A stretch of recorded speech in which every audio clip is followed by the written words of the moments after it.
Miracle Doctor Wild Empress, Genius Summoner Chapter 1309 to Chapter 1393. I am the candidate saintess of the Celestial Fox Tribal Nation, Xianxia. Demon wolves of hell, how dare you commit murder in the underworld? Xianxia's lips moved as she skillfully spat out the language of the demon wolf tribe. Previously, Xianxia was still regretting that she had somehow obtained some beast language inheritance from Hu Rulan's beast language ring, causing her to be unable to learn the more useful prophecy. However, from the looks of it now, beast language was still somewhat useful. Celestial Fox Saintess candidate? After learning of Xianxia's identity, Man Luo was also shocked. He had also heard that the seven-tailed celestial fox of the Celestial Fox tribe was a Yudu. Ordinary celestial fox, demon wolves of hell, and Man Luo probably wouldn't care about them. However, the seven-tailed celestial fox was a celestial fox saintess candidate. This identity was somewhat taboo for the demon wolves of hell and Man Luo. However, he didn't expect that the saintess from Hu City, who was comfortable in the celestial fox temple, would actually sleep outdoors in the wilderness. You know beast language, so you are the true celestial fox saintess. Although Man Luo was a demon wolf, he was much smarter than the ignorant commoners in Fengyu City. He didn't suspect Xianxia's identity.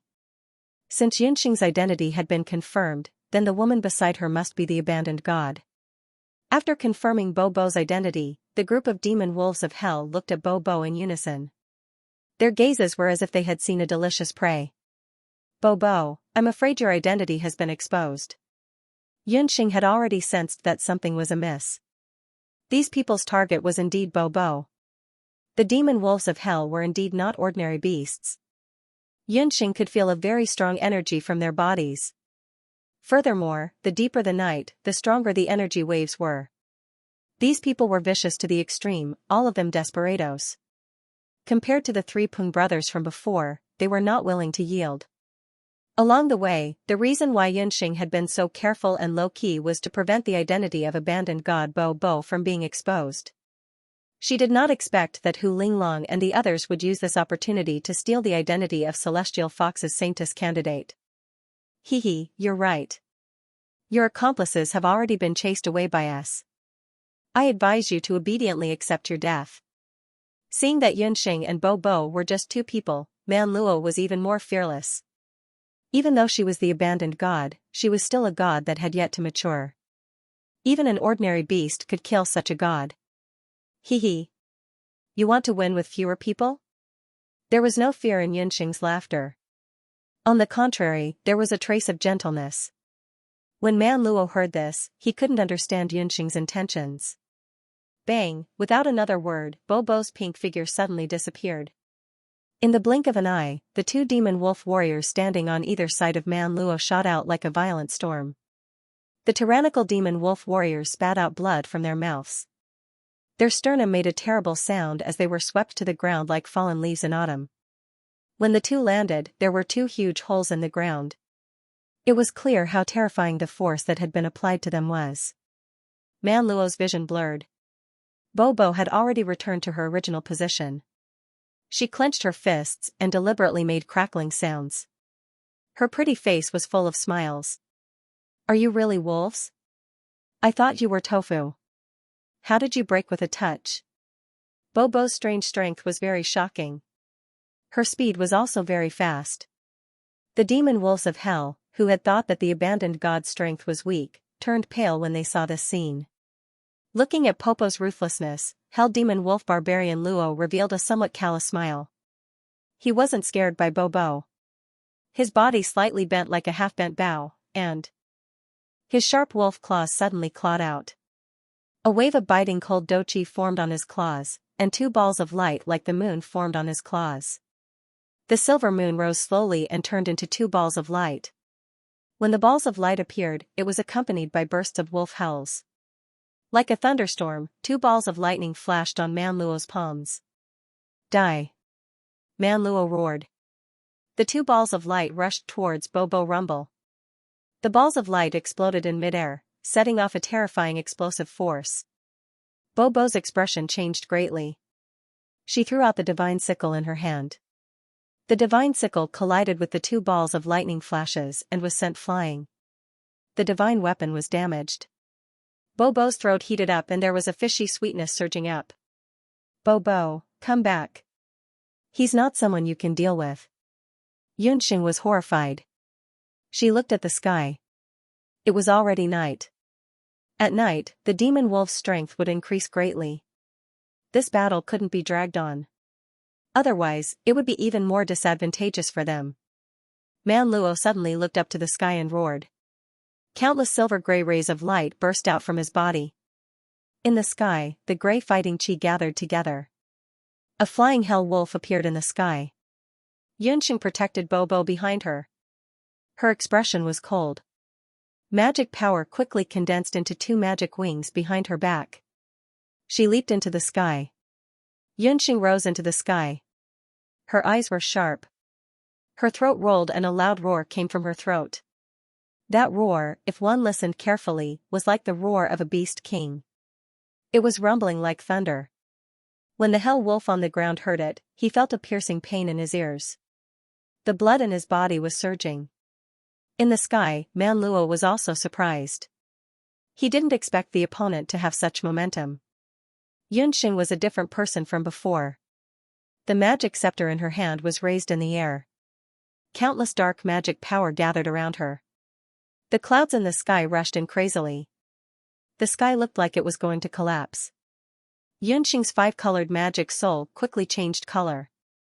It turned into a dark magic soul. Demon God Transformation First Level, Dark Heavenly Thorn. The dark magic power in the sky condensed into heavenly thorns that were as thick as an arm. The speed of the heavenly thorns was too fast to be described with words. When the heavenly thorns tore through the sky, there seemed to be countless ghosts dancing in the sky. Boom! Man Luo's body was hit by the heavenly thorns. Like a moth on fire, he fell down. Hell Wolf, Man Luo, was killed.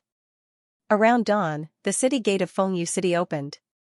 The sleepy city guards opened the city gate. Drip, drip, drip. Something fell from the city gate. The city guard raised his hand. It was bright red. He looked up. Ah! The tranquility of Fengyu City in the morning was broken. Soon, the news spread throughout the entire Fengyu City. When the god general under Hu Linglong arrived, the corpse on the city gate had already been moved down. It was a hideous wolf corpse. A sharp arrow pierced through the wolf's chest. From the fur, it wasn't an ordinary wolf. It was a hell wolf that had committed many evil deeds in the Yuda region. It's Man Luo, the chief of the hell wolf tribe. When the people in Fengyu City saw the wolf corpse, they cheered in joy. Hell demon wolves were a very ferocious beast clan in this area. Especially their demon wolf clan leader, Man Luo, who was cold-blooded and ferocious. He usually didn't commit crimes nearby. Unexpectedly, he was shot to death by an arrow. God General Fan Zhen's gaze suddenly turned cold. The leader of Hell Demon Wolf Clan was one of the few relatively powerful Beast Clan leaders who had received the news that he had released earlier. He had been killed. It went without saying who did it.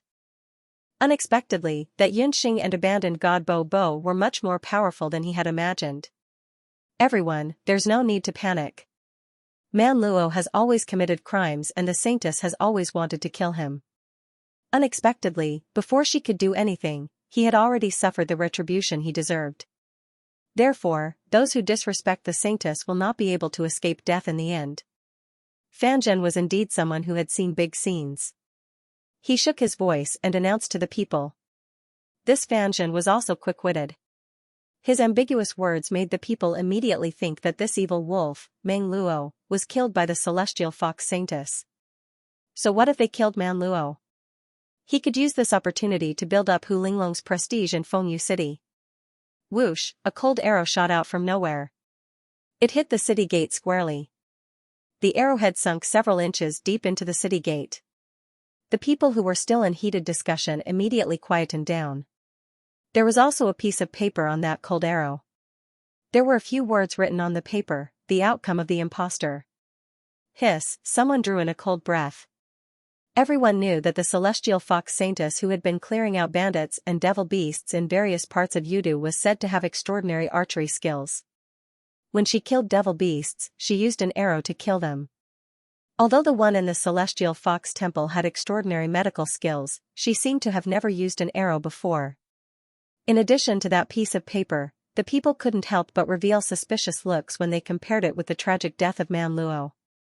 Fanjin's expression was also very ugly. The feeling of being shot in the head wasn't good. In the end, the matter of Man Luo being killed was forcefully suppressed by the Celestial Fox Temple. But the next day, something even stranger happened. Once again, at the city gates, they discovered the corpse of another magical beast clan leader. This time, it was the clan leader of the Blazing Tiger clan. The third day, the fourth day, all the way until the fifth day, the corpses of the magical beast patriarchs who had committed crimes in the vicinity would appear on the city gates almost every day. Without exception, they were all killed by arrows. The same note, the same way of death. Trash, all of you are just there for show. Spread the word and let the other beasts take action. Naturally, someone would take care of that B*tch Yin. Now, that's how it's done. When Hu Linglong saw the same 5 slips of paper, she was so angry that her face turned pale. She pointed at the noses of the divine soldiers and divine generals and cursed loudly. Because of this incident, the number of people who came to the Celestial Fox Shrine to pay their respects had decreased significantly. The amount of faith power she could gather was also decreasing. Hu Linglong had a guilty conscience. She felt that the Celestial Fox people were looking at her strangely. All of this was because of Yunxing. That woman actually used underhanded means when she couldn't do it openly. Saintess, we've already investigated everywhere, but they don't have a fixed residence. When we attacked and killed those clan leaders, they also moved from one place to the other. We can't find them at all. The divine general also looked very unlucky. In short, you're all trash. Fortunately, I've already persevered for so many days. After tomorrow, I'll have collected enough faith power. Once this matter is over, you can go and kill that B*tch. Hu Linglong was annoyed. She only needed 7 days and 7 nights to collect enough faith power for the Statue of Faith. Her mission would be considered complete. When she returned to Hu capital, both Yushang and Yunxing would be defeated by her. Hu Linglong rejoiced in her heart. Divine General Fanjin also sneered when he saw this. This stupid woman is still dreaming of being the saintess of the Heavenly Fox tribe. She probably doesn't know that she is about to die. However, no matter what, they had to wait until tomorrow. Once the deadline of 7 days and 7 nights was over, there was no need for the real or fake Yunxing to stay. In the outskirts of Fengyu City, a treasure ship was traveling at a low altitude. When the nearby beasts saw the ship, they acted as if they had seen something terrifying and scattered in an uproar. Master, kill whoever comes. The magical beast clan leaders who came to play with us recently are so scared that they're hiding far away. Bobo looked at the scattered beasts and complained with a pout. Ever since that day when Barbarian Luo was killed, Master had consecutively challenged a few powerful magical beast clans nearby. Yunxing's intention was very simple. Since Bobo's identity had been exposed, it was better for her to find the enemy herself than to run around and hide from the enemy's pursuit. Yunxing listed out the magical beast clan leaders who were about as powerful as Barbarian Luo and brought Boss Pingyu and the others to find them one by one. Initially, they coveted the abandoned god. Later on, they were terror-stricken. All the magical beast clan leaders who were slightly powerful nearby were all killed by Yunxing. Without a leader, the magical beast clan fell into a state of disunity. Needless to say, they came to look for the abandoned god. Bobo, our leisurely days are coming to an end. Have you forgotten that if we don't expose Hu Linglong's conspiracy in a few days' time, Hu Linglong will be escorted back to Hu capital by those divine soldiers and divine generals tomorrow night? Yunxing still had a serious expression on her face. Hu Linglong was well protected by those divine soldiers and divine generals of unknown origins. She didn't have the slightest opportunity to find the whereabouts of the god-level sorcery weapon. If this continued, things would not be good. Master, look at what those people are doing. Little Ying saw dozens of magical beast clan members in ragged clothes. They were pushing a wheelbarrow in the direction of Yu City. On the wheelbarrow lay a severely ill child. They seemed to be from other magical beast clans. They are from the Hell Demon Wolf clan. Bobo also saw those magical beast clans. But the strange thing was that those magical beast clans were heading in the direction of Fengyu City. Generally speaking, the magical beast clan would never enter the capital of the celestial fox tribe without any special circumstances. The Bakrat orcs were xenophobic. This wasn't something that happened overnight. Moreover, the Hell Demon Wolf clan was a unique and independent magical beast clan. Why would they enter the territory of the celestial fox tribe so brazenly? It seems like they are going to seek medical treatment. Let's follow them and take a look. Yunxing only glanced at the magical beast clan child from afar. There was a strange look in her eyes. If she wasn't wrong, that magical beast clan child should have that kind of illness. But she didn't know if Hu Linglong, who had a god-level sorcery weapon, could cure that child's illness this time. The beastman of the Hell Demon Wolf tribe headed towards Fengyu City. When they reached the city gate, the guards in the city panicked. They didn't attack and only surrounded the city gate, trying to rush into the city. Not good, the people of the Hell Demon Wolf tribe are here. They are here for revenge. Man Luo had only died a few days ago, these Hell Demon Wolf tribe beastmen must be here for revenge. The city was instantly in an uproar. The city gate was closed and the news quickly spread to the Celestial Fox Temple. Wolf tribe, you are too presumptuous, how dare you trespass into Fengyu City? The city master of Fengyu City climbed up the city wall and scolded the Hell Demon Wolves outside the city gate. 100-year-old wolf elder walked out from the wolf tribe. He was one of the few beastmen in the tribe who knew the language of other tribes. Celestial Fox, we are not offending you. We are here to ask the saintess to treat our illness. As he spoke, the old beastman pointed at the child on the wheelbarrow. Celestial Fox Saintess had the miraculous ability to bless and treat all kinds of illnesses. This news had already spread to all the big beast tribes near Yudu. The child on the wheelbarrow was the only child of the unfortunate chief of the Hell Demon Wolf tribe, Man Luo. He had contracted an unknown illness. The witch doctor of the Hell Demon Wolf tribe couldn't cure the child's illness immediately. In order to preserve the last bit of the chief's bloodline, the people of the Hell Demon Wolf tribe had no choice but to bring the chief's son to ask the saintess to treat his illness. After hearing the other party's intentions, the city master of Fengyu City could only send the news to the Celestial Fox Temple. Hell Demon Wolf? Isn't that an outsider tribe? What are they doing in Fengyu City? Once she thought of the dirty fur of the Hell Demon Wolf tribe and the smell of blood on their bodies, Hu Linglong couldn't help but frown. She was about to collect enough power of belief and leave this lousy place, so why should she save an outsider tribe? Lord Saintess, the Hell Demon Wolf tribe is a very powerful tribe. If you are on good terms with them, you can gain more support. Besides, you'll be able to gain even more prestige, suggested Divine General Fan Jin. Didn't Yunxing kill the head of the Demon Wolf clan, Man Luo? If Hu Linglong could form a good relationship with the Demon Wolf clan, she could obtain the support of the Demon Wolf clan and work together with the Demon Wolf clan to kill Yunxing. Reminded by Immortal General Fan Jin, Hu Linglong also thought for a while. That was right. As long as she had the treasure given by the Great Witch Doctor, she could cure any disease. It was just a piece of cake for her. Why not? When Hu Linglong thought of this, she reluctantly went to the city gate. The city gates were opened. Hearing that the saintess was merciful and wanted to save the wolf clan leader's son, the citizens of Fengyu City all came out to watch. The city gate was already surrounded so tightly that not even a drop of water could trickle through. Hu Linglong had an arrogant look on her face as she walked in front of the Hell Demon Wolf clansmen. The Demon Wolf beastmen in front of her were all in tattered clothes and emitted a strange smell. Hu Linglong could only hold her breath and force a smile as she looked at the sick child on the wheelbarrow. Just as Hu Linglong was about to treat the child with her hand as usual, her hand suddenly froze in midair. What kind of disease was this? The gay boy on the wheelbarrow had a swollen face and an abnormally red complexion. His eyebrows and hair were almost all gone. His small body was curled up, and his hands and feet were as thin as bones and twisted like chicken claws. There were many ulcers on his head and skin, and red spots were everywhere. Hu Linglong's heart twitched violently. She didn't know how to treat illnesses at all.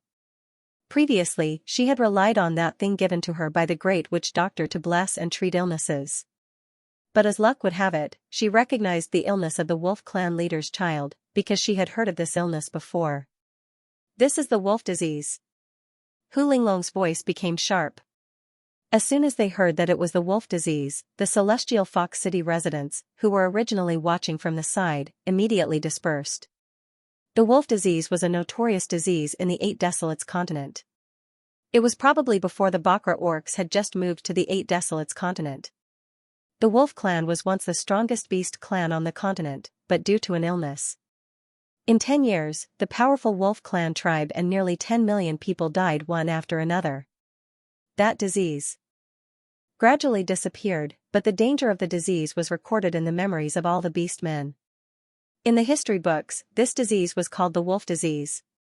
Bastards, you dirty wolf clan, how dare you frame this saintess? Hu Linglong took a few steps back.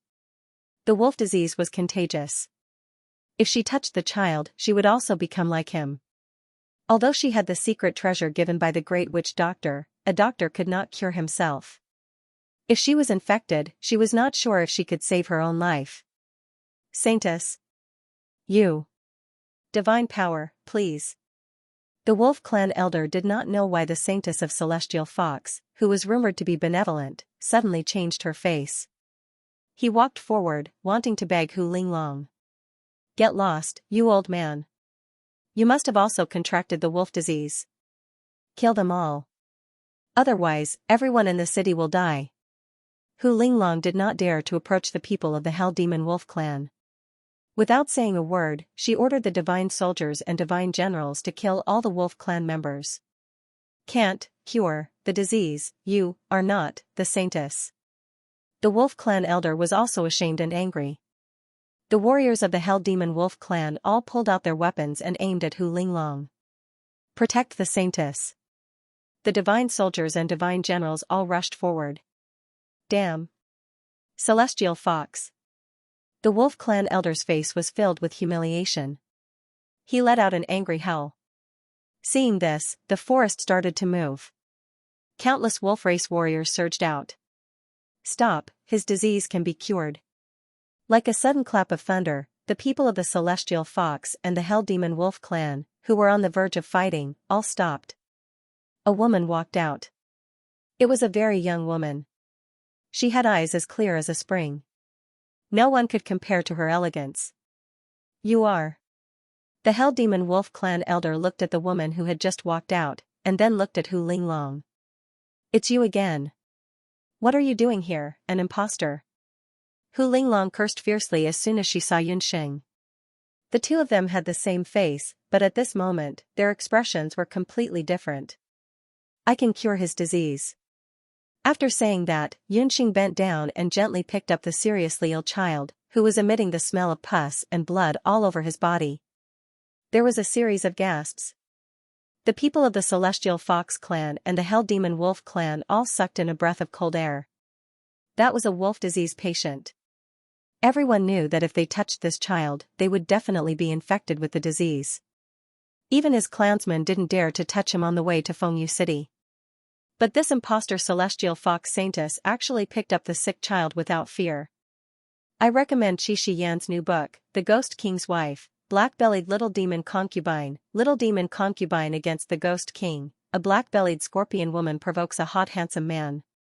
Yunxing had a smile on her face when she picked up the child. She did not feel disgusted at all, as if she did not know that she was carrying a patient with the wolf disease. Yunxing turned around and said a few words to the people of the Hell Demon Wolf tribe.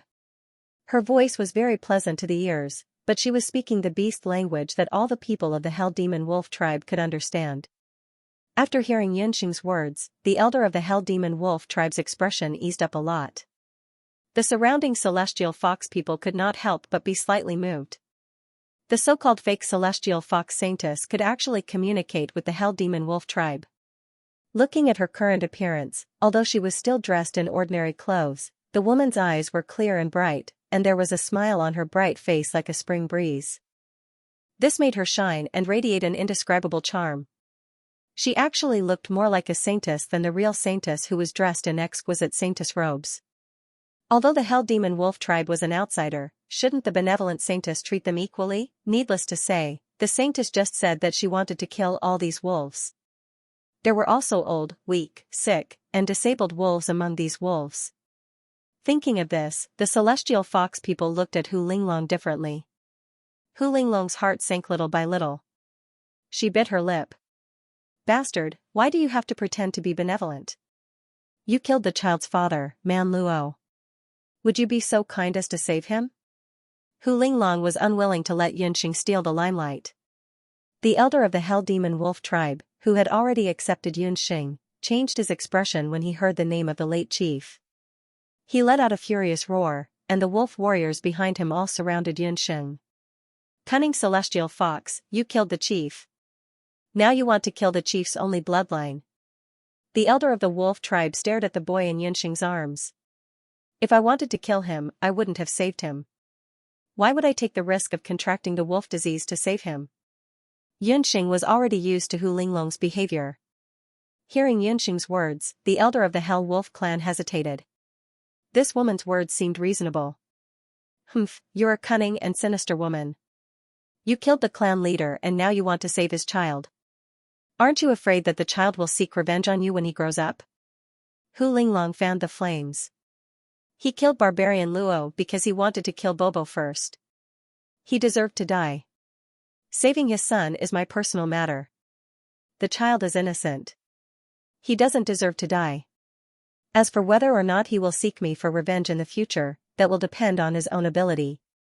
Since I have the confidence to save them, I'm not afraid of him coming for revenge. The corners of Yunxing's mouth curled up. She was full of confidence. At that moment, an absolute might surged around her, leaving Hu Linglong with no room to refute. You bastard, let's see how you're going to save her.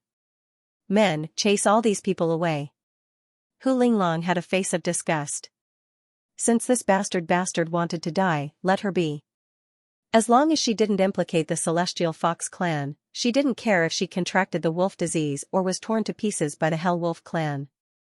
Hu Linglong brought a group of divine soldiers and divine generals and left. The citizens of the city were also fearful and retreated back into the city. The city guards also closed the city gates, unwilling to let the Hell Wolf clan enter the city.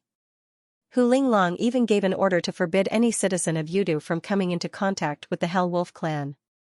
The bustling city gates instantly became quiet. Only a few hundred wolf warriors of the Hell Wolf clan, the dying child, the elder of the wolf clan, and Yunxing's group were left. Master. Are you really going to treat this child? Even the fearless Boss Pingyu didn't dare to get too close to the child. The wolf disease wasn't an ordinary disease. Furthermore, the fake saintess in the city had given an order. Without the supply of herbs, even the cleverest housewife couldn't cook without rice. How was Master going to treat the illness? Nonsense, are you doubting Master's words? If Master says it can be treated, then it can be treated. Bobo glared at Boss Pingyu. That's right, Master's medical skills are very good. If she can treat his hand, then she can definitely treat him. Little Ying had seen Yunxing treat her mother before. She gathered her courage and walked to the side of the seriously ill boy. She curiously touched his forehead with her hand. Taking a closer look, it was a boy with handsome facial features. It was a pity that because of his illness, his face was almost disfigured. Can you really save him? The doubtful elder of the wolf clan was still doubtful of Yun Sheng. It's useless to say more. Give me some time, I promise I can treat him. Yunxing lowered her head to look at the little boy in her arms. Now, bring me back to the wolf clan. I have to completely reorganize your clan to prevent others from contracting the wolf disease. A few days passed by very quickly. Due to the closed city gates, no one could freely enter or leave. These few days, the entire Fengyu city was filled with a strange atmosphere. The Celestial Fox Temple, which was originally very popular, also lost a lot of people because of this person. The power of faith that was supposed to be collected in a few days was also unable to be collected successfully. How is the situation of the Hell Demon Wolf clan? Hu Linglong's face was gloomy. She had to ask the same question every day. Yunxing, that bastard, directly came into contact with the child who contracted the wolf disease. At this time, she should have been infected with the wolf disease. Her hands and feet should be festering and infected with the disease. But every time she asked, the answer she got was not what she expected. Everything is normal in the demon wolf clan. Recently, the demon wolves have been reorganizing their home. They seem to have moved the clan to the hillside facing the sun. The demon wolf clan has built many water pots on the hillside. Every day, they keep boiling water. They wash their clothes and all kinds of utensils with boiling water. The demon wolf clan is looking for a new water source. They were all baffling and unimportant matters. The only thing missing was the news of Xianxia's sudden death. This made Hu Linglong very depressed. Before the bad news of the Hell Demon Wolf clan came, bad news suddenly came out of Fengyu City. What did you say? Someone in the city contracted the wolf disease?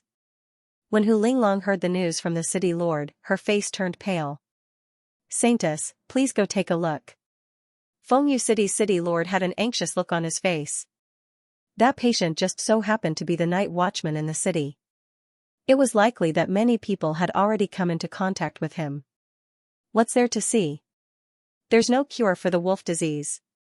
I can't stay in this damned place any longer. Hu Linglong was furious. She immediately flared up and wanted to leave Fengyu City. Saintess, you can't leave. The divine general's face changed drastically. If Hu Linglong left at this juncture, all their previous efforts would be in vain. Who do you think you are? If I don't leave, am I supposed to stay here and be infected with these lowly people? Anyway, I've collected most of the power of faith in the faith statue. I'm going to return to Hu capital. Hu Linglong glanced at the divine general. Without another word, she prepared a carriage and left the city. Seeing that the saintess had actually abandoned the citizens with a group of divine soldiers and divine generals, the city lord of Fengyu City was disheartened. Although the city lord tried his best to hide it, the saintess and her group had opened the city gates and left in a hurry. Many citizens had seen it. Very quickly, the citizens knew that there were people with the wolf disease in the city. Even the saintess was afraid of being infected and had left. The situation in the city suddenly became very tense. The citizens who were not infected panicked and wanted to escape. The city was in chaos. Many people took the opportunity to cause trouble and loot. Seeing that the situation was getting out of hand, the city lord unexpectedly received a piece of news. What? You said that people from the Hell Demon Wolf tribe came. They said that as long as we allow them to enter and leave the city freely, they are willing to teach us how to treat and prevent the wolf disease? The city lord looked at the people from the Hell Demon Wolf tribe in disbelief. What he found even more unbelievable was that the boy who was called young clan leader and the Hell Demon Wolf tribe elder were among them. That boy was the one who had been on the verge of death half a month ago. He was Man Luo, the son of the late patriarch of the Hell Demon Wolf clan, Man Luo. He looked no different from a normal person. The spots and ulcers on his face had all disappeared, revealing a handsome face. To be exact, it was Miss Xianxia who was willing to accept those celestial fox people who did not trust her. It was she who kept us away from the terrible wolf disease. Now, there is no one with the wolf disease in the Hell Demon Wolf tribe. A month ago, the elder of the Hell Demon Wolf tribe was still glaring at Xianxia. When he mentioned Xianxia, there was no more hatred. His words were full of respect. Celestial fox. My father said that you are very smart. But you can't even differentiate between the real saintess and the fake. You are really disgraceful to the fox tribe. Although Man Luo was still very young, after he was cured by Xianxia and spent some time with Bo Bo, Little Ling Ying and the others, he understood a lot of things. Especially when Xianxia had saved him. The first thing she had done was to tell him that she was his father's murderer. Man Luo had also been at a loss for a few days. However, when he saw the changes in the Hell Demon Wolf clan after Xianxia and the others had arrived, his heart started to change. Xianxia told the Hell Demon Wolf clan that the wolf disease was not scary. Its real name was leprosy. As long as leprosy was properly treated, no one would die from it. She mobilized the wolves to move to a place with ample sunlight and ventilation. She also taught them that they had to use boiling water and sunlight to cure the disease. When Xianxia first saw Man Luo lying on the wheelbarrow, she had already determined that he was suffering from what modern medicine called leprosy. Leprosy was an incurable disease in the backward 8 Wastelands continent. Even light magicians didn't have absolute confidence in curing it. However, in modern times, there was already a very mature treatment system. The high temperature caused by boiling water and the ultraviolet rays from sunlight were the most direct treatment methods for leprosy. Therefore, even if Hu Linglong cut off the supply of medicinal herbs, Yunxing still had absolute confidence in curing leprosy. Yunxing only used these treatment methods to convey them in a way that the wolves could understand. At first, the wolves were half believing and half doubting Yunxing's words. However, as time passed, especially when Man Luo's body was recovering day by day, the wolves started to believe in Yunxing's words. Yunxing even suggested that the wolves should move into the city and learn the common language of the 8 Wastelands continent like the Celestial Fox tribe, as well as learn magic and battle skills. That was why Man Luo and the elders came to Fengyu City today. Could it be that we were all wrong? That one from the Hell Wolf tribe is the real Celestial Fox Saintess? Fengyu City's master had a sudden realization at this time. The city's master was filled with regret. He immediately opened the city gates to welcome the Saintess in a grand ceremony and went to the Hell Wolf tribe to bring back the real Celestial Fox Saintess Yunxing. Different from the last time when they were chased out of Fengyu City, this time, Yunxing, Bo Bo, and the rest walked into Fengyu City with their heads held high. "Sigh, master, we have won back some ground. Unfortunately, we let that damned imposter Hu Linglong escape. Isn't it too easy for her?" Bobo was a little dissatisfied. They had worked hard in the wilderness for more than a month. That Hu Linglong, on the other hand, had been worshipped as a saintess in the Celestial Fox Temple for more than a month. Now that her deeds were exposed, she just packed up and left. Moreover, Master had promised to stay in Fengyu City for a while, to help stabilize the local wolf disease. Counting the days, Hu Linglong would have to escape back to Hu City. Bo, if Hu Linglong can really return to Hu City smoothly, you have overestimated her ability. At the same time, you have also underestimated Yu Shang and the Great Witch Doctor. Yunxing smiled. She looked at the Celestial Fox Temple that was already empty. Her eyes were filled with thoughts. She didn't think that Hu Linglong could escape back to Hu City as she wished. Damned Yunxing. Even the wolf disease can't kill you. You really are a lowly person who can't be killed. Hu Linglong brought her people and hurriedly left Fengyu City. She only had one thought at the moment, and that was to rush back to Hu City. As long as she still had the same face as Yunxing and returned to Hu City with the statue full of the power of faith, her father would definitely think of a way to make her the true saintess of the Heavenly Fox tribe. Holding the statue in her hand, Hu Linglong's eyes were filled with pride. It was as if she could already see herself becoming the saintess of Celestial Fox. Suddenly, the carriage she was in stopped. What's going on? Who allowed you to stop? Didn't I say that we would travel through the night and return to Hu City as soon as possible? Hu Linglong lifted the curtains in dissatisfaction. The carriage stopped in a secluded forest, not on the official road. Fan Zhen and the others stood outside the carriage and looked at Hu Linglong coldly. They looked at Hu Linglong as if she were a corpse. There was no warmth in their eyes. What are you doing? Hu Linglong's scalp went numb. These people, stupid beasts. It's all because of you that the Great Witch Doctor almost ruined his plan. Since you're already useless, why should we keep you alive? Fan Zhen's face was full of disdain. Due to Hu Linglong's stubbornness, her identity as the fake saintess had been exposed prematurely. The informants they had left in Fengyu City had sent news that Yunxing had already brought a group of Hell Wolf Clan's clansmen to Fengyu City. The people of the city had already recognized her as the saintess of the Heavenly Fox clan. In a few days, Yunxing would also gather a certain amount of power of faith and return to Hu City. What do you want? I'm the saintess of Celestial Fox. You can't kill me. Hu Linglong was trembling in fear. However, how could she be a match for this group of fiendish divine soldiers and divine generals from the god realm alone? After a mournful scream, a few night owls were startled and flew away. The forest returned to calm. On the ground, Hu Linglong lay in a pool of blood. Her chest was no longer moving, and she was no longer breathing. Fan Zhen took out the statue of faith from her body. He then cut off Hu Linglong's right palm. After doing all this, the divine soldiers and divine generals quickly left. The smell of blood and corpses attracted a few daring owls. They flapped their wings and landed on the body that was still warm. One of the owls aimed at Hu Linglong's heart and pecked at it. Who knew that at this moment, the corpse on the ground suddenly moved, and a hand suddenly grabbed the owl's neck. Crack! Yishao didn't even have the time to struggle for a moment before his bones shattered, and he was actually choked to death. Throwing the owl away, Hu Linglong sat up. The blood on her body had not yet coagulated, and the cut on her right hand was even more shocking. Great Shaman Doctor, Yu Chang, how dare you two old farts burn the bridge after crossing the river? I, Hu Linglong, am no idiot. Hu Linglong spat on the ground and raised her left hand, which was still intact. Wiping her left hand on the ground, Hu Linglong's left wrist had an additional tattoo. After seeing the tattoo, Hu Linglong's eyes regained their luster. She quickly placed her left hand on her injured right hand.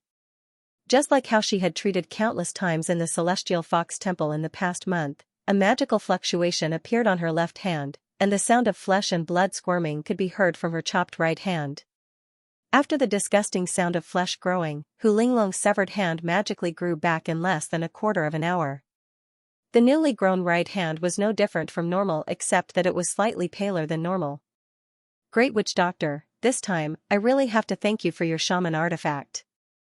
You would never have thought that the shaman artifact engraved on my right hand would go to my left hand. Hu Linglong's face flushed red again. She looked at her left hand, and then at her right hand with satisfaction. After Hu Linglong left for the north, Master Magus Doctor gave Hu Linglong another powerful weapon, a mysterious magic tool that allowed Hu Linglong to become a divine doctor. Hu Linglong didn't know what the weapon was, and the Great Witch Doctor didn't want to tell her too much. However, when the Immortal General sealed the weapon on Hu Linglong's right hand in the form of a tattoo, Hu Linglong became different from before. After Hu Linglong obtained the shaman artifact, she could treat almost all kinds of diseases just by using her right hand. It was also because of this unknown magical tool that Hu Linglong was able to make the ignorant Celestial Fox people believe that she was the true saintess. Everything had been arranged by the Great Witch Doctor long ago. If it wasn't for Hu Linglong suddenly facing the wolf disease and not being able to overcome her psychological barrier, she might have been able to use this shaman artifact to hide her identity as an imposter. When Hu Linglong used the shaman artifact, she had already discovered the magical aspect of this shaman artifact. She also suddenly realized that this shaman artifact was the fundamental reason why the Great Witch Doctor had been able to obtain such a high status in the Celestial Fox tribe for so many years. Hu Linglong was a narrow-minded and greedy person. Since she had seen the benefits of this shaman artifact, how could she not be greedy? She wanted to take it for herself day and night, but she didn't do it because she was afraid of the Great Witch Doctor and the Immortal General. Until the day before they left Fengyu City, the Immortal General were busy monitoring the movements of the Hell Demon Wolf tribe and neglected to keep an eye on Hu Linglong. Finally, Hu Linglong found a chance. Hu Linglong quietly dug out the mysterious brand of the shaman artifact that was originally implanted in her right hand, and then implanted it on her left hand. She also used a good medicine to regenerate muscles. After the wound on her right hand healed, she pretended to carve a tattoo that was almost identical to the original one. Everything was done flawlessly. However, Hu Linglong didn't expect that such an unintentional action of hers would save her life in the end. After killing Hu Linglong, Fan Zhen followed the Great Witch Doctor's order and brought back Hu Linglong's right hand.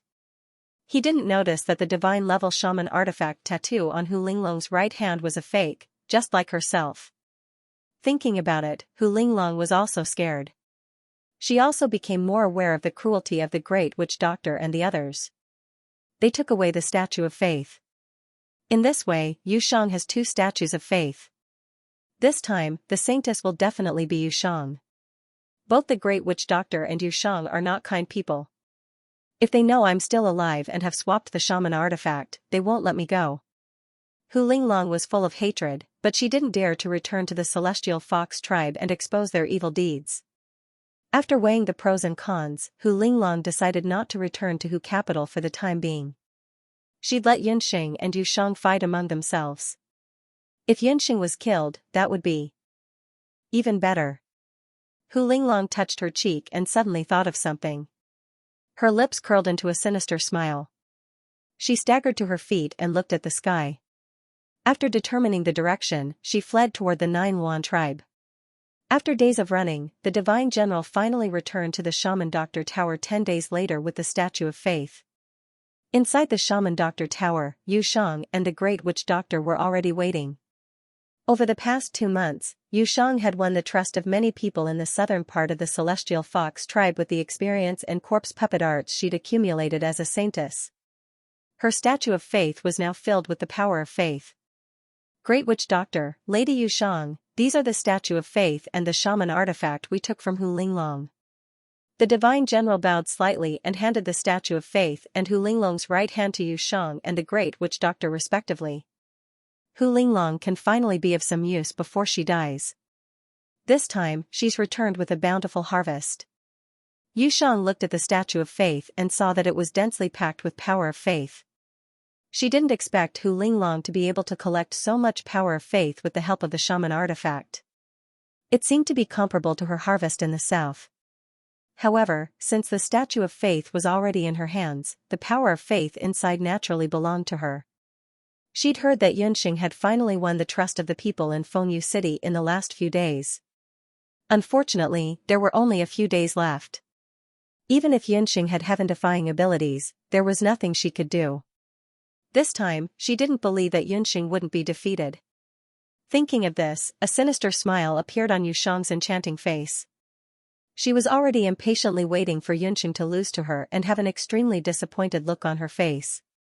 Big Fuzi's new book, The Divine Doctor's Abandoned Daughter, The Ghost Emperor's Wild Beast Tamer Concubine, has been released. The new book is about the legendary little wild cat and the night fox. Everyone, remember to bookmark and recommend it. During the period when the new book is rushing up the rankings, please vote for it. If you bookmark it well, both the new and old books will be updated compared to Yu Shang's smug expression. The Great Witch Doctor's expression changed when she saw Hu Linglong's severed hand. The shaman artifact is no longer in Hu Linglong's right hand. Where's her body? Hu Linglong's trick could fool the divine generals, but not the Great Witch Doctor. She could tell at a glance that there was something wrong with the tattoo on the severed hand. The Great Witch Doctor didn't care that it was a severed hand. She wiped the tattoo with her finger. The color of the tattoo faded, and there was nothing left on the hand. It's fake? Yu Shang was shocked. The witch doctors of the celestial fox tribe had a mysterious shaman artifact passed down from generation to generation. The shaman artifact was maintained with flesh and blood, and it wouldn't be damaged for thousands of years. Only the leaders of the celestial fox people, the saintess of celestial fox, and the Great Witch Doctor knew this secret. Even the Council of Elders didn't know much about it. This time, the Great Witch Doctor had paid a great price to let Hu Linglong replace Yunxing and obtain the power of faith. She took out the shaman artifact from her body and sealed it in Hu Linglong's body. She thought that someone like Hu Linglong wouldn't dare to be greedy. Who knew that Hu Linglong would try to steal the shaman artifact? That damned Hu Linglong. How dare she scheme against me? The Great Witch Doctor's cloudy eyes burned with anger. Fanzhen, quickly return and search for Hu Linglong's whereabouts. Since that woman still has the shaman artifact, she must be alive. She knows everything about me and the saintess. When you find her, you must kill her and take back the shaman artifact. The Great Witch Doctor was furious. She wanted to search for Hu Linglong herself, but considering that Yu Shang was about to become the saintess of Celestial Fox, she couldn't leave Hu City without permission. Yes, Great Witch. Fanzhen didn't expect to be fooled by Hu Linglong. He immediately took some divine weapons to search for Hu Linglong. Don't worry, Great Witch Doctor. When I become the saintess of Celestial Fox, I'll put Hu Linglong on the wanted list. Yu Shang clenched the statue of faith in her hand. The next day, Yu Shang brought the statue of faith into the Celestial Fox Palace. I've already received a message from Yunxing from the north. Something happened to her when she was in the north. She'll need another 5 or 6 days to return. When the time comes, all of you will undergo the final test at the Celestial Fox Shrine. Xianxia wasn't too surprised by Yu Shang's early return. Xianxia was very clear about the situation in the north and south. If there was anything to blame, it could only be blamed on Yunxing's bad luck, drawing the relatively chaotic north. However, only in chaotic times could true talents be born. Hu Qianqiu had also heard that Yunxing's trip to the north this time was not small. It was said that she had even tamed the unruly Hell Demon Wolf tribe. However, Yu Shang's achievements were also impressive. She had won a good reputation in the south for both Hudou and Celestial Fox. Thus, Hu Qianqiu was even more conflicted. He could only wait for the two of them to display the power of faith they had gathered before coming to a conclusion. 5 or 6 days later, Yunxing and the others rushed back to Hudou amidst the anticipation of everyone in Hudou. Not long after they returned, Hu Qianqiu ordered the great shaman doctor and the council of elders to head to the Celestial Fox Shrine together for the final test of Celestial Fox Saintess. As soon as they arrived at the Celestial Fox Shrine, the entire shrine was packed to the brim. The scale of the bustle was even greater than the previous Celestial Fox Saintess ceremony. After all, the Saintess selection this time was longer than any other Saintess selection of the Heavenly Fox Saintess in the past. To a certain extent, it was also because of the difficulty of the selection that the new Saintess' popularity and prestige reached new heights. Hu Qianqiu, the great shaman doctor, and the council of elders had already noticed this when they entered the Celestial Fox Shrine. Not long after Hu Qianqiu and the others entered, Yunxing and Yu Shang walked in separately. A wave of earth-shattering cheers almost overturned the entire Celestial Fox Shrine. Hu Qianqiu and the others were astonished. Yu Shang, the pride of the purebred Celestial Fox.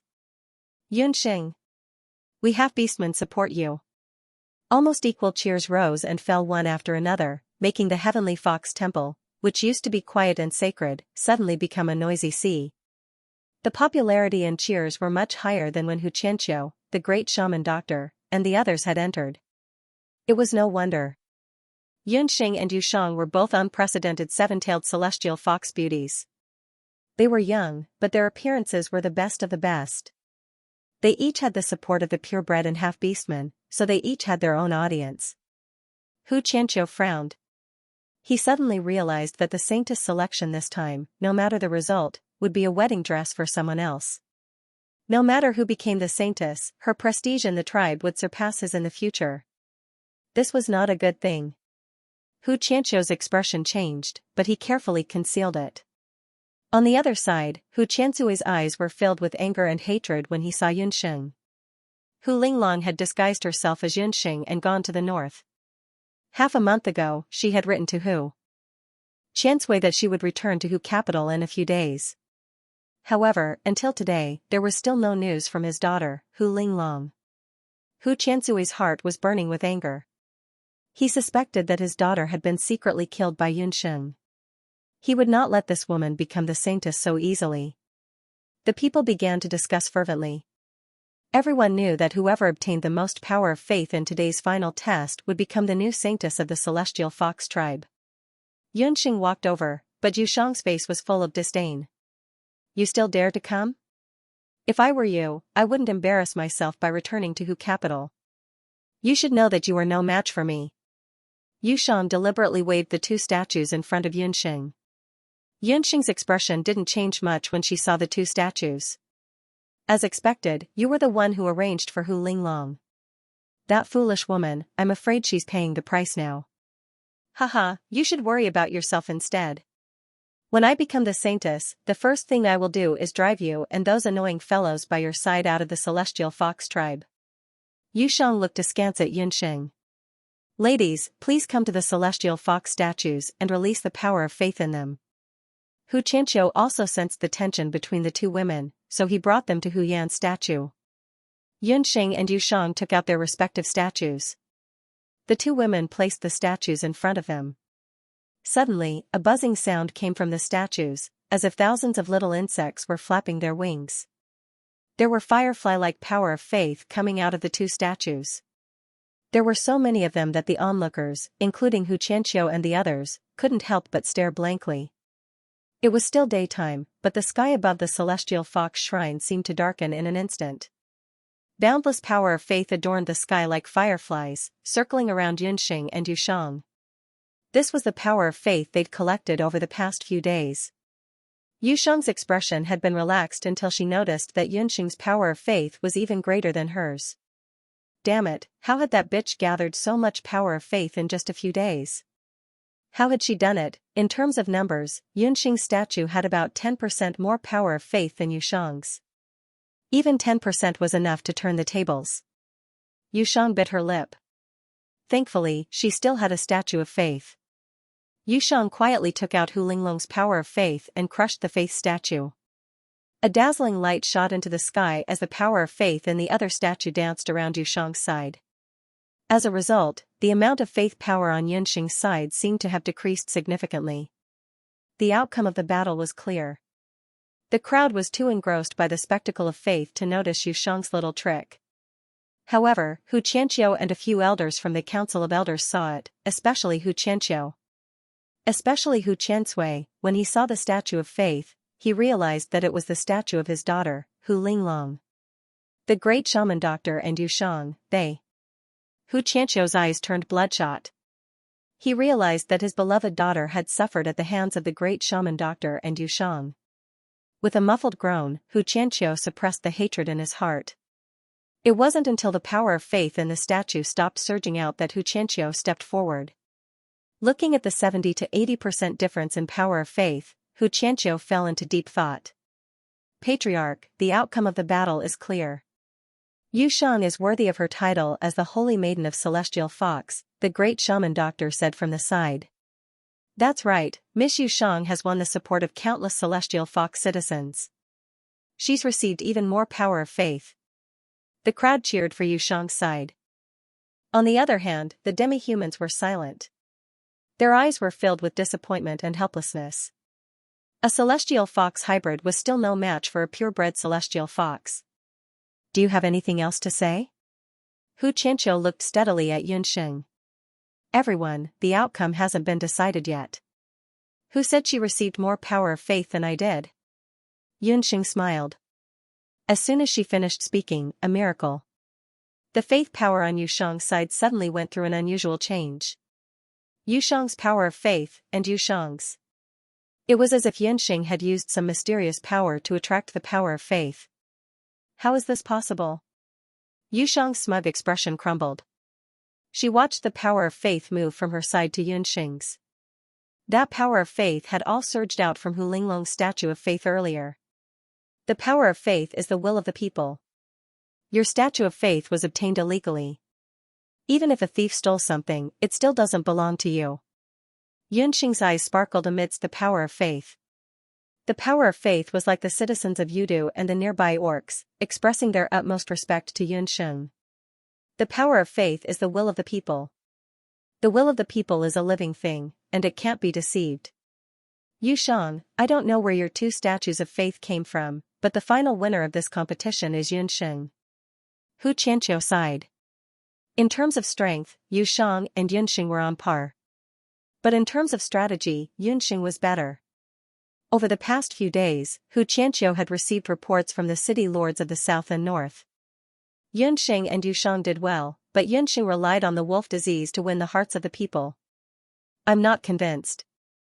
There's no rule that says I can't use two statues of faith in this test. Also, some of Yunxing's power of faith isn't from the citizens of Celestial Fox. Yushang didn't expect that she would lose to Yunxing when the situation was so good. She pointed at the power of faith behind Yunxing. The power of faith of the citizens of Celestial Fox tribal nation was mostly pure white, but the power of faith behind Yunxing was a mixture of colors. Some of it was obvious that it wasn't from the citizens of Celestial Fox. In other words, Yunxing had cheated as well.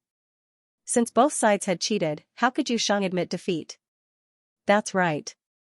Among the power of faith I collected, there were other beasts, such as the infernal wolves and blazing tigers. But I didn't cheat.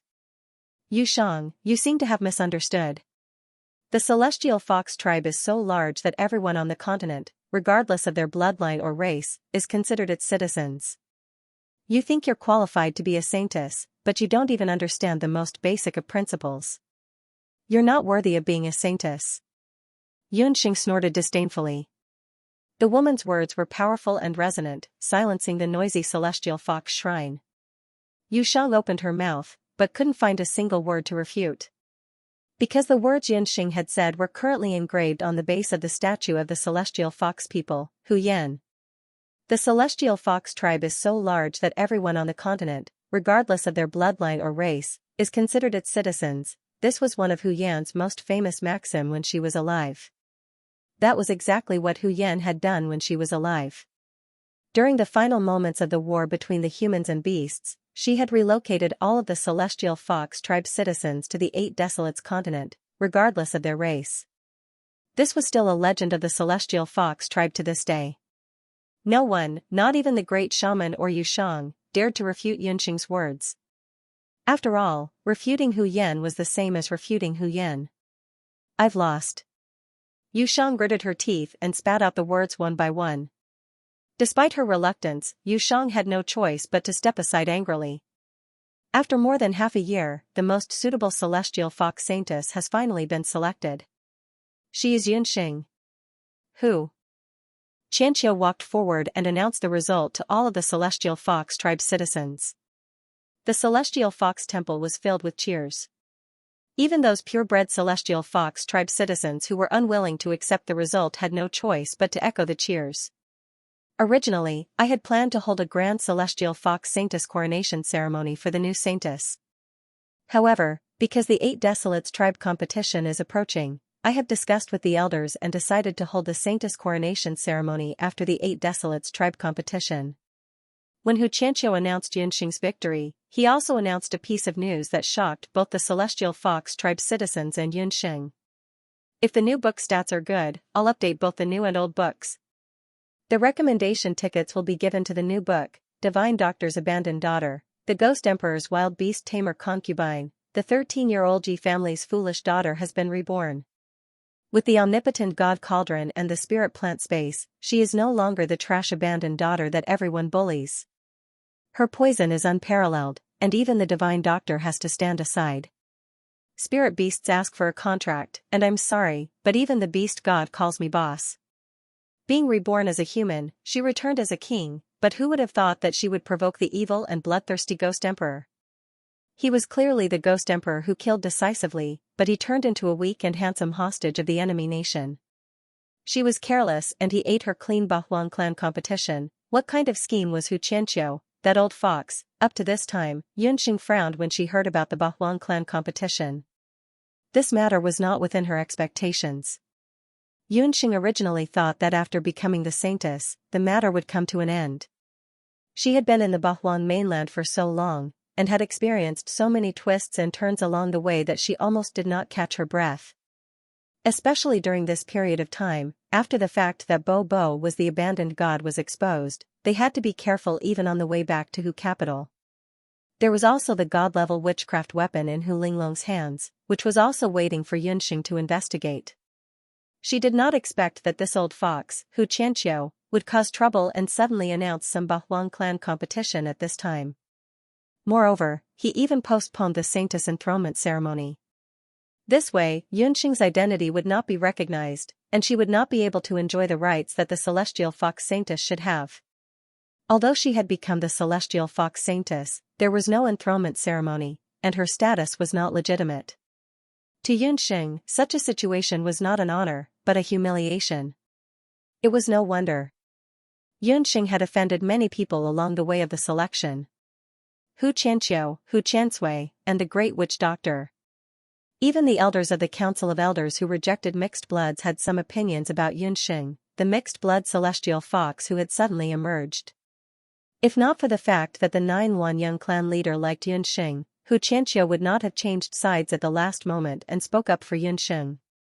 After Hu Qianqiu announced the news of the Bahuang clan competition at the Celestial Fox Temple, he immediately gathered Yunxing, Yushang, and a few others to the Celestial Fox Palace together.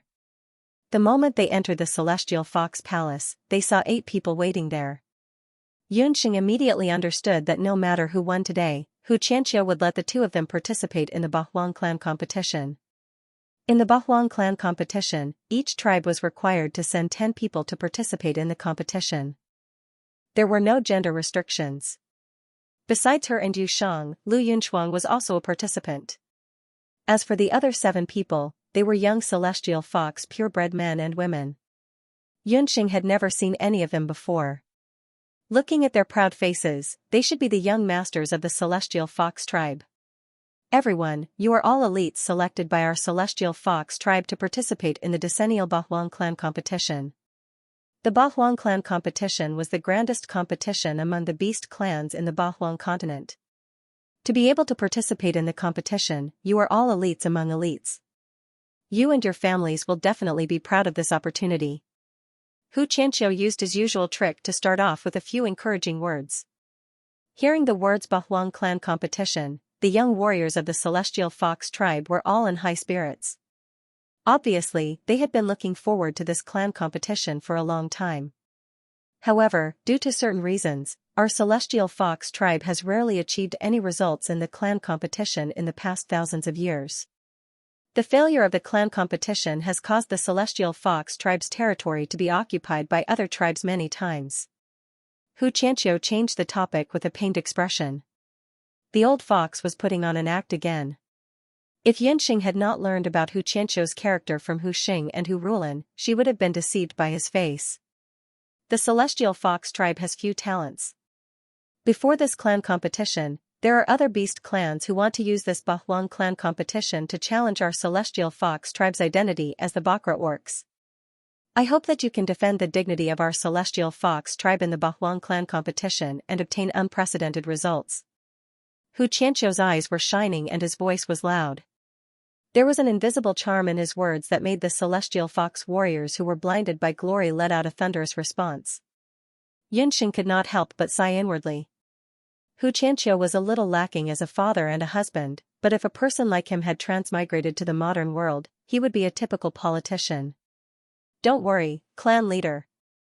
We will definitely defend the glory of the celestial fox and repel those reckless beast clans. We will let the celestial fox tribe regain its vitality and become a middle-level beast clan. Looking at the young warriors who seemed to have been injected with chicken blood and were all fighting to express their loyalty to the celestial fox tribe, Yunxing's eyes were cold. Lu Yunchuang and Yu Shang had a similar reaction as Yunxing. The two of them were obviously not interested in Xianxia's words. Xianxia was very satisfied with his encouragement just now, but when he saw the three foreign species standing at the side as if it had nothing to do with them, Xianxia could not help but feel angry. As everyone knows, every celestial fox saintess is the symbol of the celestial fox tribe. In this Bahuang clan competition, as the new saintess, Yunxing, you will lead the other experts of the celestial fox tribe to participate in the Bahuang clan competition, Xianxia suddenly said. Let her be the leader. When Yunxing heard this, she was about to refuse when Lu Yunchuang shook her head at her. Yunxing suppressed the unwillingness in her heart. Who does she think she is? Asking me to listen to her orders is simply a fool's dream. Yu Shang, who was at the side, finally spoke. This time, she had fallen into Yunxing's hands, but she and Yunxing were both seven-tailed celestial fox. Why should she listen to Yunxing? Not only Yu Shang, but the celestial fox warriors also looked unhappy. They were all nobles and descendants of aristocratic families in the celestial fox tribe. They were absolutely purebred celestial fox and all of them thought that they were the strongest among them. Among the 10 contestants, only Yunxing was of mixed blood. How dare she ask them, the noble celestial fox nobles, to listen to the orders of a mixed blood bastard? If word got out, would they not become a laughingstock? However, in front of the tribe leader, Xianxia, they did not dare to act up. They could only glare at Yunxing and leave. Yu Shang also glared fiercely at Yunxing and left angrily. Yunxing, Rulan misses you very much. Come to the imperial harem later. Xianxia looked pointedly at Yunxing, then turned and left. Yunxing, you can't go against the tribe leader's wishes. Madame Hu Rulan has been imprisoned while you were away. My clansmen have also been imprisoned. Seeing that Xianxia had left, Lu Yunchuang hurried forward. She did not even have time to congratulate Yunxing on her victory as the celestial fox maiden before hurriedly telling Yunxing the bad news. Lu Yunchuang's face was full of anxiety. Her grandfather and several elders of the Ice Fox tribe had been detained. She had no choice but to participate in the Bahuang tribe competition this time. Xianxia was a sly old fox. He had long known that with Yunxing's unruly personality, she would not listen to him even if she became the celestial fox maiden. Therefore, he had also made preparations. He knew that Yunxing and Hu Rulan were close, so he disregarded their relationship and captured Hu Rulan. Damn that Hu Xianxia. Yunxing did not expect Hu Xianxia to be so despicable. She had originally wanted to take Hu Rulan away from the Celestial Fox Palace, but it seemed that the plan had to be put on hold for the time being. If we can't do as he wants and win in the tribe competition, our families will be in danger. Lu Yunxuang advised Yunxing. Yunxing thought for a moment and decided to ask Hu Qianqiu directly. Everyone can search for the new book, The Divine Doctor's Abandoned Daughter, The Ghost Emperor's Wild Beast Tamer Concubine. I know everyone is anxious, so the last few 100,000 words of the novel are guaranteed to be lingering until the end. Thank you to everyone who assisted in the new book. Yunxing went straight to Madame Roland's residence. Just as Lu Yunxuang had said, Madame Roland was not there. Even her personal maidservant, Guizhi, was nowhere to be found. Hu Qianqiu was already waiting inside. When he saw Yunxing, Hu Qianqiu smiled amiably. Yunxing, I've been waiting for you for a long time. Speaking of which, I've always wanted to have a chat with you. When Hu Qianqiu saw Yunxing, he unhurriedly poured her a cup of tea.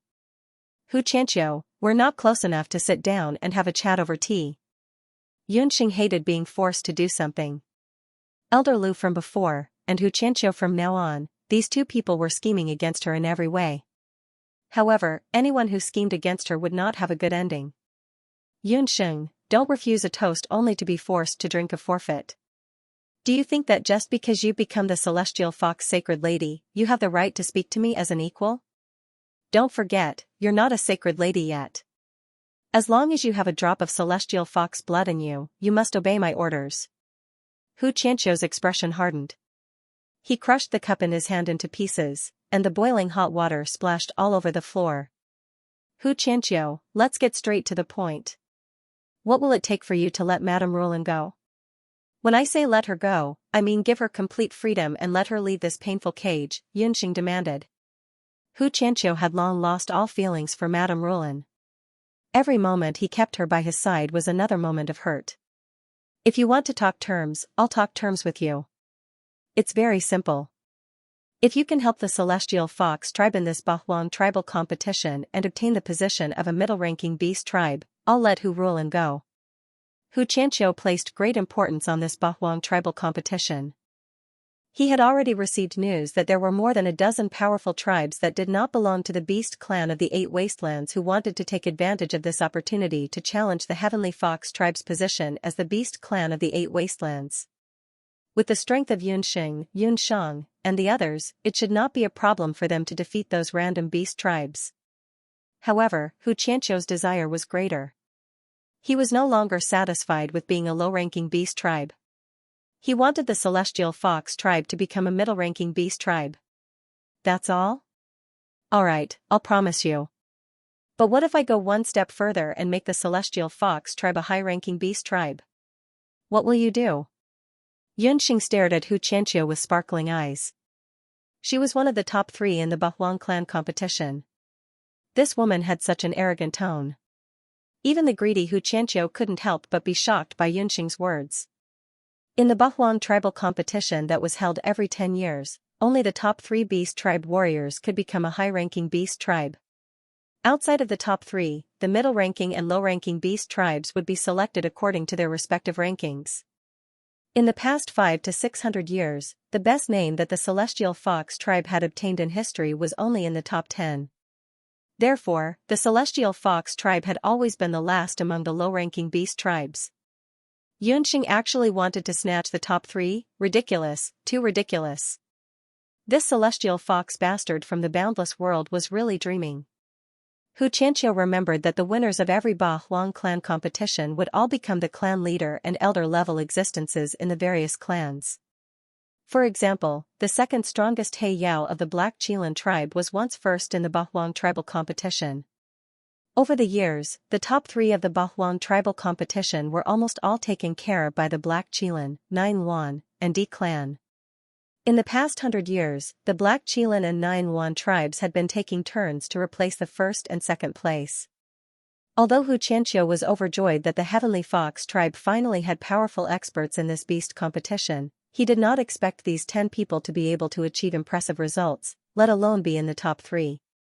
Although Yunxing and Yusheng were 7-tailed celestial fox and had the 7-tailed inheritance, the other tribes had already obtained their own Beast King relics. The best among them had even obtained the Beast King inheritance. Did this woman really think that she could dominate the competition with her half-human bloodline? Xianxia despised Yunxing in his heart, but his face revealed a smile that was not a smile. Yunxing, if you can really obtain the top 3 in this Bahuang tribal competition, not to mention letting Hu rule and go, as long as it is within my authority, I can agree to any condition of yours. When Xianxia made the promise, he never thought that Yunxing could do it. You said that. We will establish a contract as proof. We will not go back on our words. Yunxing and Xianxia immediately wrote a contract and pressed their fingerprints. You'd better be careful. The Bahuang tribal competition is not the Celestial Fox Saintess selection. The tribal competition is not child's play. If you don't die, you will be injured.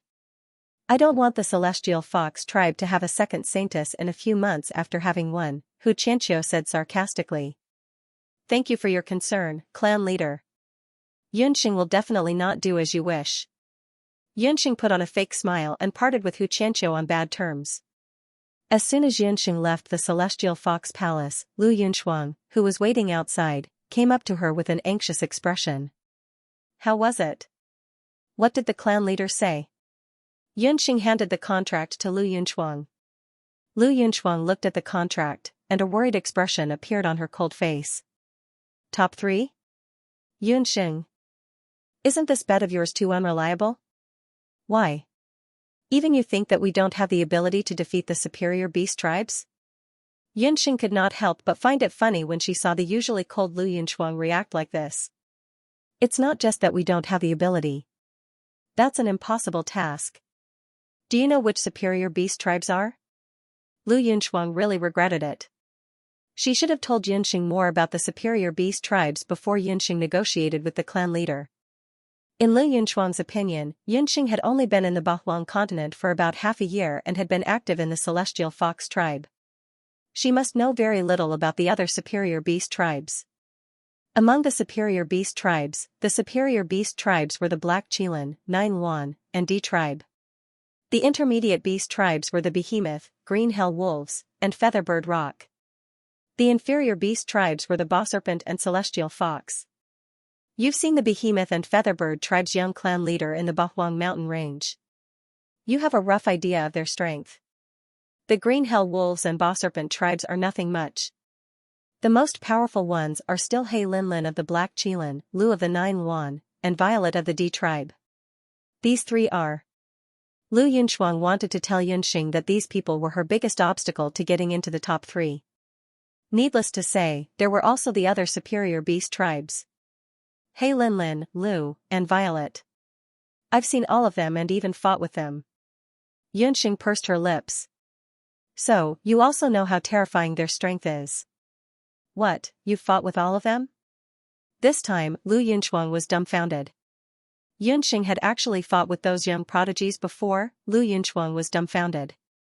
Since when had Yunxing exchanged blows with those young experts? Moreover, she had managed to retreat unscathed. Lu Yunxuang had only seen Green among the 3 of them, but she had only caught a glimpse of him. Speaking of which, young clan leader Green of the 9 Phoenix tribe was not a big problem. He seemed to have a soft spot for Yunxing. However, the other 2 were not easy to get along with. Rumor had it that the young clan leader of the D clan, Z, was arrogant by nature. Apart from his good friend Green, he had always been indifferent to everyone else.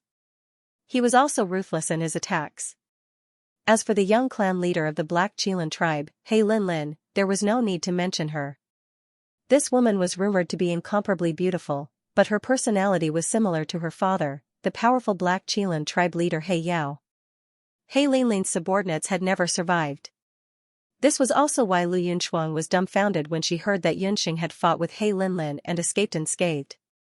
To be exact, I fought with them a few years ago. At that time, they probably had not comprehended the Beast King's inheritance. Yunxing still had reservations about their strength. These elites of the 8 wilderness tribe must have improved their strength by leaps and bounds after experiencing the baptism of the Beast King Sarira in the Beast King's tomb. The last time Yunxing met Green, she also noticed that Green's appearance and strength had changed greatly. However, she had not fought with Green again, so she could not make a judgment about Green's current strength. As for that fierce woman, He Linlin, there was no need to mention her strength. That woman had even tried to court Night Fox earlier. At the thought of this, Yunxing's heart began to bubble with jealousy. She even thought inappropriately that Night Fox had not appeared all this time. Could it be that he had met that dog skin plaster He Linlin again? Yunxuang, you're right about one thing. Besides these people, we still have to deal with other opponents. As far as I know, this time, the Black Qilin tribe will send out another expert who is not inferior to He Linlin. Yunxing recalled the encounter with Du Guxiu in the Ancient Seal. If she didn't hear wrongly, those Black Qilin warriors addressed Du Guxiu as Deputy Patriarch.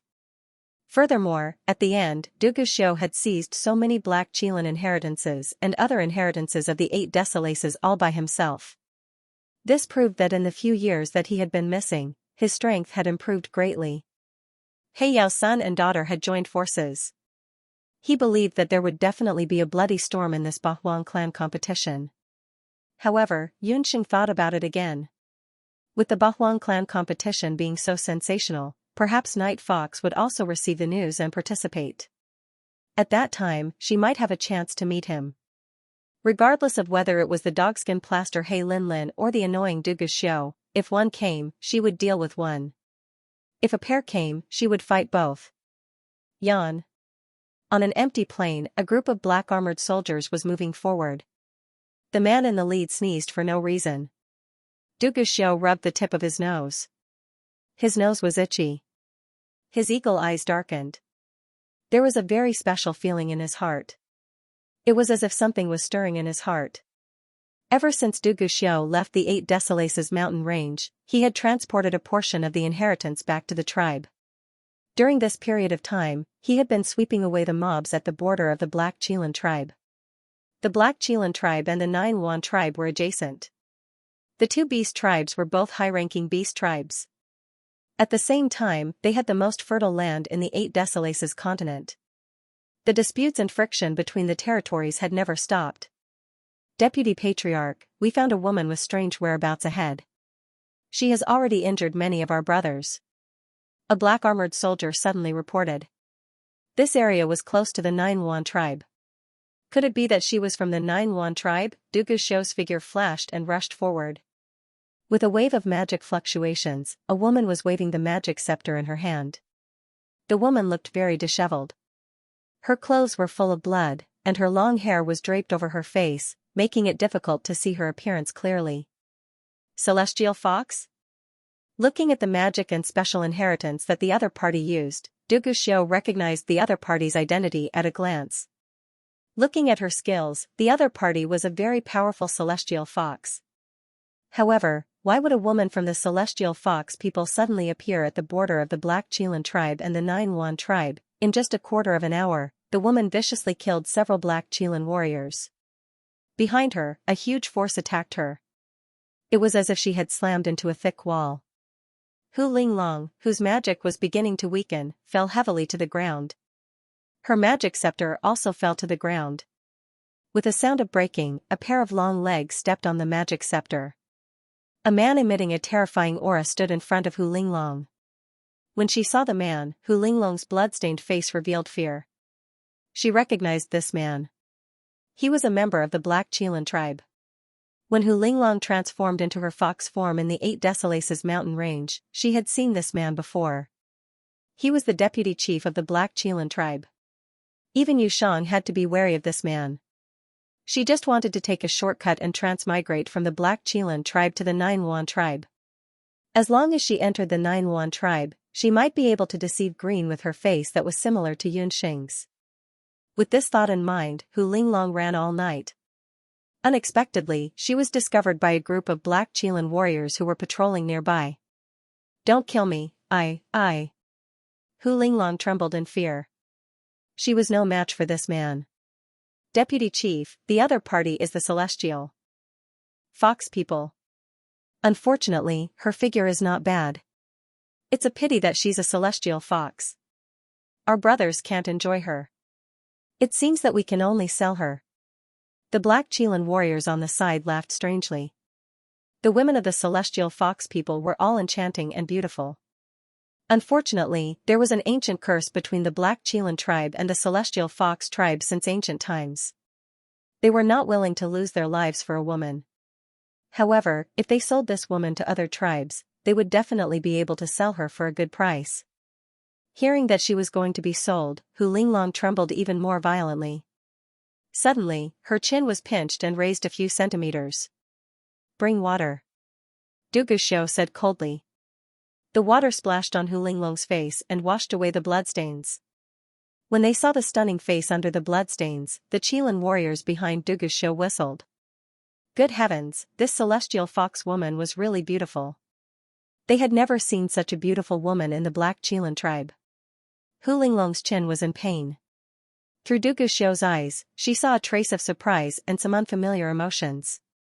Could it be that this black Chilan deputy chief who looked extraordinary fell in love with her at first sight? Hu Linglong was secretly delighted. She was completely unaware that this face of hers was not her face at all. "Deputy chief, you're hurting me." Hu Linglong immediately put on a delicate and pitiful appearance. She exhaled and blew a breath of air toward Du Guxiu's face. She had always been good at seducing men. Originally, she thought that the other party would definitely be infatuated with her. Who knew that in the next moment, she would be ruthlessly thrown away? "Io, you're crazy." Hu Linglong was dizzy from the fall. She had never been treated so coldly by a man before. What was the meaning of this man? A second ago, he was full of tender feelings, and the next second, he became cold and heartless. Could it be that there was something wrong with his brain? The group of black Chilan warriors looked at Hu Linglong with ridicule. This woman looked beautiful, but unfortunately, her brain wasn't good. It was no wonder that people said that women with big breasts had no brains. In the black Chilan tribe, deputy clan leader Du Guxiu was famous for being cold and handsome. However, it was also strange that he wasn't young anymore. After coming to the black Chilan tribe, because of his handsome appearance and powerful strength, he had always been liked by the unmarried noble women in the tribe. There were even some married women who secretly threw flirtatious glances at him. However, although the deputy clan leader was playful, other than summoning a woman to serve him in bed every few days to solve his physiological needs, he had never been in love with any woman. It was said that every time he slept with a woman, he would give her a bowl of fertility prevention soup. Therefore, although the deputy clan leader had many women in the past few years, none of them had ever given birth to a child for him. There were rumors in the tribe that it was because the deputy clan leader already had a child. However, there were also people who said that the deputy clan leader had a woman that he deeply loved. The deputy clan leader would only marry that woman. Earlier, when they saw the deputy clan leader staring at that woman for a long time, they thought that the deputy clan leader felt that she was beautiful. However, they didn't expect that she would take the initiative to throw herself into his arms, but the deputy clan leader directly threw her away. "Who are you? Why do you look so similar to Yunxing?" When Du Guxiu saw Hu Linglong's face, he instantly thought that she was Yunxing. At that moment, he only felt a rumble in his mind. In the past few years, he had been thinking about Yunxing day and night. He even thought that those women who served him in bed were Yunxing. However, Hu Linglong took the initiative to seduce him. This made Du Guxiu immediately wake up. This woman, other than her appearance and figure being similar to Yunxing, her actions were frivolous and her gaze was constantly seductive. She wasn't Yunxing. Yunxing? It's Yunxing again. I'm not that mixed-blood Yunxing. I'm Hu Linglong, the daughter of an elder of the celestial fox tribe. As soon as Hu Linglong heard Yunxing's name, she was like a cat whose tail had been stepped on. The deputy patriarch of the black Chilan tribe in front of him, in terms of appearance and power, wasn't much worse than green, but he actually kept calling her Yunxing. Hu Linglong had never hated a woman so much in her entire life. Even Hu Xing had never made her hate him so much. Hearing Hu Linglong's malicious words, Du Guxiu picked her up and spoke word by word as if he wanted to eat her up. "Speak clearly. Have you seen Yunxing? When? Where is it? Let go, I'm going to be strangled to death. Hu Linglong's chin was still faintly hurting. Her neck was about to be broken by this violent man. She was truly unlucky to have met this madman. If you don't speak clearly, I'll seal your soul, break your tendons, and sell you to the dark green wolf tribe. I'll let those wolves torture you day and night and make you beg for death. As the iron-blood monarch of the later Qin dynasty, Du Guxiu had accumulated countless methods to extort confessions over the years. He had plenty of methods to make Hu Linglong speak. Wolf tribe, as soon as she thought of those disgusting faces of the wolf tribe and how she was going to be toyed with by them, Hu Linglong's blood slowly turned cold. This man was cold and heartless. He meant what he said. He would definitely do it. No, don't sell me to the wolf tribe. I'll speak, I'll tell you everything. I've seen Xianxia. She's in Hu City now. She's competing with others for the position of the saintess of the celestial fox tribe. After Hu Linglong finished speaking, Du Guxiu released her collar and threw her to the dark Qilin warriors. A strange smile suddenly appeared on Du Guxiu's cold face. He laughed out loud, and his laughter echoed throughout the wasteland. Xianxia, I didn't expect that after going around in circles, you would actually deliver yourself to me. This time, I want to see where you can escape to, Du Guxiu muttered to himself. An unprecedented expression appeared on his face. That expression seemed to be gentle and affectionate, but also seemed to be gnashing his teeth. When Hu Linglong and the Black Qilin warriors saw that, they were a bit confused. They didn't even know what relationship the person called Xianxia had with the vice chief. Hu Linglong didn't know what Du Guxiu's intentions were. She only knew that the man in front of her was too terrifying. She just wanted to stay far away from him. I've already told you. You should let me go now, right? Hu Linglong was trembling with fear. You've told me such a huge piece of information. As a reward, I've decided not to sell you to the dark green wolf tribe. However, you've killed a few of my subordinates. Your Dharma soul and tendons in your arms and legs must be crippled. Du Guxiu took a step forward and suddenly grabbed Hu Linglong's head. The incomparably tyrannical dark Qilin battle chi instantly invaded Hu Linglong's body. She felt that all the magic power in her body was instantly sucked dry. Her Dharma soul was crippled. Ah! You can't. Cold sweat immediately appeared on Hu Linglong's forehead. She had never suffered such torture. Her Dharma soul. Then I'll cripple your tendons. Du Guxiu's gaze fell on Hu Linglong's wrists and legs. This woman was full of resentment when she mentioned Xianxia. It seemed that she had some grudges with Xianxia. That was fine. That woman was too smart and too beautiful. It was normal for other women to be envied by such a woman. However, as her future man, he was still very willing to clean up these eyesores for her. No, you can't touch me. Xianxia is going to marry the 9 Yuan tribe's green. I like green. If you keep me, I'll definitely be useful to you in the future. In order to protect herself, Hu Linglong threw Du Guxiu away. She didn't know what the relationship between Du Guxiu and Xianxia was. She could only bet that the man in front of her also liked Xianxia. If he also liked Xianxia, he wouldn't be willing to let the woman he liked marry green. What did you say? Du Guxiu's hand froze. His tone sounded a little fishy. It seemed that there was a trace of strong jealousy. As expected, this man also liked that B*TCH. Hu Linglong's heart was filled with jealousy and hatred. However, at this moment, she only knew that she had to protect herself. She told him about the agreement between the Celestial Fox tribe and the 9 Yuan tribe's old tribe leader, Green Cine, and Xianxia. 9 Yuan's green. Du Guxiu's face sank. Why was there another green? Where did Ji Baiming go? Why did Xianxia appear in the 8 Desolates continent? Settle this woman down first and bring her back to the Black Qilin tribe. Du Guxiu pondered for a moment and decided to bring Hu Linglong back to the Black Qilin tribe first. Thank you for voting for the new and old books. I'm still rolling around to vote for the new book Divine Doctor's Abandoned Daughter, Ghost Emperor's Wild Beast Tamer Concubine. If there are no accidents today, I'll continue to update. The Bahuang tribal competition was held once every 10 years, and the location of the competition was decided by the 8 patriarchs. This time, the location was the Black Qilan tribal nation. Xianxia placed great importance on this Bahuang tribal competition. He personally led the team to the capital of the Black Qilan tribal nation, Yong City. After Yunxing weighed the pros and cons, she left little Yingying, Qingqing, and the rest on the divine world treasured ship. The Black Qilan tribe nation was not Hu capital. After the experience of Elder Lu using Bo and little Yingying to blackmail them, coupled with the fact that Yunxing knew that Du Guxiu was also in the Black Qilan tribe, she already knew that the Bahuang tribe competition this time would not be so easy. As for little Yingying, Yunxing considered that little Yingying's situation was special, and it might be more dangerous for her to stay in Hu capital. Therefore, she decided to bring little Yingying to the capital of the Black Qilan tribal nation, Sky Harmony City. When Yunxing and the rest arrived at Yong City, it was already 3 days later. Because they relied on a magic array for transportation, everyone was still in good spirits. Sky Harmony City isn't Hu capital.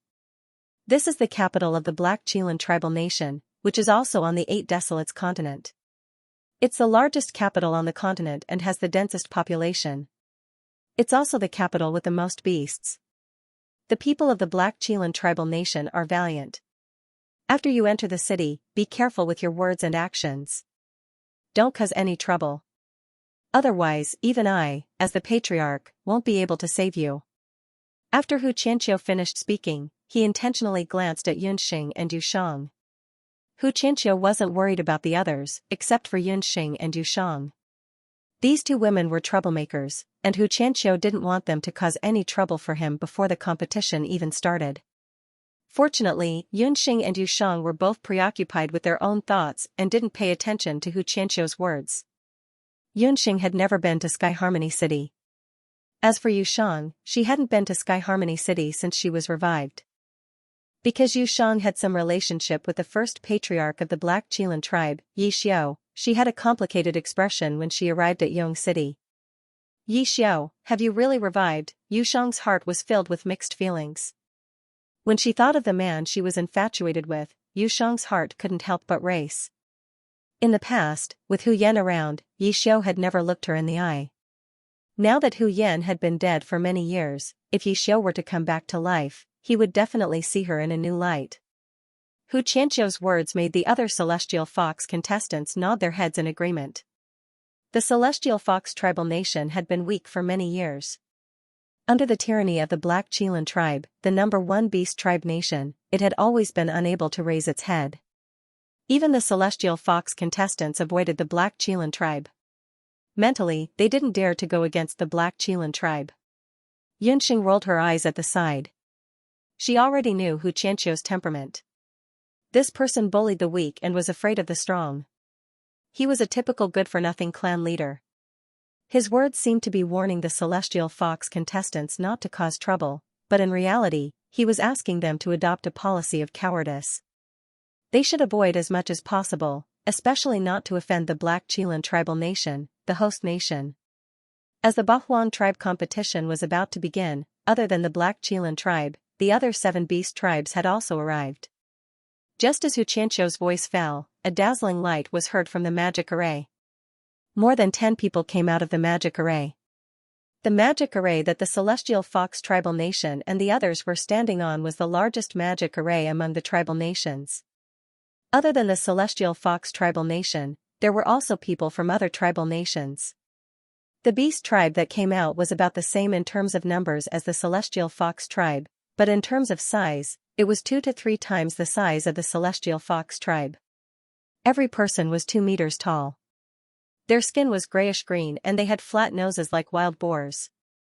Every step they took caused the ground to rumble. The people who came were from the Behemoth tribe.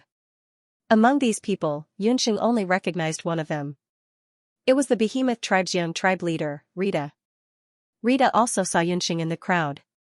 When she saw Yunxing, Rita was a little surprised. She thought that her eyes were playing tricks on her. Didn't Yunxing die in the Bahuang mountain range? However, Rita's astonishment only lasted for a moment before she nodded at Yunxing in a friendly manner. Due to the incident with the Behemoth's inheritance pillar, the two of them could be considered to be friends.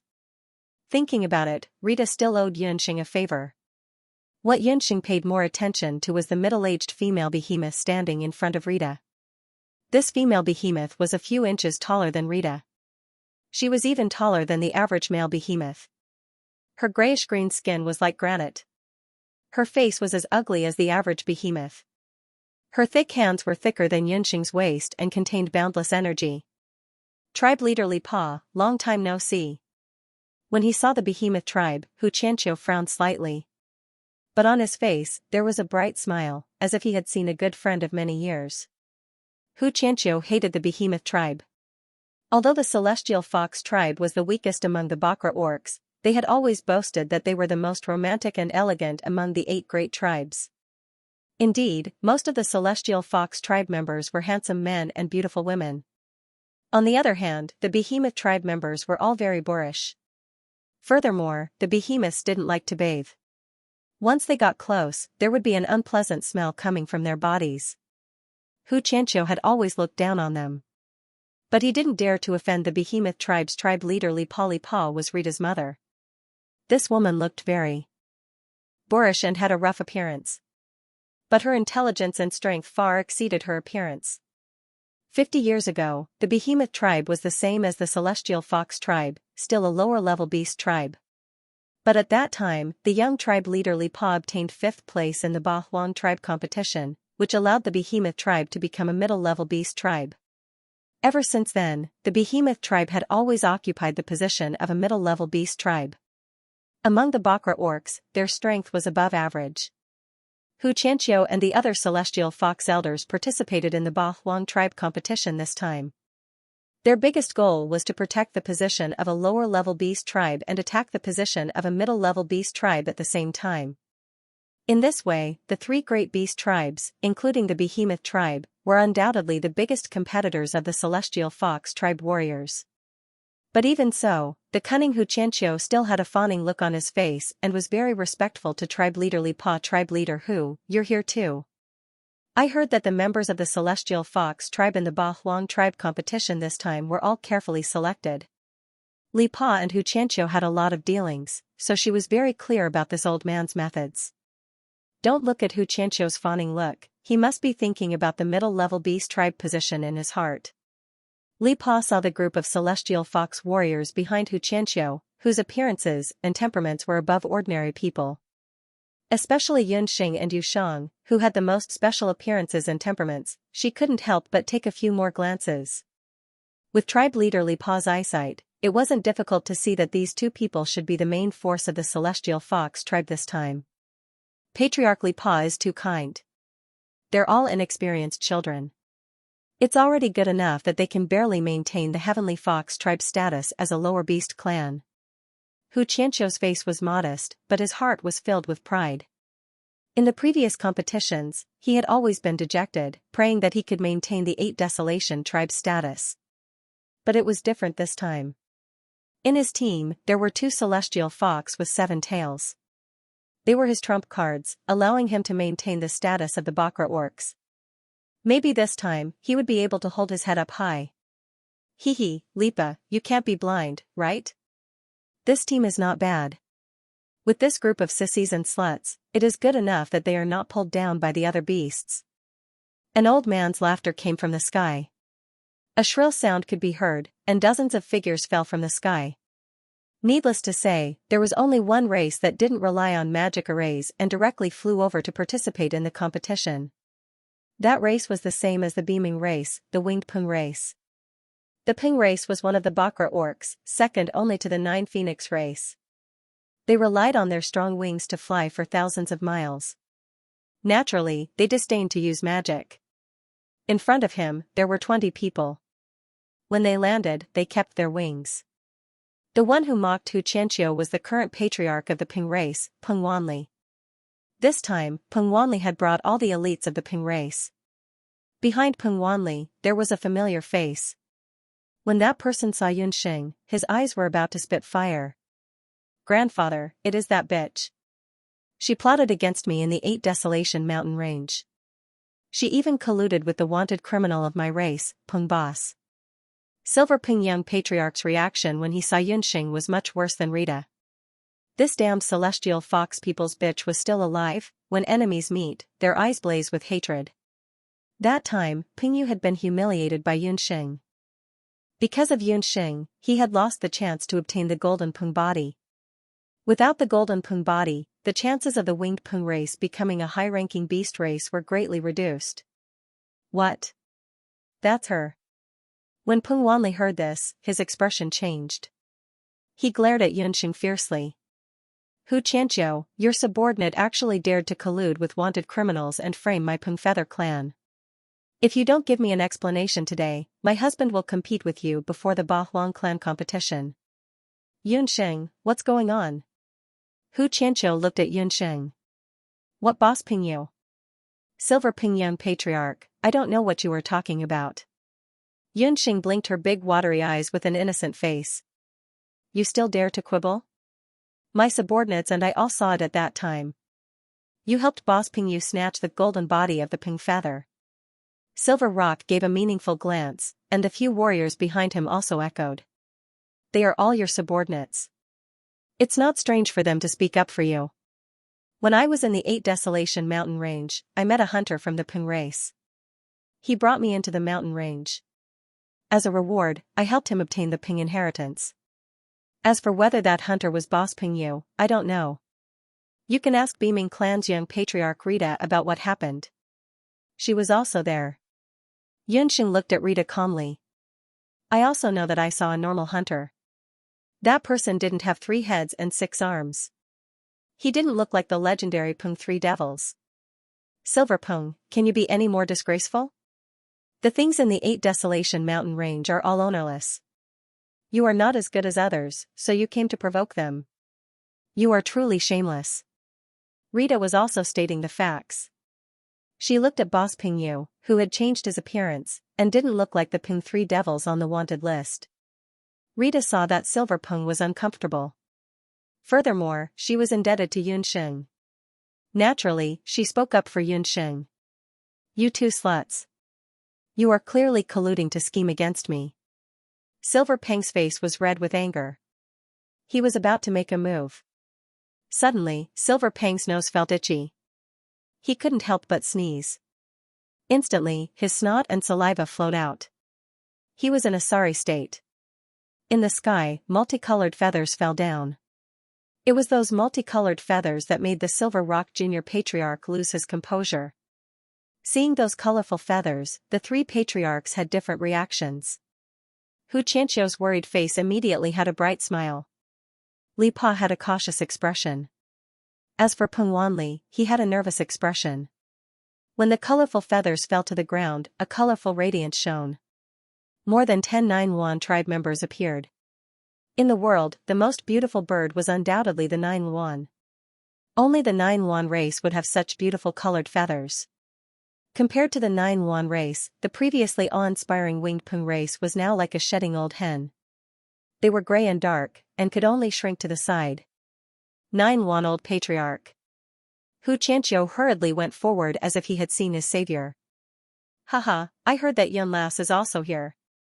Where is she? 9 Yuan Old Patriarch led a group of 9 Yuan warriors. His face was red and his eyes were like torches. He directly walked past Hu Qianqiu, who was trying to curry favor. In a few steps, he walked in front of Yunxing. Not bad, not bad. Little girl, you worried me to death. I heard that something happened to you in the 8 Desolate mountain range. I was so worried that I almost lost all my beard and became a bald Yuan. When 9 Yuan Old Patriarch saw Yunxing, it was as if he had seen his long-lost granddaughter. He looked left and right, and the more he looked, the more satisfied he was. The old patriarch's words made the other patriarchs react differently. Especially Peng Wanli and Yin Peng, the 2 grandfather-granddaughter pair who wanted to make things difficult for Yunxing. At this moment, their expressions were very strange. 9 Yuan Old Patriarch's tone, why did he sound so familiar with that little celestial fox? How could they know that 9 Yuan Old Patriarch had long regarded Yunxing as his granddaughter-in-law? If something happened to Yunxing, wouldn't his arrogant grandson, Green, be a bachelor for the rest of his life? Thinking that his grandson was going to be a bachelor, 9 Yuan Old Patriarch was so worried that several strands of his beard fell off. Green coughed a few times at the side. On his handsome face, there was a suspicious blush. He gazed at Yunxing gently. Yaoji, that woman is the future wife of the young patriarch? Apart from that face, she doesn't look like anything special. The warriors of the Nine Yuan tribe, especially the female warriors, looked at Yunxing a few more times when they saw the old patriarch and young patriarch's reaction. She's just a seductive vixen. This time, I'll definitely not let her go. Yaoji glared at Yunxing fiercely. Old patriarch, young patriarch Green, long time no see. When Yunxing saw Nine Yuan old patriarch appear, she smiled kindly. Although, she was also puzzled as to why the old patriarch was so affectionate when he saw her. Yunxing did not hate the Nine Yuan old patriarch. In her memory, she had only met this old patriarch a few times, so they were not familiar with each other. It was just that the Nine Yuan old patriarch's temper was somewhat similar to her grandfather, Yunba. He was different from Xianxia, that old fox. He had a clear distinction between love and hate. When he was in the Celestial Fox tribe, he had helped her out in the inn. Counting this time, it was already the second time. So when Yunxing saw him, she felt very close. Yunxing did not know that the Nine Yuan old patriarch was no less shrewd than Xianxia, that old fox. He was so close to Yunxing. Other than finding Yunxing pleasing to the eye, there was another reason. It was because of the marriage between the two clans. Although Xianxia did not announce the matter of Yunxing becoming the Celestial Fox Saintess, he had already secretly informed the Nine Yuan old patriarch. He also made a promise to the Nine Yuan old patriarch that as long as the Bahuang clan competition ended, he would arrange for Yunxing to ascend the throne as the Celestial Fox Saintess. At that time, he would arrange for Yunxing and Lu to marry. When the old patriarch thought that Yunxing and Lu were married and that he would soon be able to hold his grandson, he was overjoyed. Yunxing was still in the dark about this matter. Oh right, I seem to have heard just now that someone wanted to make things difficult for Yun Lass. The Nine Yuan old patriarch was not young, but his ears were sharp. Just now, when Peng Wanli and his grandson wanted to teach Yunxing a lesson, he had heard most of it. Hee, old patriarch, you must have heard wrongly. Just now, it was just old patriarch Peng chatting with the juniors. Xianxia was directly ignored by the Nine Yuan old patriarch and felt a little upset in his heart. However, he was still the patriarch of a clan. His psychological endurance was strong. As Xianxia spoke, he looked at old patriarch Peng. When the latter saw the Nine Yuan old patriarch, his earlier arrogance was immediately suppressed. Once the Nine Phoenix old clan leader appeared, that Feather Rock old clan leader was nothing. These two old patriarchs, in the current 8 Desolation Beast clan, could be considered to be of the older generation. They could be considered to be of the same generation as He Yao, Xianxia, Li Pa, and the others. The two of them belonged to a tribe of flying beasts. However, no matter if it was in terms of bloodline or strength, the Luan tribe was far superior to the Peng tribe. In particular, 150 years ago, the Nine Yuan old clan leader and the Ping clan leader had participated in the same Bahuang clan competition. At that time, the young and impetuous Ping clan leader went to challenge the Nine Yuan old clan leader. The result was that the Nine Yuan old clan leader used a phoenix heavenly fire to burn away all the hair on the Feather Peng old clan leader's body. He directly kicked the naked Feather Peng old clan leader down from the stage and became a white chicken. This matter became the greatest humiliation of the Feather Peng old clan leader's life. Even if he became the Feather Peng old clan leader, this matter had always been a joke among the patriarchs. Because of this, the Feather Peng old clan leader hated the Nine Yuan old clan leader to the core. He had always wanted to take revenge. Since he couldn't take revenge himself, he hoped that his descendants could take revenge. Unfortunately, the Nine Yuan tribe's green was much stronger than Silver Rock in terms of appearance and strength. Therefore, when the Feather Peng old clan leader saw the Nine Yuan old clan leader, he was like a mouse seeing a cat. Fox clan leader is right. How could this patriarch bully the younger generation? We were just chatting. The Feather Peng old clan leader could only swallow his broken teeth and nod his head gloomily. Not bad, not bad. Peng Wanli, you old fellow, you finally grew some brains. Even if there were any grudges between the younger generation, they shouldn't compete in private. If they want to compete, the Bahuang clan has plenty of opportunities. I believe that even if that brat Heiyao was here, he would say the same thing. In the Bahuang clan competition, the strong will live and the weak will die. This is the place where the new talents of our Bakra orcs will rise. As the 9-1-old clan leader spoke, his sharp eyes were already looking at the young city in front. Following the gaze of the old patriarch, Yunxing, Lu and the others also looked at the majestic, mountain-like city in front of them. It was the largest city in the 8 Desolates continent, the Black Qilans Tianyong city. Celestial Fox, 9-1, Featherping and Behemoth had already arrived. The other 3 clans, Green Hell Wolf, Ba Serpent and D clan would also arrive soon. Due to the appearance of the 9-1-old clan leader, the conflict between Yunxing and the Featherping clan came to an end. Everyone walked towards the Tianyong city together. Yunxing, what's the matter with Featherping boss? Why didn't you report this to the clan? Xianxia reprimanded Yunxing when the 9-1-old clan leader was not paying attention. I've already said that I don't know anything about Featherping boss. Clan leader, if you have the time to worry about this, why don't you think about how to please the Black Qilan and D clan leader later? Yunxing smiled faintly and rebutted Xianxia. Bastard, how dare you speak to me like that? Let me tell you, you'd better be smart. Don't forget that Hu Rulan and Lu Yunshuang's clansmen are still in my hands. Xianxia's face turned red and white from Yunxing's mockery. He was very embarrassed. Yunxing could not be bothered to say anything more to him. Her beautiful eyes looked at the Behemoth clan's team not far away. Young clan leader Rita's appearance did not seem to have changed. It seemed that she had not comprehended the Behemoth's inheritance. At this moment, Rita was staring at Green. Her gaze was hesitant, as if she wanted to ask something but did not know how to start. Yunxing's heart skipped a beat. She walked to Green's side. Green, I heard that you have a good relationship with young clan leader Z of D clan? Why didn't the 2 of you travel together this time? Yunxing's question was neither too loud nor too soft. Her voice fell into Rita's ears. Rita's ears immediately perked up when she heard Z's name. Z's clan has some matters to attend to, so they will arrive a few days later. Green was in a good mood when he saw the beauty taking the initiative to strike up a conversation with him. He took the opportunity to strike up a conversation with Yunxing. They will only arrive a few days later. Rita's rough face could not help but show some disappointment when she heard that. However, at the same time, she nodded gratefully at Yunxing. Yunxing saw through her thoughts. Rita, don't even think about it. If you dare to learn that damned inheritance for a man, you will fail to live up to the expectations of your clan.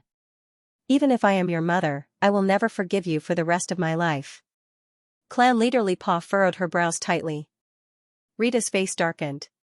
She did not say a word and followed the Behemoth clan's team. Ahead, Tianyong capital was getting closer and closer. At the city gate, there were already 2 rows of teams. The one leading them was a young man in black armor. Behind him, there were close to 100 Black Qilan warriors. It was obvious that they were waiting for the clan leaders. When she saw the young man, Yunxing's expression changed slightly. Her footsteps also slowed down. Dugu Xiao. They still met him. Dugu Xiao also saw the people from the 4 great beast clans walking over. Today, he was ordered by Heiyao to welcome the guests, but, even though there were nearly 100 people in front of him, Dugu Xiao's gaze was immediately captured when he saw that familiar figure. His heart, which had been like stagnant water for the past few years, suddenly started to beat violently at this moment. It felt as if his heart was about to jump out. Yunxing, that damn little vixen who made people hate and love her. Dugu Xiao's eyes immediately burned. In his eyes, the Bakra orcs and the clan leader had all disappeared. There was only Yunxing. Dugu Xiao had captured Hu Linglong because he felt that Hu Linglong was somewhat similar to Yunxing. But today, when he saw Yunxing, he knew that Yunxing was Yunxing. Even if someone had the same appearance as her, she was ultimately not Yunxing. Her face, her eyebrows, and the 2 small dimples at the side of her mouth when she smiled, only Yunxing had them. Yunxing, you were the one who provoked me first.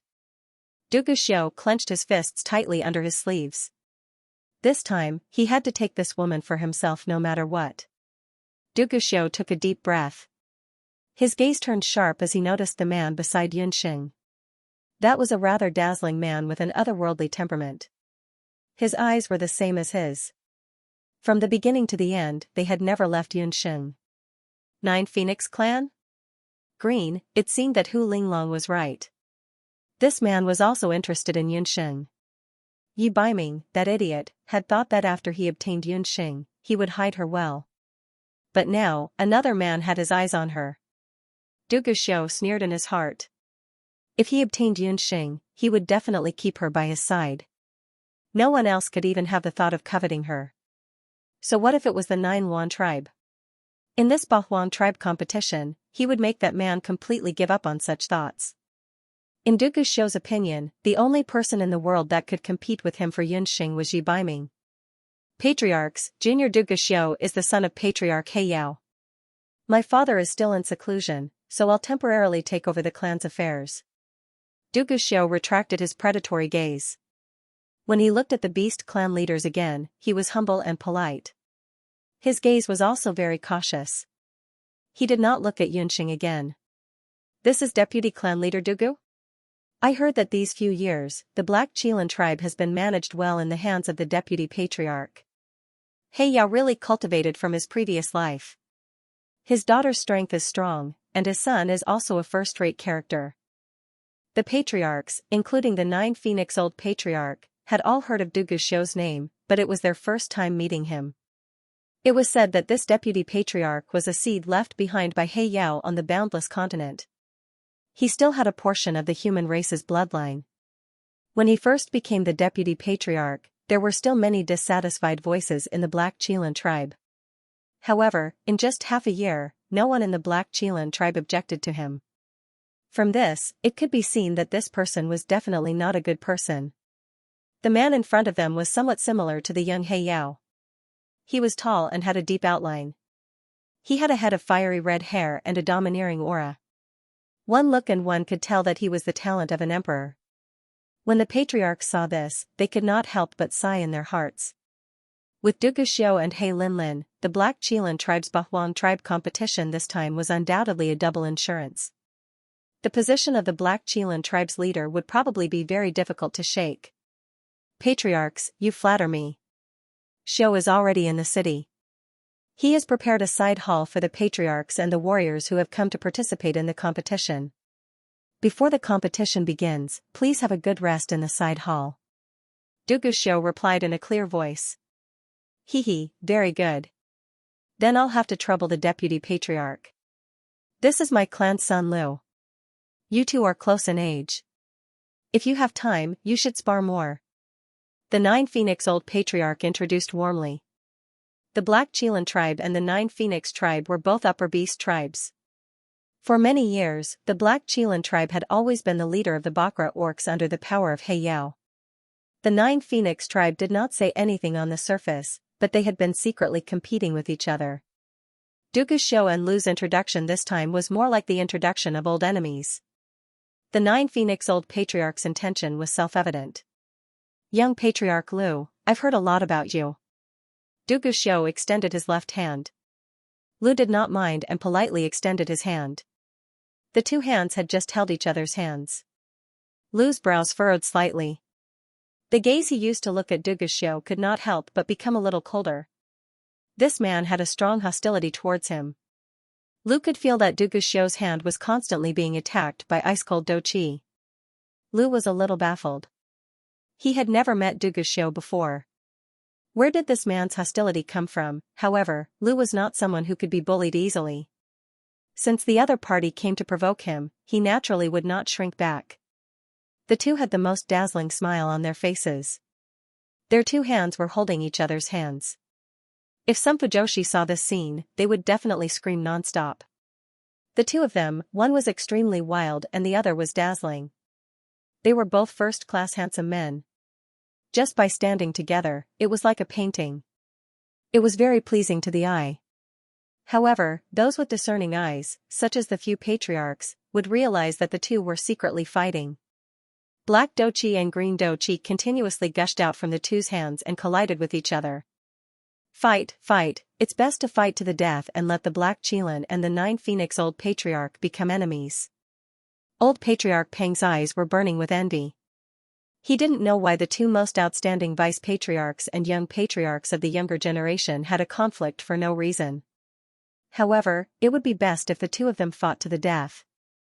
The 9-Phoenix-old patriarch's face was also filled with confusion. What's wrong with Lu? The two of them held each other's hands. Unknowingly, a quarter of an hour had passed. The doqi on Duguxiu's body was mixed with the divine power of the halberd of the divine battle god. Lu's gaze became more and more serious. Just as Lu was about to mobilize the 9 Phoenix King's relic in his body to fight Duguxiu head-on, a pair of soft hands, like a feather, leisurely landed on the two's hands.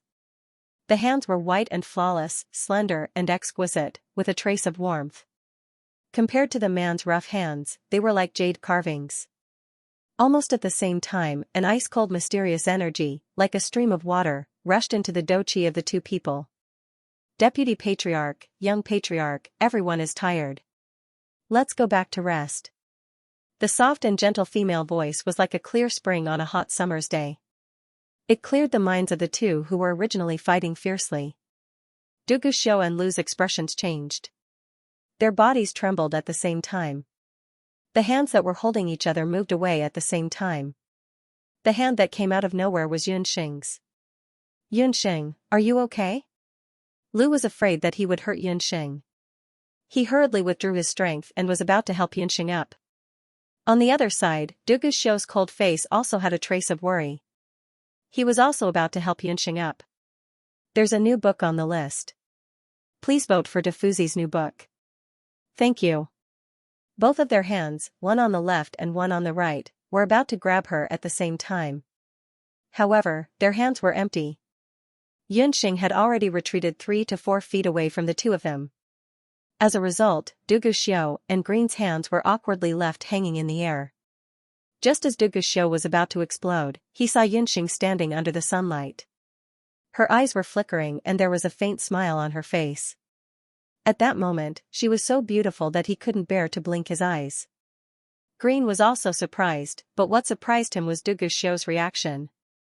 Could it be that the Vice Patriarch and Yunxing were both men, and they both liked the same woman? Green instantly understood why Duguxiu would suddenly make things difficult for them. Hehe, I'm sorry, Vice Patriarch. This is my niece, Yunxing. She has a mischievous nature and has disturbed the Vice Patriarch and the young Patriarch. Please don't take offense. Xianxia saw Duguxiu's eyes flickering with a strange light as he stared at Yunxing. He secretly scolded Yunxing for being a busybody in his heart and hurriedly went up to smooth things over. So Miss Yun is the niece of the Fox Patriarch. The Fox Patriarch has raised a good niece. Duguxiu intentionally emphasized the word good and curled his beautiful lips, revealing a smile on his face. A storm, because of Yunxing's unintentional interruption, disappeared like smoke. However, anyone with a discerning eye could tell that there was a grudge between Duguxiu and Green. Duguxiu brought the 4 great beast races to the guest house where they were staying. The 7 great beast races are honored guests. Xiu has personally prepared a guest house for you on the most bustling street of Sky Harmony City. Duguxiu displayed the courtesy of a host and brought everyone forward. According to the order, Duguxiu brought the Beaming clan to the closest guest house of the Beaming clan. To the left of the Beaming clan was the guest house of the Ping clan, and to the right was the guest house of the Ba Serpent clan and the Green Hell Wolf. Xiu heard that young Patriarch Green has a close relationship with the young Patriarch of the D clan, so he arranged for the guest houses of the two clans to be placed together. As Duguxiu spoke, he had already brought the 9-Wan-old clan leader and the others to 2 very imposing courtyards. The rest of the 6 major beast tribes had already been arranged, except for the Celestial Fox Pavilion. The leader of the Celestial Fox people, Xianxia, couldn't help but feel a little dissatisfied when he heard this. Could it be that Duguxiu was like the other beast tribes, looking down on them and planning to dismiss the Celestial Fox tribe? At the thought of this, the warriors of the Celestial Fox tribe looked dissatisfied. As for the Celestial Fox residence, it was originally arranged for a holiday, but a few days ago, the weather was dry, and the Celestial Fox residence suddenly caught fire. It's still under repair. Xianxia was momentarily unable to find a suitable spot. She then recalled that there were a few empty courtyards in Xiao's residence. If you don't mind, you can stay in Xiu's residence for the next few days, Dugu Xiu said apologetically. So that was the case. The Celestial Fox tribe warriors instantly heaved a sigh of relief. Hearing Dugu Xiu's words, Xianxia's expression immediately turned bright. Of course, he was willing to get closer to this young and promising vice tribe leader who might become the Black Qilan tribe in the future. Then I'll have to trouble vice tribe leader. Xianxia had a satisfied expression.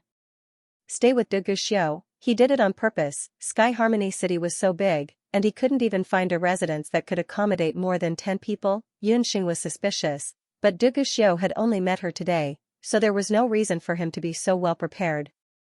Hearing that Yunxing was going to stay in Dugu Xiu's residence, Green was also somewhat dissatisfied. However, he was currently standing in the territory of the Black Qilan tribe. Even if he was dissatisfied, he couldn't flare up.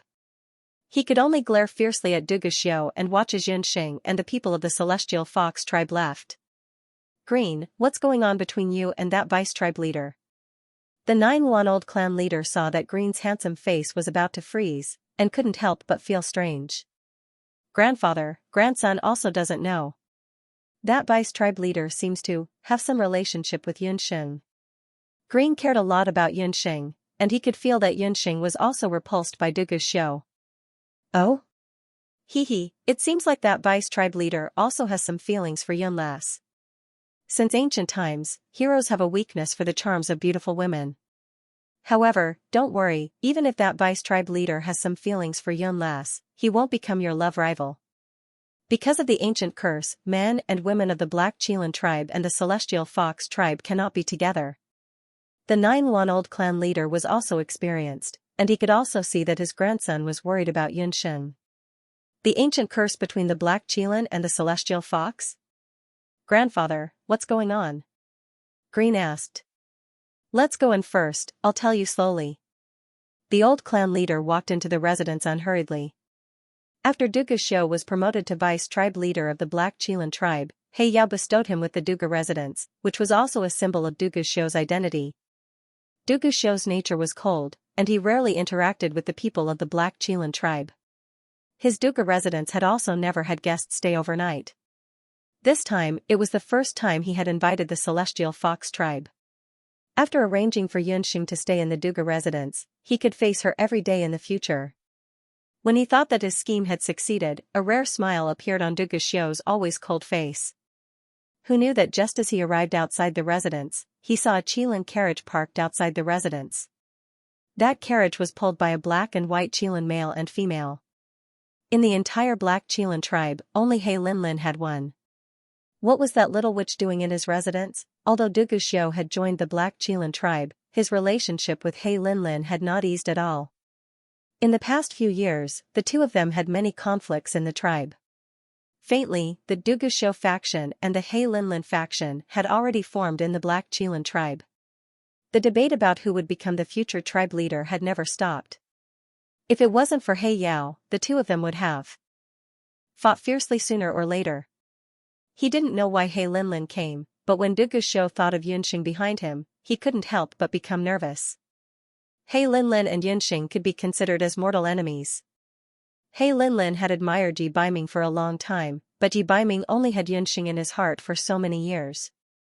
If He Linlin knew that Yunxing had also come to the 8 Desolates continent and was in the Black Qilan tribe, she would probably use all means to kill Yunxing. No matter what, he couldn't let He Linlin see Yunxing at this time. Dugu Xiu thought in his heart. Although Dugu Xiu knew that the two of them would meet sooner or later. With Yunxing's strength, she would definitely enter the core competition of the 8 Desolates tribe competition. As for He Linlin, she was already a seeded contestant of the Black Qilan tribe's core competition. However, now was not the time for the two of them to meet. After becoming a core contestant, the entire 8 Desolates continent would know Yunxing. At that time, it would be very difficult for He Linlin to make a move on Yunxing. Before the core competition, he couldn't let Yunxing meet that little witch. Clan leader Fox, there are guests in the Xiu residence, so I won't be able to bring you to the side courtyard to rest. Xiu has already ordered people to arrange your accommodations. After Dugu Xiu said that, one of his personal attendants walked forward to lead the way.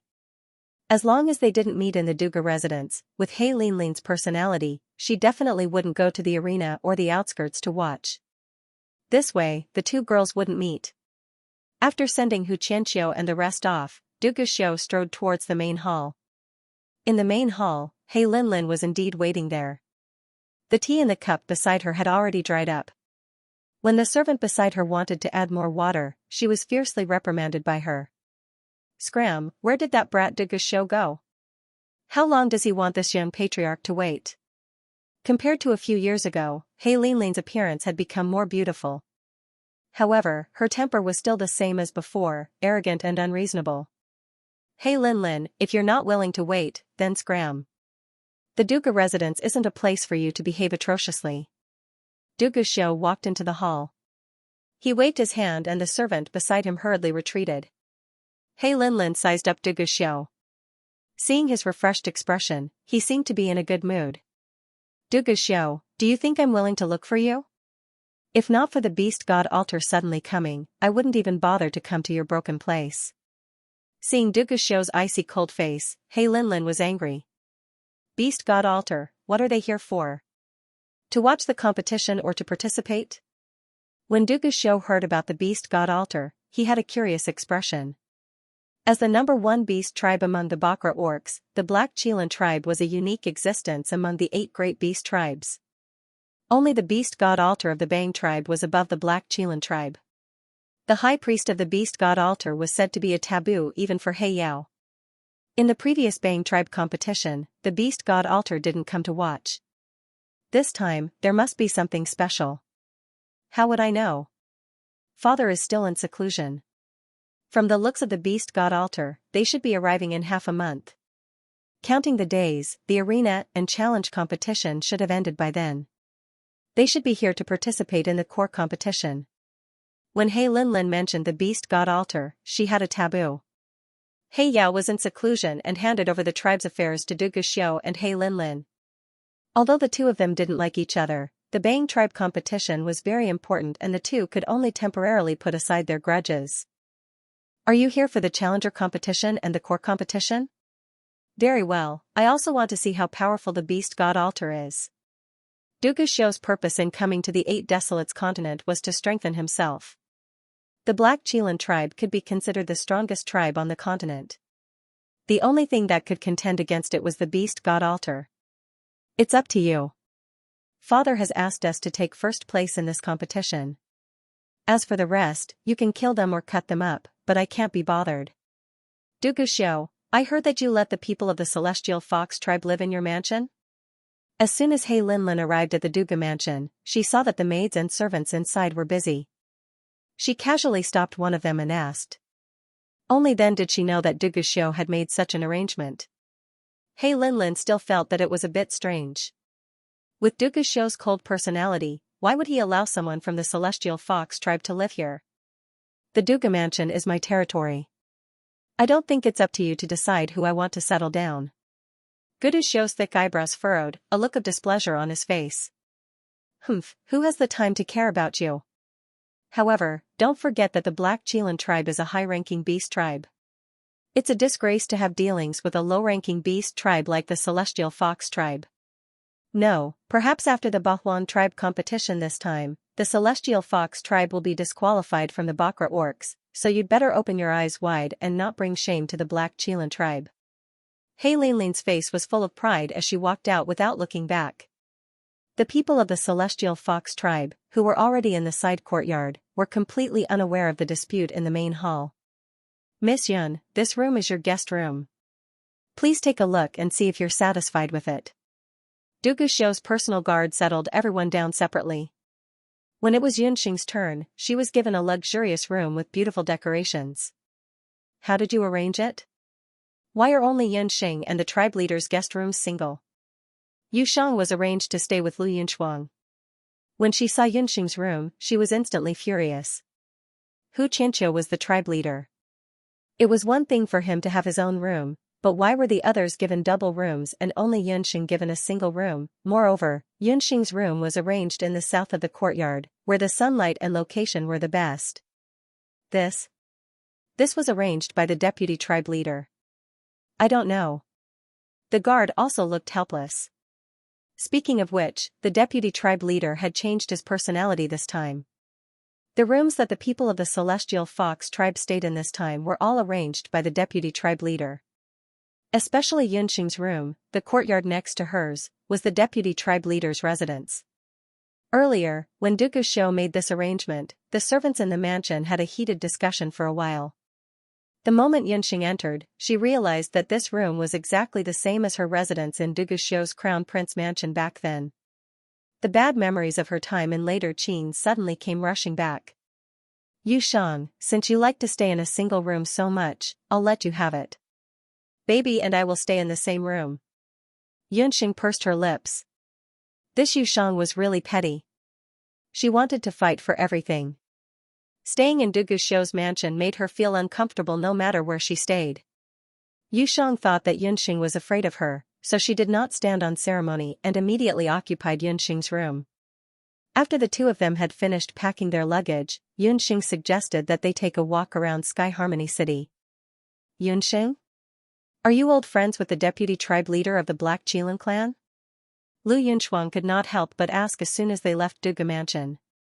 Lu Yunchuang also noticed that there seemed to be something strange between Yunxing and the deputy tribe leader.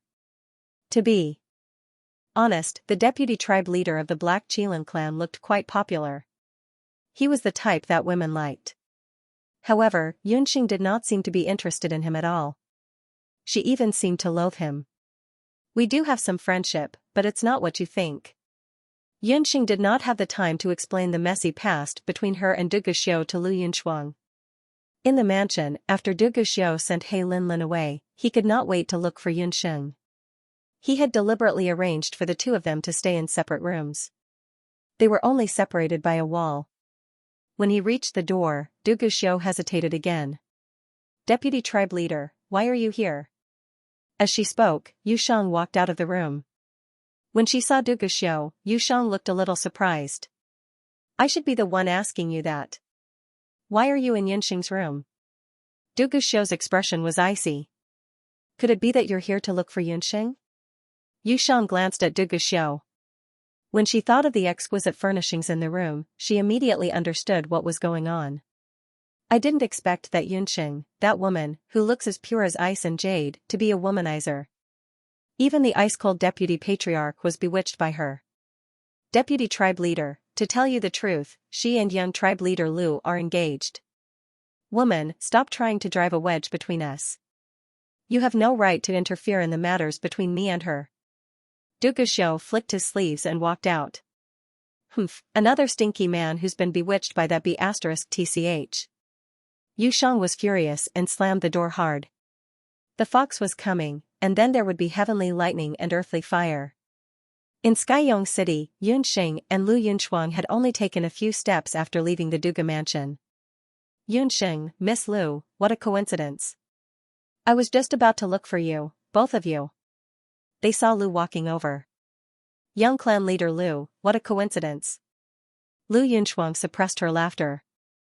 Judging from Lu's expression, it was obvious that he had been waiting outside the mansion for a long time. Lu Yunchuang's amused gaze made Lu Yunchuang feel awkward. Where are the three of you going?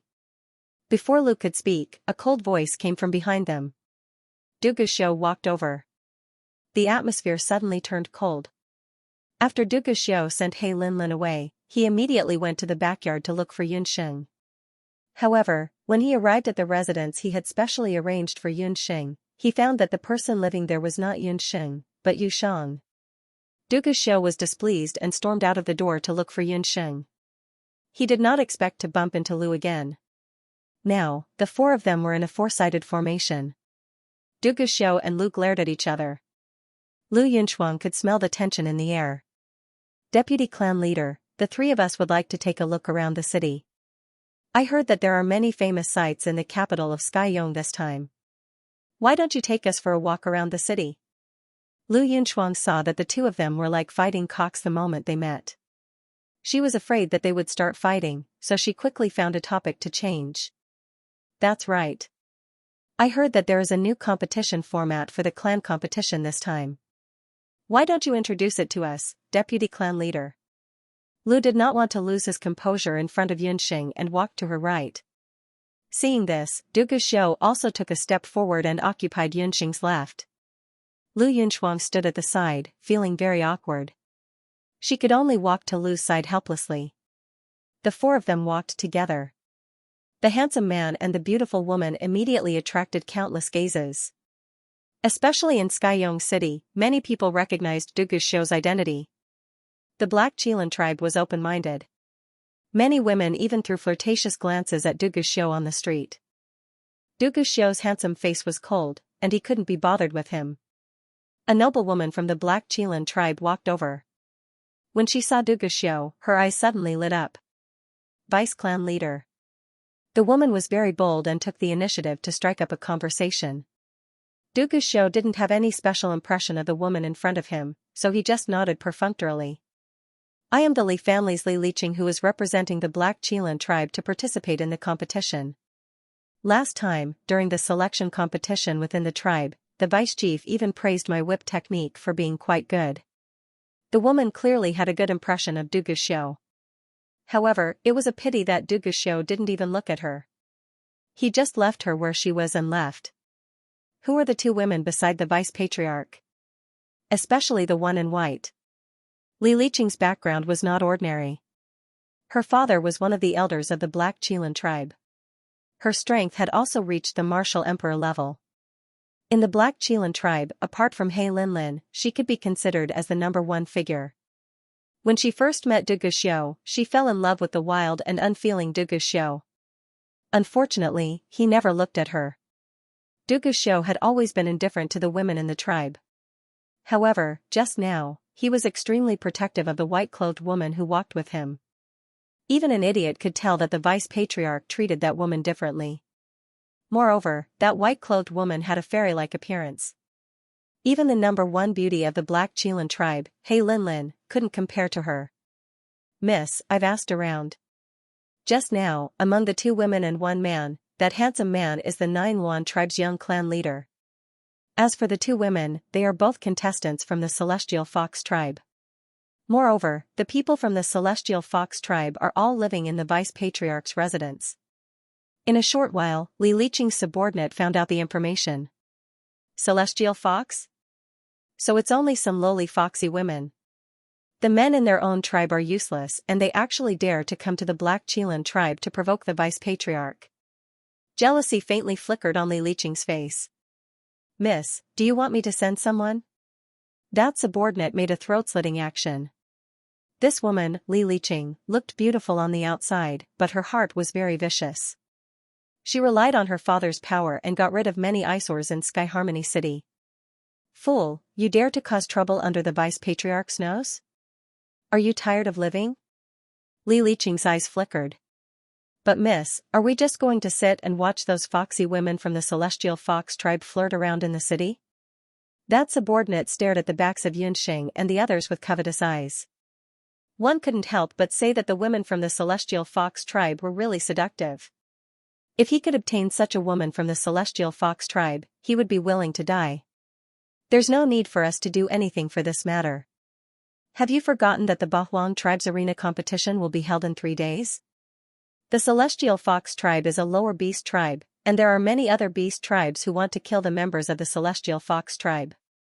Come over and spend some money. After Li Liqing whispered a few words, her subordinate nodded his head and immediately went to make the arrangements.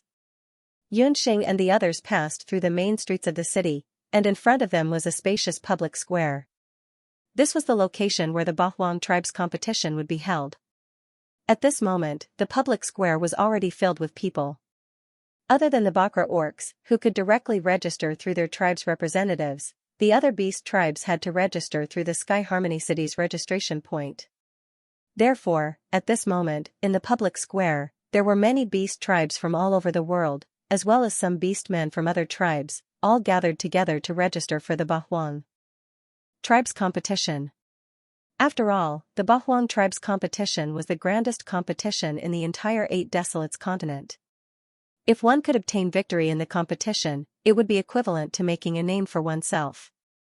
It was a pity that to most of the beast tribes, it was very difficult to snatch the top 10 spots from the Bakra orcs, What awaited them was more death and serious injuries that they would never be able to recover from. As Xianxia had never participated in the Bahuang tribe's competition before, she was completely unaware of the competition's rules. This year's Bahuang tribe's competition is different from the previous year's competition. The previous year's competition was divided into the preliminary round, the official round, and the final round. This year's Bahuang tribe's competition uses the never-before-used single elimination round, the challenge round, and the core round. Those two sky-connecting arenas are the arenas for this year's single elimination round and challenge round. As if he could see Yunxing's confusion, Du Guxiu started to explain. After he finished speaking, he even brought the three of them to the two circular arenas in front of them. Beside the arenas, there were a few guards from the Black Qilan tribe. When they saw Du Guxiu, their faces were filled with respect. The two arenas were built with bamboo, and the arenas were about 50 meters in size. This year's arena defenders are the Celestial Fox tribe and the Bosserpent tribe. 3 days later, you will accept challenges from other beast tribes on these two arenas. The single elimination round will last for 10 days. If you succeed in defending the arena, the two tribes will be able to enter the challenge round.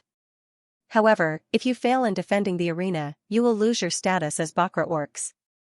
After Du Guxiu finished speaking, he looked meaningfully at Yunxing. Du Guxiu looked at Yunxing. Naturally, he didn't doubt Yunxing's ability to defend the arena. On the contrary, he believed that with Yunxing's strength and intelligence, it wouldn't be a problem for her to defend the arena for a day. However, to win the arena, it wasn't something that could be done by 1 or 2 or 3 people. It had to be done by the combined efforts of all 10 contestants. A single elimination tournament? So that was the case. No wonder that old man Hu Xianxia would suggest that the first step of the Bahuang clan competition was to defend the qualifications of the Bahuang beast clan. It seemed that they were required to successfully defend the arena in the first 10 days. The Celestial Fox tribe and the Bosserpent tribe were both lower-ranked beasts. This year, it was unknown if the Black Qilan tribe did it on purpose, but they actually suggested a new competition format, the arena. The arena would last for 10 days. Every day, the two tribes would send out a different contestant to defend the arena. The guardian of the ring would be challenged by other beasts, not from the 8 wastelands. The number of challengers per day would not exceed 10. As long as one of them could defeat the guardian of that day, it would be considered a success, and vice versa. In other words, if the Celestial Fox tribe wanted to win, they had to be able to defend the arena for at least 5 days.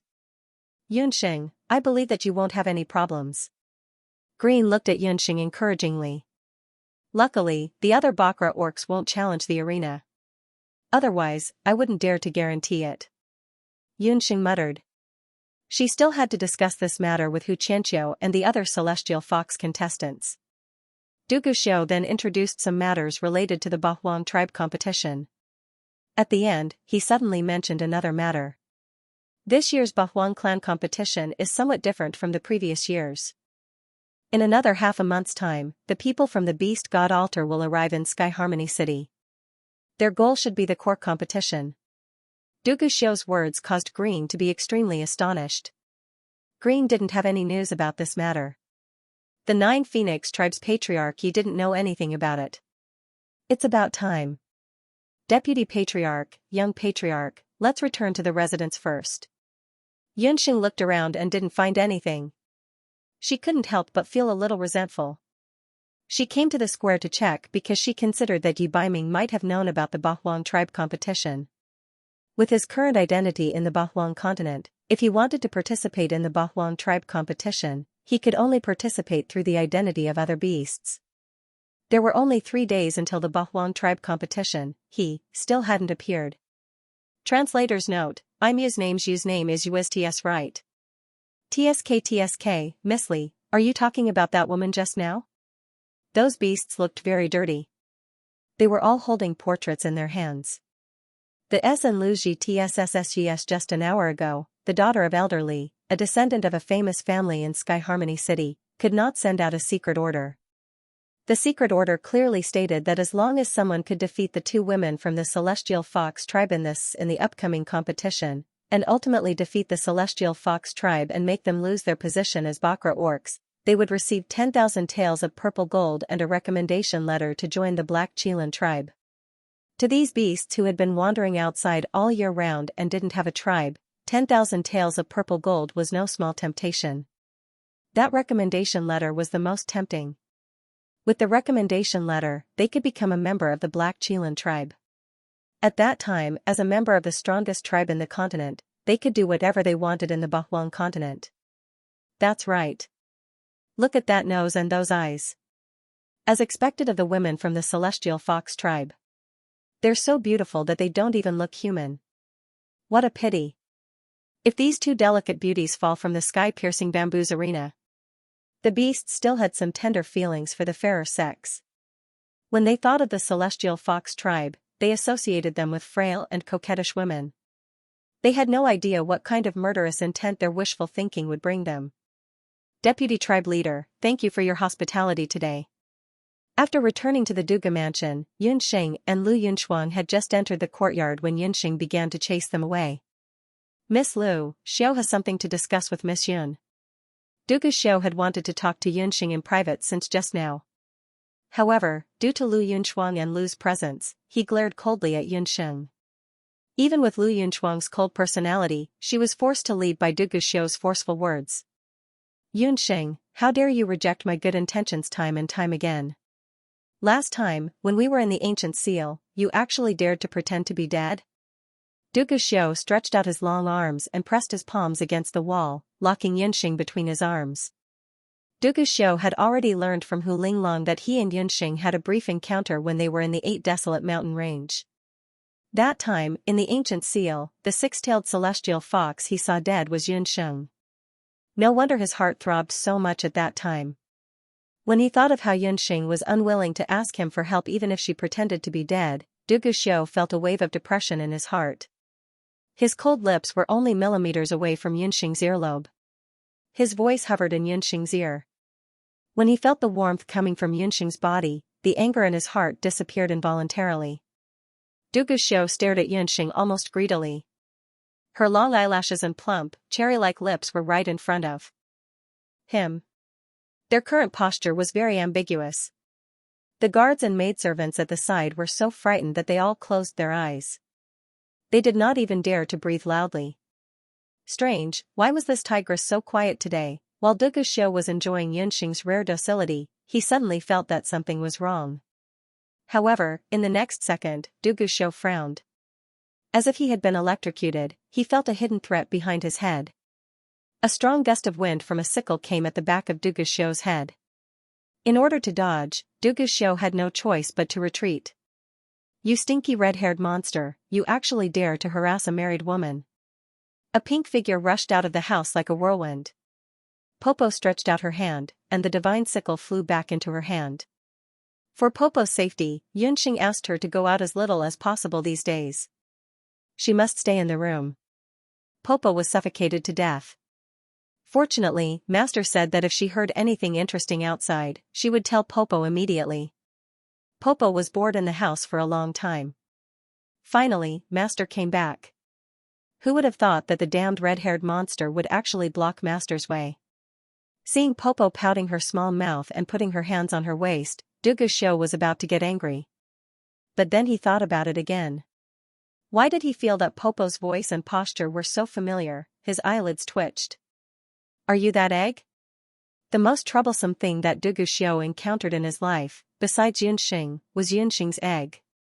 That egg almost overturned the entire later Qin imperial palace. Yes, it's me. With Bobo around, no one would want to take advantage of their beloved master. Our master's whole body, from head to toe, is Yibiming. Popo's posture was like a mother hen protecting her chicks. Big Fuzi saw everyone's suggestions. During the process of the new book and old book exchange, she vomited blood and ground her claws. Bobo and Yibiming had a close brotherly relationship. Although Yibiming wasn't here now, his brother's wife couldn't be bullied. Besides, Master also hated this eccentric red-haired monster. With Bobo's loud voice shouting, the other celestial fox living in the courtyard all walked out. Duga Xiao's face was full of anger as he protected Yunxing with Bobo, making the other celestial fox puzzled. Looking at Yunxing's calm face and Bobo's shrewish look, the scene was a little awkward and funny. Vice clan leader, this is? Xianxia walked out and looked at Dugu Xiu's expression, which was even weirder. Nothing, Xiu is just concerned about whether everyone is comfortable or not. It's just a misunderstanding. Dugu Xiu was practically gritting his teeth as he explained. With that eyesore Bobo around, he didn't have a chance to get close to Yunxing. If looks could kill, Bobo would have already been chopped into pieces by Dugu Xiu. Dugu Xiu was extremely depressed and left in a huff. Yunxing, what did you do to offend the vice clan leader? Xianxia had finally built a good relationship with this young vice clan leader and wasn't willing to let everything be ruined by Yunxing. Clan leader, I didn't do anything. If you had the time to reprimand me, why don't you care about the arena competition 3 days later? If we don't plan it, I'm afraid you'll lose the precious opportunity to become a middle-level beast. Yunxing patted Bobo's shoulder approvingly. With a cold face, she told Xianxia and the others about the arena competition she saw in the public square during the day, as well as the grand registration. 10 days of arena competition? Except the challenge from the other continent's beast clans, this was clearly the first time these Celestial Fox contestants had heard of this matter. As expected, once the matter of the arena competition was mentioned, Xianxia no longer had the heart to think about how to curry favor with Dugu Xiu. Right now, he only had one thought, and that was how to ensure that the Celestial Fox tribe successfully defended their position. Those people underestimated our Celestial Fox tribe. Did they really think that there was no one left in our Celestial Fox tribe? It's just an arena. We can easily defend it. The young Celestial Fox warriors hadn't realized the seriousness of the situation. Shut up. What you're going to face are the other beasts of the 8 wastelands.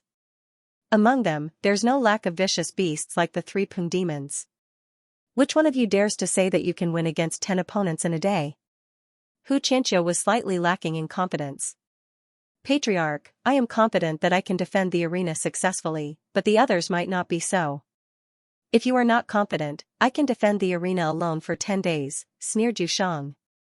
Yushang, what do you mean? Are you looking down on us? The other Celestial Fox warriors were annoyed.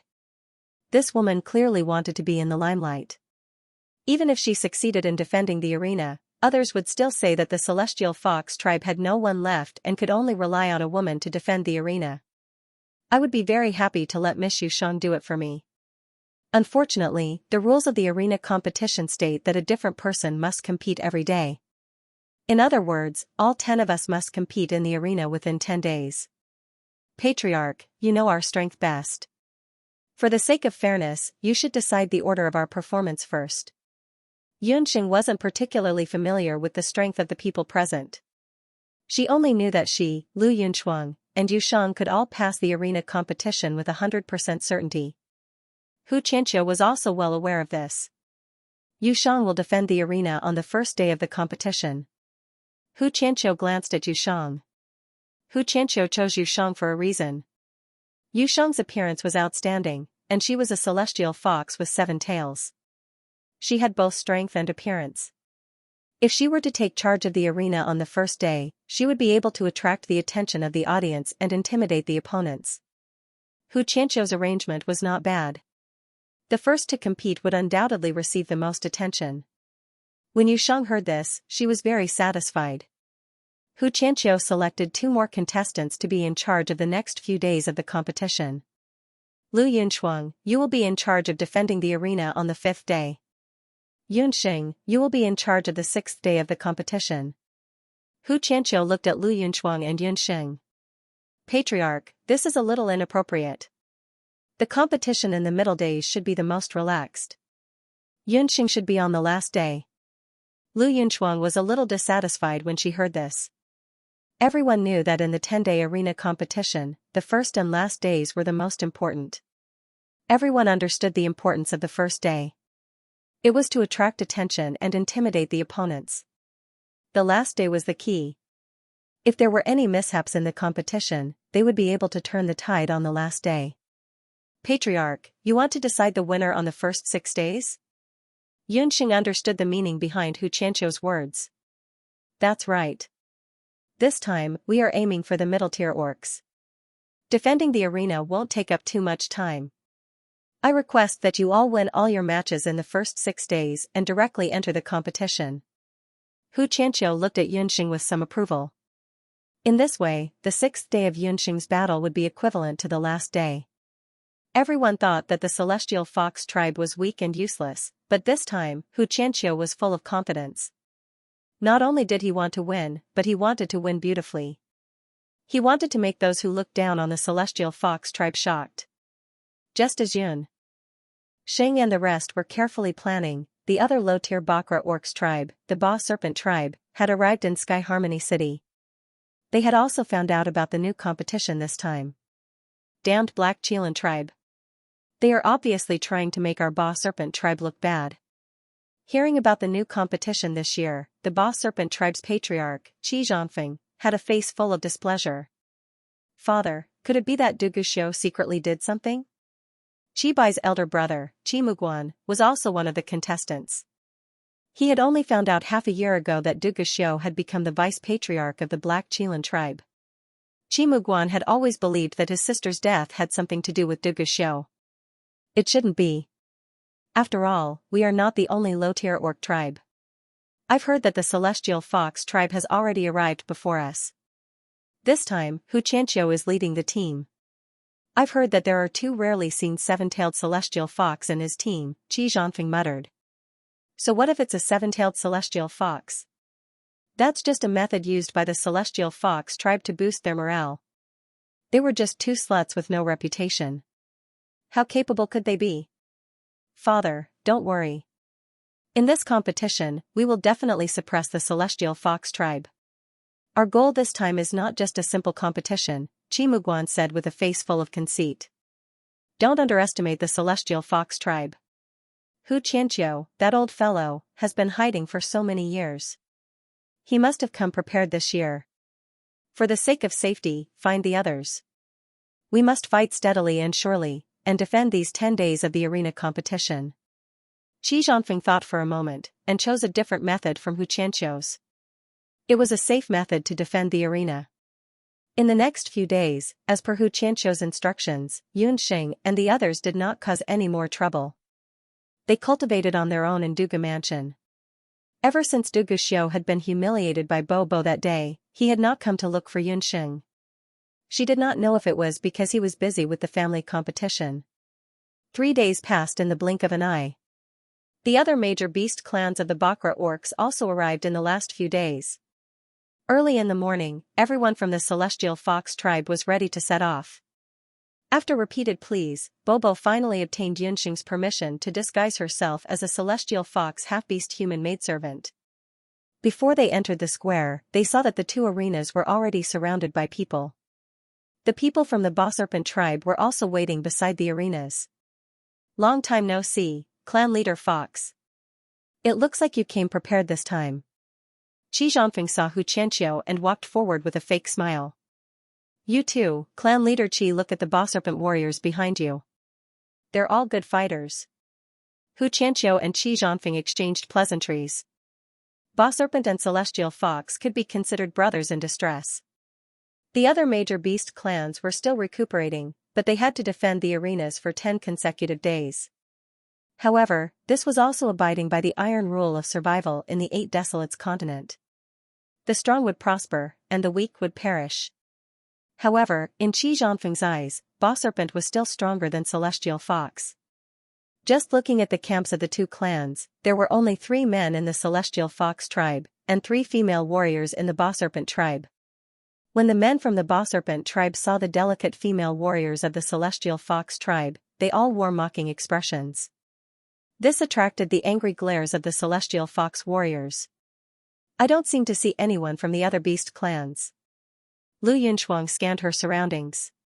She saw some unknown beasts from the mainland. There were werewolves, tiger-lion people, falcons, mermen, and elephant men. In their eyes, Celestial Fox and Ba Serpent are inferior beasts. Naturally, they wouldn't bother to watch the battle between Celestial Fox and Ba Serpent. Yunxing had a look of understanding. Yunxing's words were indeed the general thoughts of the other beast clans. In the eyes of the other 6 beast clans, the challenge competition and the core competition that would be held in 10 days was the real Bahuang clan competition. As for Celestial Fox and Ba Serpent, whether or not they would lose their qualifications to be Bakra orcs was not important to them. At this moment, the crowd suddenly parted as Green and Purple walked over. The two of them had come alone and did not bring any of their clansmen or attendants. However, the two of them had an innate air of nobility that caused the beasts to automatically move aside. Green, what's so interesting about the battle arena? Why don't you just rest in the other pavilion for a few days? Purple was still complaining. Due to clan affairs, Purple had only arrived yesterday. Before he could finish his preparations, Green had hurriedly come knocking on his door early in the morning. When he asked, Green had actually said that he was here to watch the battle arena. Purple did not know if his good friend had lost his mind or something. Since when did inferior beasts like Celestial Fox and Ba Serpent attract Green's attention? It was not until Green had passed through the crowd and hurried to Yunxing's side that Purple sensed that something was amiss. You are. Purple had always been a person with high standards. He had never had any special impression of a woman's appearance. He could no longer remember Yunxing's face, but when he saw Yunxing for the first time, Purple could not help but be stunned. A woman of the Celestial Fox people? The Celestial Fox tribe had always been famous for their handsome men and beautiful women. The warriors that Xianxia had brought out this time were all outstanding in appearance and strength. However, even among the 10 of them, Yunxing was still like a clear spring, standing out from the crowd. Purple, this is Yunxing, the saintess of the Celestial Fox tribe. Green used a gentle tone that Purple had never heard of before to introduce Yunxing. So, coming to watch the battle arena was fake. Coming to watch a woman was the real reason. Purple's face was filled with realization. He seemed to have some impression that the 9 Phoenix tribe leader and the Celestial Fox tribe leader had some messy marriage contract. It was said that Green had to marry the saintess of the Celestial Fox tribe leader. He remembered that when Green had first heard the news, he was still shouting that he would rather die than marry a woman like Hu Linglong. Who would have thought that Hu Linglong would not become the saintess, but this Yunxing would suddenly rise up? The appearance of Green and Purple gave the people of the Ba Serpent tribe pressure. Why would the 2 upper beast tribes of the Bakra orcs suddenly stand in the Celestial Fox tribe's camp? From the looks of it, they were obviously supporting the Celestial Fox tribe. Not only that, after a while, the young tribe leader of the Behemoth tribe, Rita, and the second elder of the Black Chelan tribe also came over. After Rita arrived, she nodded towards Yunxing. She secretly glanced at Purple, only to see that Purple was sizing up the 2 bamboo towers battle arena and did not notice her arrival. Rita could not help but feel a little dejected as she retreated to the side. The second elder of the Black Chelan tribe came. He was much older than Xianxia and Zhangfeng, and seemed to be a person of virtue and prestige. Thank you for your trouble, second elder. Xianxia and Zhangfeng were both very courteous. 2 tribe leaders, 1 hour has passed and the battle arena is about to begin. May I request both sides to send out the first day's battle arena? The right side will be the Celestial Fox's battle arena, and the left side will be the Ba Serpent's battle arena. After the second elder finished speaking, 2 streaks of dazzling light shot out from the 2 battle arenas. Within the dazzling light, there was a huge green python coiling around, and on the other side, there was a lifelike Celestial Fox. Chimuguan, Ba Serpent tribe. The Ba Serpent tribe's first day's battle arena defender was their young tribe leader. Chimuguan had fought with Yunxing before, and his strength was not bad. With a roar, he shot up the battle arena like a rocket. With a stomp, the entire battle arena shook, and his momentum was not small. Yushang, Celestial Fox tribe. The way Yushang went up the battle arena was completely different from Chimuguan's. With a stride of her long legs, as if she was dancing, she gracefully stood on the battle arena. Yushang was also a 1 in a million beauty.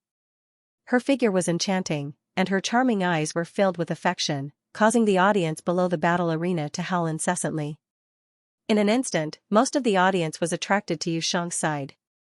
On the other hand, the Ba Serpent's side was much colder, and their popularity was immediately divided.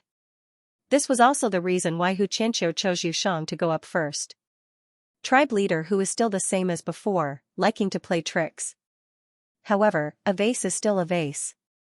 Handing over the first day of the competition to such a vixen, aren't you afraid that you won't succeed? Qi Zhongfeng snorted when he saw this. Qi Zhongfeng had also heard that in the celestial fox's generation, only Hu Linglong could be considered presentable. The previous saintess was a piece of trash, and the new saintess was said to have been selected for half a year, but no one was chosen. Tribe leader Qi, whether it's a vase or a weapon, we'll see as we go. Hu Qianqiu had a face full of scheming. When the celestial fox and Ba serpent's battle arena defenders went up the battle arena, Yu Shang and Qi Muguan suddenly felt a slight tremor beneath their feet. They couldn't help but be surprised. Looking down, they discovered that the battle arena beneath their feet was actually slowly growing. Seeing that the arena was actually growing taller on its own, the spectators also exclaimed in surprise. The originally still bamboo stage was growing at a speed visible to the naked eye. Taking a closer look, it was the bamboo below the stage. Those bamboos looked like they had been built into bamboo buildings, but in actual fact, they were living bamboos that were deeply rooted into the ground. Once a person went up, the bamboos would start growing by themselves. This is? Hu Qianqiu and Qi Zhongfeng did not expect that there was such a secret hidden under the stage. Two tribe heads, this old man forgot to say, these two stages are not ordinary stages, but the sky-connecting stage. The Black Qilin tribe's second elder said calmly. The stage itself was nothing special, but the bamboos used to build the stage had a special reason. This type of bamboo was called the sky-connecting bamboo. It was a very special demonic plant that only grew in the central plains of the Black Qilin tribe. The Central Plains was the territory of the giant race thousands of years ago. The sky-connecting bamboo there was also cultivated by the giants. The bamboo was extremely tough and could be casually used to build buildings, and was not afraid of water or fire. But after being modified by the Black Qilin tribe, the growth of the sky-connecting bamboo was even more shocking. Once the pressure on the sky-connecting bamboo exceeded a certain weight, it would start growing rapidly. Within a day, it could grow to a height of 100 meters. The moment the second elder finished his explanation, the entire place was in an uproar. The beasts on and off the stage all had different reactions. This kind of stage, other than being used to host the arena competition, Green, Purple and the rest who were not interested in the arena competition also took a few more glances at the two stages. Just as the second elder was speaking, the stage had already grown by 5 to 6 meters. It could grow to a height of 100 meters in a day, then in 10 days, it would grow to a height of 1,000 meters. 1,000 meters high stage, the astral winds were fierce. Even experts who could stand in the air would not be able to fight freely for a long period of time. If they were not careful and fell down, they would be smashed into pieces. This arrangement by the Black Qilin tribe, in an instant, increased the difficulty of the competition and the death rate by quite a bit. When the two patriarchs heard this, they secretly cursed in their hearts. The Black Qilin tribe clearly wished for the world to be in chaos. These participating warriors were all the elites of their respective tribes. If any of them died, it would be a huge loss. Fortunately, it's my first day of defending the arena. Otherwise, being blown by the astral winds for an entire day at a height of several hundred to 1,000 meters would not be a pleasant feeling, Yu Shang and Qi Muguan both thought to themselves. In order to make it easier for everyone to watch, a magic array has been installed in the arena. Everyone can watch the competition through the two magic screens on the ground. According to the rules of the arena, the person whose body touches the ground first loses. Each arena could only challenge a maximum of 10 people a day. Let the single elimination tournament begin. As soon as the second elder finished speaking, two magic screens suddenly appeared on the northern and southern ends of the plaza like a waterfall. The scene in the arena was as clear as day. The Ba Huang tribe competition, which symbolized the competition between the true experts of the Ba Huang continent, had officially begun. Miss, I think you're pretty. Why don't I defeat you, and you'll come home with me and become my wife? With a roar of laughter, a boorish-looking man leaped onto the arena and stood in front of Yu Shang. He was a warrior from the Borman tribe. He was at least 40 to 50 years old, but he was a head shorter than Yu Shang. The moment he stepped onto the arena, the entire arena trembled a few times. That middle-aged warrior had been unable to find a wife because of his poor appearance. Today, when he came to participate in the Ba Huang tribe competition and saw Yu Shang's beauty, he immediately lost his mind. His lust was aroused, and he actually spoke arrogantly and jumped onto the arena. Haha, kid, this is the Ba Huang tribe competition's single elimination tournament, not a martial arts competition to find a spouse. However, if you can defeat that woman, tie her hands and feet up, and bring her home, she'll be your wife. I say, ugly guy, why don't you come to the arena once a day in the future and take all the female warriors of the Celestial Fox tribe home as your wives? Below the arena, there were hoots and whistles, one after another. Yu Shang gritted her teeth, and a blush appeared on her face. This blush was not because she was shy, but because she was angry. Big beauty, don't be angry. Although I'm ugly, I'm very gentle. Don't worry, I won't be heavy-handed. If I hurt you, my heart will ache. The boar man scratched his head with a lecherous look. If you want me to marry you, let's see if you have the luck to do so. Yu Shang said sarcastically. The people of the Boorman tribe have rough skin and thick flesh, and their strength is astonishing. Tribe leader Hu, your luck isn't very good. Qi Zhongfeng gloated from the side. However, Hu Qianqiu's expression was calm, and his face was indifferent. Suddenly, Yu Shang twisted her slender waist, and her arm that was even more translucent than white jade suddenly shot out like lightning. 2 fingers strangely crushed the boarman's throat. Her attack was clean and efficient. Without the slightest hint of fear. The moment her fingers crushed the boarman's throat, she slapped her palm toward the boarman's head. There was a loud smack, like an explosion of fireworks. The boarman's head exploded, and his blood splattered all over the ground. The headless boarman's corpse fell from the arena, and everyone's eyes reddened at the sight.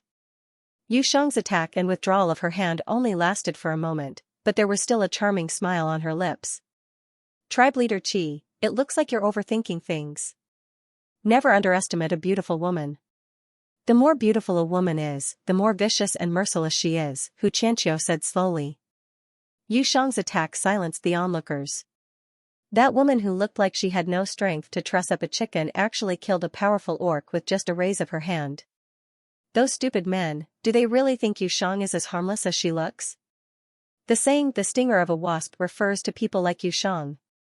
Bobo pouted. But it's a good thing she's on our side. If she was from another camp, I'm afraid it would be troublesome. Lu Yunchuang felt a chill in her heart as she watched. Yu Shang's strength seemed to have increased significantly since she was at the 8 desolate mountain range. As far as Lu Yunchuang knew, Yunxing was probably the only person who could match Yu Shang's cultivation speed. These 2 people really had heaven-defying cultivation speeds. That's right. At least we won't meet her in the arena. However, I heard that most of the contestants will be eliminated during the challenge round, including those from the same tribe. In the end, only 10 people can enter the competition. In other words, we'll still meet her in the end, Yunxing analyzed from the side. Lu Yunchuang could not help but fall silent when she heard this. A comrade in one moment could become an enemy in the next. This was the 8 desolate tribe competition. Not far from the square, Du Guxiu and a guard were watching the arena from afar. Everyone's attention was on the arena. Only Du Guxiu's gaze fell on the slim figure below the arena. Let's go. Since it was not Yunxing's arena, he was not in the mood to watch. After the first battle ended, a few more people went up to the arena to challenge Yu Shang and Qi Muguan one after another. After a few rounds of battles, the arena rose higher and higher. However, each time, Yu Shang would kill the challengers in less than 15 minutes. But compared to before, no one dared to challenge Yu Shang anymore. The other beast clans knew that Yu Shang was not to be trifled with. After a day of competition, the Bashi tribe and Celestial Fox tribe successfully defended their stage. The Bakra orcs were the top beast clans in the 8 Desolates mainland. Even the 2 lowest-ranked beast clans had a much deeper foundation than the other beast clans. On Yu Shang's side, there were 10 corpses left on the stage. The corpses were piled up like a small mountain. It was a visual impact. On the other hand, Qi Muguan only killed 2 and injured 8. The Bashi tribe's method of defending their stage could be considered as a gentle breeze and drizzle. Because of this, Yu Shang was given the title of Jade Azura after the competition. She attracted a lot of attention, which made the father and son of the Chi clan very depressed. Fox clan leader, you are indeed astute. However, I don't know if you will be as lucky in the next few days as you were on the first day, Qi Zhanfeng said sourly. Qi Zhanfeng had no choice but to admit that Yu Sheng was very strong. Even if Qi Muguan fought with her directly, he might not be able to gain much of an advantage. Could it be that Yu Sheng was the new holy maiden chosen by that old fellow Hu Qianqiu? However, Qi Zhanfeng also thought that other than Yu Sheng, the others were not that strong. He did not believe that Hu Qianqiu would be able to send out people like Yu Sheng every day in the next few days. Rest assured, clan leader Qi, I will not disappoint you in the next few days, Hu Qianqiu said proudly. Hu Qianqiu also knew that the warriors in the next few days would not be as strong as Yu Sheng. However, Yu Sheng's recent performance was shocking. The deterrence she caused would last for a few days. In the next few days, there would not be so many arrogant people who would dare to challenge the Celestial Fox tribe. As dusk approached, Hu Qianqiu brought a group of Celestial Fox warriors and left. Damn it, I don't know where Hu Qianqiu found such a young expert. If this continues, I'm afraid our Bashi tribe's limelight will be stolen. Qi Zhanfeng had a face full of dissatisfaction. Father, don't worry. I've just heard some news. Qi Muguan whispered into Qi Zhanfeng's ear. Oh? Was that true? The people of the Celestial Fox tribe are really troublesome. They dare to cause trouble in other people's territory. So, in a few days, there will be a good show. After hearing the news, Qi Zhanfeng's worry disappeared. Other than Qi Zhanfeng, the seemingly peaceful first day of the competition was actually filled with undercurrents. Within a luxurious residence within the Sky Harmony City, Li Liqing's subordinates had already spent some money to obtain first-hand information on the rules of the competition from the personal attendant of the second elder. The Celestial Fox tribe and the Bosserpent tribe had already reported the order of appearance for the next 9 days. Lu Yunshuang and Yunxing, these two women are ranked 5th and 6th respectively. From the looks of their matches, the two of them should be just average. Tell the beast clans on the mainland to hold back for the next few days. When the two women are defending the arena, treat them well. Li Liqing smiled coldly. After the opening match on the first day, the next few days of competition were much more peaceful, just as Hu Qianqiu had expected. Perhaps it was because of Yu Sheng's earlier intimidation, but for the next few days, the Celestial Fox tribe's challengers were all weaklings. On the 4th day, the Celestial Fox tribe had already won 4 consecutive matches. As for the Bosserpent tribe, they were not so lucky. On the 4th day, the Bosserpent warrior who was defending the arena was defeated. The Bosserpent tribe had already lost a match. This made the expressions of the Chi father and son turn even uglier. As long as we win 2 more matches, the Celestial Fox tribe will be able to win the competition with a perfect record. Lu Yunshuang, Yunxing, the two of you have great responsibilities. You must not be careless tomorrow and the day after, Hu Qianqiu instructed the two of them solemnly. That night, Yunxing performed acupuncture on Lu Yunshuang. Yunshuang, I've temporarily removed a few hidden needles from your body. However, due to the temporary removal of the hidden needles, the time needed to change your body constitution will be extended by another 2 years. Yunxing performed acupuncture on Lu Yunshuang at her request. In terms of true strength, Lu Yunshuang was far from Yunxing and Yu Sheng. Her weapon to defeat her opponents was her ice-cold body constitution. For the sake of this competition, she decided to temporarily give up on changing her body constitution. The competition concerns the safety of my tribe. It's only a year, I can afford to wait, Lu Yunshuang said calmly. On the 5th day, it was Lu Yunshuang's turn to defend the ring. As soon as she arrived at the square, Yunxing frowned. The square did not look any different from the previous few days. However, upon closer inspection, one would realize that the people in the square today were much stronger than they were a few days ago. In particular, the few Beast Clan warriors who were pacing back and forth below the Celestial Fox ring were no small matter. What was going on? Master, something doesn't seem right. My ears were sharp just now and I think I heard someone saying something. The *TCH, it's the two of them, the one with the surname Liu. Bo was following beside Yunxing at this moment. Her instincts told her that something was amiss. Something seems fishy. Come with me. Bo Yunxing and Bo silently moved to the side of one of the warriors, one on the left and one on the right. While Yunxing was observing, Lu Yunchuang had already entered the ring. Everyone was looking at the ring. Taking advantage of this gap, no one noticed that a warrior in the crowd had suddenly fainted and was quietly taken away by someone. The warrior fell to the ground with a thud. When he opened his eyes, he saw two dazzlingly beautiful faces. However, both of their faces were filled with danger at this moment. You. What do you want? Before the Beast Clan warrior could speak, he was beaten up by Bo. After the beating, Bo found two portraits on his body. They actually drew master so ugly. Bo looked at the portraits and rolled her eyes. She went up and kicked the Beast Clan warrior a few more times. Yunxing, on the other hand, stared at the rewards below the two paintings with interest. A reward from the Black Qilan tribe? How did she not know when she had offended the nobles of the Black Qilan tribe? Master, should we remind Sister Lu or hand this reward over to the higher-ups of the Black Qilan tribe? Bo asked worriedly. There's no need. If they want to come, let them come. However, the other party is underestimating Yunxuan too much. Yunxing smiled and looked at the celestial fox ring leisurely. What did Master mean? Bo and the bruised beast man on the ground all followed Yunxing's line of sight and looked at the arena. While Yunxing and Bo were interrogating each other, a dramatic scene took place in the arena. Today was the 5th day of the challenge. The arena had risen to a height of more than 400 meters, but with the magic screen on the ground, the people below the arena could clearly see what was happening in the arena. Not long after the first challenger went up, before the crowd could react, a figure fell from above. To be precise, it was an ice sculpture. Falling from a height of 400 meters, even a rock would explode, let alone an ice sculpture. Before the beast warrior who was the first to challenge Lu Yunchuang could react, he felt Lu Yunchuang's touch and his entire body was instantly frozen. Whoosh! The warrior in the arena was frozen into an ice sculpture.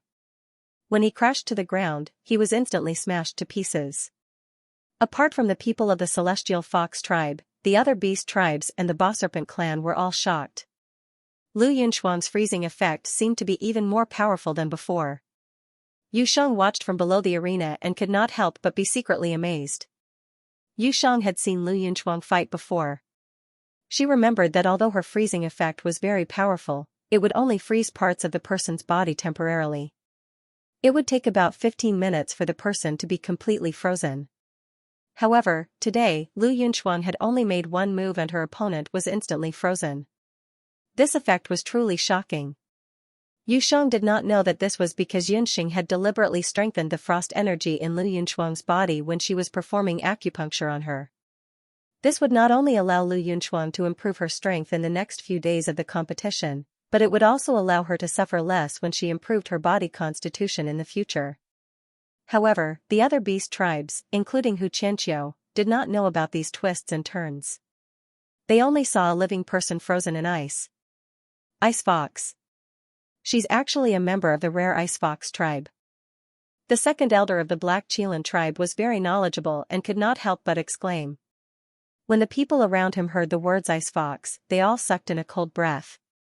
Anyone who was touched by a purebred ice fox would be instantly frozen. No one dared to take the risk to challenge an ice fox. For a moment, the crowd on the Celestial Fox tribe's side of the arena quickly moved away. Even those who had received Li Liqing's bounty to challenge Lu Yunchuang and Yunxing had retreated. What a joke, even a challenge had a bottom line. If he was frozen into an iceman, no matter how much money he had, he wouldn't be able to enjoy life after becoming a member of the Black Qilan tribe. The Celestial Fox tribe's arena was closed, so the crowd naturally moved towards the Bash tribe's arena. Second elder, this is too unfair. Qi Zhanfeng and his son looked at the eager crowd, as well as the Ba Serpent arena that was filled to the brim with people. Then, they looked at the Celestial Fox tribe's side, and saw that no one came up to challenge them. This? Patriarch Qi, there's nothing we can do about it. Unless you find someone with the Ice Fox physique as well. Second elder's expression was one of helplessness. The two major tribes' arenas were placed there, and it was up to the challengers themselves to decide which side to challenge. Even if he was an elder of the Black Qilan tribe, he had no right to interfere. the ice fox physique was 1 in 100.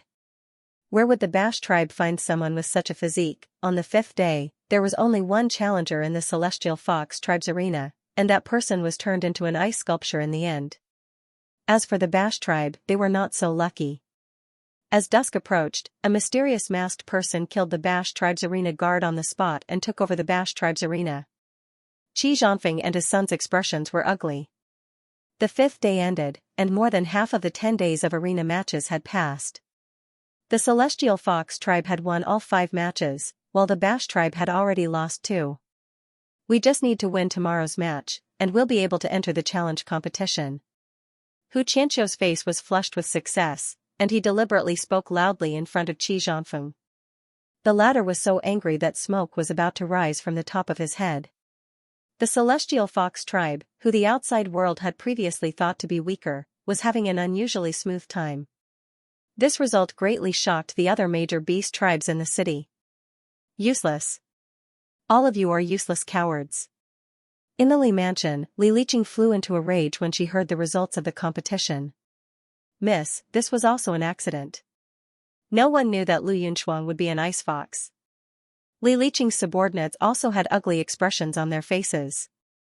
The Celestial Fox tribe has already won 5 matches.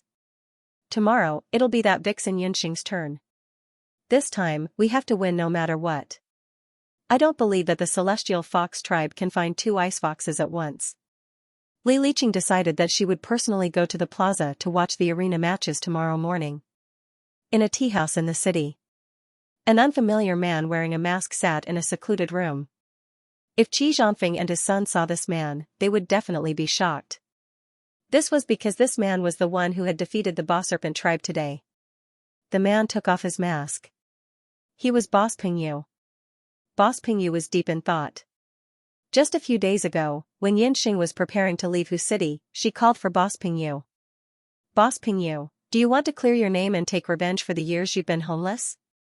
Do you want to ruin the reputation of the Ping clan? Yunxing's words stunned Boss Pingyu. He had always known that the master he followed was fearless, but he did not expect that she would set her sights on the Ping clan. Yes, I do. I've been dreaming about it. Please enlighten me, master, Boss Pingyu asked impatiently. It's very simple. With your current skills, you can be considered one of the top experts in the Ping clan. Other than tribe leader Pingyu, there aren't many who can do anything to you. I'll also assign Queen Night Demon to you. You can set off and head to Tianyong City to participate in the Bahuang clan competition, Yunxing said confidently. Queen Night Demon was now a peak king level magical beast. Her strength was comparable to Boss Pingyu's. Boss Pingyu had also found a few other experts. Out of caution and testing Boss Pingyu, Yunxing did not send any more helpers. However, if Boss Pingyu's group of people worked together, they would be a force that could not be underestimated in the Bahuang clan competition. Out of caution, Boss Pingyu and the others observed for a few days before taking action. Within 3 days, they had obtained 2 victories. In the next few days, they would take turns to fight according to Yunxing's plan. Xianxia and the others only knew that they had lost 2 matches. However, they did not know that they had lost to the same group of people. The true challenge of the Boss Serpent tribe was yet to come. With a creak, the door was pushed open, and Bo, dressed in pink, rushed in like a small whirlwind. Boss Feather Rock, you fought beautifully today. That man from the Boss Serpent tribe didn't even have time to react before he was killed by you. You didn't see the ugly expressions of the Boss Serpent tribe's chief and his son. When Bo saw Boss Feather Rock, her face lit up with excitement. Her left hand executed a black tiger steals the heart, while her right leg executed a total annihilation. Lady Bo, why are you alone? In order to settle down in Sky Harmony City, Boss Feather Rock had secretly bought this tea house a few days ago. This was also the secret meeting place between him and Yunxing. Although Boss Feather Rock didn't know Bo's identity, he knew that the relationship between Bo and his master was even better than that of sisters. Furthermore, Bo's skills were very strange, and she wasn't someone to be trifled with. It's all because of that old fox Xianxia. For the sake of tomorrow's competition, he held my dear master back. Master told me to inform you that everything will go according to plan. Bobo said, blinking her pink eyes. Boss Feather Rock, I saw you guys fighting one by one, and it was quite fun. My heart is itching. Why don't you let me participate in tomorrow's competition? Bobo had followed Yunxing to Sky Harmony City. For her safety, Yunxing had told her to behave properly. Bobo had been well behaved for a few days, but during these few days, watching the competition made her blood boil. More importantly, she had seen how the Boss Serpent Tribe's chief and his son had mocked and ridiculed her master. She had long since hated them. Bobo planned to personally participate in the competition. That won't do. Lady Bobo, your body is priceless. How can you participate in a competition that will hurt your muscles and bones? Besides, I've already arranged for an expert to participate in tomorrow's competition. Boss Feather Rock jumped in fright. What a joke, he didn't dare to let this little devil go up on stage. So what? I'll learn from you. Once I wear a mask, everything will be fine. If I can't do it tomorrow, I'll do it the day after tomorrow. There's always a chance. Bobo said as she put on the mask. She waved her hand impatiently. It's settled then. I want to compete too. It wasn't until late at night that Yunxing finally got away from Xianxia. I wonder if Bobo is back yet. With Boss Pingyu's strength, the next few days of competition shouldn't be too much of a problem. But for some reason, there is an inexplicable sense of irritation in my heart. This time, Yunxing had come to the capital of Tianyong to defend the position of the Celestial Fox tribe. She also had another plan that Xianxia and the other Beast clan chiefs had never thought of, and that was to change the structure of the Bakra orcs that had existed for thousands of years. Yunxing raised her head and looked at the starry sky. Night Fox, why haven't you appeared yet? What happened? Yunxing sighed and walked into the room. Under the same starry sky, in the depths of the Beast God altar, drops of water dripped from the ice-cold pool. The man who was born for the night looked up at the starry sky. Yunxing, I'm here to find you. A faint voice echoed in the spacious hall. High Priest, are you really going to let this kid represent the Beast God altar in the Bahuang tribe competition in a few days? That kid is ultimately from the boundless world. What if he has the heart to betray us? The petty second priest was still rambling on. He is the most suitable candidate, the high priest said in a deep voice. In front of them, there was a wave of energy fluctuation. Yi Baiming, who had been in seclusion for close to half a year, appeared before the high priest and the rest. This? The second priest was stunned. After half a year of seclusion, he thought that Yi Baiming's strength would increase by leaps and bounds. But looking at him today, this kid didn't have the slightest bit of energy fluctuation. At this moment, Yi Baiming was like a lake without any ripples. His gaze was deep, and there wasn't the slightest bit of magic fluctuation or dou qi flowing around him. There were only two possibilities for such a realm. One was that he was wearing a special magic item that concealed his energy fluctuation. The other possibility was that, could it be that he has already reached the realm of nihility? The second priest seemed to have suddenly thought of something as he lost his voice in shock. In the boundless world, those who were publicly recognized as experts were those who could swallow mountains and rivers, carry mountains on their shoulders, and use super restrictive spells. But in the Bahuang continent, there was another saying. Regardless of whether it was a magician or a warrior, the highest level of cultivation wasn't to have a powerful aura, nor was it to make people feel intimidated. A true peerless expert, after reaching a certain level of cultivation, would comprehend nihility. Just like the current Yi Baiming, he was so calm that it was almost impossible for people to detect his aura. But this kind of Yi Baiming was the scariest. The Bahuang tribe competition has already begun. It's time for us to set off. If we're lucky, we might be able to make it in time for the challenge to warm up. The first priest wasn't too surprised by Yi Baiming's change. He was looking forward to seeing Yi Baiming's performance in this Bahuang tribe competition. On the 6th day of the arena competition, the second elder of the Black Qilin tribe had just arrived at the square. Why are they here too? The second elder's expression changed slightly when he saw the few people on the square.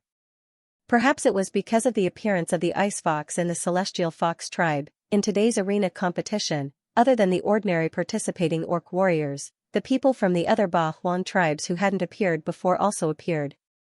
Li Pa and Li Ta of the Beaming tribe, the old chief of the Nine Luan tribe, the young chief of the Green tribe, the young chief of the D tribe, the young chief of the Purple tribe, Peng Wanli, and the young chief of the Silver Rock tribe.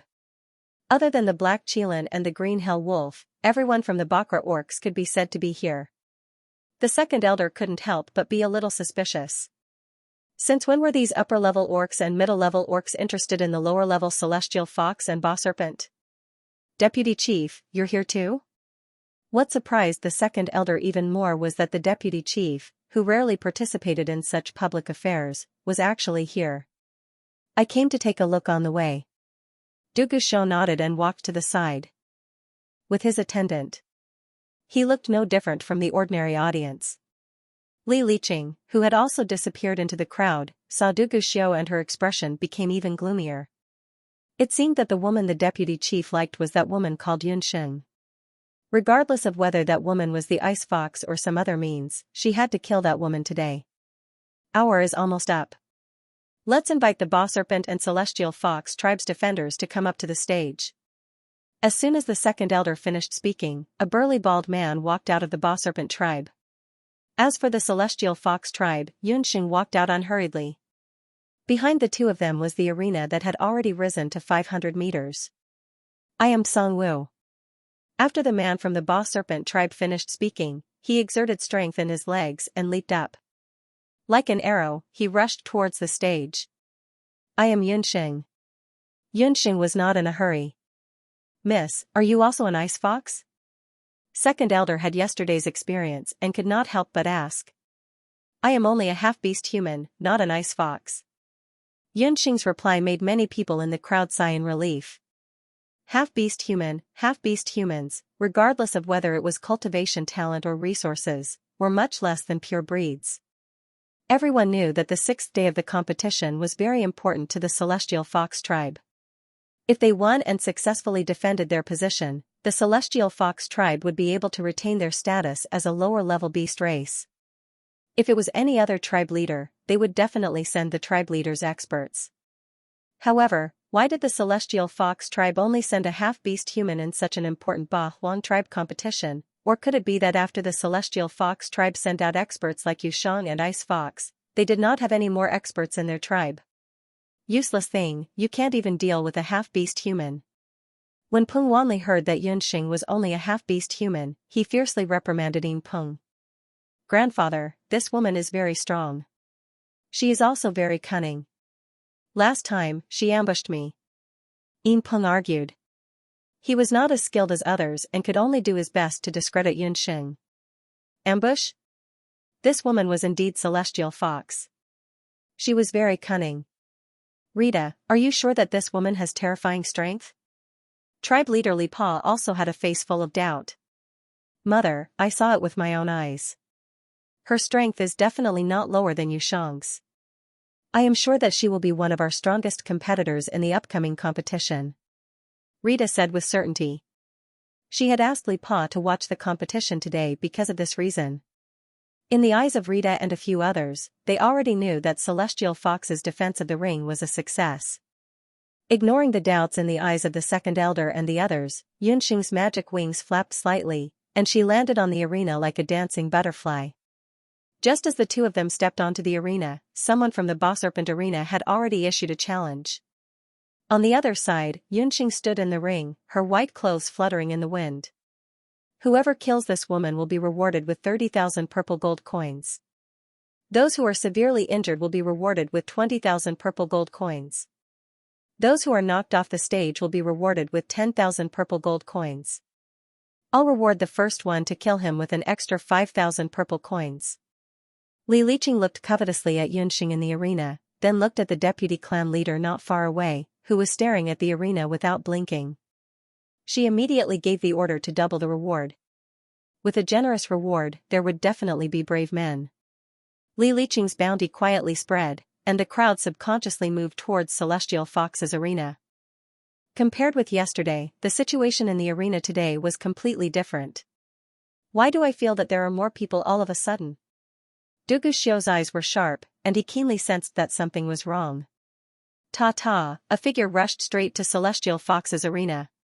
The first one to stand on Celestial Fox's arena was a tall thin man with a hooked nose. His limbs were particularly slender, his skin was pale, and his slender eyes were full of evil light. Bloodthirsty leopard clan, Xianxia, I'm here to ask for advice. The man's voice was very sharp. When he walked, he was also somewhat bashful. Another damn transvestite. Yunxing looked at Xianxia's appearance and cursed in her heart. Xianxia was an anomaly in the leopard clan. He only liked men.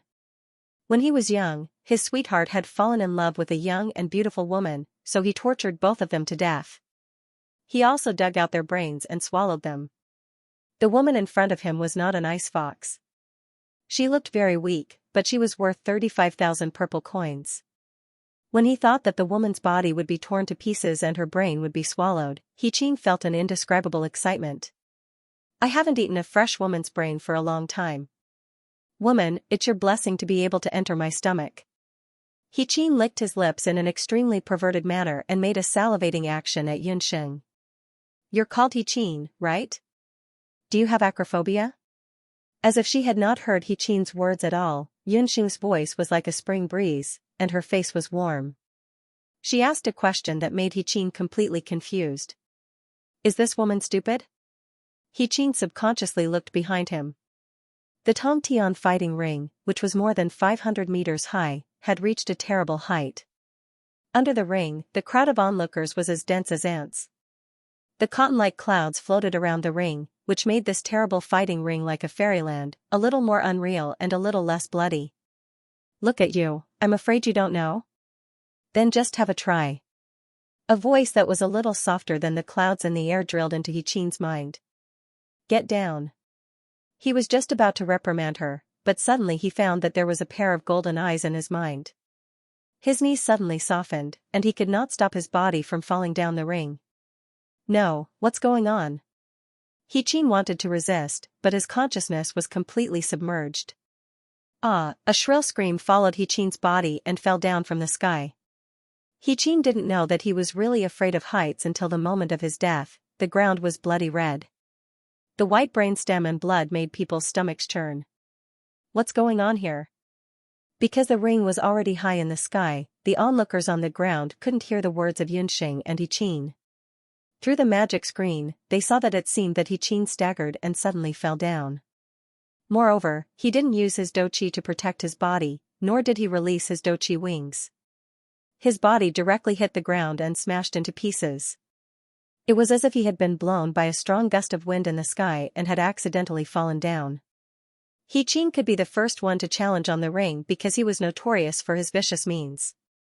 How could such a person be so careless? After Xianxia, another person rushed to the ring under the temptation of a lot of money. But after a few minutes on the ring, the man suddenly turned around strangely and jumped down from the ring as if he was committing suicide. With Xianxia as an example, everyone stared at the magic screen of the celestial fox ring. This time, they saw clearly that the challenger suddenly jumped down after Yunxing said a word. That woman is too strange. She seemed to have said something. Looking at the shape of her mouth, she seemed to have said get down. Just a word made a person jump down from the celestial fox ring, which was hundreds of meters high. This was too fantastic. That woman must have used some sorcery. Sorcery is not allowed in the Ba Huang clan competition. Disqualify that woman. Li Liqing shouted from the crowd. That's right. It must be some sorcery. Otherwise, why would the two contestants fall from the stage for no reason? These warriors who came to participate in the Ba Huang clan competition could face powerful Do skills and use heaven-defying magic. However, only the sorcery was terrifying. Although the celestial fox was weak, there was a time when the celestial fox's sorcery was famous in the entire continent. Even the Black Chelan tribe had to retreat. How could this be? The second elder of the Black Chelan tribe, who had seen all kinds of competitions, had a few drops of cold sweat on his forehead. Haha, second elder, Yunxing did not use sorcery. She is only proficient in the corpse puppet technique of our celestial fox tribe. That is also the famous technique of the first celestial fox people, Long Huyen. When Xianxia saw the situation, he was also a little surprised. But very quickly, a pleased expression appeared on his face. Only the corpse puppet technique could control a person's heart and soul. This Yunxing is indeed cunning. Yesterday, I told her that she must be sure of victory. She actually thought of using the corpse puppet technique. Indeed, the Bahuang clan competition did not have the authority to restrict the celestial fox's inheritance or the unique techniques of the various tribes. Since it is the inheritance of the celestial fox, there is nothing to say. The competition continues. Du Guxiu's cold voice was transmitted over at the right time. The second elder could only nod his head. Her corpse puppet technique was actually that strong. Yu Shang was shocked. She had also learned the corpse puppet technique. However, she was not confident that she could make someone commit suicide with just a sentence. How did that woman do it? Yu Shang, Xianxia, and the others naturally did not know that Yunxing did not only use the corpse puppet technique. She had combined the Shen No Eye, golden puppet eye, and corpse puppet technique. That was why she could make someone commit suicide in an instant. This was also because the two contestants earlier were not on guard, which allowed Yunxing to pick up the mess. However, if she met someone like Yu Shang who was also proficient in the corpse puppet technique, at most, it could only make her temporarily confused for a while. Although there were only two of them, it still had a very good deterrent effect. In the hearts of the challengers, Yunxing had already changed from a weak half-orc to a demoness in an instant. After a long while, no one went up on stage. Looks like I have nothing to do today. Yunxing's face was relaxed and contented. Suddenly, she heard a cracking sound coming from the arena beside her. Bashi and Heavenly Fox's arenas weren't far from each other to begin with. Both arenas were already more than 500 meters in the air. They weren't far from each other. With Yunxing's eyesight, she could clearly see the situation on each other's arenas. Since there was no one on Celestial Fox's arena, Yunxing decided to watch the situation on the Bashi arena. She remembered that Boss Pingyu's subordinates should also be challenging the Bashi tribe today. As long as they won today's match, Boss Pingyu's subordinates would also win 3 matches. The remaining 4 days of the competition would be much more likely to win. On the Boss Serpent stage, the man from the Boss Serpent tribe, Song Wu, had his arm twisted into a strange shape. He wrapped his arm tightly around a challenger who had just stepped onto the stage. He suddenly exerted strength, and the challenger's bones were crushed. As it turned out, the Bashi tribe's chief, Qi Zhanfeng, was a little anxious after seeing that he had already lost 2 matches. He had temporarily changed the order of one of his tribe's experts and placed him in front. In terms of strength, this man named Song Wu was second only to the deputy chief, Qi Muguan, among the Bashi warriors this time. He could be considered the second strongest Bashi warrior. That's Boss Pingyu's subordinate. Yunxing looked and realized that the person who had been strangled was one of Boss Pingyu's subordinates. Due to the lack of time and the fact that Yunxing had 2 great summoned beasts, Boss Pingyu had recruited a total of 8 people this time. Although these people were not as strong as Boss Pingyu, they were still considered experts. Who would have thought that the Bashi tribe's 6th-day defender would be so strong? After Song Wu killed his opponent, he wanted to establish his dominance. A sinister smile appeared on his face, and he suddenly threw the opponent who had already stopped breathing. When the opponent landed on the ground, he was smashed into a pile of minced meat. Our Bashi tribe is wise and mighty. Whoever dares to challenge us, this person will be their role model. The Bashi warrior Song Wu's eyes were bloodshot, and his voice was loud and clear. Everyone heard his threatening words. The crowd was in an uproar. Today, the defenders of the Celestial Fox Arena and the Bashi Arena were all extraordinarily strong. This person was also a troublesome fellow. Looking at his comrade who had died tragically on the ground, the veins on Boss Pingyu's forehead bulged. If it was the old Boss Pingyu, he would definitely have charged into the arena and killed that bald Bashi. But considering that he had already shown his face, if he continued to act rashly, he would definitely draw the suspicion of the Bashi tribe. He couldn't ruin his master's plans because of his momentary hatred. Boss Pingyu could only forcefully suppress his anger. It looks like Boss Pingyu is going to be defeated in today's challenge. Yunxing frowned. There was a change in her plan. She had to discuss it with Boss Pingyu today. But just as Xianxia was pondering, a gray-clothed woman dashed onto the Ba-Shi arena in one smooth motion. Her feet were like a dragonfly skimming the surface of the water. When Boss Pingyu saw this person's posture, he suddenly turned around and discovered that Bobo, who had been behind him, had disappeared. "Reptile of the Ba-Shi tribe, what are you so arrogant about? Let me take you on." Upon hearing this voice, Yunxing's eyelids twitched. Although she had already disguised herself, that figure and that arrogant posture indicated that the person who had just stepped onto the Ba-Shi arena was none other than Bobo. Yunxing felt a headache coming on. Bobo, this fellow actually dared to act on her own accord. Although she was wearing a bamboo hat, Bobo's eyes were bright. When she saw Boss Pingyu's subordinates being killed, Bobo heartlessly rejoiced in her heart. She swore that she would definitely take revenge for that pitiful meat-paste companion of hers. "Hee, reptile, you did well.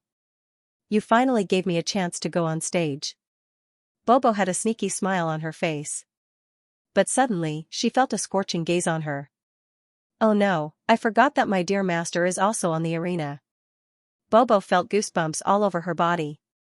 She had actually forgotten that her master was also on the arena. Her master must have seen through her. Bobo knew that in her master's eyes, she had nowhere to hide. When she returned, would she be grounded and not be allowed to eat? "Bobo, since you're on this arena, then beat the Ba-Shi tribe into a sorry state." Just as Bobo was feeling sorry for herself, she sighed softly. Yunxing's words were transmitted into Bobo's consciousness. Yunxing's words made Bobo instantly feel like she had been injected with chicken blood. She had to win. She couldn't disappoint her master. With Yunxing's support, Bobo was suddenly full of confidence and straightened her back. "You, who are you? Be sensible and learn from that bird. Jump down and kill yourself. Otherwise, you will die a horrible death." Bobo snickered. "My name is Tsongwu. Little girl, which tribe are you from? You can eat whatever you want, but you can't speak whatever you want." Tsongwu suppressed his anger. He was a cautious person. He glanced at Bobo, who was wrapped up tightly from head to toe, but he couldn't tell where she came from. "Fly, right? This great ant will never change her name. I am the greatest in the human world." Bobo's words instantly angered Tsongwu. What kind of name was this? A reckless junior actually dared to call herself the greatest in the human world. She was really bold. "Reckless brat, I'm going to cut you into 8 pieces." Tsongwu was furious, and his arm suddenly stretched out like a rope. Yunxing had already noticed that Tsongwu's body was different from ordinary people. He seemed to have no bones and his arm could be stretched out at will. "Arrogant fly, you are the one who is looking for death." Bobo clenched her fist. She didn't use any fancy moves. Her fists met Tsongwu's hand. The 2 fists met, and a muffled sound was heard. Almost at the same time, both of them retreated a few steps. Bobo retreated 2 steps, but Tsongwu retreated 5 or 6 steps. What a terrifying strength! Tsongwu thought that the opponent was not tall and was not a warrior. She should not have any strength. But after this punch, he knew how powerful the opponent was. If it wasn't for Tsongwu's special cultivation method, Bobo's punch would have shattered all the bones in his body. Tsongwu cultivated a very special inheritance in the Ba-Shi tribe called the soft bone technique. When the inheritance was cultivated to a high level, the bones in the body would become incomparably soft, and the person would become like a snake. Bobo was shocked. She didn't expect that with her monstrous strength, she couldn't kill the opponent in one blow. Yunxing, who was on the opposite stage, saw it clearly. Tsongwu's cultivation method is most suitable for using softness to conquer strength. Even Bobo's monstrous strength was dissolved by Tsongwu. "I've finally met my match this time." Tsongwu was also somewhat wary of Bobo's monstrous strength. He no longer met force with force, and his gaze changed. Tsongwu's body suddenly transformed into a half-human half-beast form. His upper body was still that of a bald man, but his lower body had turned into a snake's body. After transforming into a half-snake form, Tsongwu's figure suddenly flashed, and Sixth Tsong was suddenly appeared on the stage. Ba Serpent Transformation Technique. Let's see how you're going to neutralize my attack. The Sixth Tsong Wow seemed to have received an order as they broke through the air. 6 volcano-like enormous forces came from all directions, pincer attacking Bobo. The 6 clones were exactly the same.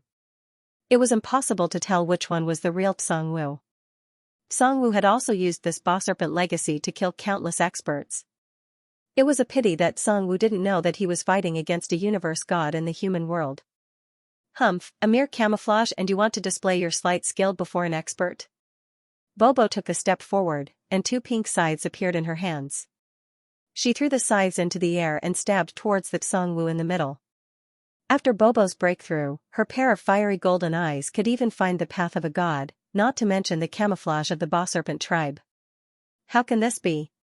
Tsangwu saw the sharp scythes accurately stabbing towards him, and his heart was filled with fear. The pink scythes splattered blood on the ground, and Tsangwu's eyes were blood red. He was actually blinded by Bobo's scythes. The other 5 phantoms instantly disappeared. I admit. Tsangwu knew that his illusion had been seen through, and he had no chance of winning. He was about to beg for mercy and admit defeat. Who knew that Bobo would take a step forward and twist Tsangwu's bald head? She covered his mouth with one hand and clenched her other hand into a fist. Bobo's fist was like a rainstorm, and it greeted Tsangwu's body. There was no fighting energy, nor was there any magic power. It was like a rainstorm hitting banana leaves, crackling and popping. Bobo was very carefree. Who told you to be arrogant? I'll let you have a taste of being beaten into minced meat.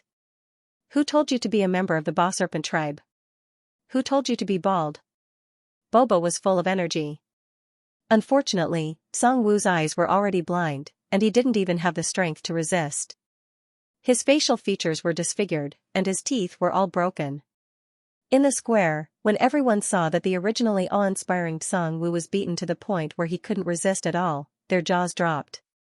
What kind of background did the other party have? She actually made the expert of the boss serpent tribe so miserable. Enough, second elder. Tsangwu has already lost. Xianxia's teeth almost shattered from gritting them. The outcome of the battle had already been decided, but the other party beat up Tsangwu. This was clearly humiliating the boss serpent tribe. Chief Chi, according to the rules of the boss serpent tribe competition, if the contestant on the stage doesn't admit defeat, the competition cannot be stopped. Even the second elder couldn't bear to look at Tsangwu's miserable appearance. Unfortunately, the rules couldn't be abolished. Tsangwu hadn't admitted defeat yet. When Xianxia heard this, he felt as uncomfortable as if he had eaten a fly. Admit defeat? He had to have a chance to admit defeat first. That vicious woman of unknown origin had covered Tsangwu's mouth from the beginning to the end. At this moment, Tsangwu had already fainted. How could he admit defeat? Xianxia had nowhere to vent the anger in his heart, so he suddenly let out a muffled groan. An invisible fighting aura rushed into the boss serpent arena around him. Whoosh! Whoosh! It was like an indestructible machete that suddenly attacked.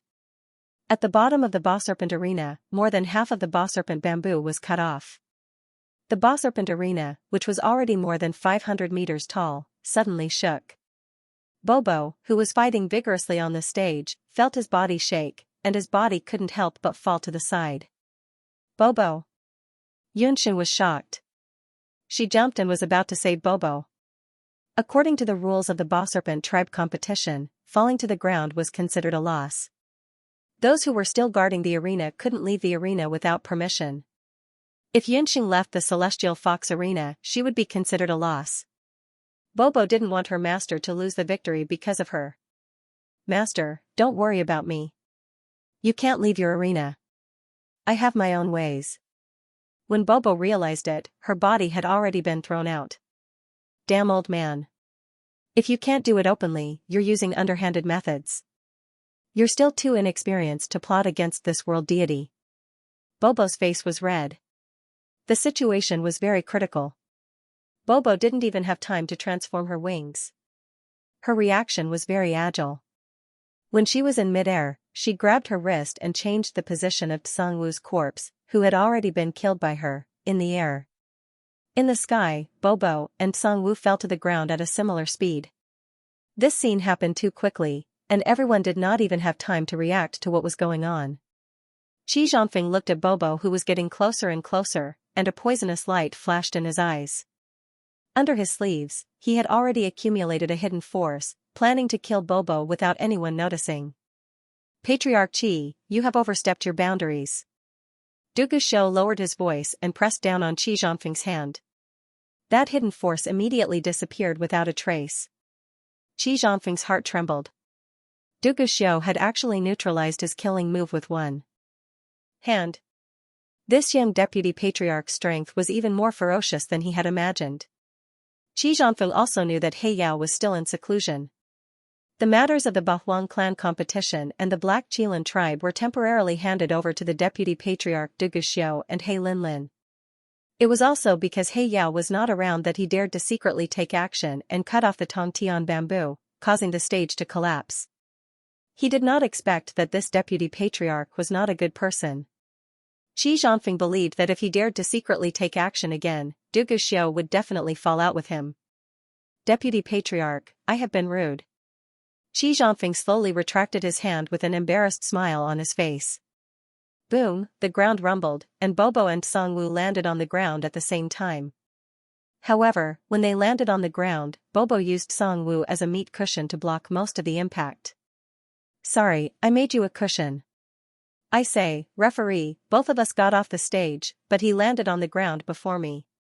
So, I still win, right? As soon as Bobo landed on the ground, he immediately jumped up, as if nothing had happened. On the other hand, Songwu was not as lucky as Bobo. This guy was also unlucky. He was already beaten to death by Bobo, and now he was used as a human meat cushion. His entire body fell apart, and his death was very miserable. Dead? The second elder went forward to take a look and found that Songwu could not be any more dead. Qi Zhongfeng and his son's faces turned green as they stared at Bobo with hatred. Bashi failed to defend the stage. The winner of today's competition is this I'm the biggest in the human world contestant. The second elder could only announce Bobo's victory. Bobo smiled faintly and made a victory gesture to the dumbstruck boss Pingyu in the crowd. Songwu was already dead, and that person called Yunxing had the unknown celestial fox inheritance. On the sixth day of the Bahuang clan competition's arena competition, there were actually two major pieces of news. The celestial fox tribe relied on 6 consecutive victories to secure their right to become a low-level beast tribe. On the other hand, the Ba Serpent tribe had already lost 3 out of 6 battles. The situation had suddenly become grim. Qi Zhongfeng and his son did not even collect Songwu's corpse and left in a huff. That damned woman. If it wasn't for the fact that I'm a Black Qilin warrior and can't enter the arena, she wouldn't be so impressive. Li Liqing was in the crowd. Seeing the warriors of the Celestial Fox tribe cheering, she clenched her teeth in hatred. The Bahuang clan's score was the arena, the challenge, and the core competition.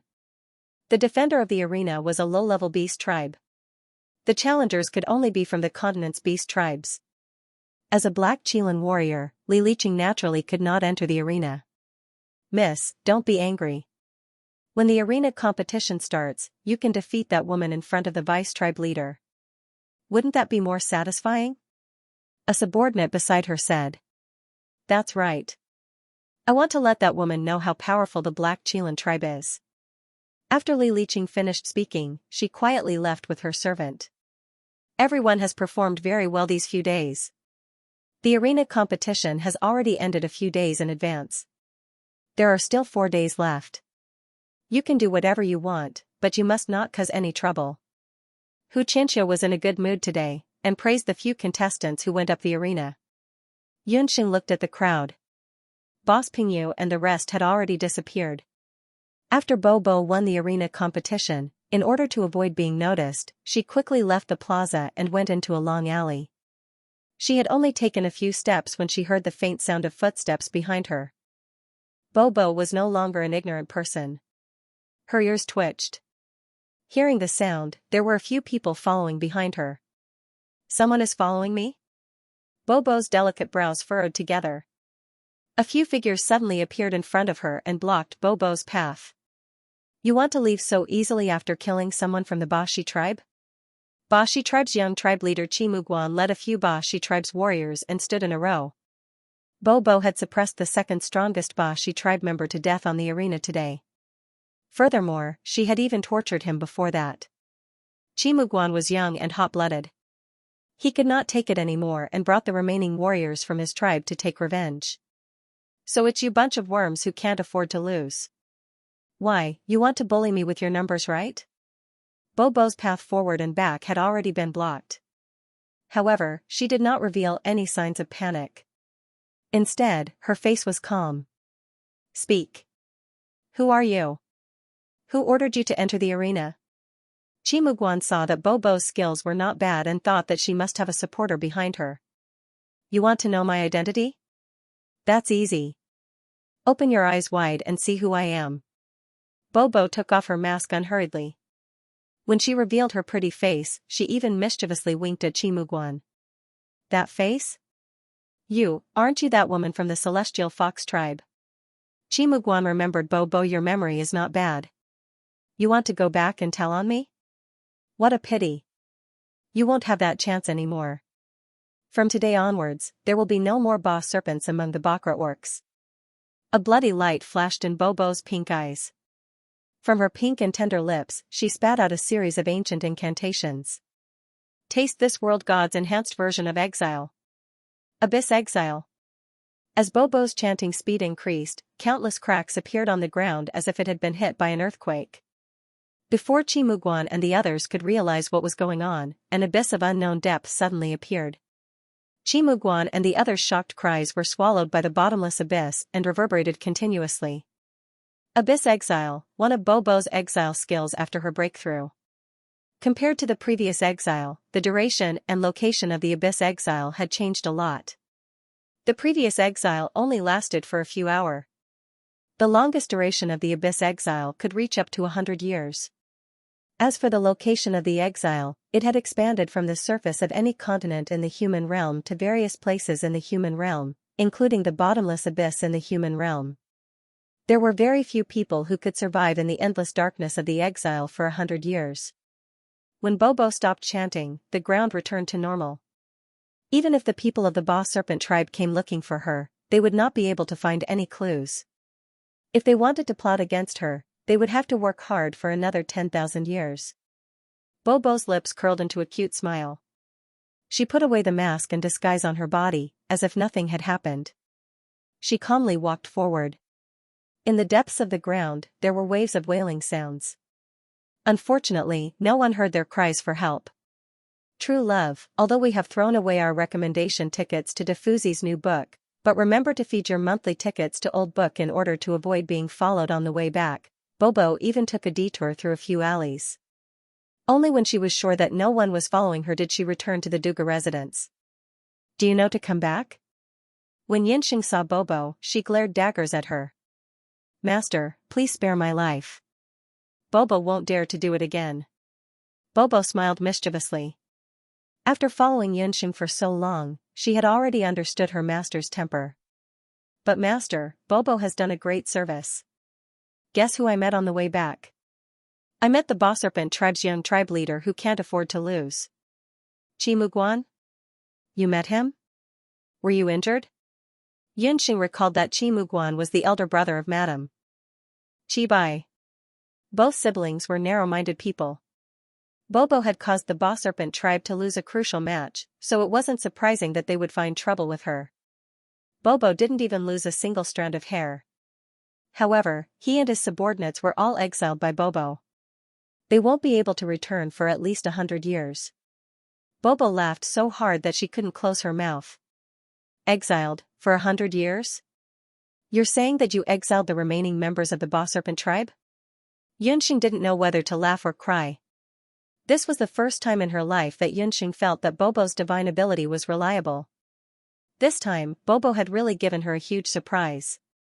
This time, the Boss Serpent tribe had really lost completely. As night fell, the Boss Serpent tribe's residence was enveloped in a gloomy atmosphere. Ever since Qi Zhanfeng returned from the plaza, he hadn't spoken a single word. Embarrassing, this was too embarrassing. Ever since the Boss Serpent tribe had been established, they had never suffered such humiliation before. They had been humiliated by an ordinary beastman of unknown origin. If this continued, the Boss Serpent tribe wouldn't be able to maintain their status as a low-level beastman. Men, call the young tribe leader and the remaining 4 people over. Although Qi Zhongfeng was furious, he knew that this wasn't the time to be angry. Reporting to the patriarch, the young patriarch led a few other Ba Serpent warriors to surround the woman who killed Song Wu. They haven't returned yet.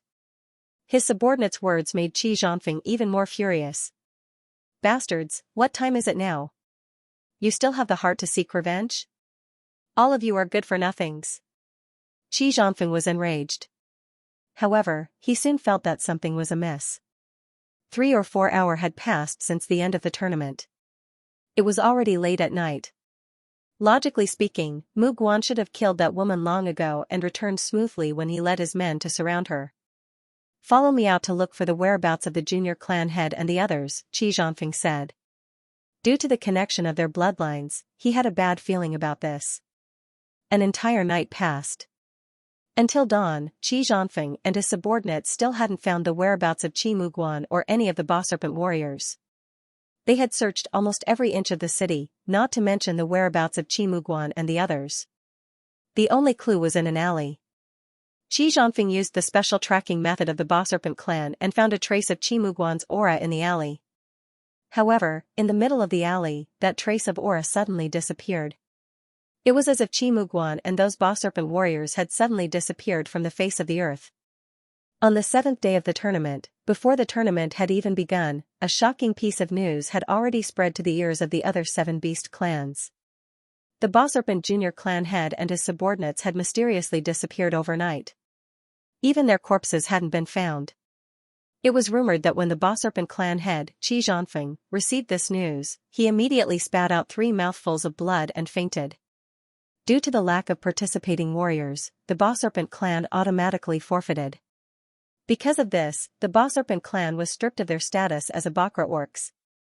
This was the first time in history that the Bakra orcs had experienced such a change in the structure of the Bakra orcs after they had entered the 8 Desolates continent. This change also came as quite a surprise to the other 7 beast tribes. However, the happiest person was none other than Xianxia of the Celestial Fox clan. However, that was a digression. Replacing the Ba Serpent clan and entering the tournament was a new beast clan that had won 3 rounds consecutively in the previous 3 days. They were called the Chinese clan. This name was given by Yunxing. In the next few days, the commoners of Sky Harmony City discussed a few topics. Topic 1. Where did the junior clan head and his subordinates of the Ba Serpent clan head go? Regarding this topic, many people guessed that the Ba Serpent clan couldn't afford to lose and decided to run away. Topic 2. Where did the Chinese clan head that had just appeared come from? The Chinese clan head was very mysterious. Some people said that the Chinese clan head was actually formed by the alliance of many other beast clans. The mysterious woman who had defeated Song Wu that day was also from the Chinese clan head. However, the Chinese clan head seemed to be very low-key. News regarding them had never spread.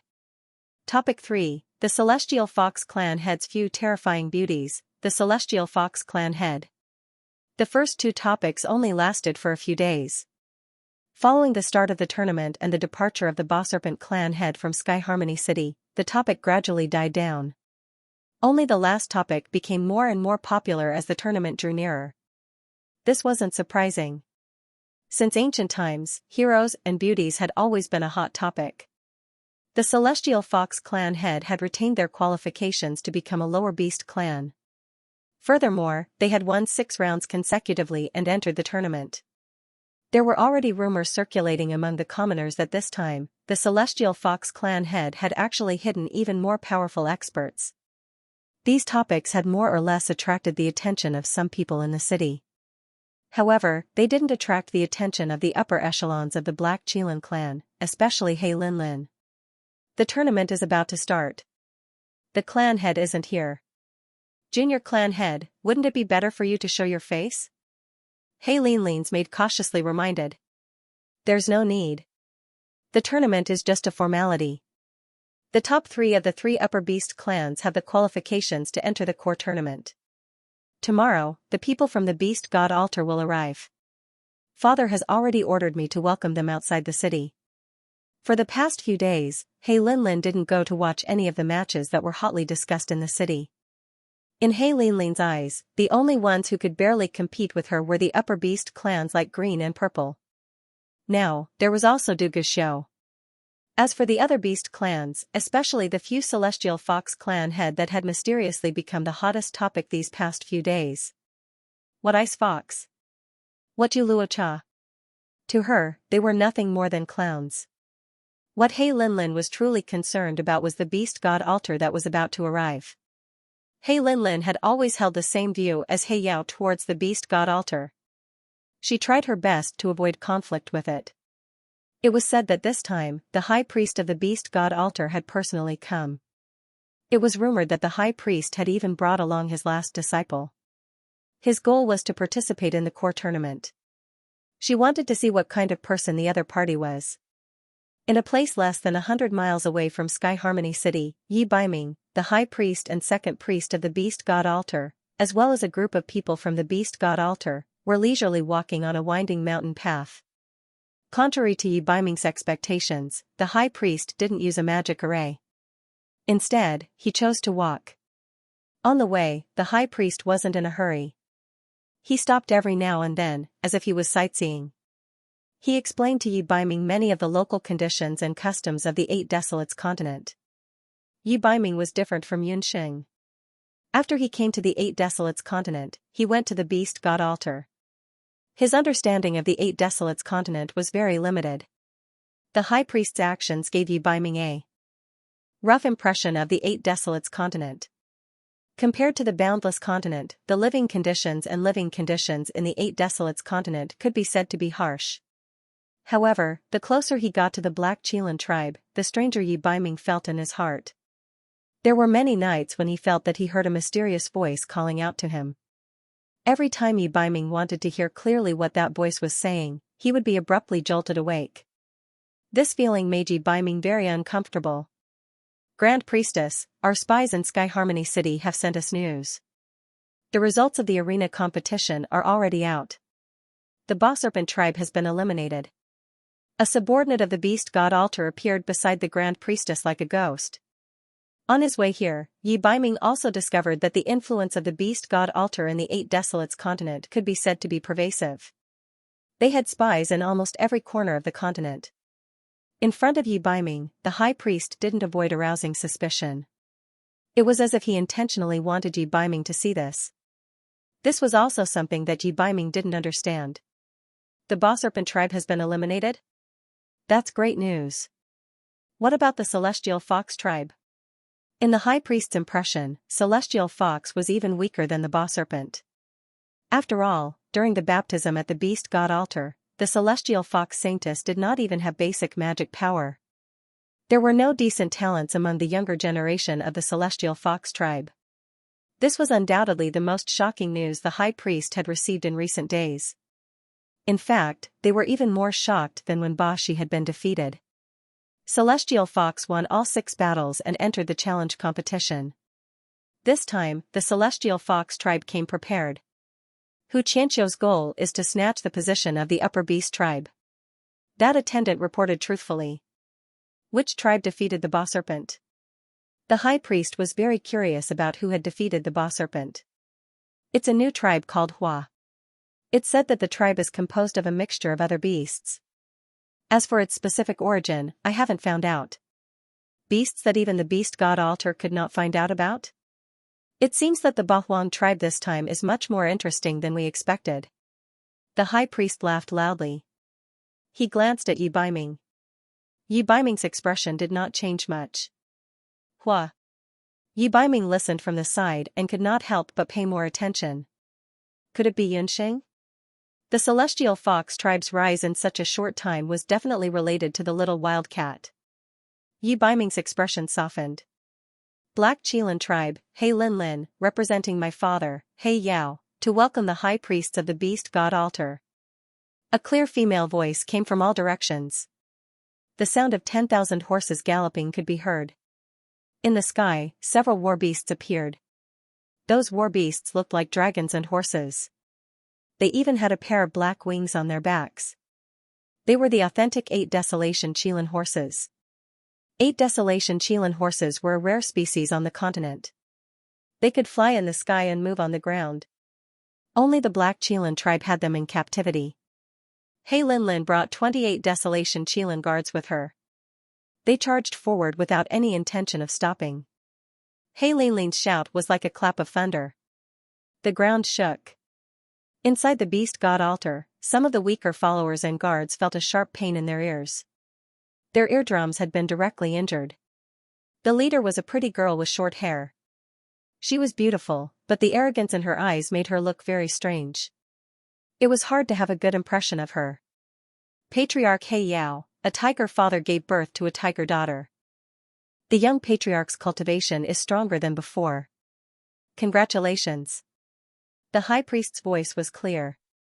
He waved his hand modestly. He knew He Linlin's temper very well. He knew that she wanted to establish her authority.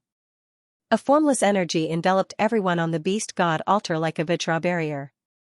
Those Qilin horses seemed to have been stimulated. They suddenly went crazy. They neighed and galloped in all directions. Nay, He Linlin's eyes changed.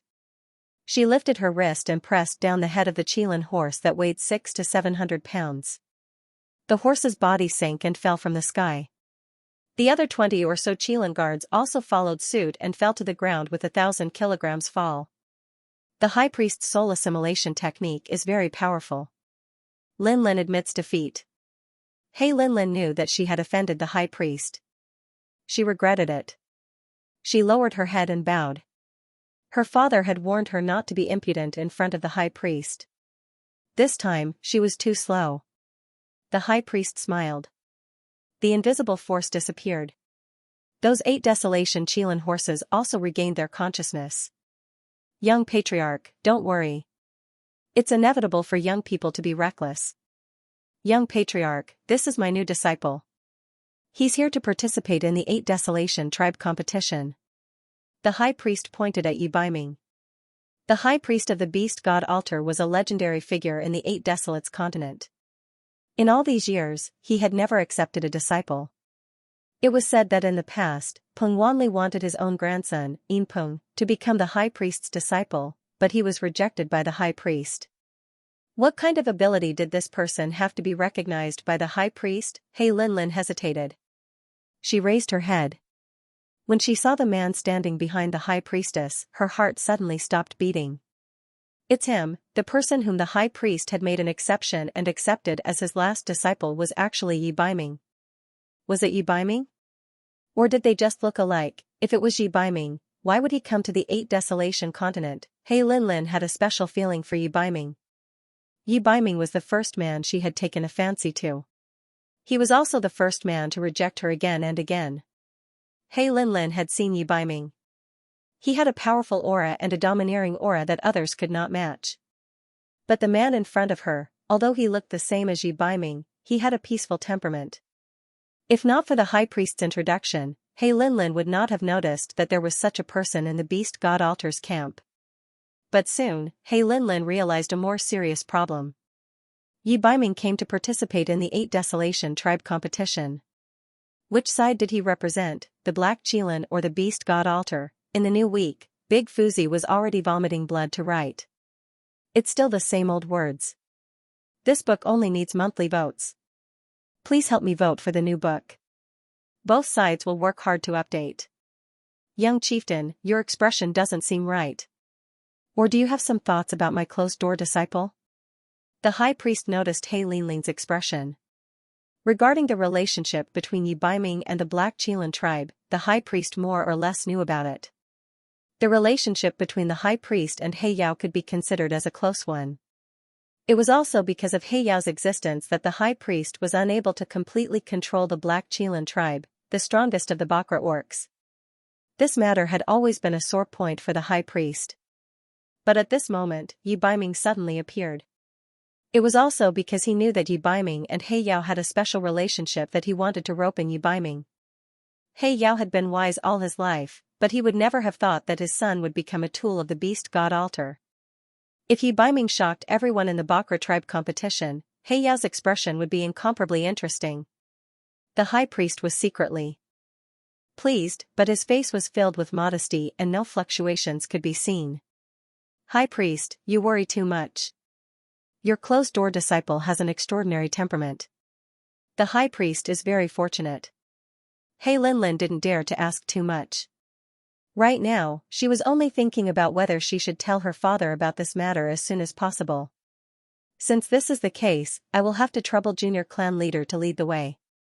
I heard that during this period of time, many unexpected things have happened in the Bahuang clan competition. The Grand Priestess laughed as she followed He Linlin towards the Sky Harmony City. Between He Linlin and the High Priest, the undercurrents were surging. Within the Sky Harmony City, there were also several undercurrents that were ready to make a move, surging forward menacingly. The Bakra tribe competition consisted of 3 rounds: single elimination round, challenge round, and core round. The single elimination round was completely open to the public. As long as one was in Sky Harmony City, they could come and watch. But from the start of the challenge round, things were different. The plaza was already surrounded, and the guards of the Black Chelan tribe could be seen everywhere. If one wanted to enter the plaza, they would need a special token. The challenge round was semi-open. Other than the 8 Bakra tribes, the entrance fee to the plaza was as high as 100 purple gold, and the number of people allowed to enter each day was limited to 5,000. The Black Chelan tribe would be able to earn hundreds of thousands of purple gold coins for the high ticket price. After the competition ended, the original 2 arenas, the Boss Serpent Arena and the Celestial Fox Arena, were torn down and replaced with a brand new challenge arena. 8 brand new tents were set up around the arena. Just by looking at the insignia on the tents, one could identify the different beast clans. Among them, the upper-class orcs' tents were gold in color, and they were closest to the arena. The tents of the middle-ranked beasts were red in color and were slightly further away from the arena. Next were the inferior orcs. Their tents were blue, and because the Boss Serpent tribe had been eliminated this year, the Chinese had replaced them and obtained the Boss Serpent tribe's tents. In each tent were their respective team leaders and 10 contestants. After the 8 tents were the audience who had bought tickets to enter the arena. However, compared to the 8 Bakra tribes, the viewing experience was much worse. After the incident at the Skirich Arena, the challenge arena this time was just an ordinary arena. However, there were some magic arrays set up around the arena. It was said that someone in the Black Chelan tribe had suggested that they set up these arrays at the last minute to prevent people from using sorcery. When Yinsheng heard this, she laughed sheepishly. Needless to say, this was also directed at her.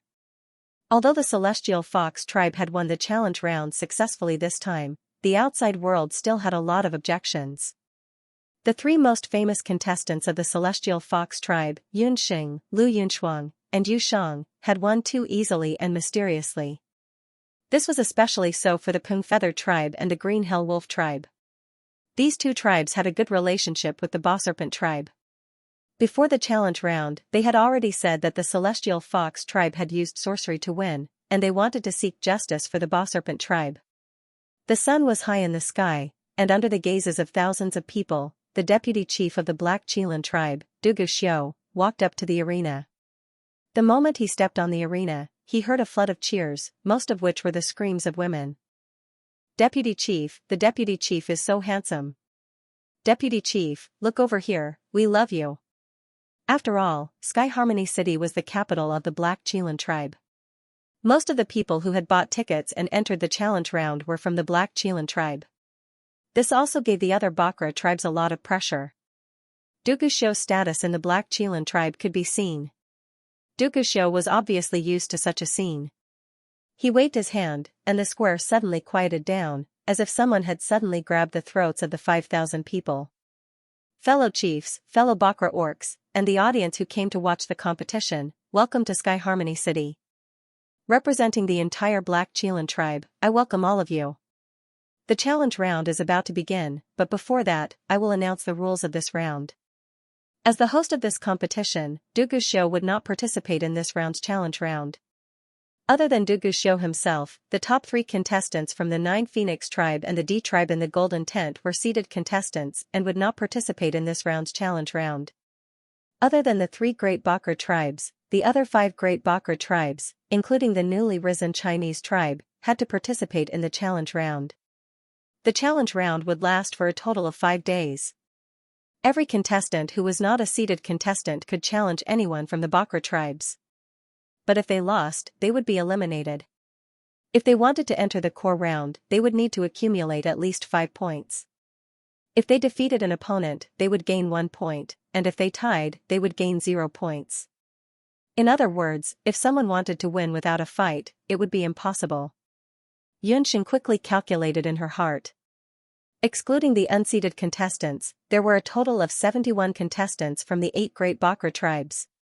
It would not be an easy task to win 5 consecutive matches.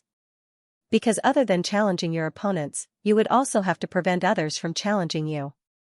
Those who could enter the challenge round were all the elites of the Bakra orcs. None of them could be underestimated.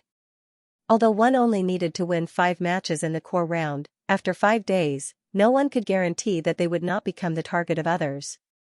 This was especially so for some of the weaker contestants. They would most likely be hunted down by others on the first day. On the last day, it should be the time when the battles would be the most intense. As expected of the Bakra tribes, it was simply a slaughter between beasts. Yunxing's gaze involuntarily landed on the tent of the Black Qilan tribe. There were only 8 people inside, and He Linlin was nowhere to be seen. As a seeded contestant, He Linlin did not need to participate in the challenge round. Suddenly, Yunxing caught sight of a hostile gaze. The other party was a female warrior from the Black Qilan tribe. She was staring at Yunxing with a gaze of hatred. Yunxing's instincts told her that the woman was very hostile towards her. However, Yunxing remembered that apart from He Linlin, she did not seem to have offended any other women in the Black Qilan tribe. The woman looked at her as if she had stolen her man. Anyone who could stand in the Black Qilan tribe's camp must be either rich or noble. It was not a good thing to be nagged by someone like that. The woman obviously noticed Yunxing's gaze. She glared at Yunxing before looking away. Yunxing touched the tip of her nose with an innocent look on her face. However, Yunxing soon realized that apart from the female Black Qilan warrior, there were many other gazes looking at her provocatively. These gazes lingered on the Celestial Fox tribe's tent and the Chinese's tent the most. It seems that the first match of the day will be held in our tribe. Yu Shang also noticed this and let out a laugh that made one's ears hurt. Yu Shang, shut your mouth. We're all in the same camp, Lu Yunchuang said coldly.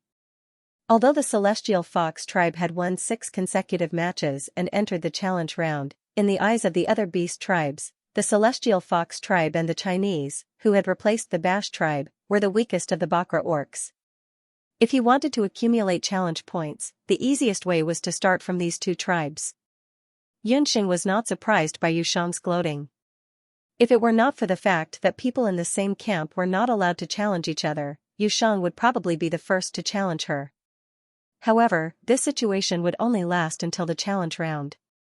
Yunxing knew very well that if she and Yu Shang entered the core round, there would be no such thing as being in the same camp or not. Yunxing, the woman glaring at you is the daughter of the Black Qilan tribe's elder. Do you have a grudge against her? Lu Yunchuang asked with concern. Yunxing still had quite a few enemies in the Ba Huang tribe. If she offended the Black Qilan tribe, it wouldn't be a good thing. This was especially true for the Winged Pung clan Xin Peng and the others. As soon as they entered the arena, they had their eyes on Yunxing. There was also the young chief of the Green Hell Wolves, Green Tusk. It was said that he and Yin Peng were best friends. If these 2 people instigated the warriors in the tribe to challenge Yunxing together, it would be troublesome. A challenge issued during the challenge competition could not be rejected. If he was challenged too many times in a day, it would be bad for his mana recovery. Yunchuang, it's a good thing that someone is challenging me. Maybe in less than 5 days, I can accumulate 5 points and advance directly. It's better than some people who have to rack their brains and think about who to choose as their opponent. Yunxing didn't care. Yunxing was very hard-working when it came to cultivation, but when it came to matters like this, she could only be considered a lazy person. Her motto was that if others didn't offend her, she wouldn't offend them. Since those people wanted to throw their lives away, she didn't mind at all sending them on their way. If someone thought she was a pushover, she would let them know what it meant to have their heads broken and bleed. Unexpectedly, Yu Shang's crow's beak was so effective. Xiao had just announced the start of the competition when the female warrior of the Black Qilin tribe took the lead and rushed onto the stage. I am Li Liqing, the Black Qilin. Li Liqing had a valiant appearance. She was dressed in light armor and had willowy eyebrows and almond-shaped eyes. Her cultivation was very impressive. Yunxing saw that she was at least a peak martial emperor.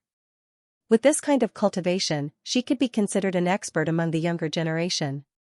In fact, among the women of the Black Qilin tribe, Li Liqing's cultivation was only slightly inferior to He Linlin's. Thus, in her heart, she naturally thought that the seductive woman Yunxing, who had won by relying on sorcery, was simply no match for her. Li Liqing, who do you want to challenge? Xiao didn't find it strange that Li Liqing was the first to enter the stage. Li Liqing was impulsive and liked to be in the limelight. To put it bluntly, she was brainless. Previously, she had publicly confessed her love to Xiao, but Xiao had flatly rejected her. The person I want to challenge is her, Yunxing of the Celestial Fox tribe, Li Liqing shouted at Yunxing. After Li Liqing finished speaking, many people in the other beastmen's tents sighed. The Celestial Fox tribe, which could be considered pushovers, had one less contestant. It was such a pity that the Black Qilin tribe had taken the lead. After all, the Black Qilin tribe's tents were the closest to the stage. The Black Qilin tribe's warriors had the geographical advantage. Xiao stood at the edge of the stage. His eagle-like eyes gradually turned cold. This woman really wanted to see the world burn. Many years ago, Xiao had exchanged blows with Yunxing. At that time, the impression that Yunxing gave him was that she was unfathomable. Not only was her medical expertise shocking, she also knew the art of summoning. However, these two weren't the most fatal points of Yunxing. Her magic couldn't be underestimated either. Li Liqing was someone from the Black Qilin tribe. Xiao had originally wanted her to win the first round, giving the Black Qilin tribe a good start. Unfortunately, this woman had chosen an opponent that she shouldn't have chosen. Li Liqing was the daughter of an elder of the Black Qilin tribe. This point, everyone in the Sky Harmony City knew. For a period of time, the entire public square was filled with a boiling cauldron of voices. The spectators were all supporting the expert from the Black Qilin tribe. The home ground advantage of the Black Qilin tribe was completely gone. As for Yunxing, this name could be considered to have some fame within the Sky Harmony City. However, the origin of this fame was more due to her performance in the Celestial Fox Arena. It was unknown when it started, but there was a rumor that the reason why Yunxing of the Celestial Fox tribe was able to win was because she knew a sorcery. She relied on sorcery to enter the challenge round. The Black Qilin tribe revered the strong and despised those who resorted to trickery.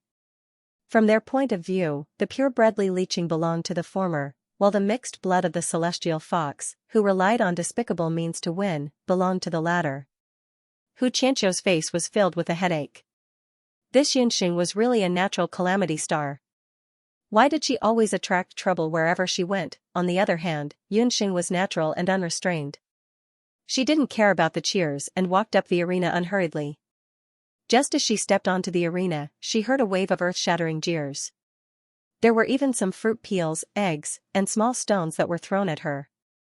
Luckily, a magic array was set up beside the arena. Those objects didn't hit Yunxing. However, the public square was instantly in a mess. Seeing this, Green couldn't help but stand up. Green, don't act rashly. If you help her, it will only lead to a bigger misunderstanding. The Nine Phoenix tribe leader also frowned. However, his thoughts were far more meticulous than Green's. He knew that if Green stood out now, Yunxing would not only bear the name of sorcery, she would also bear the name of a fickle vixen. In the Bahuang tribe competition, there is only one way to gain respect. That is to be strong enough. After the Nine Phoenix tribe leader finished speaking, he looked at Yunxing who was on the arena. He hoped that this lass would not disappoint him. After listening to his grandfather's words, Green had no choice but to sit back down. As for the chiefs in the other tents, they also looked at the Celestial Fox tribe's tent with a playful expression. If it were other Bakra orcs, especially the Behemoth tribe's chief Lipa, with her temper, she would definitely stand up and curse if her contestant had suffered a loss in the arena. However, the one who was humiliated this time was the Celestial Fox tribe. Would Hu Qianqiu stand up? Lu Yunshuang and the others, as well as the other contestants who disliked Yunsheng, all looked at Hu Qianqiu in unison. They hoped that the clan leader would step forward and seek justice for their people. After all, Yunsheng represented the celestial fox tribe. Hu Qianqiu was as steady as a mountain. His eyelids did not even twitch, as if he did not see anything. When the people of the celestial fox tribe saw this, they were also very depressed. However, that was all they could do. There were only a few people in the celestial fox tribe. If the chief did not say anything, even if they wanted to help, they would not be able to do much. Under such circumstances, they could only stare blankly. This is too much. Hu Qianqiu, that old fool, is as timid as a mouse. Under such circumstances, he still does not dare to offend people. Boss Feather Rock, let's go up and seek justice for our master. Bobo, who was standing in the Chinese tent, witnessed this scene. Master Bobo, you can't do that. Boss Feather Rock was also depressed. However, they were now warriors representing the Chinese tribe.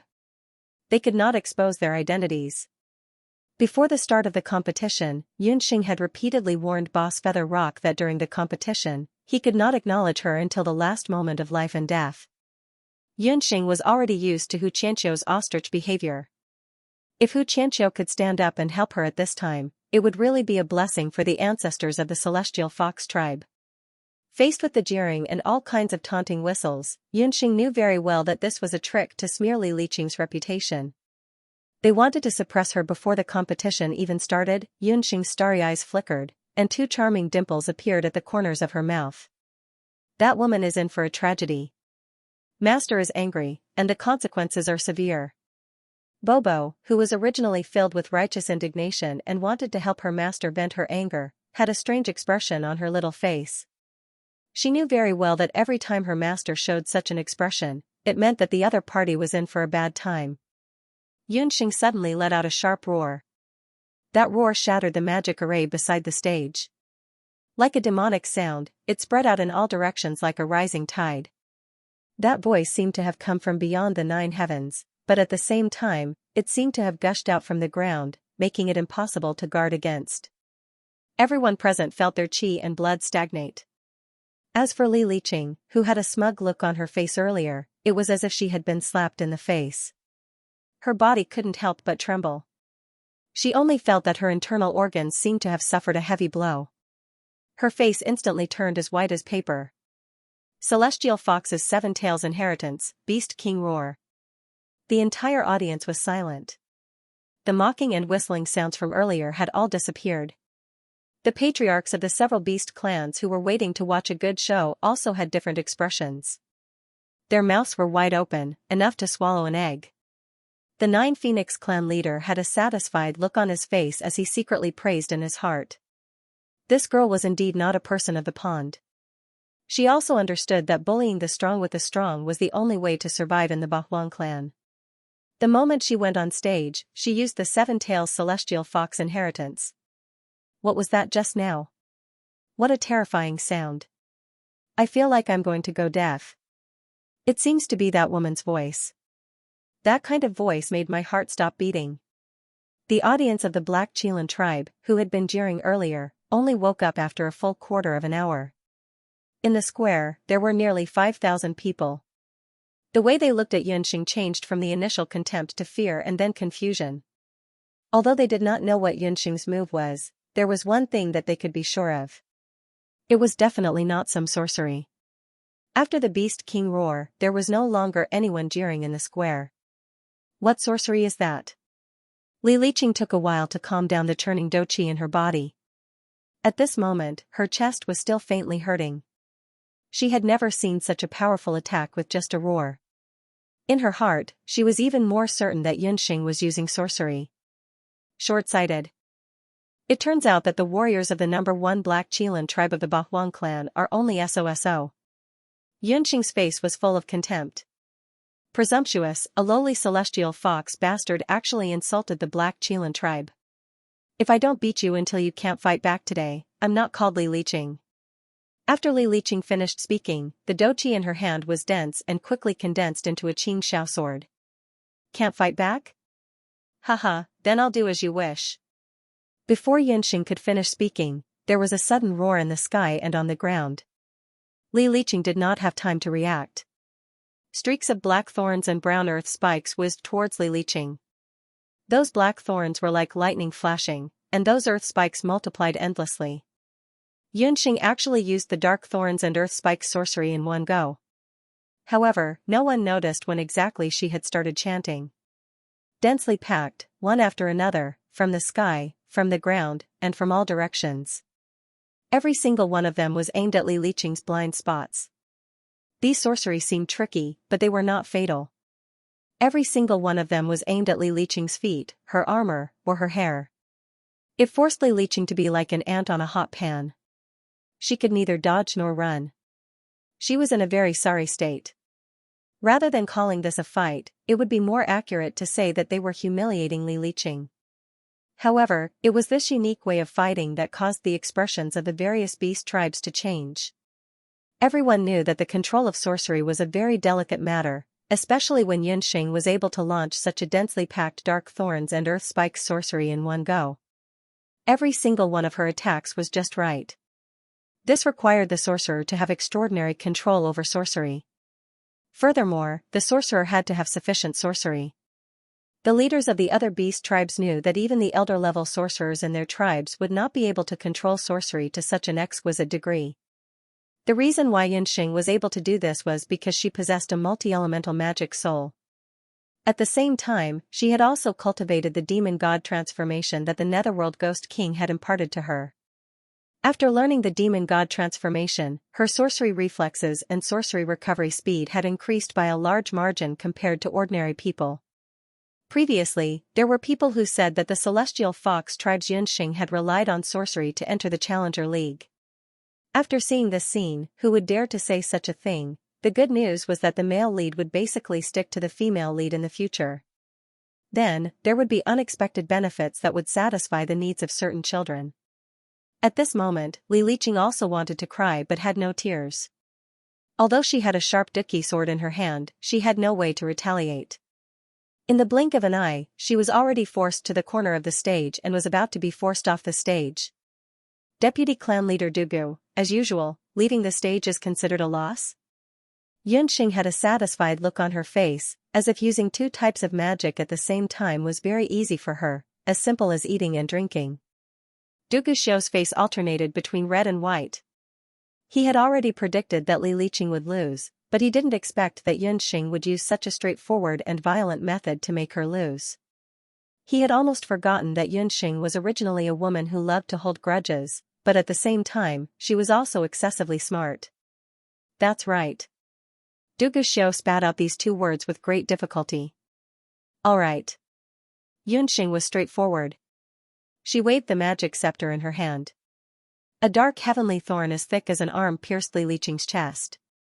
The powerful dark heavenly thorn caused Li Liqing to scream miserably as she was violently thrown off the stage. She rolled on the ground, her body covered with wounds. Her armor was completely shattered, and her entire body was charred black. The entire competition lasted for less than 15 minutes. In the square, the Black Chelan tribe's citizens were completely silent. The Bakra orcs' tents were also deathly silent. Those Bakra orcs who were regretting not being able to take the lead and pick the soft persimmon to bully, were now rejoicing. Good heavens, luckily they didn't challenge that Yunxing. Otherwise, they really wouldn't know how they would die. Celestial Fox Tribe, Yunxing, 1 point. Dugu Xiu waved his hand, and two Black Chelan warriors carried Li Liqing off the stage. Just when everyone thought that the competition was over, Li Liqing, who was crawling on the ground, suddenly jumped up. I'll fight it out with you. Li Liqing was defeated by Yunxing, and she was utterly defeated. She was so proud and arrogant. At this moment, there was only one thought in her mind, and that was to fight it out with Yunxing. She arched her body like a desperate mother beast. A dagger shining with green light appeared in her hand as she rushed towards Yunxing. The dagger had long been smeared with deadly poison. "TSK, I was going to let you live." Yunxing frowned, and the dark thorns gathered together to form a dark prison, trapping Li Liqing within. "Yunxing, be merciful whenever possible. Dugu Xiao saw that Yunxing was going to kill him, so he was about to charge into the dark sky prison. The powerful dark magic fluctuations made it so that Dugu Xiao couldn't break through them for a while. If Li Liqing was killed in front of him, the Black Qilan tribe would lose a lot of face. You should save those words for the dead. Yunxing clenched her hand, and the dark sky prison suddenly exploded. Li Liqing's body was turned into ashes by the heavenly thorns. Only a few pieces of charred armor were left on the ground. Gasp, the sound of people gasping could be heard. Not only did this woman not give face to the deputy patriarch, she even killed Li Liqing. Dugu Xiao's face darkened as he stared at Yunxing. Deputy patriarch, this woman killed Liqing. We have to avenge her.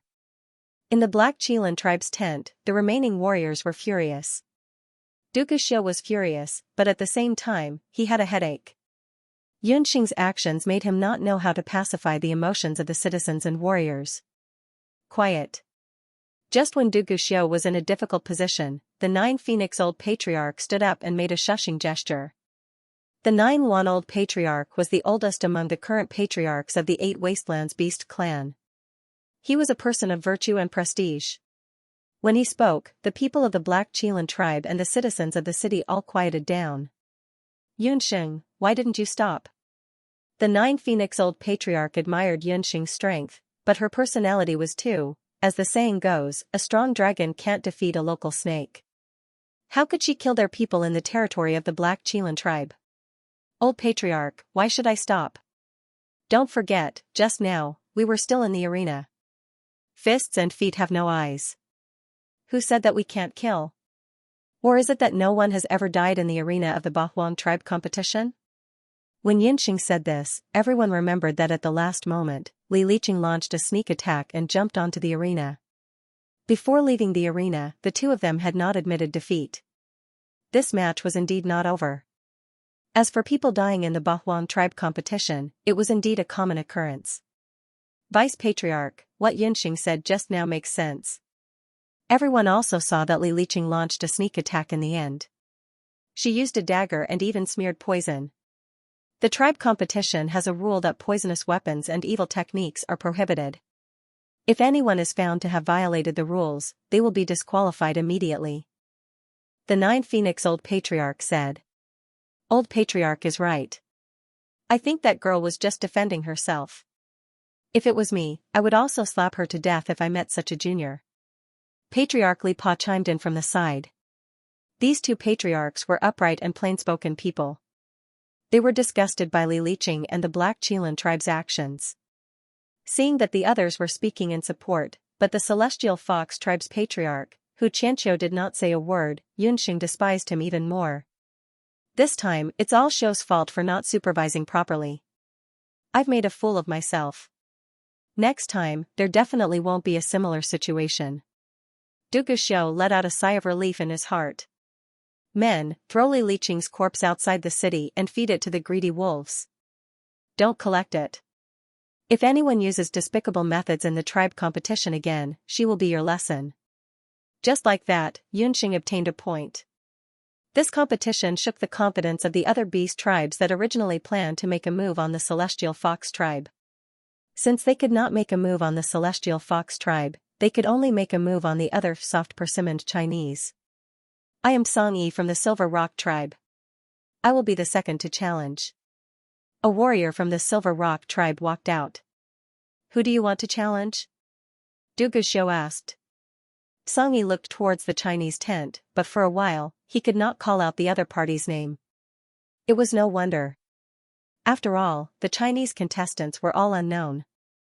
In the previous competition with the Bash tribe, it was said that the Chinese had only sent out 3 people. Later, when the Bash tribe's warrior and young patriarch went missing, they automatically advanced. I challenge her.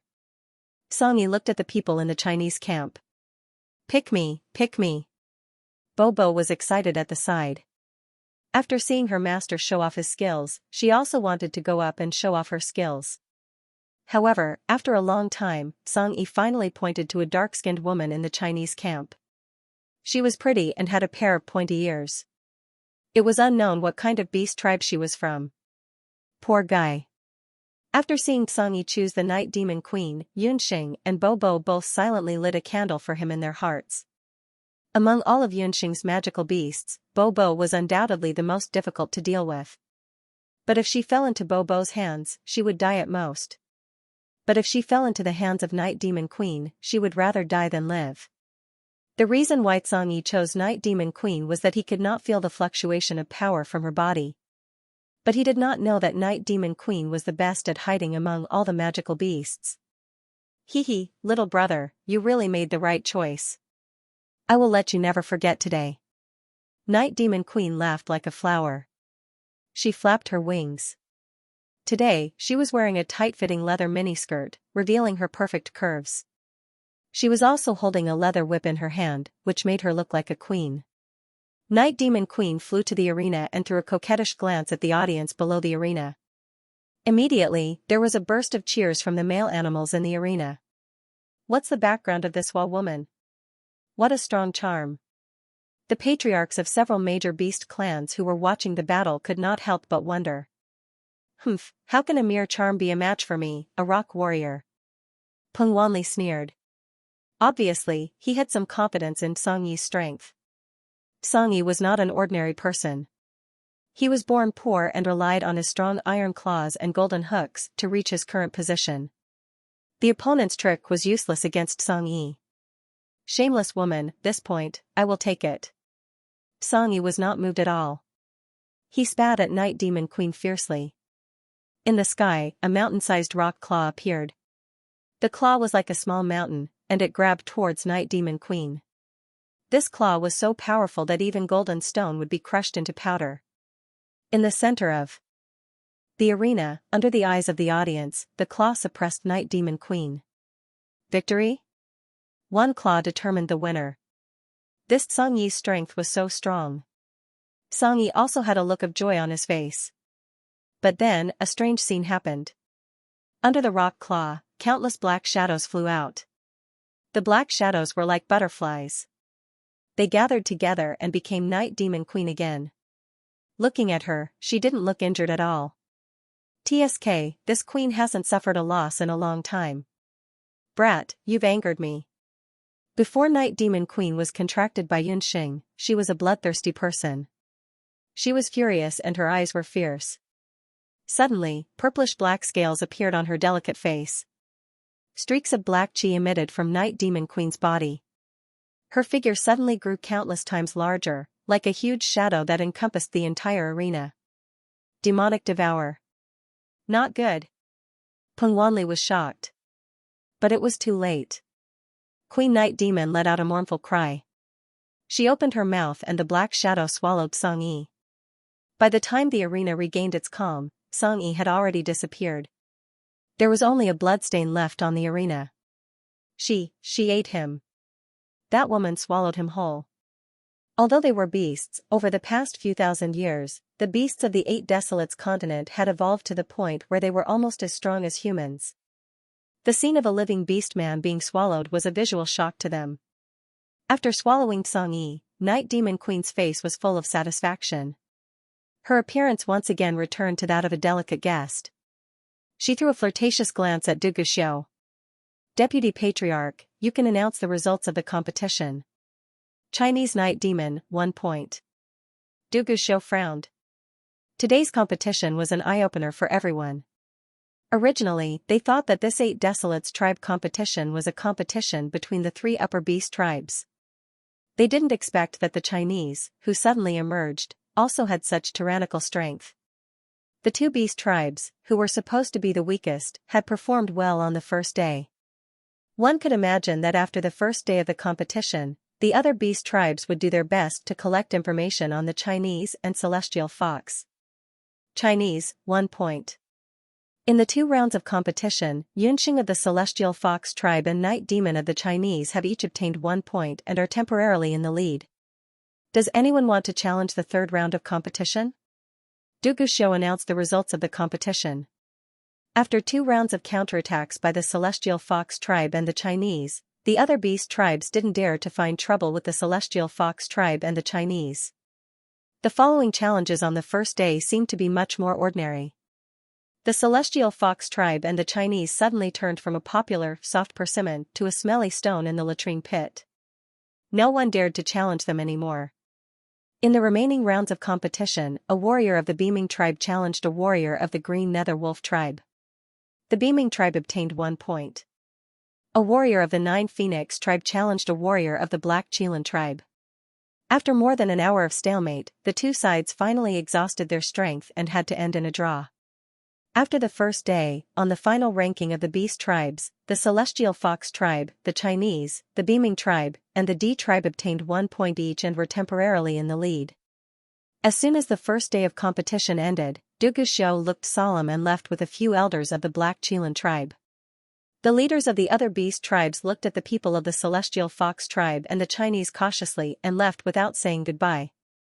Yunxing, you stole the limelight today. I'll definitely surpass you tomorrow. Yu Shang walked past Yunxing and glared at her. Compared to the temporary lead of the Celestial Fox tribe, Yunxing didn't care about Yu Shang's provocation. No matter how well they performed in the competition, the winner would be decided in the core competition. When the people of the Celestial Fox tribe left the square, Yunxing purposely walked behind them. At this moment, the street in front of them was noisy. The sound of hooves was endless. The majestic Black Chelan tribe was escorting a team and walking over. Seeing the Black Chelan tribe's team, the crowd spontaneously moved aside. Clearly, they respected this team very much. Yunxing didn't want to join in the fun, but at this moment, a few young men beside her suddenly shouted. It's the young tribe leader He Linlin. Miss He Linlin is still as beautiful as before. If I can marry a wife like her, I'll have no regrets in this life. Dream on. How could the young tribe leader like a toad like you? In my opinion, the young tribe leader and the vice tribe leader are quite compatible. But I heard that the vice tribe leader and the young tribe leader don't have a good relationship. They don't like each other. Besides, the two of them are biological siblings. Just by listening to the crowd's discussion, Yunxing knew that He Linlin had a high status in the city. He Linlin had just returned from the city. No wonder she didn't see her at the Bahuang tribe competition today. Now wasn't the time to fight with He Linlin. Yunxing lowered her head and blended into the crowd to avoid being discovered by He Linlin. She prepared to leave quickly. Just as Yunxing was about to blend into the crowd, she heard another cry. Who is that man beside young chief? How come I've never seen him before? A certain male passerby was clearly He Linlin's admirer. His mouth was full of jealousy. He Linlin was a famous iceberg beauty in the Black Chelan tribe. Since she was young, she had chased away countless admirers. Aside from Patriarch He Yao and a few elders, she had never had an extra man by her side. Isn't that so? That young master is really handsome. I think he's even more handsome than Vice Chief. I heard he's from Beast God Altar. Otherwise, why would young chief personally welcome him? A certain female passerby said with infatuation. Who said so? It's clearly Vice Chief who's more handsome. A certain female passerby was clearly Du Guxiu's fanatic fan. Beast God Altar. Yunxing's eyebrows jumped as she thought of something. When Yi Baiming left the underworld, didn't he leave with Beast God Altar's second priest, Shen Jizi? Yunxing couldn't help but be curious. She raised her head and looked over. At this time, He Linlin and Beast God Altar's group had already walked past. Yunxing passed through the crowd and could only see a few figures. However, just the sight of his back was enough to make Yunxing's breathing stop instantly. Night Fox. She stared blankly at the man who walked shoulder to shoulder with He Linlin. She definitely wasn't mistaken. That was Yi Baiming. Why did he become a member of Beast God Altar? Why did he walk together with He Linlin? There were thousands of questions in her heart. Yunxing had an impulse to immediately rush out of the crowd and stop Yi Baiming to question him. But her reason quickly won over her impulse. He Linlin walked shoulder to shoulder with Yi Baiming as she questioned Yi Baiming. Yi Baiming, what are you thinking? Do you really want to go against Black Chelan tribe and father? Yi Baiming did not say a word. Suddenly, he seemed to sense something. He turned around in the direction of the cemetery. On the street, there were many excited faces. He did not recognize any of them. He Linlin, there's no need for me to explain so much to you. I've never admitted that I'm a member of the Black Qilan tribe.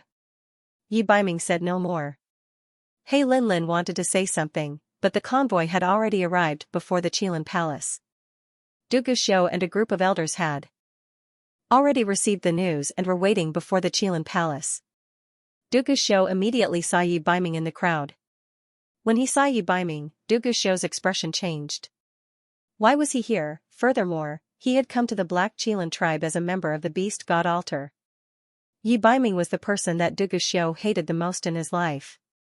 At the same time, he was also his greatest rival. Even in his dreams, Du Guxiu wanted to have a showdown with him and personally take back everything that originally belonged to him.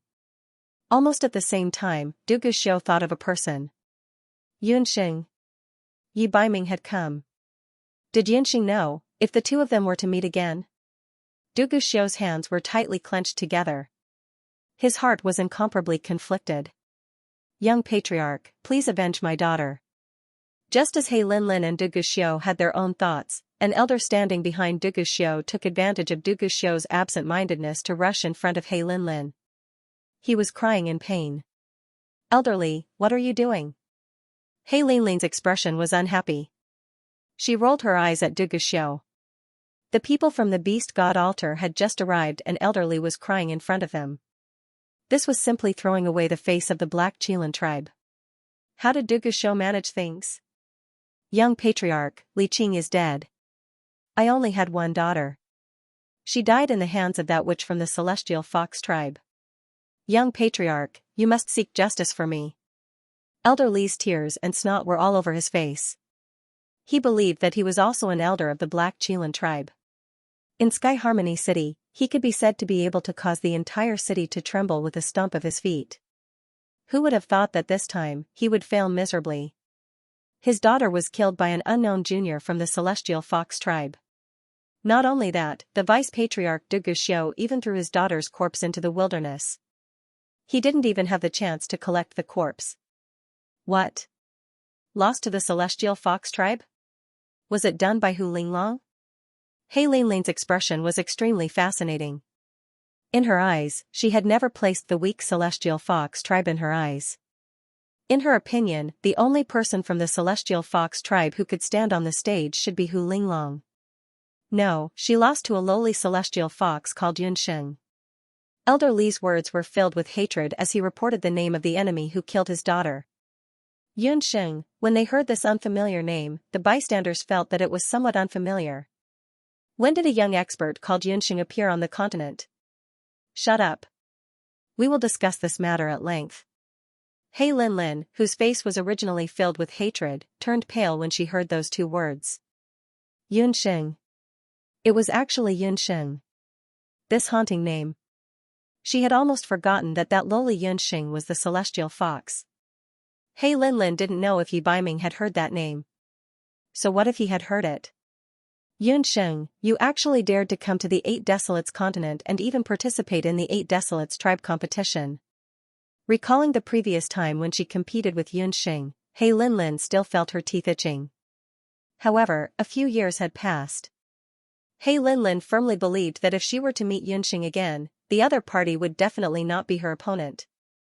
Priests, I am truly sorry for making a fool of myself. I have already ordered people to tidy up the Qilan palace. For the next few days, please have a good rest in the Qilan palace. I will personally arrange for the core competition. He Linlin forced a smile. After the people from the Beast God Altar entered the Qilan palace, He Linlin's expression changed. Du Guxiu, what exactly is going on? Why is that lowly Yunxing in the celestial fox tribe? You already knew about it, didn't you? You actually kept it from me? When she thought that Yunxing was actually in her territory while she was kept in the dark, He Linlin was filled with hatred. That damn Du Guxiu. He already knew that Yunxing was in the celestial fox tribe. That was why he used his official position for personal gain and arranged for the people from the celestial fox tribe to stay in the Duga residence. If it wasn't for Elder Li's tearful complaint today, she was afraid that she wouldn't know about it until the core competition. He Linlin, I should be the one asking you this. Why is Yi Baiming together with the people from the Beast God Altar? Moreover, he is representing the Beast God Altar in the competition? If Lord Father knew about this, I'm afraid. Du Guxiu sneered. He Linlin also hesitated. If Lord Father knew that Yi Baiming had decided to betray the Black Qilin tribe and represent the Beast God altar in the competition, he would definitely use all methods to kill him. Du Guxiu, I know that you have always seen Yi Baiming as a thorn in your side. However, don't even think about making a move at this time. Before the court competition, you are not allowed to make a move against him. I will also not make a move against that lowly Yunxing. After weighing the pros and cons, He Linlin decided to make peace with Du Guxiu for the time being. They would work together to prevent Yunxing and Yi Baiming from meeting. The Bahuang tribe competition was a competition held once every 10 years in the Bahuang continent. On the surface, it looked like it was held by the various beast clans for their respective territories and the rankings of the upper, middle, and lower beast clans. However, in reality, it had a deeper meaning. As long as one was in the top 3 of the Bahuang tribe competition, they would be seen as the future successor of the beast clan. Over the past 1,000 years, this rule had become an unchangeable rule. Even if they could not become the clan leader, the top 3 contestants would become elders in their clans. In their own beast clan, they would have prestige that was not inferior to the clan leader. He Linlin had also considered this point. All along, He Linlin had been brooding over the matter of her father bringing Du Guxiu back to the Bahuang continent and promoting him to the position of vice-clan leader. However, her father's decision could not be swayed. However, He Linlin could not accept it no matter what. Du Guxiu was the same as her, a contender for the position of clan leader. She would rather let Yi Baiming become the clan leader. However, it was a pity that Yi Baiming was born with a rebellious nature. Her father, He Yao, and Yi Baiming had already broken off their relationship. He Yao had even threatened that he would personally deal with Yi Baiming, this unfilial son. If Yi Baiming participated in the court competition and shocked everyone in the court competition, even if her father wanted to settle the score with Yi Baiming, he would have to give up on account of the beast god altar and the other beast clans. Yi Baiming was now the last disciple of the beast god altar's high priest. This identity actually had its benefits. He Linlin had already made her wishful thinking. If Yi Baiming was really in the top 3, she could use the opportunity of her marriage with Yi Baiming to bring the Black Qilin tribe and the beast god altar one step closer. At that time, the Black Qilin tribe and the beast god altar would undoubtedly dominate the entire Bahuang continent. How could Du Guxiu not know He Linlin's thoughts? However, Du Guxiu's thoughts were similar to He Linlin's. Both of them viewed the court competition of the Bahuang clan competition as extremely important. Alright, we'll agree on that then. However, this agreement will only last until the court competition. I won't let that kid off in the court competition. Du Guxiu had already decided to fight to the death with Yi Baiming. The grudges between the two of them had been going on for so many years. It was time for them to come to an end. Don't worry. In the court competition, I won't let that bitch surnamed Jun go. He Linlin's eyes were cold, and she left in a huff. Du Guxiu took a few steps forward. A person walked out of the bushes in front of them. High Priestess? When Du Guxiu and He Linlin were talking, they didn't notice that there was someone nearby. Deputy Patriarch, there's no need to be nervous. I heard everything you said just now. I'm not your enemy. Deputy Patriarch, I came to find you today because I want to cooperate with you. The High Priestess's face was covered by her robe, making it difficult for others to see her appearance clearly. Du Guxiu paid attention to his surroundings. After confirming that the people around him were his people, he walked towards the High Priestess. In the Bahuang continent, there were very few people who could make Du Guxiu wary. Other than the patriarchs of the 8 major beast tribes, the High Priestess of the Beast God Altar was one of them. For some reason, when he approached the High Priestess of the Beast God Altar, he had the illusion that he was being seen through. This made the conceited Du Guxiu feel very uncomfortable. Moreover, the High Priestess had accepted Yi Baiming as her last disciple, and now she wanted to cooperate with him. Du Guxiu didn't trust her at all, not to mention betraying the Black Qilin tribe and cooperating with her. High Priestess, I have no intention of cooperating with you. You should know that He Yao is my father. I won't betray him. Du Guxiu decisively rejected the High Priestess. He didn't say anything else and prepared to leave the Qilin Palace. He had stayed in the Qilin Palace for long enough. When Yi Biming arrived at the Sky Harmony City, Du Guxiu became nervous. Deputy Patriarch, I can help you with something. Have you always wanted to know how to break the curse of the ancient Qilin? The High Priestess asked in a loud voice. Du Guxiu originally planned to remain unmoved no matter what the High Priestess proposed. However, the words of the High Priestess caused Du Guxiu to stop in his tracks. The curse of the ancient Qilin, Du Guxiu's heart trembled heavily. What did you say? You know how to break the curse of the ancient Qilin? To Du Guxiu, power and strength were the two goals he pursued in life. However, if there was anything that could be compared to these two things, it would be a woman. A woman who could stand shoulder to shoulder with him and laugh proudly in the boundless continent and eight desolates continent. From Du Guxiu's point of view, Yi Biming wasn't the key to obstructing him and Yunxing. The ancient Qilin curse was the key. One of the reasons he followed He Yao back was because he wanted to find traces of the ancient Qilin tribe's ancient records. However, he couldn't find a way to break the curse even after searching through all the records. Even so, Du Guxiu had already made up his mind. Even if he couldn't break the curse, he would still trap Yunxing by his side. Now that he had a way to break the curse, wouldn't it be even more satisfying? Impossible. Even the history books of the Black Qilin tribe have no records of this. You aren't even a member of the Black Qilin tribe. How would you know? Du Guxiu still didn't believe it. Deputy Patriarch, as the High Priest of the Beast God Altar, I won't lie to you. In order to show my sincerity, I can tell you the way to break the curse. The High Priest walked forward and whispered in Du Guxiu's ear. After hearing the High Priest's words, Du Guxiu's face was filled with shock. Is this true? Deputy Patriarch, you can try to see if the way to break the curse is true or false. I've only told you this method. Even Yi Biming doesn't know about it. After the High Priest finished speaking, he looked at Du Guxiu meaningfully and left with a big smile. Du Guxiu stood on the spot as the High Priest's words kept echoing in his mind. After a long time, Du Guxiu suddenly turned around and left the Qilin Palace. In the Duca mansion, Yunxing seemed to be a little absent-minded. These few days, in order to make it more convenient for the Chinese race competition, Bobo temporarily moved in with Night Demon Queen and the others. Yunxing guarded the empty room alone and seemed especially lonely. Thinking of the situation on the street during the day, Yunxing couldn't help but sigh. Night Fox, what exactly happened? Why did you suddenly walk together with the people of the Beast God Altar, and He Linlin? Thinking of He Linlin sticking to Yi Biming like a dog's skin plaster, Yunxing felt uncomfortable. Damned Night Fox, he made her worried for several months. If I meet him, I'll definitely teach him a good lesson. Yunxing thought angrily.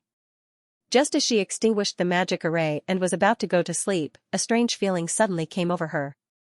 Who is it? Yunxing was alerted and pulled out her magic scepter. Just as Yunxing was about to chant, a pair of hands came from behind and hugged her tightly. Xianxia, who do you think is behind a night attack? After coming to the Eight Wastelands continent, Yunxing came into contact with some things that she had never come into contact with in the boundless continent. The power of faith and the statue of faith were two of them. Yunxing could feel that the Eight Wastelands continent was different from the boundless continent. It was very likely that some people from the divine world had already stepped into this place. These people might have left behind items from the divine world in different places in the Eight Wastelands continent.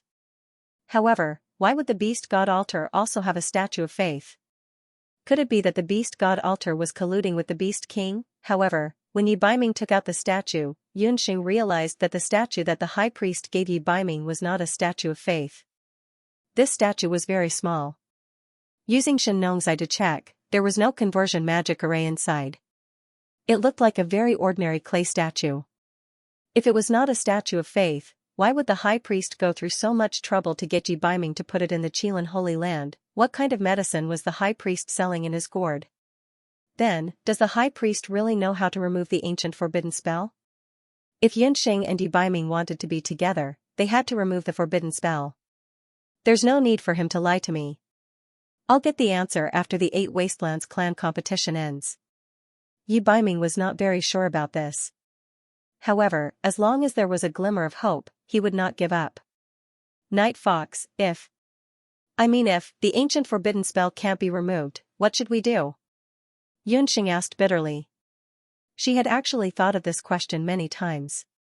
Even her mother, Hu Jiuxing, and father, Yun Songhai, had asked Yunxing this question. Then let's die. It's still romantic to die under a peony. I'll die in your body. Yi Baiming blew into Yunxing's ear flirtatiously. Yunxing was embarrassed and angry. She punched Yi Baiming's shoulder heavily. The latter cried out, scaring Yunxing so much that her face turned pale. She leaned forward with a nervous expression. Assassin!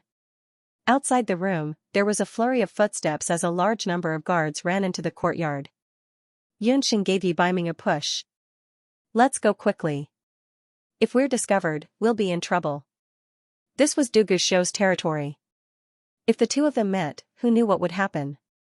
Yunxing did not know that Yi Baiming had already met Du Guxiu. See you tomorrow.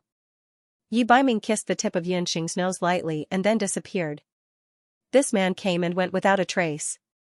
Yunxing and Yi Baiming had only met for a short time, but she realized that Yi Baiming's appearance this time was a little different from before. This man's cultivation. Well, that guy's talent was very monstrous. Touching her slightly swollen lips, Yunxing's face was still a bit blushed. It seemed that tonight was destined to be a sleepless night. Yunxing's ears were burning. She covered her head with the quilt, but her mind was still in a mess. Inside the Duga residence, the guards were constantly shuttling back and forth. When Yi Baiming crossed the Duga residence's wall and disappeared into the night, a black figure stood in the corner. The man's fingers were clenched into fists, and his knuckles turned white. His eyes were overcast, as if they were going to swallow everything in the next second. Yi Baiming. Du Guxiu had already guessed that with Yi Baiming's temper, after knowing that Yunxing was in the Duga residence, he would definitely not let the matter rest. Only the heavens knew how much pain he had felt when he saw Yi Baiming leave through the window and Yunxing's blushing and intoxicated face. However, so what if they loved each other? To Yi Baiming, Yunxing was a piece of fat meat in his mouth. As long as he didn't know that secret, he wouldn't be able to touch Yunxing even if he died. When he thought of this, the high priest's words echoed in Du Guxiu's ears. Deputy Patriarch, the Qilin ancient forbidden curse isn't incurable. The way to break it is very simple. The forbidden curse is only effective on the Black Qilin and Celestial Fox couples who have intercourse for the first time. The high priest's words were very obscure, but Du Guxiu understood. The ancient forbidden curse was only effective on the Qilin and Celestial Fox couples who had intercourse for the first time. This meant that as long as he hugged another Celestial Fox woman before he had Yunxing, the ancient forbidden curse wouldn't have any effect on him in the future. However, the Celestial Fox woman who had been possessed wasn't so lucky. Only death awaited her. Celestial Fox woman. Du Guxiu's gaze sharpened. His gaze landed on a certain part of the Duga residence. Du Guxiu walked towards the residence's garden. The Duga residence's garden was very large. There were many pavilions and terraces inside. There was also a small gurgling river that went around several fake mountains. Du Guxiu walked in front of one of the fake mountains. His hand touched a protruding rock. The rock retracted, and a door appeared on the fake mountain. Du Guxiu walked in. There was actually a secret room inside the fake mountain. The room's furnishings were quite neat. There was a magic cage at the bottom of the room. Hu Linglong was locked in the magic cage. She had been imprisoned here ever since Du Guxiu brought her back. Du Guxiu, you lunatic. Let me go quickly. My father won't let you off. Hu Linglong had been locked up inside for almost half a month. Every day, Du Guxiu would only order a blind and mute servant to deliver the least amount of water and food. As the daughter of the Celestial Fox tribe's deputy patriarch, when had Hu Linglong suffered like this? Your father? Even the Celestial Fox people's chief, Hu Xianxia, is a coward, let alone your father. Do you think that the deputy patriarch of the Celestial Fox tribe is more powerful than me? Du Guxiu mocked. This woman had the same face as Yunxing. She couldn't even compare to a toe of Yunxing. Patriarch? The Bahuang clan competition has begun? Is my father here too? Hu Linglong's eyes lit up. However, she immediately thought that with her current identity, it was absolutely impossible for her to return to the celestial fox tribe. Yu Shang and the Great Witch Doctor were probably looking for her everywhere. Once she showed her face, only death would await her. In comparison, this magic cage was still safe. Is Green here as well? You promised me that as long as Lu came, you would let me seduce him. Hu Linglong's face was red. Du Guxiu's purpose of keeping her was very simple. He wanted to use her to sow discord between the Nine Yuan tribe and the Celestial Fox tribe.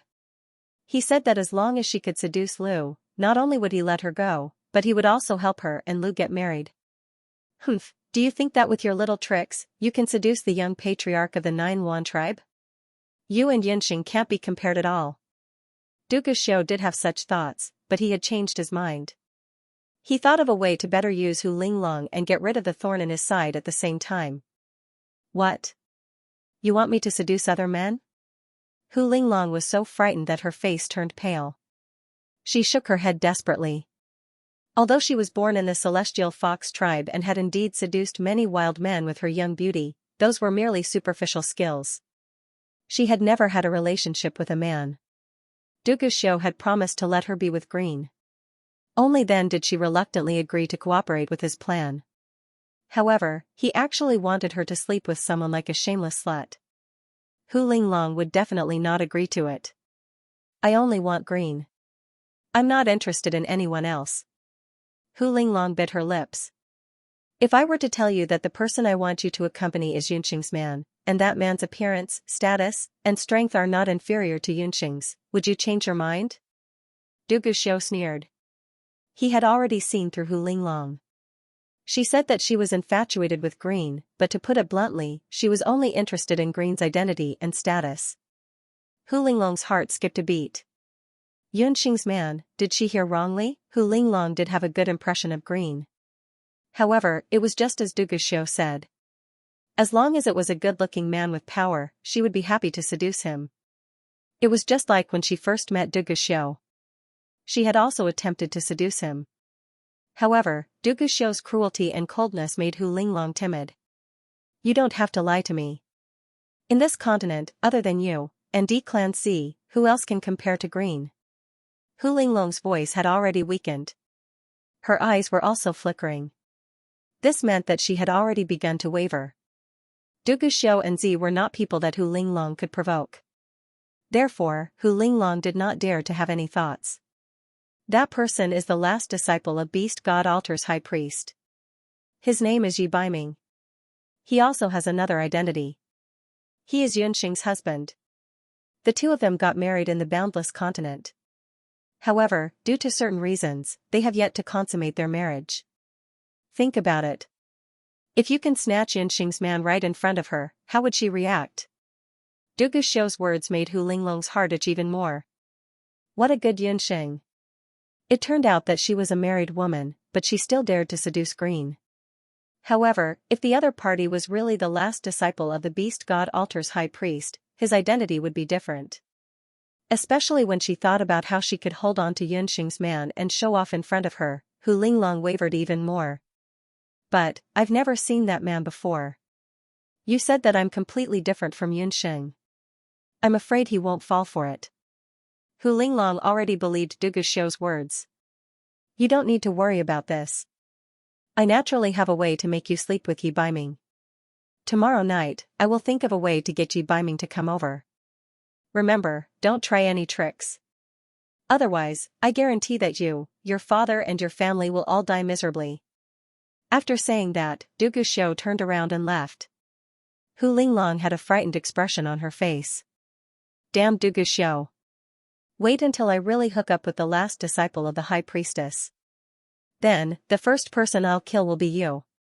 After a long while, she used her hand to rub her heaving chest and spat out these words. After leaving the rockery, a meaningful smile appeared on Du Guxiu's face.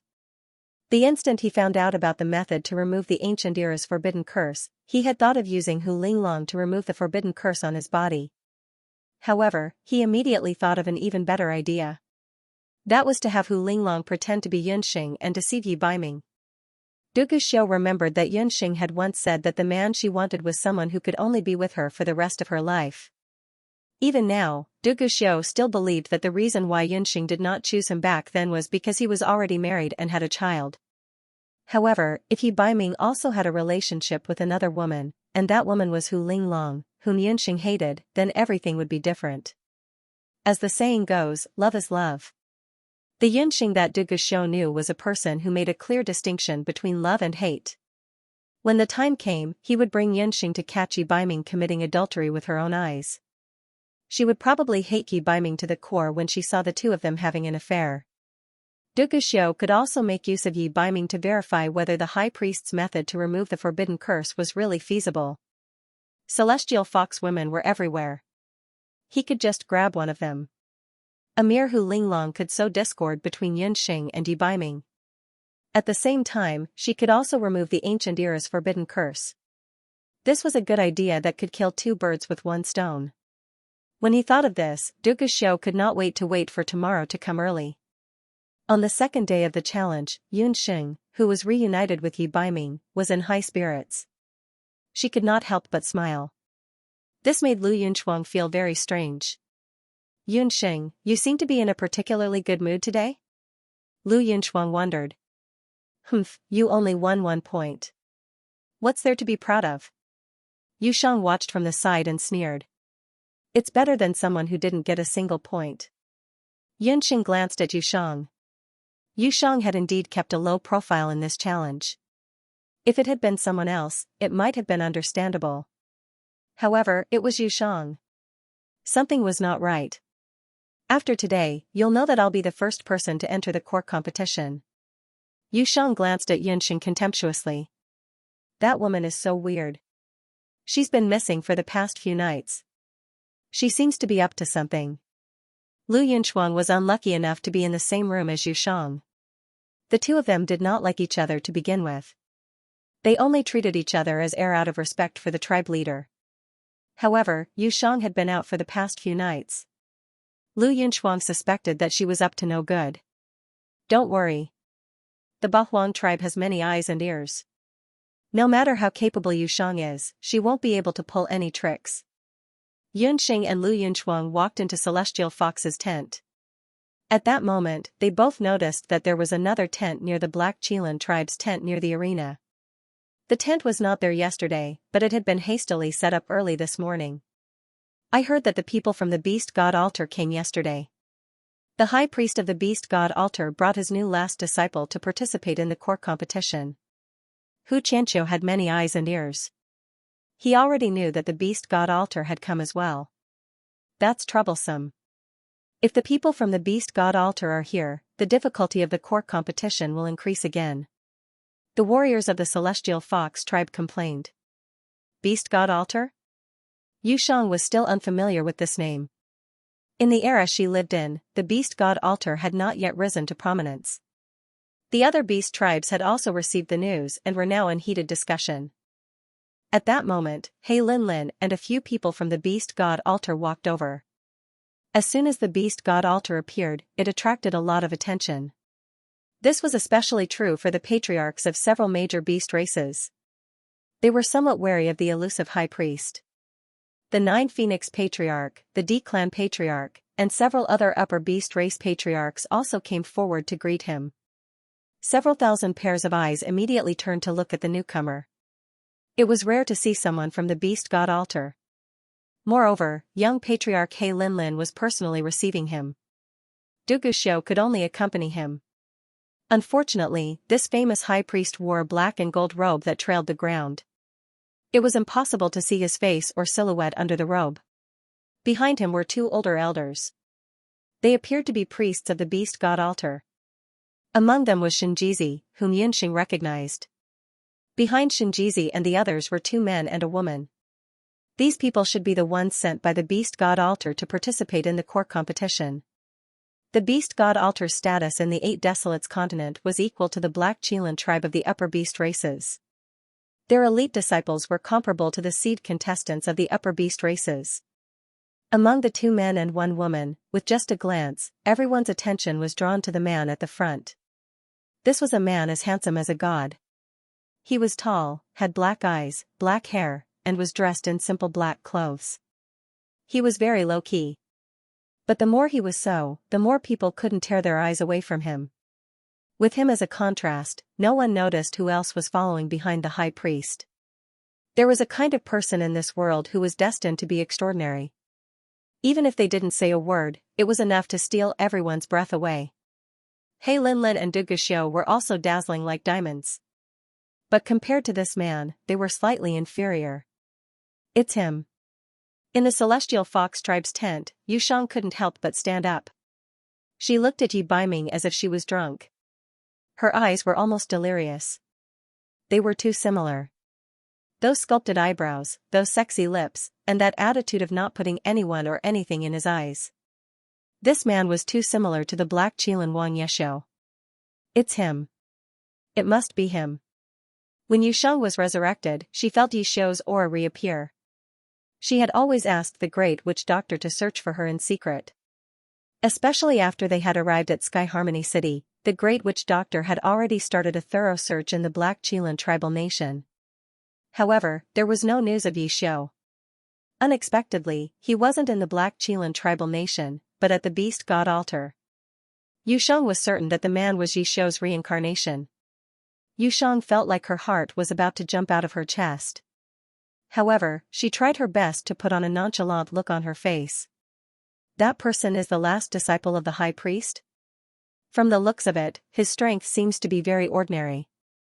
A male lead warrior from the Celestial Fox tribe said with jealousy. Humph, you're just saying that grapes are sour because you can't eat them. Didn't you say earlier that the woman's strength was ordinary? In my opinion, that man is very strong. It seems that there will be competition for the top 3 this year. Several female warriors of the Celestial Fox tribe said with admiration. The woman that the Celestial Fox warriors were talking about was Yunxing.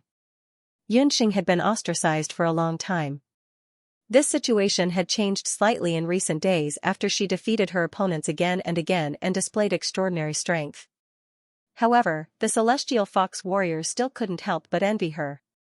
After the female warriors said this, the tribal leader, Xianxia, finally snapped out of his daze.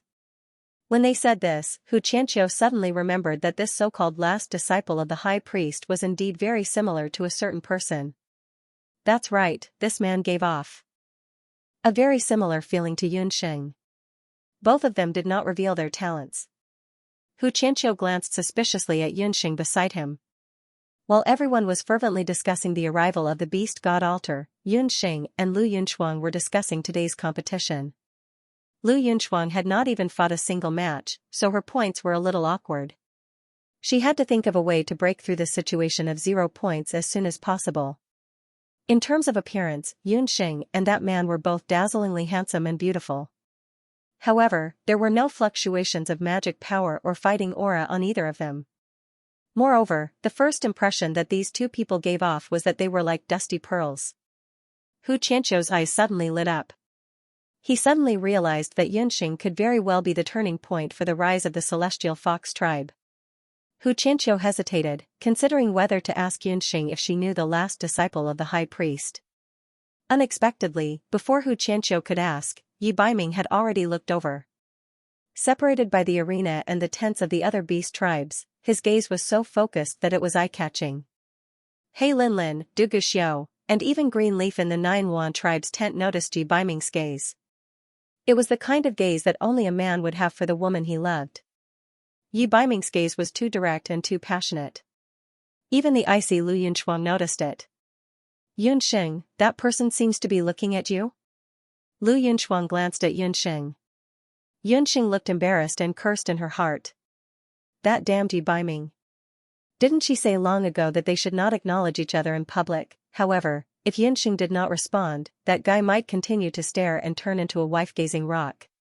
Left with no choice, Yunxing could only raise her head and roll her eyes at Yi Baiming. There was a hint of shyness in that gaze. She looked exactly like a little woman in love. The corners of Yi Baiming's lips curled up when he saw Yunxing's expression, revealing a devilish smile. Yi Baiming's smile immediately shattered the hearts of the young girls and women on the ground, including Yushang and He Linlin. Xiao and Green also noticed Yunxing's shy and somewhat resentful expression. In the eyes of outsiders, these two people actually dared to openly flirt with each other in a large-scale competition like the Bahuang tribe competition. Green's expression tensed up. He looked at Yunxing and then at Z. He also recognized Ji Baiming. It was that man. He had met the man on the boundless continent. Why would he appear here, and as a member of the beast god altar? Green's gaze suddenly turned sharp. In his eyes, a terrifying storm was brewing. Z of the D tribe watched from the side and frowned. Green and Z had been good friends since they were young. He knew his good friend the best. Green had never been moved by a woman. Yunxing could be considered his first love. But this woman was actually involved with another man. He had never liked the women of the Celestial Fox tribe. He thought that the women of the Celestial Fox tribe were too enchanting. He had thought that Yunxing would be better. Who knew that she was no different from the other women of the Celestial Fox tribe? Purple looked at Yunxing with dissatisfaction. He turned sideways and whispered a few words to a warrior of the D clan beside him. The warrior listened and nodded. Yushang also saw the interaction between the two. Her heart throbbed with pain, as if it had been stabbed by a blunt object. Yi Xiao. Even though you've died once, you still like that bitch Hu Yan. Hu Yan died a long time ago. This woman merely resembled Hu Yan a little. In this life, I'll definitely make you pay attention to me. Yushang retracted her gaze and silently swore in her heart. Ahem, Baiming, the match is about to begin. Let's go into the tents first. The high priest coughed a few times, his gaze sweeping over the Celestial Fox tribe's tents. When he saw Yunxing, a trace of hatred flashed past under his robes.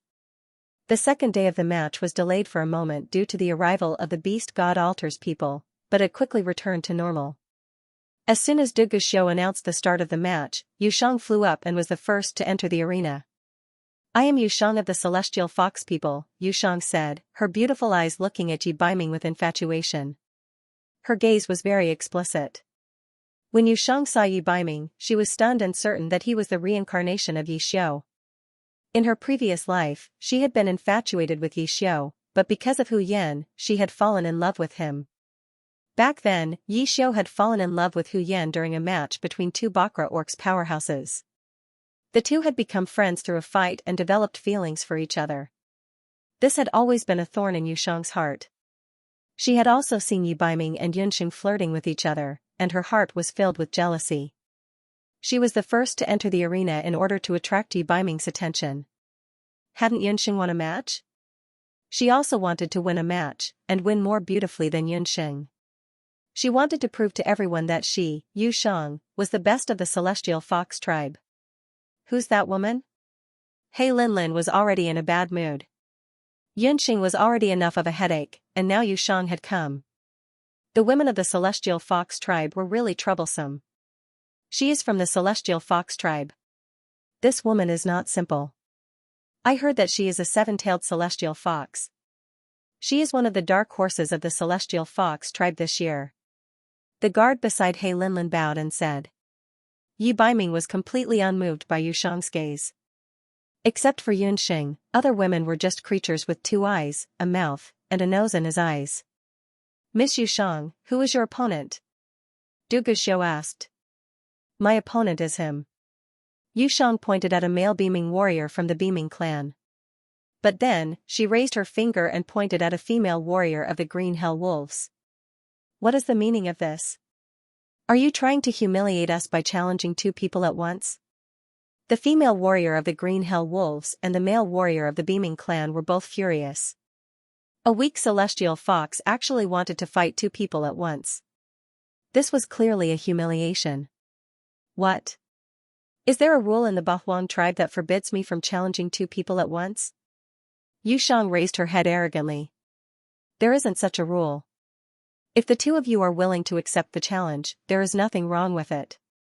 However, if you win, you will get 2 points. If you lose, the Green Hell Wolves and the Beaming clan will only get half a point. I'm afraid this is unfair, Du Guxiu said matter-of-factly. If Yushang was the first to do this, the competition would be messed up if other people followed her example and fought two people at once. What's so difficult about that? If I win, I will get 2 points. If I lose, even if I lose 2 matches, the two of them will still get 1 point each. Yu Sheng's arrogance infuriated clan leader Li Pa of the Beaming clan and clan leader Qing Yan of the Green Hell Wolves.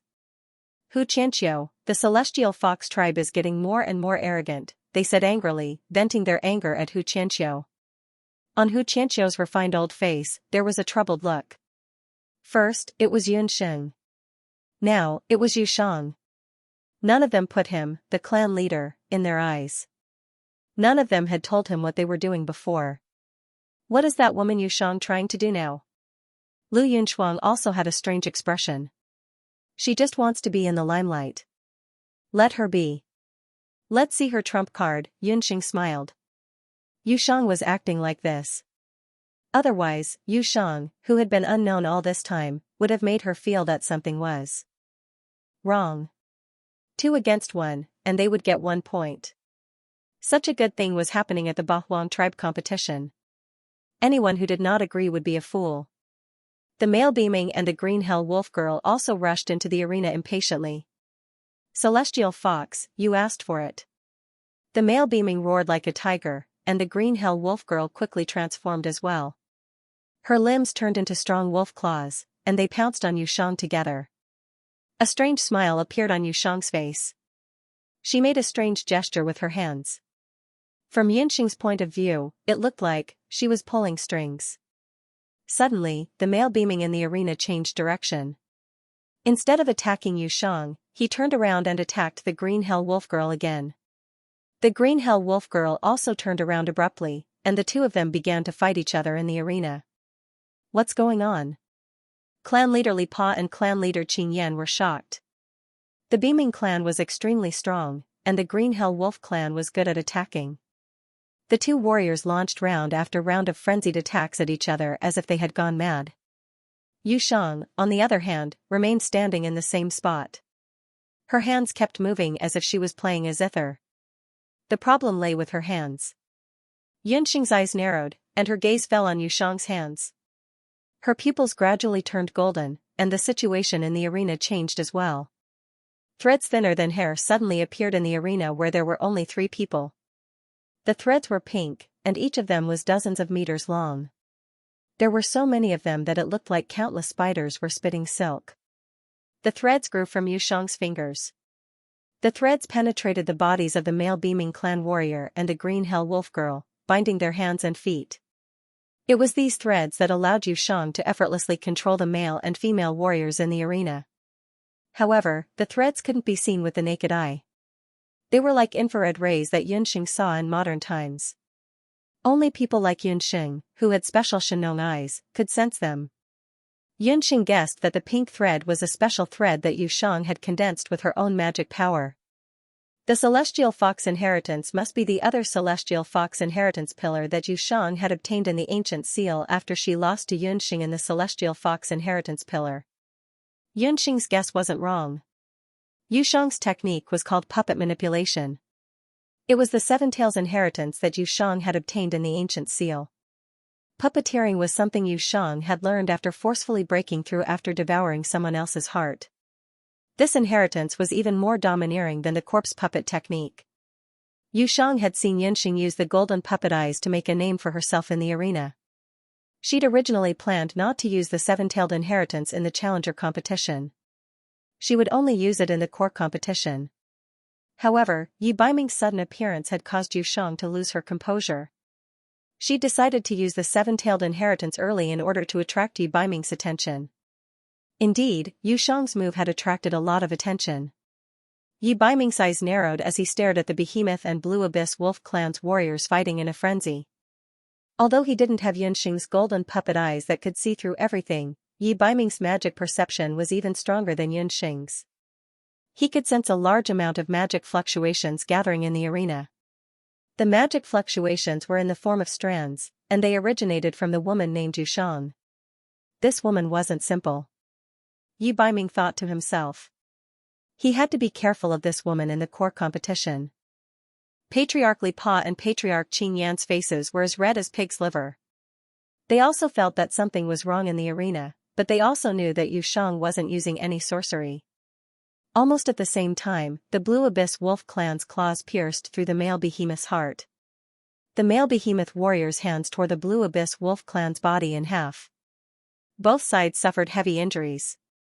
The two fell to the ground at the same time, no longer breathing. Blood splattered all over the ground, but Yu Shang smiled as if she hadn't seen anything. She brushed the hair in front of her forehead. It seems that I've won. What a venomous woman.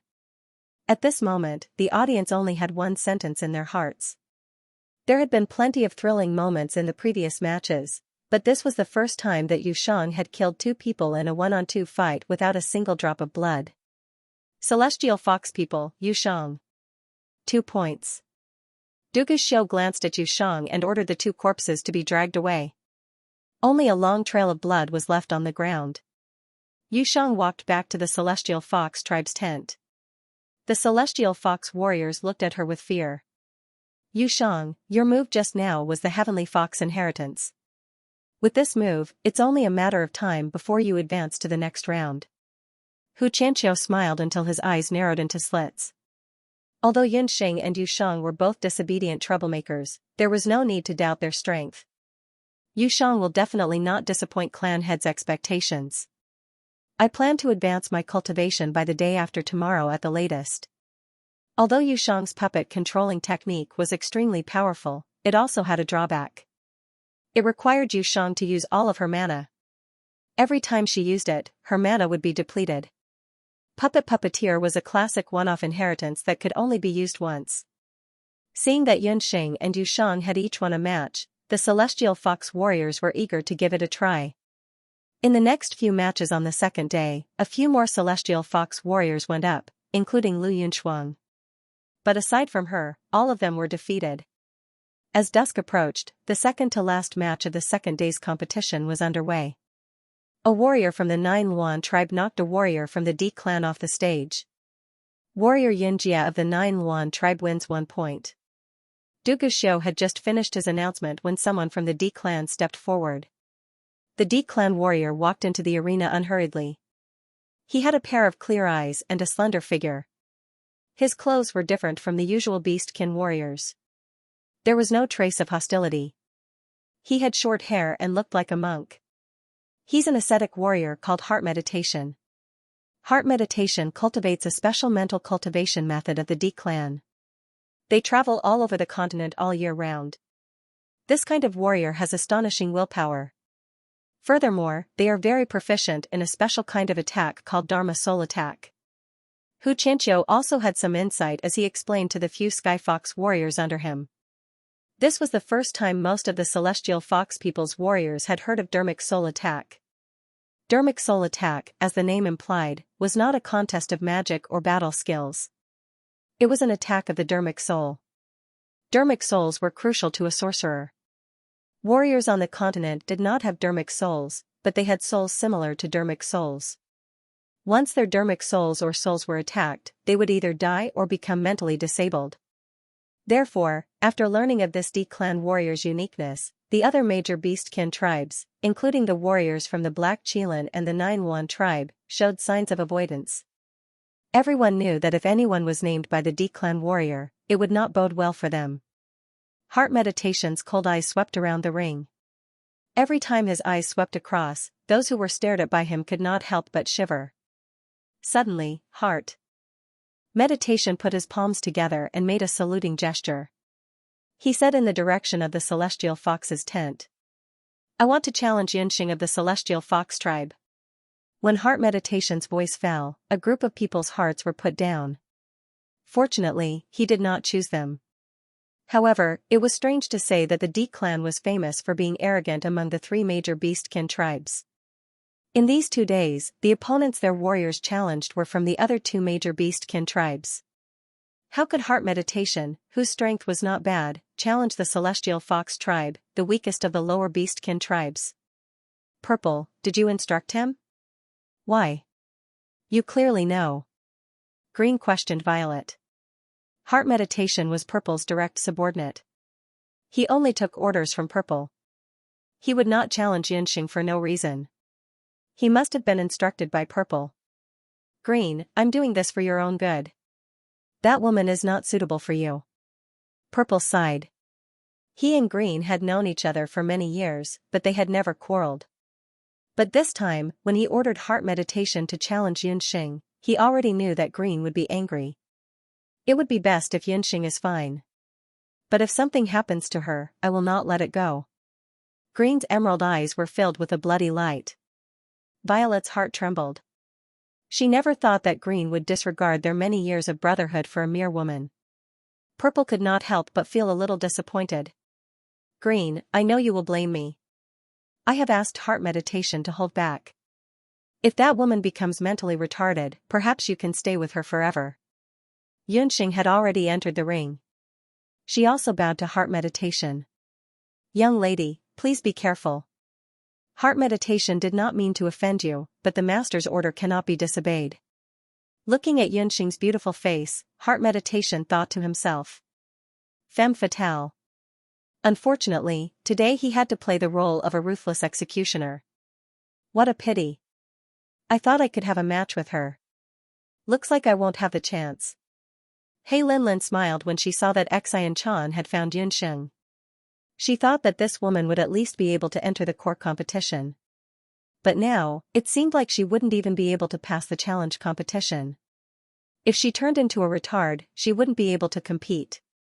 Intentionally or unintentionally, she glanced at Yi Baiming. She saw that Yi Baiming's expression was calm and did not reveal any anxiety. Could it be that Yi Baiming wasn't worried about Yunxing, but the opponent was Xianxia of the D clan? Even He Linlin would have to put in some effort to deal with her. He Linlin couldn't help but be confused. She looked at Du Guxiu. Du Guxiu looked nervous. What would he do if Xianxia tried to kill him? Speaking of which, if that woman turns into a retard, the vice clan leader should be very happy. He Linlin's words made Du Guxiu's heart skip a beat. Suddenly, an idea popped into his mind. That's right. If Yunxing really became a little fool, perhaps she would accept him. Du Guxiu's heart was in a dilemma. Baiming, who do you think will win this match? The high priest asked casually. She won't lose. Yi Baiming only said one sentence. He didn't elaborate. Was that she, her, or him? Yunxing and Xianxia stood on the arena. The sun was already setting. The golden light shone on them, making them look like they were plated with a layer of gold. Neither of them made a move. Time passed slowly. They still didn't move. The spectators in the square were even a little impatient. What's going on? Are they going to compete or not? They only know how to stare at each other. If this continues, the sky will turn dark. Suddenly, a strange force attacked him. This Xianxia really wanted to put her to death. Yunxing snorted. She closed her eyes, and a halo-like moonlight turned into a crescent moon slash, launching a round of attacks towards Yunxing's Dharma soul. So this is a magic soul attack. So Xianxia is also a light magician. When Yunxing saw Xianxia's attack clearly, she calmly urged the magic soul in her body. Xianxia's Dharma soul attack had always been very effective. Even the seniors who had been famous for a long time in the Eight Desolates continent would find it difficult to take on 5 of his Dharma soul attacks. Previously, during the battle between Yunxing and Li Liqing, Xianxia had observed that Yunxing could use 2 types of magic attacks at the same time. One of them was dark magic, and the other was earth magic. Yunxing of the Celestial Fox tribe should be a magus of both earth and darkness. Everyone knew that light magic was the most destructive to dark magic. The attack launched by a light magic soul against a dark magic soul was also the most fatal. He originally thought that Yunxing would be defeated very quickly. However, when he launched 2 magic soul attacks, it was like a stone sinking into the sea. There was no response. His opponent was still standing there like a mountain rock. At this moment, the corner of Xianxia's mouth twitched, as if he had felt something unbelievable. Xianxia's short hair was already drenched in sweat. He widened his eyes in horror. What did he see? A patch of black, that was the dark magic soul. Then it was yellow, that was the earth magic soul. However, right after that, there was a green wind magic soul, a red fire magic soul, and a blue water magic soul. 5 elemental magic souls. This woman from the celestial fox tribe was actually a 5 elemental magic soul magician. No wonder she did not panic when facing his challenge. No wonder she was as steady as a mountain when she knew that he was good at magic soul attacks. 5 elemental magic souls.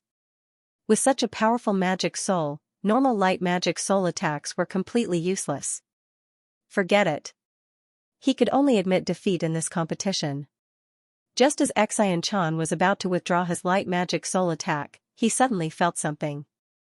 A ray of light, like the ray of sunlight that jumped out of the horizon before dawn, completely stunned Xianxia's light magic soul. In front of Yunxing's magic soul, besides feeling the 5 elemental magic souls, he also felt the fluctuation of a light magic soul that made his heart palpitate. That light magic soul was much weaker than the other 5 elemental magic souls.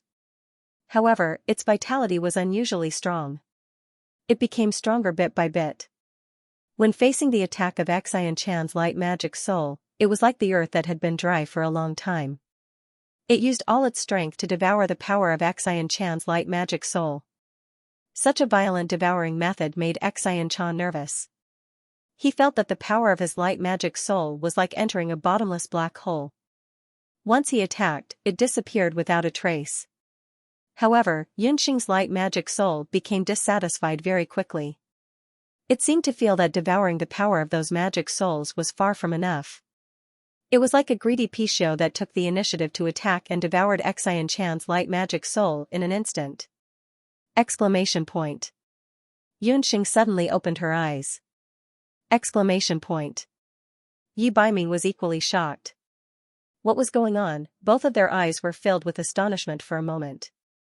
Devoured, ordinary people could not see the competition between magic souls. However, Yunxing's magic soul originated from Yi Baiming. The power of their magic souls could be said to be of the same origin. Hence, Yi Baiming was so confident that Yunxing could deal with Xianxia easily. In the worst-case scenario, the two of them could fight to a draw. However, what happened just now? Xianxia's light magic soul was devoured by Yunxing's magic soul. To be exact, Xianxia's light magic soul was devoured by the light magic soul that Ji Rumo left behind in Yunxing's magic soul. So fierce. Yi Baiming did not like Ji Rumo at all. However, he had to admit that Ji Rumo was indeed the continent's #1 genius light magician. Even the light magic soul that he left behind was domineering. When Yunxing opened her eyes, Xianxia was like a crumbling city wall. He looked up and fell straight down the arena. Boom, there was the sound of a human body falling to the ground. Shock, only utter shock. This competition was also bloodless. Yunxing and Xianxia did not make a move. However, Xianxia suddenly fell to the ground. Purple's heart skipped a beat. He flew over and was already in front of the arena. He looked at Xianxia again. His face was as white as a sheet. His pair of bright eyes had become dull and lifeless. His eyeballs were like a dead fish, unable to move. Saliva dripped from the corner of his mouth, as if he was an idiot. Was he stupid? Purple's arm trembled slightly. What did you do to Xianxia? Xianxia was Purple's right-hand man. He was very likely to become an elder of the D clan in the future. However, he had become a fool. An eye for an eye. Master Xianxia's magic soul attack is not bad. It's a pity that he met me, Yunxing said and jumped down the arena. The second day of the challenge competition came to an end after Yunxing won. Easily, Yunxing won another point. Although, until the moment of victory, Yunxing still did not understand how she won. Who would have thought that the light spiritual soul, which usually looked gentle and weak to the point of being negligible, would make such a magnificent counterattack at such a critical moment? A person who only had a light Dharma soul actually wanted to devour a genius magician who had a 6 elemental Dharma soul. That Xianxia deserved to die for no reason. Xianxia, you lost because you should not have been too blindly confident. You also did not know that there was always someone better than you. Yunxing secretly sighed in her heart. She secretly looked at her Dharma soul and discovered that after devouring Xianxia's light Dharma soul, her light Dharma soul had happily swelled by a large circle. After Xianxia became stupid, the people who were the angriest were the people from the D clan. Z also hated Yunxing, but he provoked her first and ended up in such a state. It could only be said that Z brought disgrace upon himself. Lu's expression also changed unpredictably. He originally blamed Z for making the decision, but Yunxing's unexpected victory made Lu not know how to face Z, his good brother.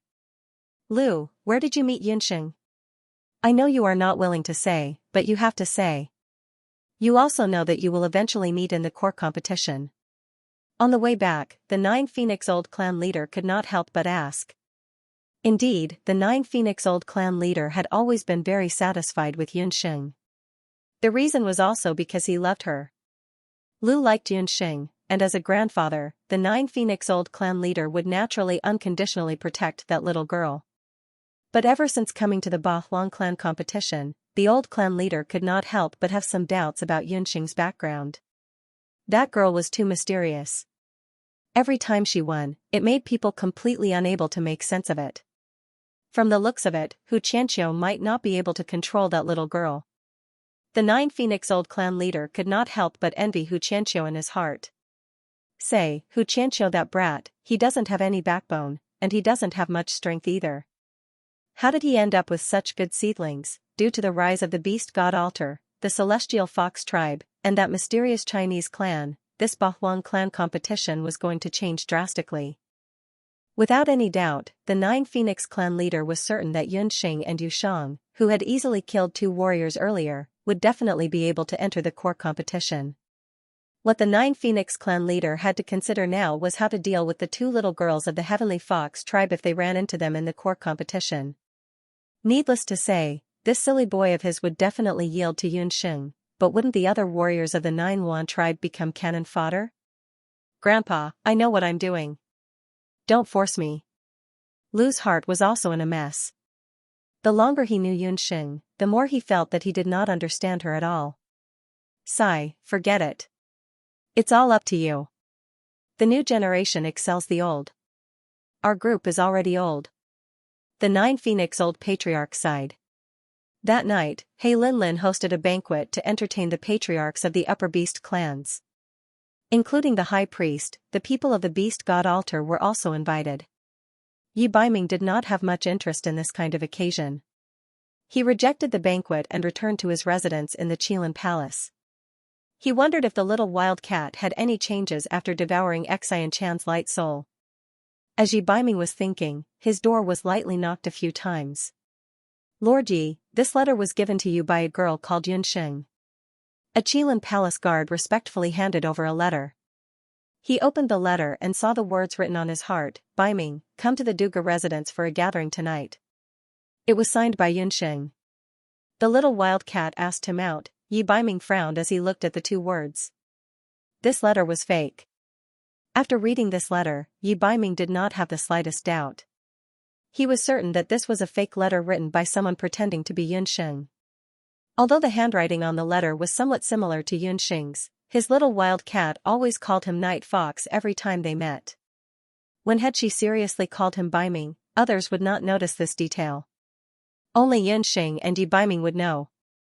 In the Qilin Palace, who would use Yunxing's handwriting? Dugu Xiao. The corner of Yi Baiming's lips curled up.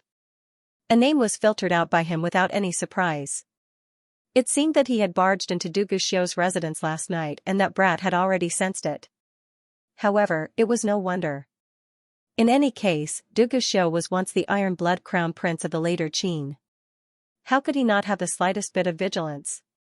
After seeing through Dugu Xiao's scam, Yi Baiming decided that he would personally make a trip to the Duga residence to see what medicine Dugu Xiao was selling in his gourd. Following the route last night, Yi Baiming smoothly found Yunxing's room. Inside the room, the illumination magic array emitted a soft light. Under the lush moonlight, when Yi Baiming followed the letter's instructions and walked into the room, he saw Yunxing. That Yunxing, needless to say, was a fake by Hu Linglong. Hu Linglong had promised Dugu Xiao to frame Yi Baiming together. She had never seen Yi Baiming before and it was also her first time having relations with a man. She could not help but feel a bit nervous. She also had some doubts in her heart. If Dugu Xiao was lying to her and Yunxing's man was incomparably ugly, then what should she do? Just as Hu Linglong's thoughts were running wild, a man jumped in through the window. Hu Linglong was startled and afraid. She used the light to clearly see the man in front of her. What a handsome man. He was dressed in black, with sword-like eyebrows and starry eyes. His temperament was as cold as the melting water of a snowy mountain. Just a glance at him could make one's heart flutter. Even Hu Linglong, who had seen handsome men like Lu and Zi, couldn't help but feel dazzled at this moment. Her eyes revealed a touch of amazement. Yunxing actually married such a handsome man. How could that woman be so lucky? She wasn't satisfied with having such a man and even seduced Lu. Such a man, even if he wasn't the last disciple of the high priestess, was enough to make countless women unswervingly devoted to him. Thinking of this, Hu Linglong went crazy with jealousy. Yi Baiming was also shocked when he saw Yunxing in the room. However, he quickly realized that this woman only resembled Yunxing in appearance. She was wearing a red chiffon dress, without even a bra inside. With the help of the light from the magic array, he could see her ample bosom and the shadow under her abdomen. What a shameless woman. She actually dared to use Yunxing's face to seduce others.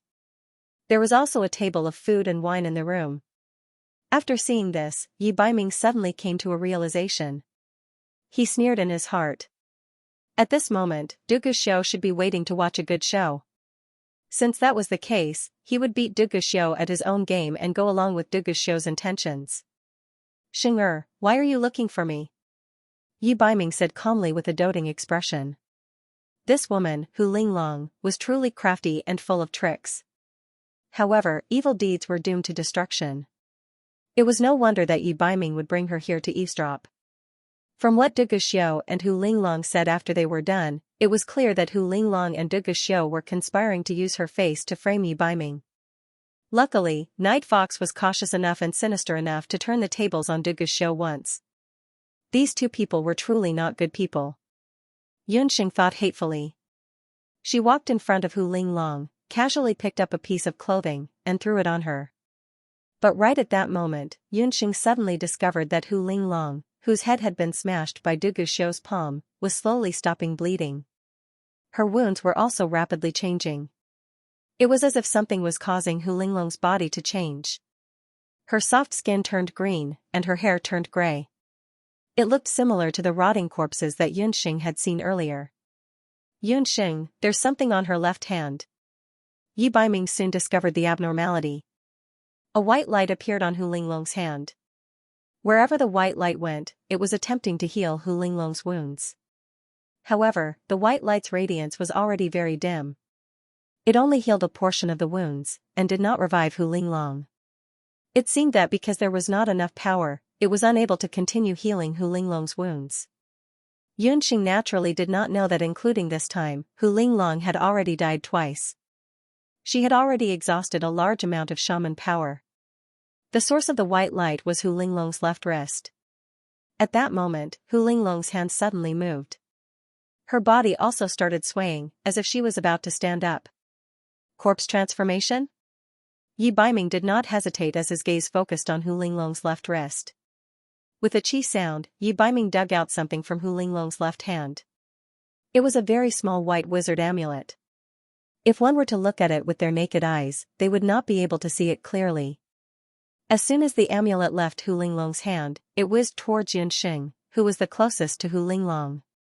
How could Yunxing allow it to get close? She quickly used the heavenly thorn cage to trap the white talisman. After losing the shaman amulet, Hu Linglong's corpse could no longer hold on and fell to the ground. Without the effect of the shaman amulet, her corpse quickly turned into a dried corpse. "Let's get out of here quickly." Yunxing felt that they shouldn't stay here any longer.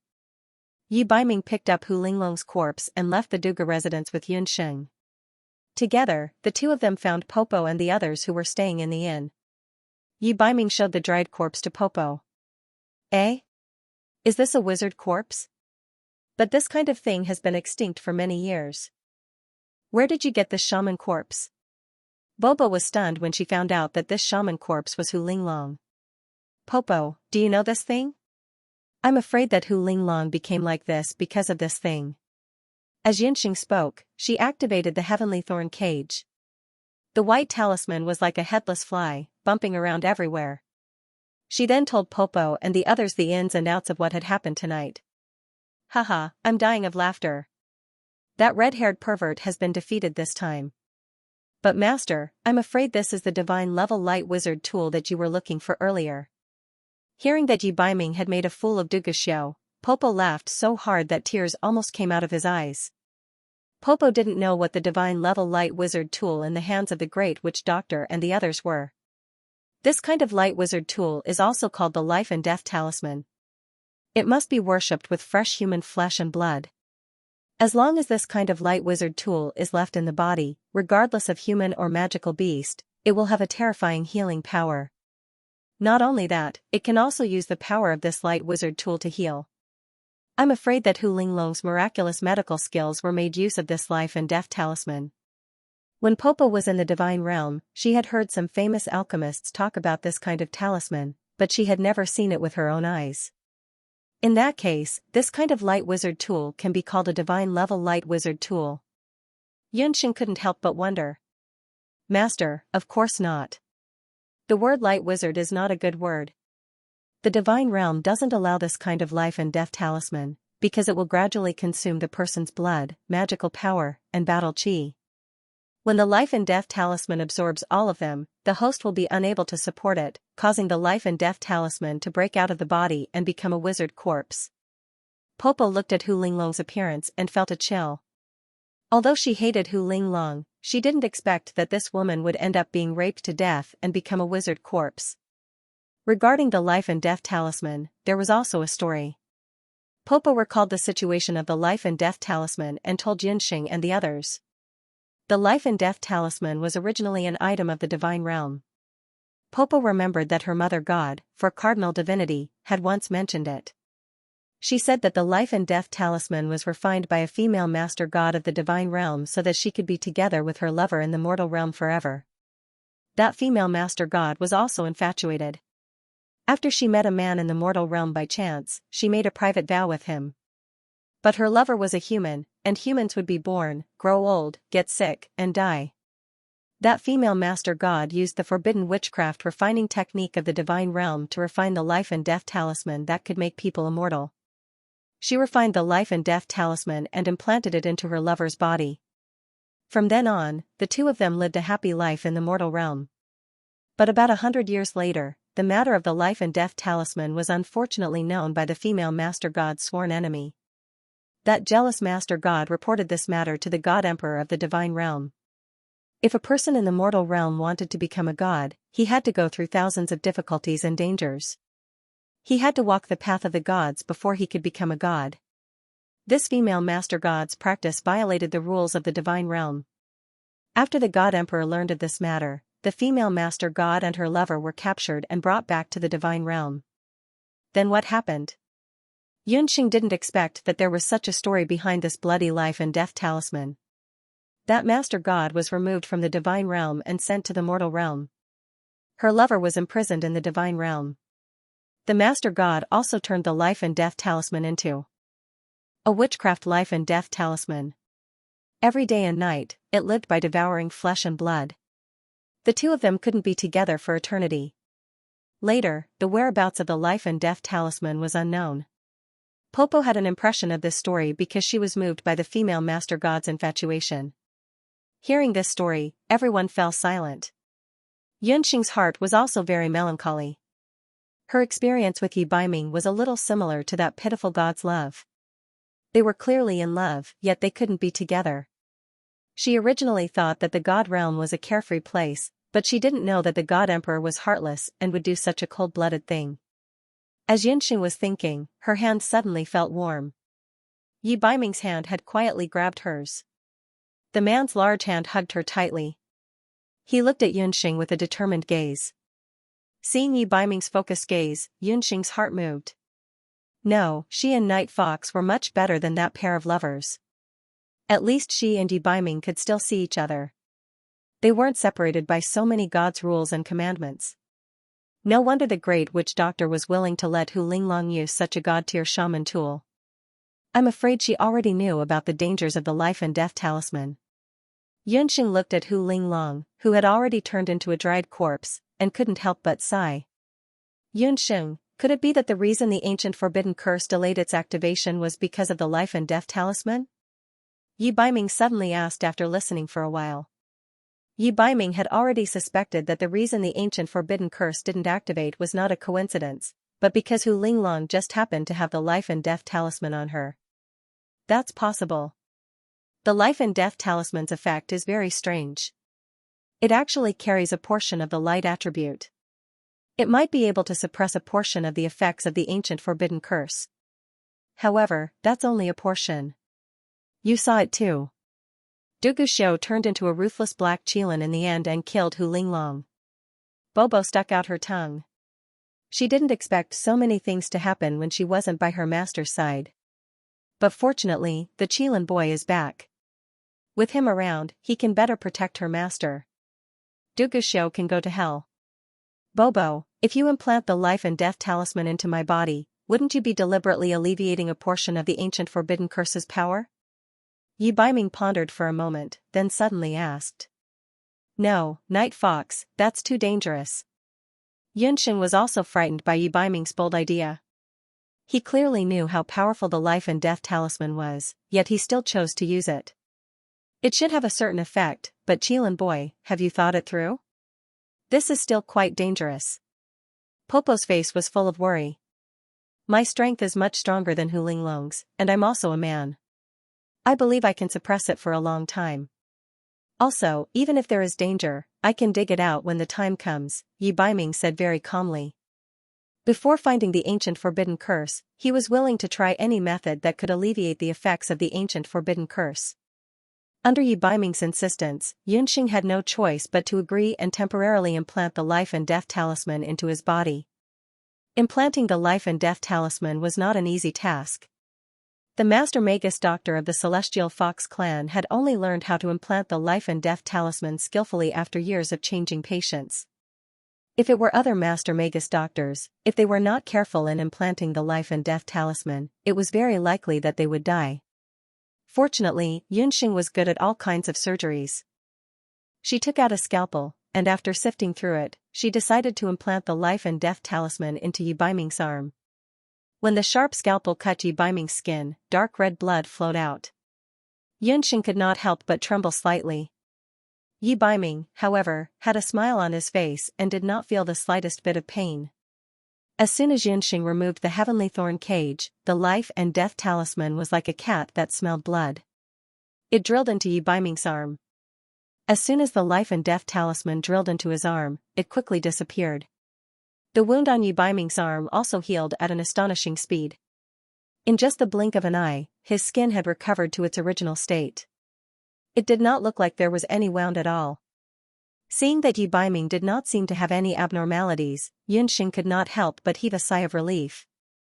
Everything was silent. Somewhere in Sky Harmony City, a black shadow was curled up on the ground. It was a black-colored demonic beast. At this moment, its eyes were blood-red, and it did not know where to go. This demonic beast was none other than Du Guxiu, who had also been poisoned by Yi Baiming. He had tried to steal a chicken only to end up losing the rice used to lure it. After leaving the Duga residence, he had been reduced to this state. Vice Patriarch, you don't look very good now. A ghostly figure appeared beside the demonic beast. The high priest of the beast god altar took out a bottle of holy water and gave it to Du Guxiu, who had transformed into a demonic beast, to drink. After a while, the baleful aura on Du Guxiu's body gradually dissipated, and he once again transformed back into his human form. His red hair scattered in a sorry state. Du Guxiu's mood could no longer be described as gloomy. He had actually been schemed against by Yi Baiming. He could imagine that at this moment, Yi Baiming must be extremely pleased with himself because of this matter. High Priest, you and Yi Baiming worked together to frame me. Du Guxiu was infuriated. He punched the wall beside him, and the 2-meter-tall wall shattered with a loud bang, collapsing to the ground. That's not it. Vice Patriarch, please don't misunderstand. I only found out about the matter regarding the X-drug after the fact. The High Priest awkwardly coughed a few times. He also did not expect that Yi Baiming, who usually looked cold and aloof, was actually someone who liked to pretend to be a pig to eat a tiger. However, those who harmed others would eventually harm themselves. If Du Guxiu had not harbored evil intentions, Yi Baiming would not have had the opportunity to take advantage of him. Yi Baiming and Du Guxiu both possessed extraordinary talent. However, in terms of strategy, Yi Baiming was still slightly better. What's more, Deputy Patriarch, this time, you have profited from a disaster. At the very least, the ancient forbidden curse on your body has been removed. If you don't believe me, you can give it a try. After saying that, the high priest stepped aside.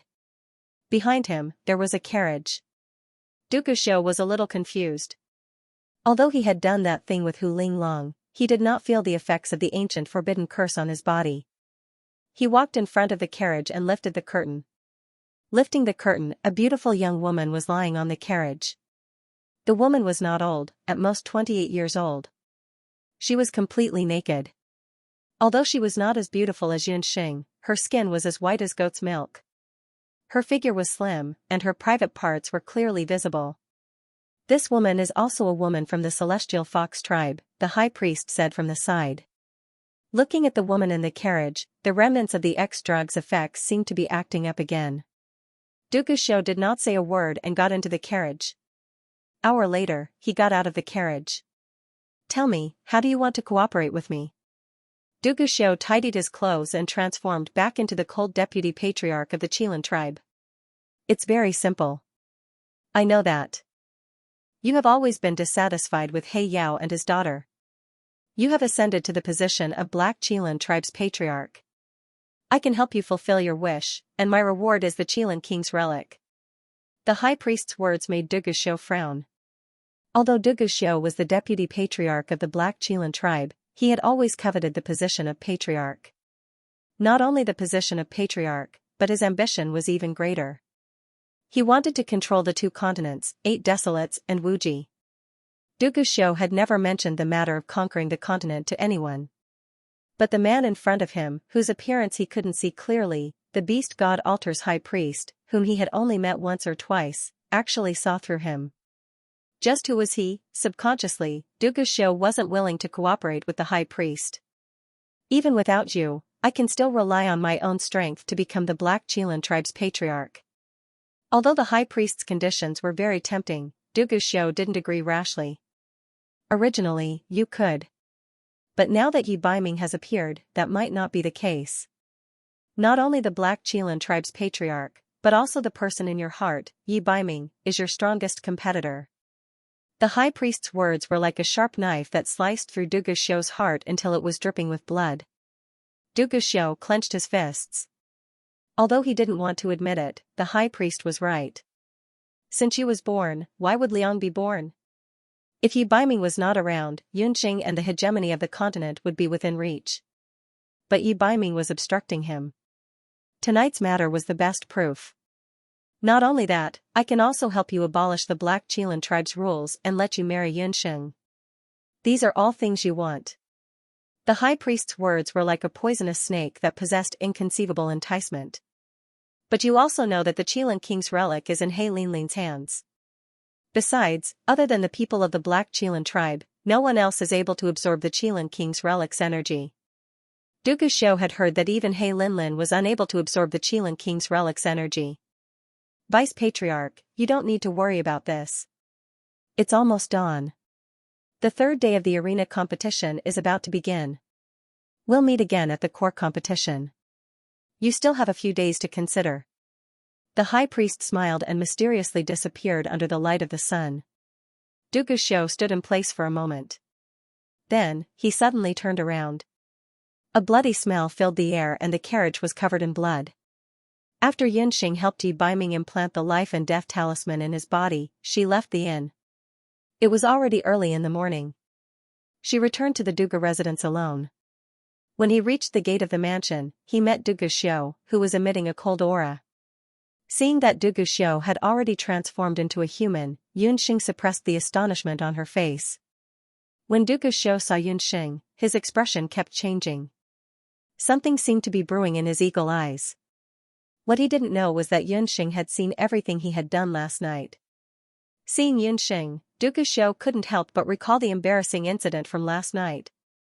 But that was good too. The ancient forbidden curse on his body had been removed.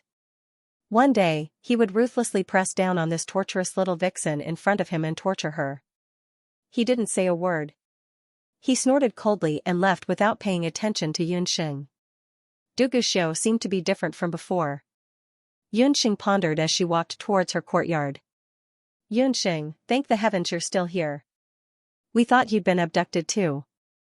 As soon as she stepped into the courtyard, she saw Lu Yunchuang and the others, as well as Yu Shang, Hu Qianqiu, and a group of Celestial Fox tribe warriors. They were all standing in the courtyard. What happened? Yunxing had gone out last night. Things had happened so suddenly that she didn't have time to tell Lu Yunchuang. Looking at the dark circles under her eyes and the weariness on her face, it was obvious that she hadn't slept well last night. The others looked about the same. Song Shui is missing. Song Shui was one of the female warriors participating in the Celestial Fox tribe's competition this time. Last night, she had not returned after going to the toilet. When the female Celestial Fox warrior who lived with her realized that something was wrong, she immediately reported it to Hu Qianqiu. Everyone searched for the whole night but found nothing. The disappearance of the female Celestial Fox warrior was quickly reported, and Du Guxiu immediately ordered people to search the city. However, there were still no clues until the day before the competition. With one less person, the Celestial Fox tribe had automatically forfeited a spot in the competition. Yunxing vaguely felt that something was amiss, but she couldn't pinpoint what exactly was wrong. The competition on the third day was held as usual. After that day, no one challenged Yunxing. Yunxing randomly picked a warrior from the Green Nether Wolf tribe and kicked him out of the arena with a few moves.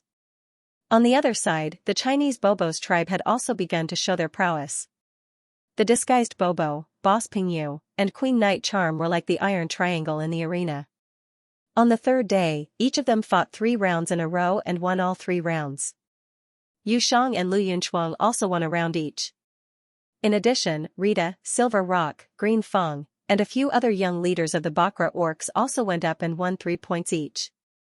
When the third day of the competition ended, it became the day with the highest number of matches and the highest number of participants in a single day. There were already more than 12 contestants who had obtained more than 2 points. These 12 people were the most likely contestants to enter the core competition. On the 4th day, everything went smoothly. In the last 2 days, Yunxing and Yushang both won 3 points each. With a total of 6 points, they directly advanced to the core competition. In the Chinese tribe, the Iron Triangle also won 2 points. Lu Yunchuang also advanced to the core competition with a total of 5 points. On the 5th day, Rita led 2 of her tribesmen, Silver Rock and 1 of her tribesmen, Green Feng and 1 of her tribesmen, 2 Nine Phoenixes, 2 Black Cheelants, and 2 D clan members. In addition to the 3 women from the Celestial Fox tribe, there were 3 Chinese. In total, 19 people advanced to the core competition. In addition to the 9 upper-ranking orcs who were seeded contestants and 3 from the Beast God Altar, there were a total of 31 contestants who advanced to the core competition. In terms of numbers, the 3 upper-ranking orcs had the highest number of contestants. Each of them had 5 contestants, followed by Celestial Fox, Behemoth, and the Chinese tribe. On the other hand, the 2 middle-ranking orcs, Pingyu and Green Hell Wolf, only had 2 contestants. This result had greatly exceeded everyone's expectations. The 5-day competition has come to an end. In 3 days, the core competition will be held. The core competition will be. Du Guxiu announced the results of the competition. Just as he was about to announce the schedule of the core competition, a black whirlwind gushed up from the ground. The entire arena was razed to the ground in an instant. A man as majestic as a mountain appeared. His eyes were as sharp as blades, and his aura was like that of a sovereign. It was as if nothing in front of him mattered to him. Hey Yao! A few of the desolate clan leaders looked at the destroyed stage. Congratulations on coming out of seclusion, tribe leader. Hey Linlin, Du Guxiu, and the Qilin tribe elders all knelt down. Hey Yao's threatening eyes first landed on the high priest of the Beast God Altar, then on Yi Baiming, then on He Linlin and Du Guxiu. Finally, his gaze swept across all the Bakra orcs present. When he saw Yi Baiming and Yunxing, a muffled snort came from the tip of his nose. His killing intent was awe-inspiring. He Linlin and Du Guxiu's hearts skipped a beat. Both of them began to worry about Yi Baiming and Yunxing. Yi Baiming was He Yao's son, but he did not listen to He Yao's orders and had made him his enemy several times. As for Yunxing, she had fought with He Yao twice and had even injured him. They thought that He Yao would only come out of seclusion after the court competition, but they never expected him to come out today. He Yao had been in seclusion for several years. Yi Baiming secretly observed He Yao and realized that the aura around him was like the vast sky. It was impossible to see the bottom of it. Could it be that He Yao's strength had improved? For him to successfully come out of seclusion this time, it meant that his divine power had improved and he had broken through to the martial god realm. Above the martial god realm was the demigod realm. That meant that He Yao's current strength was second to none in the Bahuang continent. The moment He Yao appeared, the other desolate tribe patriarchs' auras were automatically suppressed. The entire place fell silent. No one knew why He Yao had come out of seclusion early this time. Good, very good. I never expected that so many talents would appear in this Bahuang tribe competition. Although He Yao was furious, he was still a tribe patriarch and he was the host of the Bahuang tribe competition. Naturally, he could not openly kill someone in front of everyone. Patriarch He Yao, you came at the right time. I originally wanted to discuss something with all the tribe patriarchs. This matter is related to the court competition of the Bahuang tribe competition. Among all the beast tribe patriarchs present, only the high priest was not afraid of He Yao's power. He casually walked up to He Yao and stood shoulder to shoulder with He Yao. Oh, the high priest is a rare guest. Since you have come to my Black Qilan tribal nation, I will naturally respect the high priest's wishes. Although He Yao was arrogant, he was still polite to the high priest.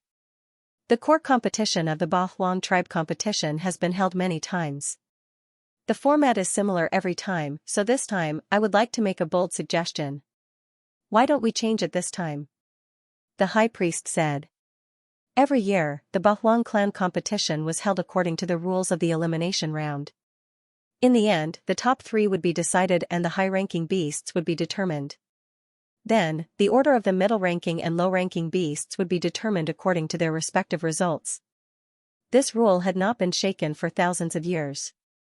This was the first time the beast god altar was participating in the Bahuang clan competition, and they proposed to change the rules of the competition. This point was very surprising. However, most of the beasts agreed with the high priest's suggestion. After all, the elimination round was held by drawing lots. The beast race, which had the most people entering the court competition, had a certain advantage, and vice versa. The high priest's suggestion is not bad. I also feel that it is too boring to keep using elimination rounds. Peng Wanli from the Feather Peng clan and Qing Yan from the Blue Hell Wolf clan, who had the least number of participants in the court competition, quickly agreed. What a joke, they only had 2 participants in the court competition. With the fewest people, the chances of being eliminated were higher. The Celestial Fox tribe and the Chinese tribe, who were originally low-ranking beasts, were aggressive. If they were unlucky, they would be eliminated directly. In the end, the middle-ranking beasts would become low-ranking beasts. At that time, not only would they lose face, they would also have to give up their respective territories. This would not be worth the loss. As for Hu Qianqiu, Li Pa clan leader, and the other 2 high-ranking beasts, they did not directly express their opinions. Whether it was the elimination round or any other format, He Yao had full confidence in winning against the Black Qilan tribe. Since that's the case, then may I ask the high priest, what new format should be used for the court competition of the Bahuang clan competition this time? He Yao asked. The high priest did not answer directly. He only took out something. That thing was quietly placed in his palm. It was a tower-sized thing. It looked like a stone sculpture model. It was not big and was completely bronze. One look and one could tell that it was old. Bahuang Tower? When they saw this thing, other than Ping Yu, the other clan leaders were shocked. Even He Yao's expression changed. Bahuang Tower was not something that everyone on the continent knew about. Only the clan leaders of the major beasts knew about it. Even He Linlin and the others had not seen Bahuang Tower before. The biggest reason why the beast god altar could be on equal footing with the high-ranking beasts and even the Black Chelan tribe for so many years was because of this Ba Huang Tower. Back then, the Bakra orcs were severely injured by the 8 powerhouses of the Boundless World and had to escape from the Boundless World. This matter had been a disgrace in the hearts of the Bakra orcs for so many years. The ancestors of the 8 Wastelands Beast clan had always wanted to cleanse this humiliation with blood. Based on their memories, as well as the memories of the Beast clan elders who had experienced that great battle, they had created a set of 8 Wastelands Dark Divine artifacts. However, the evil aura of these Ba Huang Dark Divine weapons was too strong. In order to suppress the evil aura of these Ba Huang Dark Divine weapons, the ancestors sealed these Ba Huang Dark Divine weapons in the Ba Huang Tower. There were a total of 8 floors in the Ba Huang Tower. Each floor contained an Ba Huang Dark Divine weapon. However, after the Ba Huang Tower was built, the people who had participated in the construction of this tower had died one after another. The Ba Huang Tower was taken away by the Beast God Altar. It had not been seen in the world for thousands of years. They did not expect the high priest to take out the Ba Huang Tower for this Ba Huang clan competition. Everyone, may I know if the Ba Huang Tower is qualified to be used as part of the core competition of the Ba Huang clan competition? The high priest asked. High priest, this is a serious matter. Why don't we discuss it first? He Yao said in a deep voice when he saw the hesitation on the faces of the clan leaders. He Yao did not include Pingyu, the clan leader of the Chinese tribe. In his opinion, the Chinese tribe was just a bunch of motley crew. They were not qualified to be compared to the Bakra orcs. He Yao immediately decided to hold an impromptu meeting with the high priest and the other clan leaders. The contestants who had entered the core competition temporarily stayed where they were, taking a short break and waiting for the final decision. After everyone was seated, He Yao said directly. Clan leaders, what do you think about the Ba Huang Tower? Although He Yao was the strongest among the Bakra orcs, he was the youngest in terms of experience. He wanted to ask for the opinions of the other clan leaders. I think this matter is a little risky. The clan leader of the Jiu Luan clan spoke first. The clan leader of the Jiu Luan clan did not have a good impression of the beast god altar. He always felt that the high priest was a little eccentric. I think so too. It's too risky to let these children enter. The clan leader of the D clan agreed. I don't think it's a big deal. It's just a trial. The remaining contestants are the elites of the various clans, but they are still young. If they have the chance to try the power of the Ba Huang divine artifact, it will be beneficial for them. The clan leader of the Lipa clan was as resolute as ever. If it were not for her inconvenient identity, she would have tried the power of the Ba Huang divine artifact. After all the clan leaders present were born and raised in the Ba Huang continent. They had not seen the true power of the Ba Huang divine artifact. High priest, everyone here is the leader of the various beast clans. If you have any intention, you can say it directly.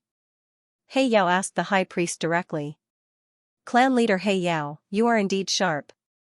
The high priest smiled. Actually, my purpose this time is not only to enter the core competition. My real intention is to unlock the seal of the Ba Huang divine artifact. The high priest's words stunned the other clan leaders. They hadn't expected the high priest's true intentions to be like this. High priest, what is your intention to unlock the Ba Huang divine artifact? The clan leaders were still a little hesitant. To be honest, I only recently learned that the seal of the Dutian blood realm can be broken by using the Ba Huang divine artifact. The high priest said. Hearing the high priest's words, the expressions of the patriarchs changed. After a quarter of an hour, the clan leaders and the high priest walked out after a discussion. Just as the high priest said, the Ba Huang clan competition's core competition will be held in the Ba Huang Tower. He Yao announced the results of the clan leaders' discussion. Yunxing and the others did not know what the clan leaders were talking about.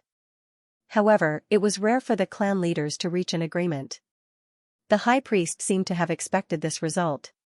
Since the clan leaders have already decided, that's great. 3 days later, I will bring the 8 Wastelands Tower to the plaza. At that time, I will announce the specific challenge mode. After the high priest finished speaking, he put away the 8 Wastelands Tower in his hand. The various beasts also dispersed one by one. The contestants who had advanced to the next round were all overjoyed, while the ones who had been eliminated were all dejected. Everyone was eagerly awaiting the core competition that would be held in 3 days. As soon as he returned to the Duga mansion, Xianxia put away the smile on his face and gathered Yunxing, Lu Yunchuang, and Yushang. Listen up, the 3 of you. I know there's been animosity between the 3 of you, especially between Yunxing and Yushang. Both of you remember that the interests of the Celestial Fox tribe are the most important. If any of you dare to cause trouble, I will not let you off easily. Xianxia attached great importance to the Bahuang Tower challenge this time. He was a genuine villain. In front of He Yao, he was like an obedient grandson, but in front of Yunxing and the others, he had a different face. He looked like a high and mighty clan leader, and people could not help but want to despise him. Fortunately, the 3 women were used to it and could not be bothered to argue with him. Clan leader, what is that Bahuang dark divine weapon? Are they very powerful? Lu Yunchuang asked. In short, they are very powerful. After entering the Bahuang Tower, the 3 of you must take care of each other. Xianxia coughed awkwardly. Yunxing only found it funny. Xianxia had never seen an Bahuang divine weapon, let alone a Bahuang dark divine weapon. Among everyone, only Yunxing, Yi Baiming, Du Guxiu, and Bobo had seen a real Bahuang divine weapon. The warriors in the Bahuang continent had only heard of the Bahuang divine weapon, but had never really fought it. Yunxing had many Bahuang divine weapons on her, and Yi Baiming and Du Guxiu each had a part of the halberd of the divine battle god. Even so, Yunxing was not too confident about this trip to the Bahuang Tower. Although she had the demon summoning hand, the immortal holy grail, the nether ghost key, the magical bracelet, the heart sorrow lantern, and the heavenly fate mirror, the 6-8 desolation divine artifacts in her possession were not as powerful as the 8 desolation divine artifacts in the era of the 8 desolation experts. Especially the heavenly fate mirror, which was already damaged. The Bahuang dark divine weapon in the Bahuang Tower was made by the ancestors of the Bakra orcs by imitating the first-generation Bahuang divine weapon. Its power should be on par with the first-generation Bahuang divine weapon. Yunxing felt that the Grand Priest's goal was not so simple. However, this was only Yunxing's personal guess. As for the specifics, she would only know after she entered the 8 Wastelands Tower. In the remaining 3 days, Yunxing did not go out again. She used these 3 days to comprehend the master of the 8 Tails inheritance. Du Guxiu was also nowhere to be seen. It seemed that after He Yao came out, Du Guxiu became busy. Finally, on the morning of the 3rd day, Yunxing opened her eyes. I still failed. In her eyes, there was some frustration. These few days, she worked hard day and night, thinking that she could have a breakthrough. But for some reason, every time she reached the final stage of comprehending the Bahuang inheritance, there seemed to be something blocking her, preventing her from breaking through. Fine, let's finish the Bahuang Tower's mission first. Yunxing walked out of the room. Xianxia and the others were already waiting outside. Yunchuang, when we enter the Bahuang Tower later, try to go with me. Yunxing had long regarded Lu Yunchuang as one of her own. The dangers in the Bahuang Tower were unknown. If Lu Yunchuang went with her, they could take care of each other. The 4 of them arrived at the square. The Winged Rock tribe and the Green Nether Wolf tribe of the 8 major beast tribes had already arrived. When Silver Rock saw Yunxing, his eyes blazed with hatred. Humph, what kind of luck did you have to make it all the way to the core competition? But your luck has come to an end. You're dead meat in the Bahuang Tower, Silver Rock said viciously. Young clan leader, if you really have the ability, why didn't you challenge me directly during the challenge competition? Or are you saying that you don't dare to make a move and plan to join forces with your scoundrel friends after entering the Bahuang Tower? Yunxing glanced at Silver Rock. Silver Rock was exposed by Yunxing. No matter how thick-skinned he was, he could not help but blush. Silver Rock had originally planned to challenge Yunxing directly during the challenge competition. He did not expect Yunxing to kill Li Liqing of the Black Qilin tribe as soon as she entered the arena. For a moment, Silver Rock did not dare to make a move. He secretly thought that he was no match for him alone. However, his good friend Xianxia had entered the core competition with him. This time, the assessment was held in the Bahuang Tower. When the time came, he and Xianxia would work together. After all, a total of 4 people from the Winged Rock tribe and the Green Nether Wolf tribe had entered the Bahuang Tower. Yunxing and the others only had 3 people. Moreover, there was Yu Shang, who did not get along with Yunxing. 4 against 2. He did not believe that he would not be able to kill Yunxing. Silver Rock, why are you wasting your breath on this woman? I remember now. You are that bastard from the Dutian blood realm. A bastard from the Boundless continent actually.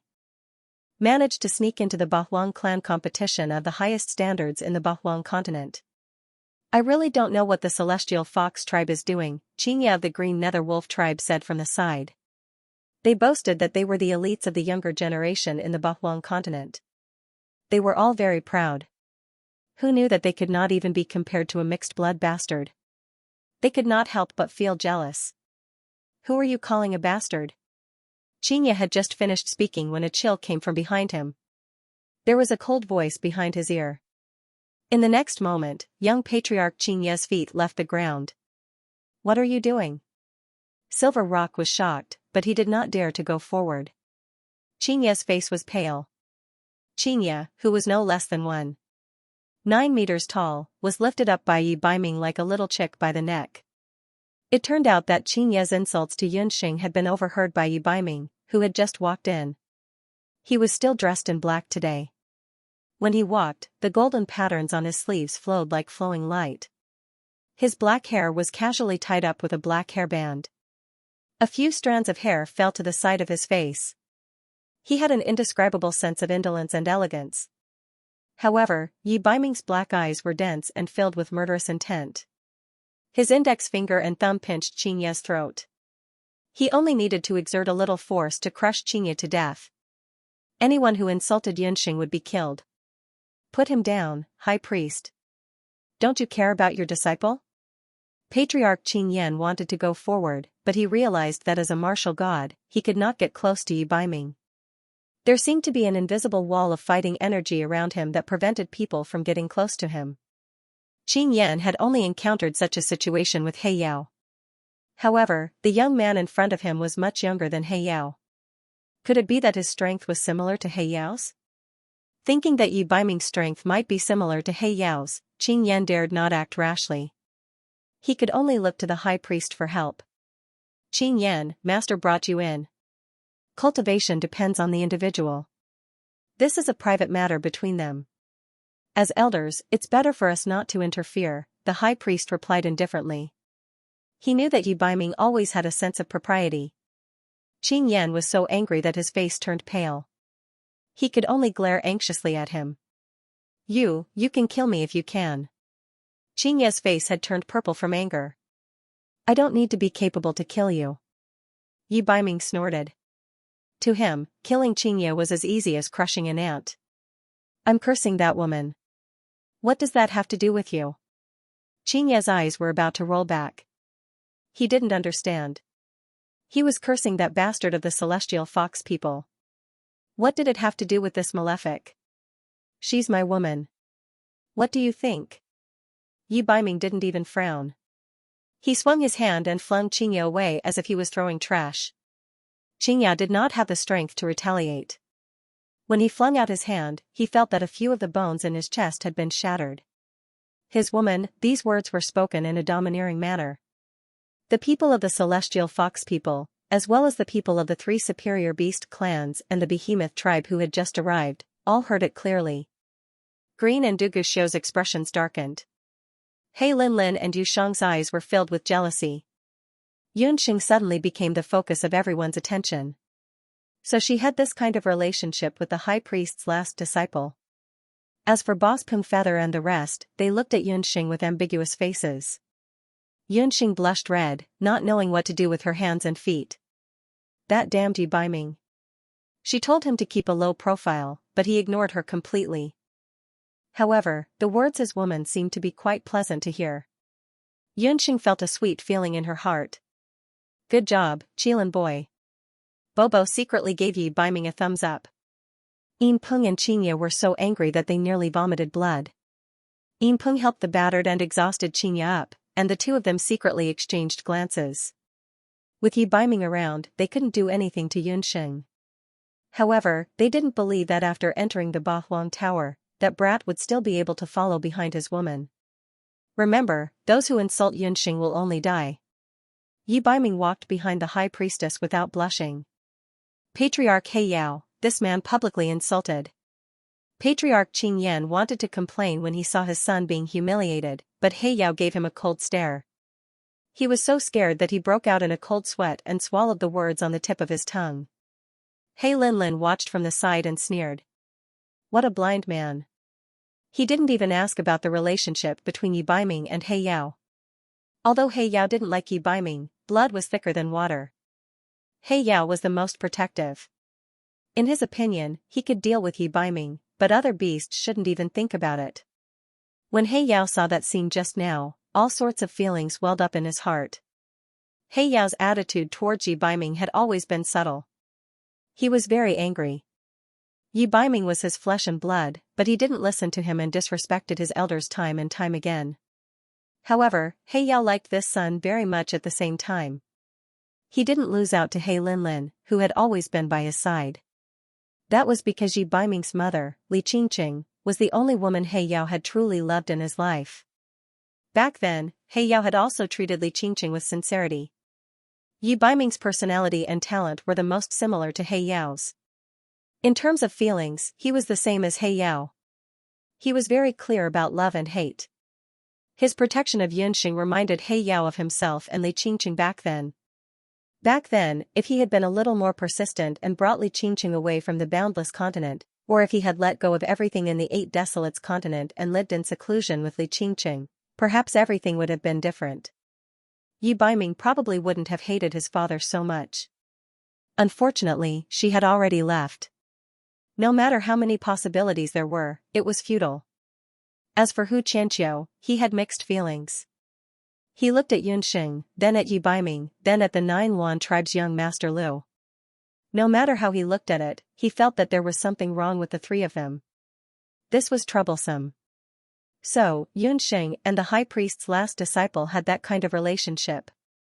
That damned Yunxing, why didn't she say it earlier? He had to think carefully about whether he should curry favor with the Nine Yuan tribe or switch to the beast god altar. However, Hu Qianqiu immediately understood. After the Eight Desolates Tower, he would curry favor with whoever was stronger. Everyone, since everyone is here, the last round of the Eight Desolates tribe competition, the Eight Desolates Tower, should begin. Seeing that everyone was ready, the high priest took out the Eight Desolates Tower. The Eight Desolates Tower was small and exquisite in the high priest's hands. Just as everyone was curious about how to enter this plaything, the high priest waved his hand. The Eight Desolates Tower flew into the air and spun. A burst of light overflowed and the Eight Desolates Tower was bathed in a gentle moonlight. The Bahuang Tower continued to transform, gradually growing bigger and bigger. It fell from the sky to the ground, and with a boom, the earth shook. On the plaza, a 100-meter-tall pagoda with auspicious light appeared. But strangely, the Eight Desolates Tower didn't have any doors or windows. The entire tower looked like it was made of molten iron. After the Eight Desolates Tower appeared, the high priest drew a magic array. Let me remind everyone that the Eight Desolates divine tool is hidden in the Eight Desolates Tower. Your mission is to find the Eight Desolates dark divine tool and break the seal. According to the time you leave the tower, the final winner will be determined. The high priest announced the situation of the Eight Desolates Tower. As for the structure of the Eight Desolates Tower, where the Eight Desolates dark divine tool was hidden, and what the seal was like, even the high priest didn't know. After all, after the Eight Desolates Tower was built, other than the ancient Eight Desolates tribe's ancestors, no one else knew the structure of the Eight Desolates Tower. At the same time, he also told everyone that those who didn't obtain the Eight Desolates dark divine tool didn't need to worry. Because in a month's time, he would teleport the losers out. Hearing the high priest's words, everyone's expression slightly relaxed. I wish everyone good luck and obtain the Eight Desolates dark divine tool as soon as possible. The high priest said and retreated to the side. The people of the Eight Beast tribes walked into the magic array one by one. The first was the Black Qilin tribe, the Nine Yuan tribe, the D clan, and then the Beast God altar. Yunxing and the others were the second last to enter the Eight Desolates Tower. After all, the 20 or so core contestants of the 8 Desolates tribe competition entered the 8 Desolates tower. The magic array that entered the 8 Desolates tower was like a candle flame that was blown out by the wind, instantly disappearing. And at the bottom of the 8 Desolates tower, more than 20 different colored bright spots appeared.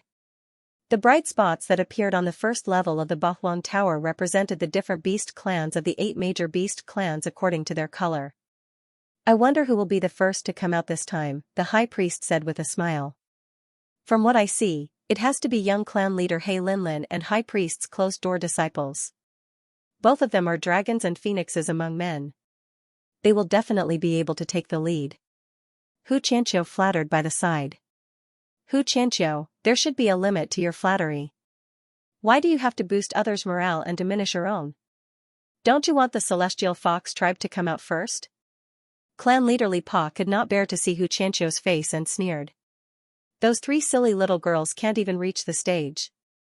How can they be compared to the few young clan leaders?" Although Hu Qianqiu said that, his fox-like eyes kept glancing at the Bahuang Tower from time to time, looking at the bright white spots that represented Yunxing and the others. At this moment, the 20 or so bright spots had begun to move. Inside the Bahuang Tower, Yunxing and the others felt the ground beneath their feet shift. The square disappeared and an open space appeared in front of them. As soon as everyone stepped out of the magic array, it disappeared.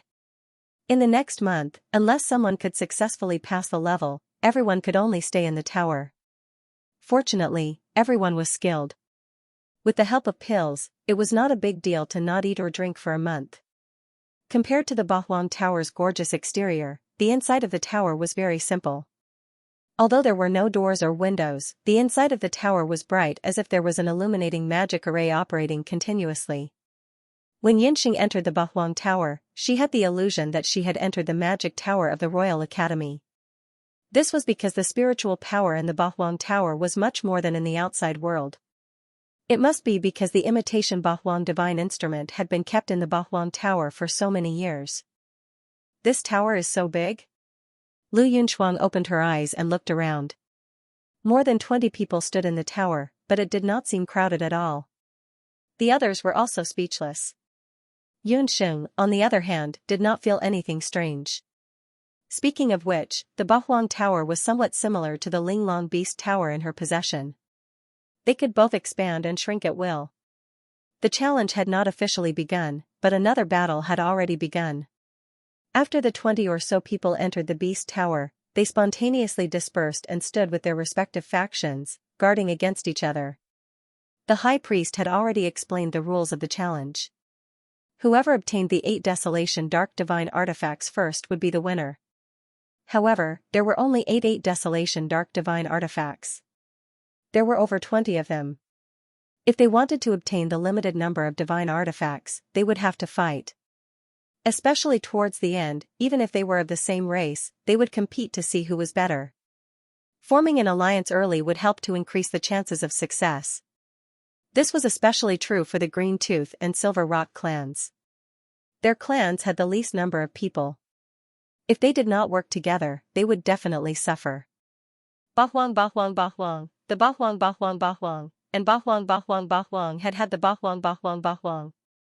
Purple of the D clan walked to Green's side. The animosity between them had been resolved.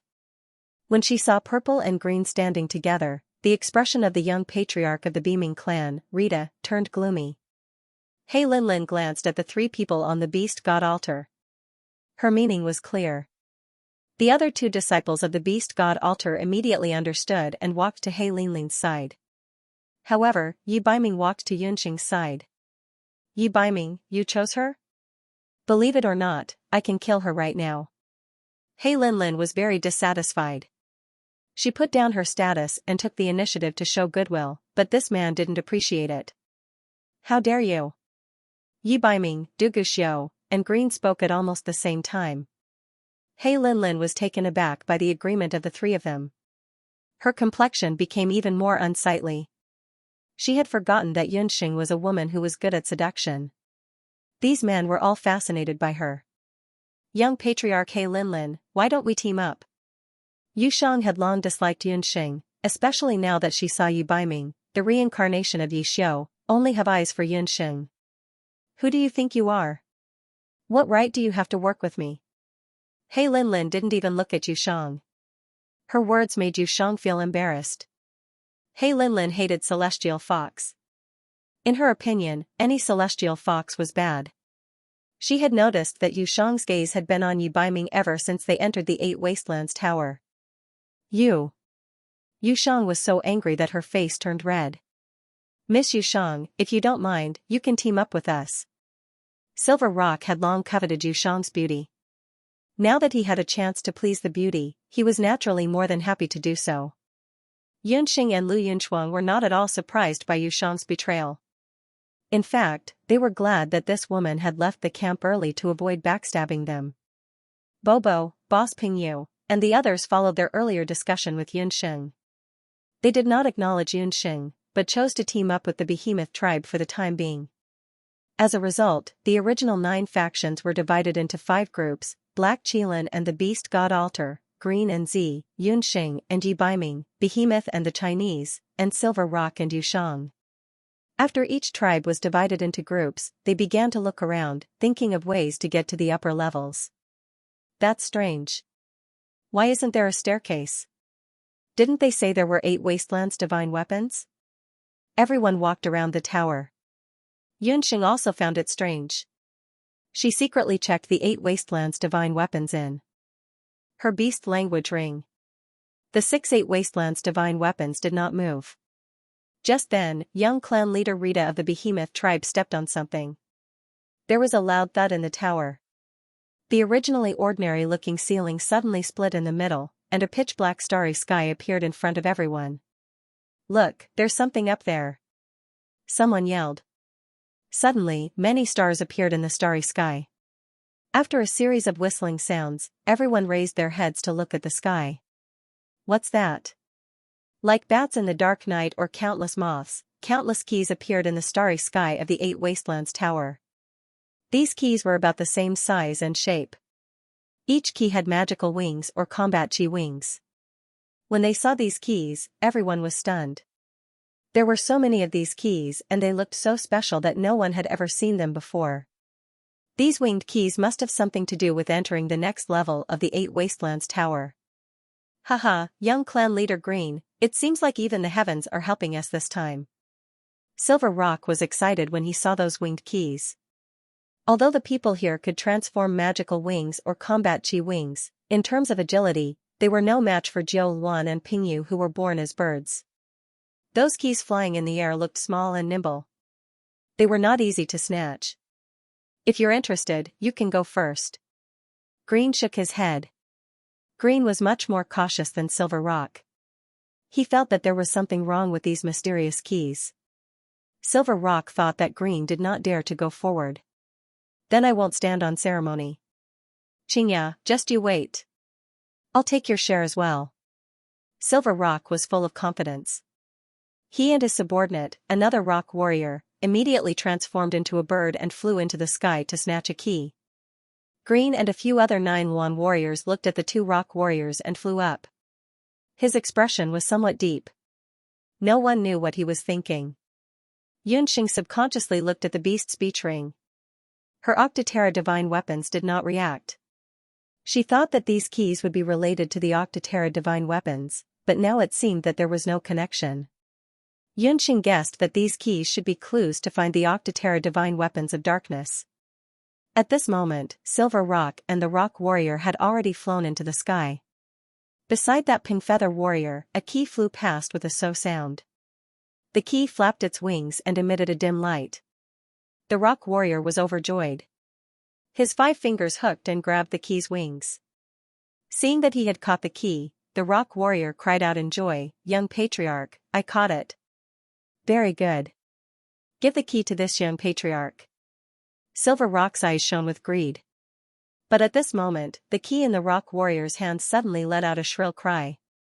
"Ga!" The sharp sound made Silver Rock Warrior feel a dull pain in his head. He focused his eyes and found that the so-called key had unknowingly turned into a green-eyed bat with sharp teeth. The bat was only the size of a small white mouse and liked to eat human flesh. After biting the rock warrior's hand, he could not shake it off no matter how hard he tried. After the bat let out a warning sound, the keys in the sky also let out a shrill cry and turned into a large number of bat-like demonic beasts. There were so many of them that people could not help but be scared out of their wits. Seeing this scene, Silver Rock was so scared that he could not flap his wings and fell from the sky. "Help!" The rock warrior's voice became weaker and weaker. In the end, he was completely surrounded by the bats. His voice soon disappeared. By the time the swarm of bats dispersed, not even a single bone was left. A living person had been devoured, skin and bones included, just like that.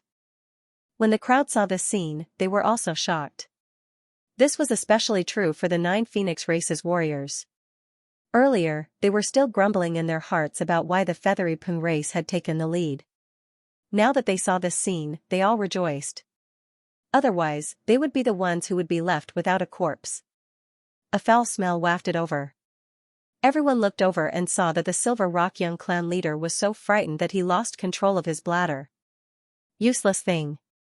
Hei Linlin frowned in disgust. After those bats ate the human flesh, they turned back into keys and flew around the starry sky of the 8 desolate tower. If one didn't see it with their own eyes, no one would believe that these keys were actually terrifying man-eating vicious beasts. That rock warrior was able to enter the core competition. His strength was also not bad. He was at least a martial saint. However, in front of these mysterious demonic beasts that were only the size of small white mice, he was unable to resist at all. This caused everyone's expression to become serious. The teeth of those bat-like demonic beasts are poisonous. Once a person comes in contact with it, their entire body will be paralyzed. It will be very difficult to gather battle chi and magic power. Yunxing suddenly said after watching from the side for a moment. "Humph, why do you need to say so much? It's not like we don't have eyes. We all have the antidote on us." Hei Linlin said unhappily. Only Yunxing knew medicine here. She was also the only one who could see that the bats were poisonous. These bats are demonic beasts left behind from ancient times. "Do you think your antidote will work?" Bobo snorted. "Hei Linlin, now is not the time to argue. Yunxing, do you have the antidote on you?" Green knew that Yunxing's medical skills were not ordinary. She walked forward and asked gently. "Of course I have the antidote. However, since some people don't care, why should I meddle in other people's business?" Yunxing said very leisurely. The poison of the ancient demonic beasts was somewhat different from the poison of the current 8 Desolates continent. If there were witch doctors or light magicians present, perhaps there would be a way. Unfortunately, these were all warriors and magicians who did not know medicine. However, Yunxing had the immortal Holy Grail in her hands. She believed that with the water of life, she would definitely be able to detoxify the poison. "Humph, I don't believe that there isn't a bitch like you." Hei Linlin was about to open her mouth to curse when she saw Yi Biming behind Yunxing looking at her coldly. She opened her mouth, but could only swallow the words that were about to come out. "You guys, take the antidote and go up together." Hei Linlin still believed that those transformative bat keys were the key to entering the 2nd floor of the 8 Desolates Tower. What Hei Linlin was talking about were the 3 black Qilin warriors other than Dugu Xiu. Dugu Xiu was the vice chief and Hei Linlin could not order him around. Those 3 black Qilin warriors had bitter expressions on their faces. However, they could not go against their young chief's words. Thus, they could only brace themselves. After taking the antidote, the 3 of them transformed their battle chi into wings and rushed toward those flying keys. The Black Qilin warriors were naturally not comparable to the Featherpung clan's warriors. As soon as they went up, they activated their battle chi defense, preventing those flying keys from getting too close. One of them threw a punch at the flying keys. Not long after, the 3 warriors retreated in a sorry state. "Young chief, it's not enough." One of them was even injured. Although he had taken the antidote, the blood on that warrior's arm had already turned jet black. The area between his eyebrows had also turned black. The antidote could only slow down the reaction of the poison. It could not cure the poison. "Hei Linlin, look at what you've done." After Dugu Xiu went up to check, his expression darkened. This woman was too concerned about her face. If you have the antidote, hand it over. He Linlin was somewhat regretful in her heart. She did not expect that those seemingly unremarkable bats would have such a powerful poison. Haha, how laughable. Young chief, with your attitude, are you begging me? Yunxing said indifferently. I'm not begging you. I'm ordering you. He Linlin was about to explode from anger. If they were outside the Eight Desolates Tower, she would really want to fight this woman. Ordering? He Linlin, watch your words. Who do you think you are? What qualifications do you have to order Yunxing? Yi Baiming's eyes narrowed dangerously. Enough. Yunxing, if your antidote is truly useful, it's better to share it with others. Otherwise, it won't be easy to leave the Eight Desolates Tower. Du Guxiu sighed. He could only go up and mediate. Yunxing naturally wouldn't fall out with this group of people. She still planned to borrow their strength to enter the second floor of the Eight Wastelands Tower. However, she definitely wouldn't let trash like He Linlin have it easy.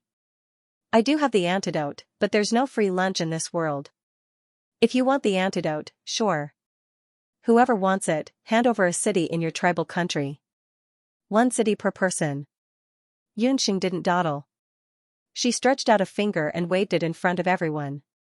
1 city, even though Du Guxiu already knew that Yunxing was a greedy person, he thought that she would ask for tens or hundreds of thousands of purple gold coins and ask for an exorbitant price. However, he did not expect that this woman would directly ask for a city. This was too much of a scam. Yi Baiming, on the other hand, resisted the urge to laugh out loud. This little wildcat was too mean. Such big words. A lowly celestial fox dares to ask for a city. In your dreams. He Linlin sneered. I've decided. Black Qilin tribe, 2 cities per person. I'll increase the price every time you scold me. Yunxing wasn't angry. Instead, she revealed a charming smile. You, bitch, I'll kill you. He Linlin was really enraged at this moment. 3 cities per person. Yunxing still had a satisfied look on his face.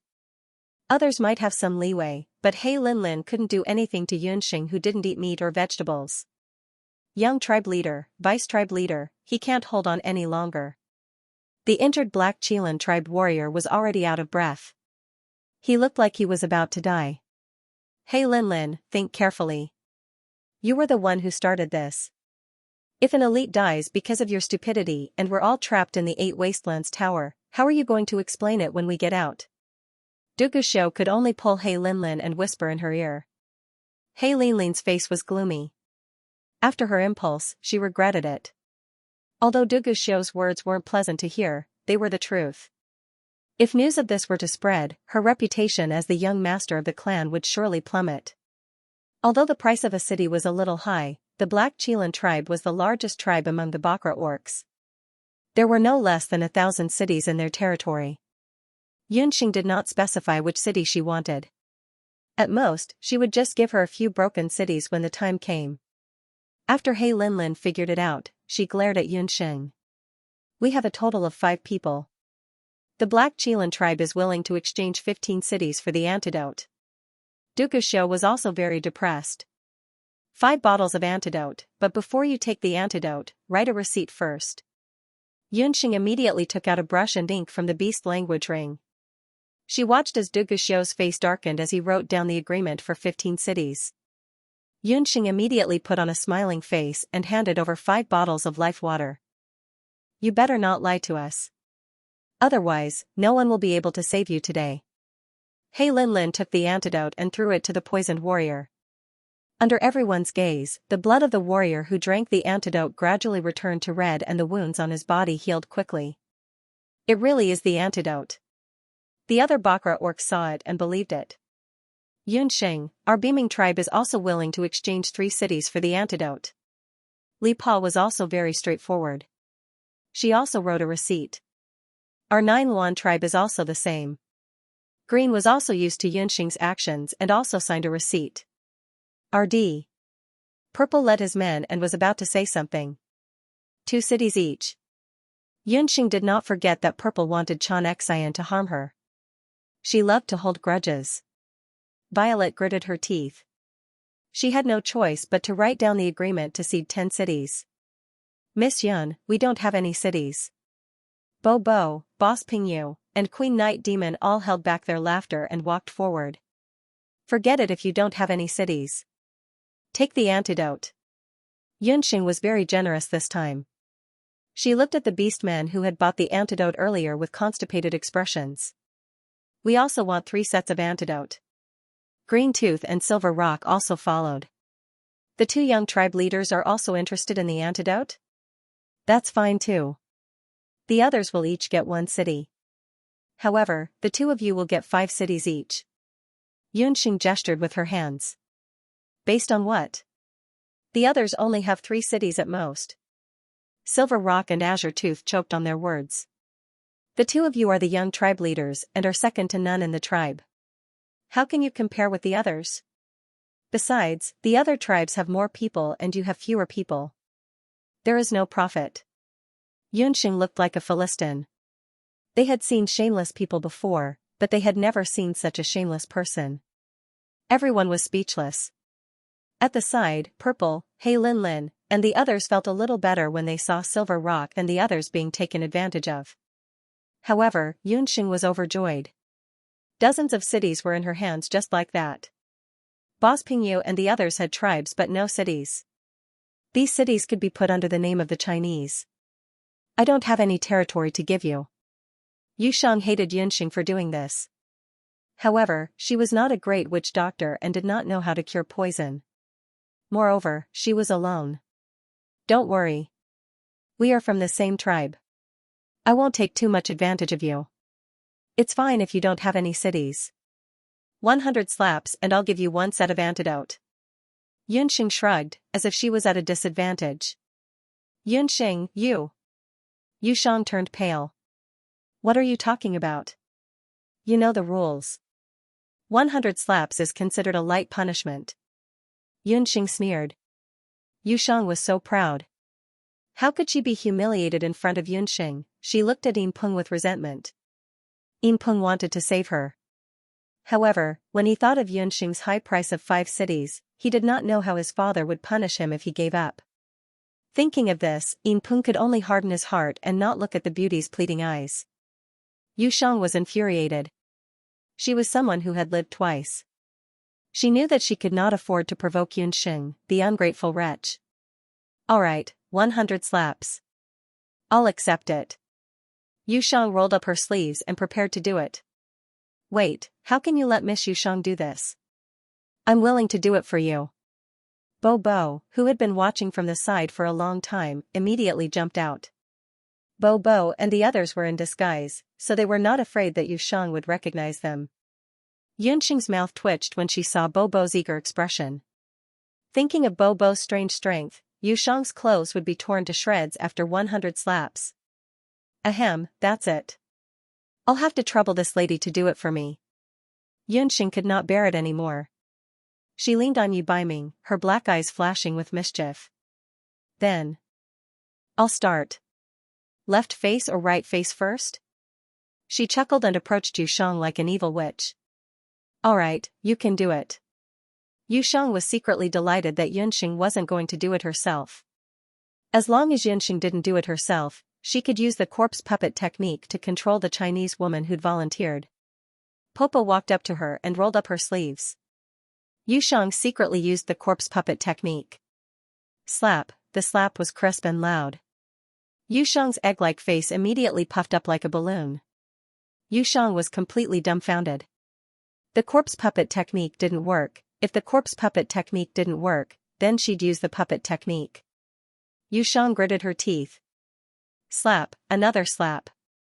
The puppet technique didn't work at all. Yu Shang's face was completely pale. She looked at Popo as if she was looking at a ghost.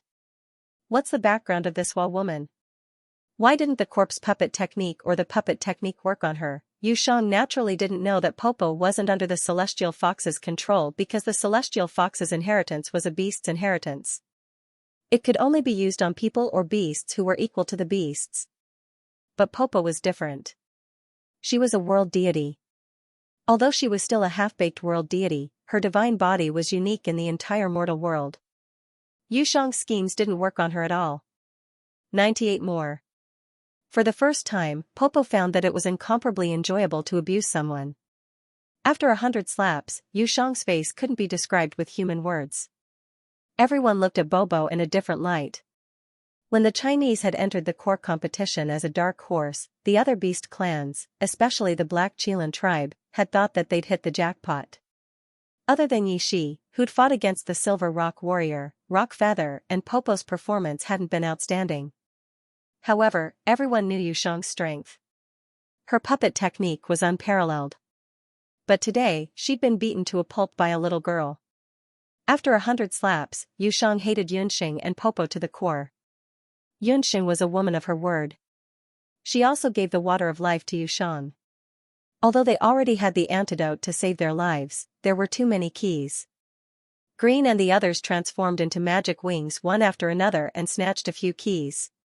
However, the 8 Wastelands Tower's starry sky still did not change. Outside the 8 Wastelands Tower, a few desolate patriarchs were paying close attention to the changes in the points of light within the tower. After the initial movement, the light dots that represented the group moved much less. They looked like they were still. After a while, the light spot disappeared. A member of the winged Peng race has been sacrificed. The high priest muttered to himself. Hearing that, Peng Wanli's expression suddenly changed. There were only 2 winged rocks, but they couldn't tell which one was the silver Peng and which one was the other winged rocks. High priest, is Bahuang Tower very dangerous? Peng Wanli was worried about his only son and asked. Peng Wanli, although the 8 Wastelands divine artifact in Bahuang Tower is an imitation, its power is no less than the dark 8 Wastelands divine artifact from the Boundless Land. Your son isn't there to play. It's normal for anyone from the 8 Wastelands to die, He Yao said angrily. Peng Wanli could only dejectedly retreat halfway. After witnessing this scene, the other beast race patriarchs also became worried. They looked at the Octoterra Tower with worried expressions. The situation inside the pagoda was not much better than outside. Everyone had a nervous look on their faces. Where is the Octoterra divine artifact? If this continues, how long will it take? Everyone was frowning. It had been a day and a night since they entered Bahuang Tower, but there were no changes in the 8 Wastelands starry sky. Were they going to spend a month here? It's still not working. Lu Yunchuang also went forward to grab the keys a few times, but she did not find anything. Yunxing, Yi Baiming, and Du Guxiu did not make a move. They just watched coldly from the sidelines. What did you find? Yi Baiming saw that Yunxing had been staring at the starry sky. Suddenly, her eyes lit up, as if she had discovered something. I remember a place, Yunxing muttered. Opposite them, Yushang's eyes also lit up. Her face had recovered after drinking the spring of life, but she was still very angry. So, even though she had discovered something, she did not say anything. The ancient seal, Du Guxiu suddenly said. Obviously, like them, Du Guxiu had also discovered something. When Yunxing and the others entered the ancient seal, on the surface, there were many 8 Wastelands inheritances in the ancient seal. However, the most important 8 Wastelands inheritances were only revealed after all the inheritance pillars had been plundered. You mean to say that we might find something after we search all of these keys? Green and the others were still a little skeptical. The ancient seal and the 8 Wastelands Tower were both built by the ancestors of the ancient Bakra orcs. I believe they have something in common. Rather than waiting for death, we might as well take a gamble. Yunxing also agreed with Du Guxiu's idea. Yushang snorted coldly and reluctantly agreed. There are so many keys. When will we be able to capture all of them? Won't we be exhausted? Rita frowned as she looked at the densely packed keys. So, we have to gather everyone's strength. My idea is to form groups of 2. One person will be responsible for attracting the attention of the keys, and the other will be responsible for capturing the keys. We have to clear all the keys as soon as possible. Yunxing's idea received the support of most people. Soon, the group separated. Yunxing was naturally in the same group as Yi Baiming. As for Rita, she was surprisingly in the same group as Purple. When she saw this arrangement, Purple frowned. Her cool face did not change at all. However, Rita blushed, which was a rare sight. After drinking their respective water of life, everyone formed groups of two and flew toward the starry sky of the Eight Wastelands Tower. Soon, the two worked together and showed signs of not getting tired. After a day and night of hard work, it was the morning of the third day. Everyone landed on the ground. Finally, we've cleared all these damn keys. Yunxing was almost paralyzed from exhaustion. Not long after the keys disappeared, the originally pitch-black starry sky suddenly emitted many rays of light that illuminated the entire starry sky. In the starry sky, dozens of dazzling rays of light that looked like shooting stars swept across the starry sky. Those rays of light all carried keys. Grab those keys. As soon as Yunxing finished speaking, Yi Baiming leaped up. His figure was as fast as lightning. His figure swayed a few times in the air like a ghost, and he grabbed the meteor keys that had just appeared in his hand. It was different from the other flying keys. This new remote 8 Wasteland ghost key did not transform into a demonic beast. However, after Yi Baiming obtained the key, something strange happened to the key. Whoosh! A white light enveloped Yi Baiming.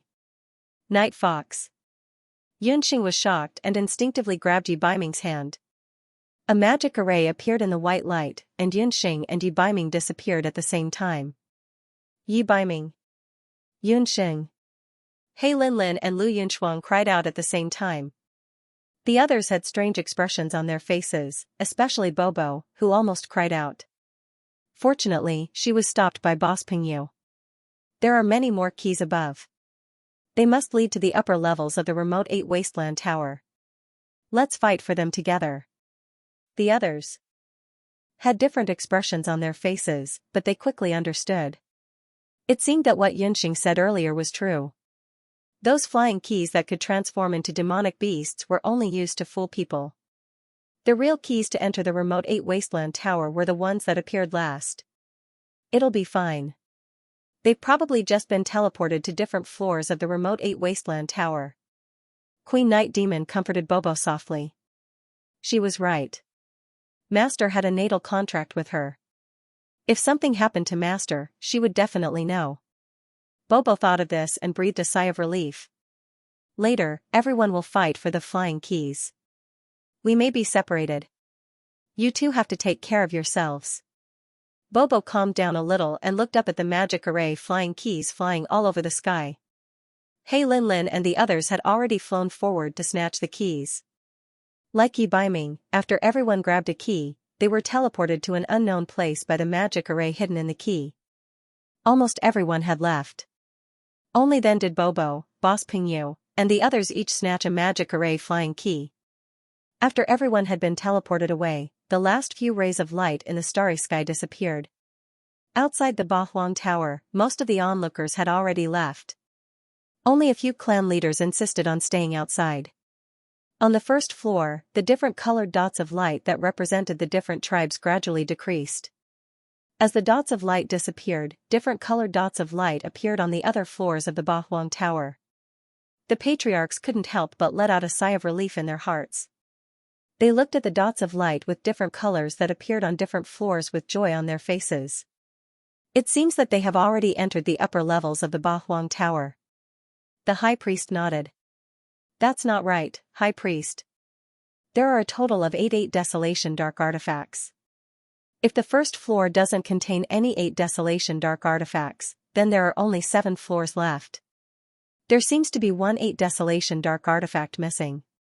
Patriarch Lipa, who looked rough on the outside, suddenly realized that something was wrong. I'm not sure about that. The 8 Desolate Darkness Divine Artifact has always been in the 8 Desolate Tower. The High Priest was also puzzled. He thought that the first level of the 8 Wastelands Tower would also have the 8 Wastelands Dark Artifact. From the looks of it, there were only teleportation arrays on the first floor. Now, other than the first floor, there were more or less dots of light on each floor. From the dots of light on each floor, most of the beasts were distributed on the same floor. For example, the black dot that represented the Black Chilan tribe was concentrated on the 7th floor. The green dot that represented the Nine Wan tribe was concentrated on the 6th floor. As for the Pink Feather tribe and the Green Nether Wolf tribe, they were distributed on the 2nd and 3rd floor. Of course, there were some exceptions, but they were in the minority. Seeing such distribution, most of the Bakra Orcs patriarchs were disappointed. On the same floor, it meant that there would be competition between the same tribe, and it would be more intense. They could only obtain 1/8 Desolate Darkness Divine Artifact. But among these beasts, there were also individual dots of light that were distributed on different floors. For example, the white dot of light and the golden dot that represented the beast god altar. Xianxia was also nervous. When he saw the 3 dots of light that represented the celestial fox tribe scattered on different floors, and they were on the 4th, 7th, and 8th floors, Xianxia's face couldn't help but show joy. The other beasts' patriarchs couldn't help but envy Xianxia. The beast god altar was one thing, but even the heavenly fox tribe of the lower-level beasts had the chance to obtain 3/8 Desolate Darkness Divine Artifacts. Their luck was simply too good. On the highest floor, there are 2 dots of light. Looking at the color, they seem to be from the beast god altar and the celestial fox tribe. I just don't know which 2 lucky ones they are. The 9 tribe patriarch said meaningfully.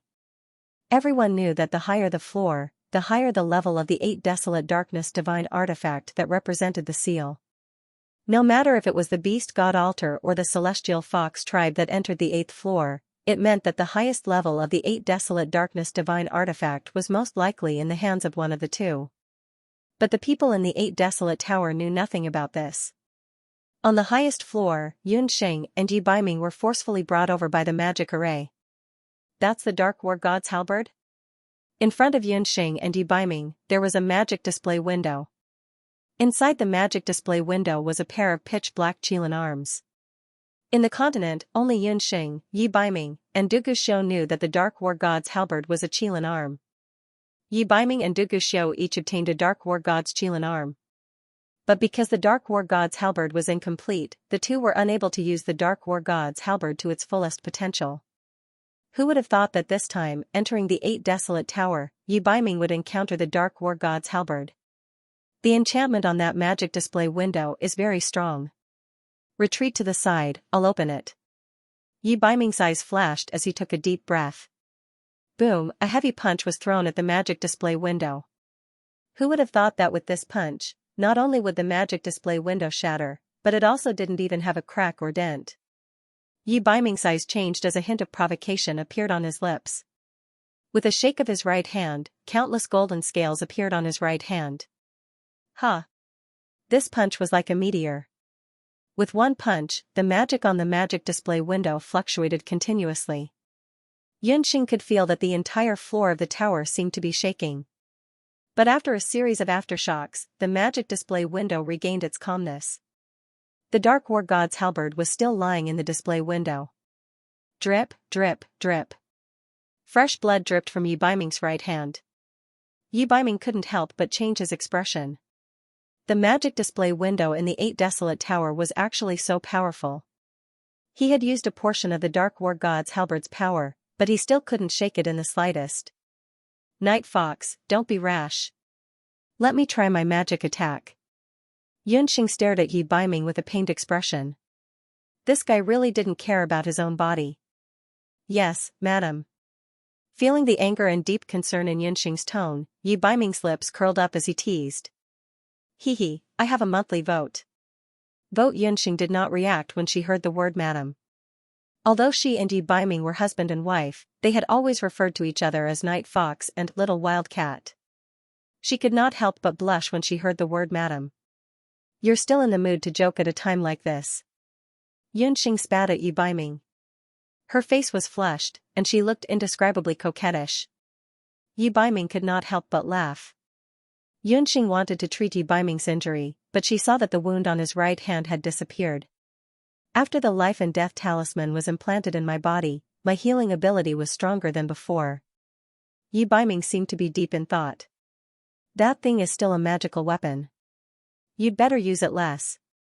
Yunxing had a bad feeling when she thought of the origin of the life and death talisman that Baby had mentioned earlier. Since the attack of the halberd of the divine battle god had no effect on the magical window, Yunxing decided to use magical attacks instead. 4 different colored magical elements appeared between Yunxing's fingers. Red, blue, green, and yellow magical elements intertwined to form a powerful four-sided lightning vortex.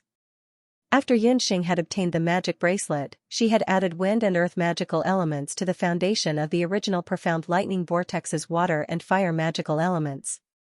The destructive power of the new four-sided lightning vortex was at least several times stronger than the previous profound lightning vortex. It was also comparable to Yi Baiming's attack with the halberd of the divine battle god. Seeing the four-colored magical elements intertwined in Xianxia's hands, Yi Baiming sighed. Even Yi Baiming could not achieve such a fusion of magical elements. An ordinary mage's arm would be blown to smithereens as soon as they came into contact with magic elements of opposite attributes, let alone fusing them. However, Xianxia was able to resist the four major magic elements because of her trillium hand and jade marrow technique. Go! Xianxia waved her hand, and the four elements magic lightning vortex spun like a top, flying towards the magic display window. It was like an electric drill that kept hitting and eroding the magic window. Xianxia and Yi Baiming couldn't help but hold their breaths. Boom! Just when Xianxia thought that the four-sided lightning vortex would be able to shatter the magic window, the vortex exploded. Magic elements scattered in all directions, but the magic window remained motionless. How can this be? Xianxia didn't expect that their continuous attacks wouldn't be able to break this magic window. He had tried magic and battle techniques, but none of them worked. This time, the two were also at their wits' end. I wonder how the others are doing?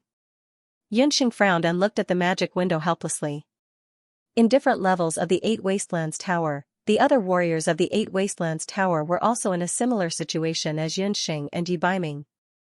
However, compared to Xianxia and Yi Baiming, who were on the 8th level, the power of the magic windows on different levels of the tower was also very different. The higher the level, the stronger the magic windows were. The magic windows on Xianxia and Yi Baiming's level were undoubtedly the most difficult to break. However, unlike Xianxia and Yi Baiming, before the magic windows were broken, a fight between the same race and another race unfolded on the other levels. It was unknown whether it was because of the temptation of the 8 wastelands of darkness or because they thought of the fame and success after success, but most of them lost their minds. Their status in the race, their strength, and their status seemed to have disappeared all of a sudden. This situation was also unexpected by the High Priest and the other clan leaders who had sent everyone into the 8 Wastelands Tower earlier. Looking at the light dots that represented their warriors in the 8 Wastelands Tower, the expressions on the faces of the clan leaders were very strange. This was especially so for the Pink clan leader.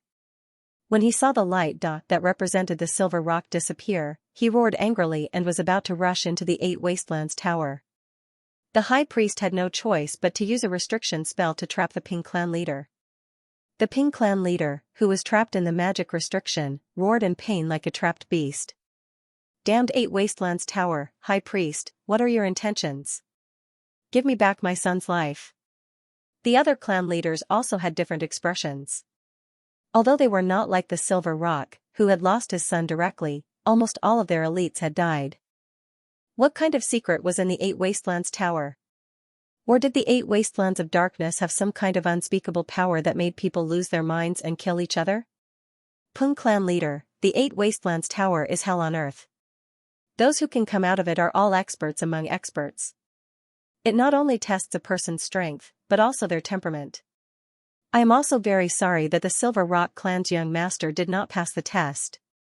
The 2 warriors of the Beast God altar had also been killed. However, the High Priest's expression was still cold. It was as if the deaths of those 2 were nothing in his eyes. The High Priest is correct. Pung clan leader, you can leave now.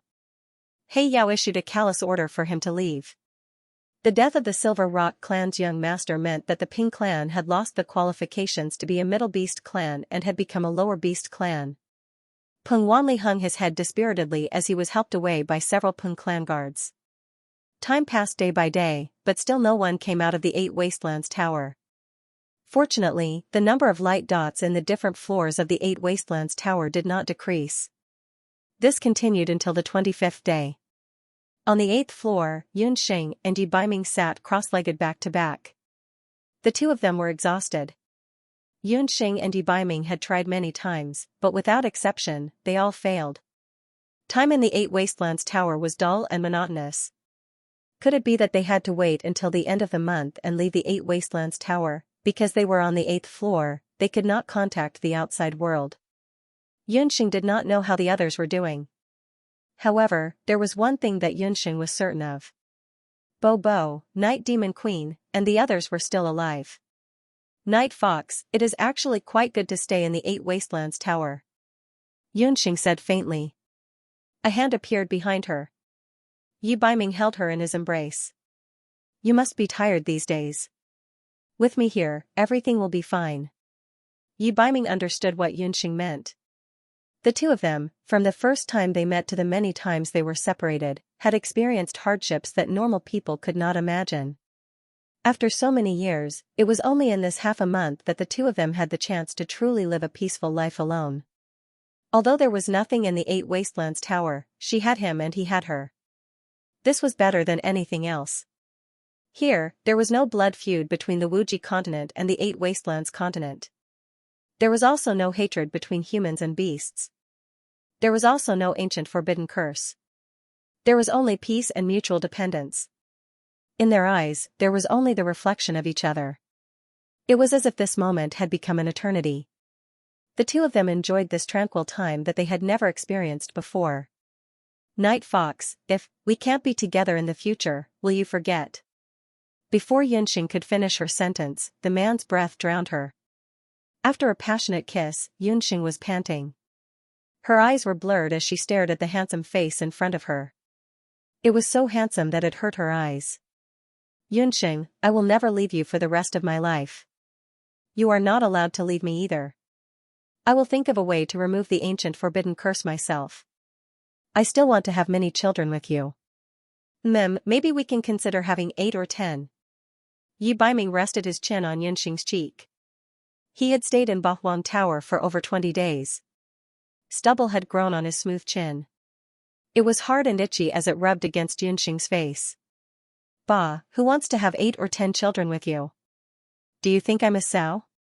When Yunxing heard this, her face turned even redder. She angrily refused to let Yi Baiming rub against her face, but the man took the opportunity to steal a kiss. With such a beautiful sow like you, all the men in the world would be willing to be male pigs. Looking at her flushed face, Yi Baiming thought about how after leaving Bahuang Tower, there would still be 2 stupid pigs, Green and Dugu Xiu, who would fight with him for a woman. He was filled with anger. I've already thought about it. Our first child should be Sir's daughter. Give birth to a daughter who is as beautiful and mischievous as you. As for the name, let's call her Yunxing. I want our daughter to be like the bright moon in the sky and unparalleled in the world. Yi Baiming reached out with his long arm and pulled Yunxing into his embrace. Whether it's a boy or a girl, it's not my problem. It's your problem as a man. Medical science says that there's a 50-50 chance. Seeing Yi Baiming's mind run wild, Yunxing was both angry and amused. She couldn't help but put on a doctor's face. Probability? What's that? Yi Baiming looked at the woman who was grinning wickedly. This little woman, the longer he knew her, the more he couldn't figure out her thoughts. Yi Baiming admitted that he liked Yunxing because she was different from others. Yunxing suddenly sighed. She and Yi Baiming had gone through so many life and death situations together. Her heart had long accepted Yi Baiming, but there was always a secret in her heart. That was, she wasn't from the boundless world. Should she tell Yi Baiming that she came from a modern society called Huaxia? Night Fox, if you say that I don't belong here, I mean, I don't belong to the boundless world or the 8 desolates continent. Yunxing took a deep breath and slowly recounted her past. After saying all this, Yunxing looked at Yi Baiming carefully. She didn't know if Yi Baiming could understand everything she had said, or if he would believe her. I want to thank that man, Yi Baiming said after listening for a long time. Thank? You mean that scumbag Lu Minglang? Yunxing glared at him when she heard that. She looked like a tigress baring her fangs and brandishing her claws. Night Fox had better not be stupid. She actually wanted to thank that scumbag Lu Minglang. I have to thank him for not marrying me. If I hadn't met you, what would I have done? Yi Baiming's eyes were filled with tenderness. If it hadn't been for Yunxing, what would he have done? this woman had given him a pair of eyes and sunlight. If it hadn't been for her, perhaps he would have continued to live in hatred and darkness, becoming a bloodthirsty beast of revenge. He didn't care about her past. He only knew that fate had given Yunxing to him. From the moment he met Yunxing, he had become a real person. Yi Baiming's words moved Yunxing. She just realized that the man in front of her had such a weak side. Yunxing hugged Yi Baiming's face and kissed him gently. "Night Fox, don't worry. We will always be together. We can't be depressed anymore." After the two of them shared their feelings, the two of them pulled themselves together again. Being trapped in Ba Huang Tower was only temporary. Once the 1-month limit was over, regardless of whether they could break the magic window or not, they would be sent out of Ba Huang Tower. He Yao, the high priest, Xianxia, and the others were not good people. They did not make things difficult for Yunxing and Yi Baiming for the time being because of the Ba Huang clan competition. If they did not obtain the dark Ba Huang divine weapon, those people would definitely not let the matter rest. "Let's try again. I'll use magic, you use Do Qi." Yunxing suddenly stopped. Yi Baiming also paused. A strange look suddenly appeared in their eyes. "Night Fox, we can try using magic and Do Qi to attack together." Yunxing quivered. She and Yi Baiming had previously used magic and Do Qi to attack the magic window separately, but it did not work. Why didn't they think of using magic and Do Qi to attack the magic window together? Yunxing and Yi Baiming's attainments in magic and Do Qi might not be the strongest in the current Ba Huang continent, but their magic and Do Qi combined could definitely be considered as the strongest in the continent. They could even fight against He Yao or the high priest. After the two of them were inspired, they stood on one side of the magic window. Yi Baiming's right hand was enshrouded in fighting aura. On Yunxing's hand, the four-sided lightning vortex crackled. The two of them used their strength at the same time. Yi Baiming's right hand was filled with a golden qilin Do Qi, which transformed into a golden qilin. It opened its mouth angrily and rushed towards the magic window. Yunxing's four-sided vortex was like a scorching sun, emitting 4 dazzling rays of light. Magic and Do Qi collided, but did not devour each other. Instead, they fused together perfectly. The qilin devours the sun. Yunxing and Yi Baiming's fusion technique was born. When the qilin devours the sun blasted towards the magic window, the entire window seemed to be unable to withstand the attack and swayed. After dozens of attacks, the magic window that did not change at all had spiderweb-like cracks appear on it. Those cracks were like the roots of a tree, and they continued to grow. Boom, after a few breaths, the magic window finally could not withstand the power of the qilin devours the sun and was forcefully broken. The moment the magic window was broken, the dark war god's halberd lying in the magic window seemed to have heard a call and flew out with a whoosh. Yi Baiming did not hesitate for a moment. He reached out with his left hand and firmly grasped the dark war god's halberd. When the trident fell into Yi Baiming's left hand, it struggled for a moment, but after feeling the tyrannical qilin Do Qi on Yi Baiming's body, the dark war god's halberd slowly stopped struggling and was subdued. Yi Baiming and Yunxing looked at each other and smiled. The dark war god's halberd was in their hands. There are highlights in this chapter. High energy warning. Did everyone notice it? Thank you for tipping and voting success. Yunxing and Yi Baiming were overjoyed. After the dark battle god's halberd was absorbed, the 8th floor also changed. 2 teleportation magic arrays suddenly appeared on the originally empty floor.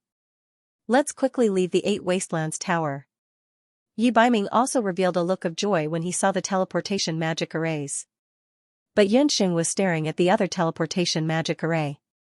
Why would 2 teleportation magic arrays appear at this time? One of them was the teleportation magic array to leave the 8 Wastelands Tower, but the other one looked the same as the one that had sent her and Yi Baiming to the 8th floor. It seemed to be the teleportation magic array that returned to the 1st floor.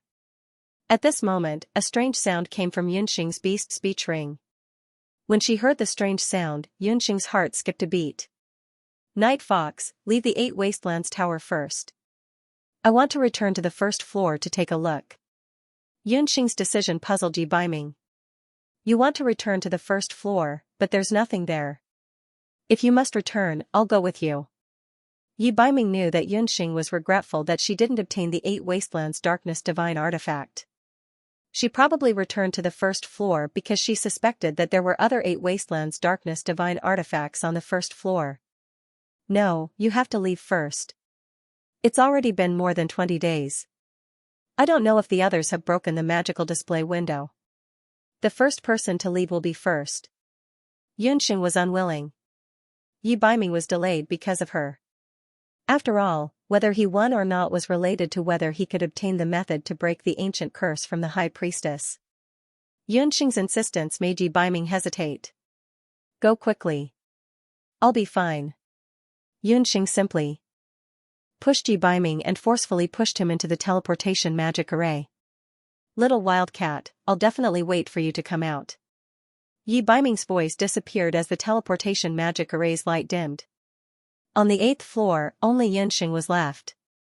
She took a deep breath and walked into the teleportation array that led to the first level of the magic array.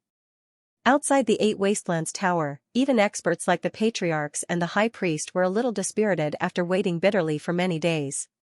Suddenly, they noticed that the 2 light spots on the top floor of Bahuang Tower had disappeared at the same time. The patriarchs thought that their eyes were playing tricks on them. After taking a closer look, they let out a series of cheers.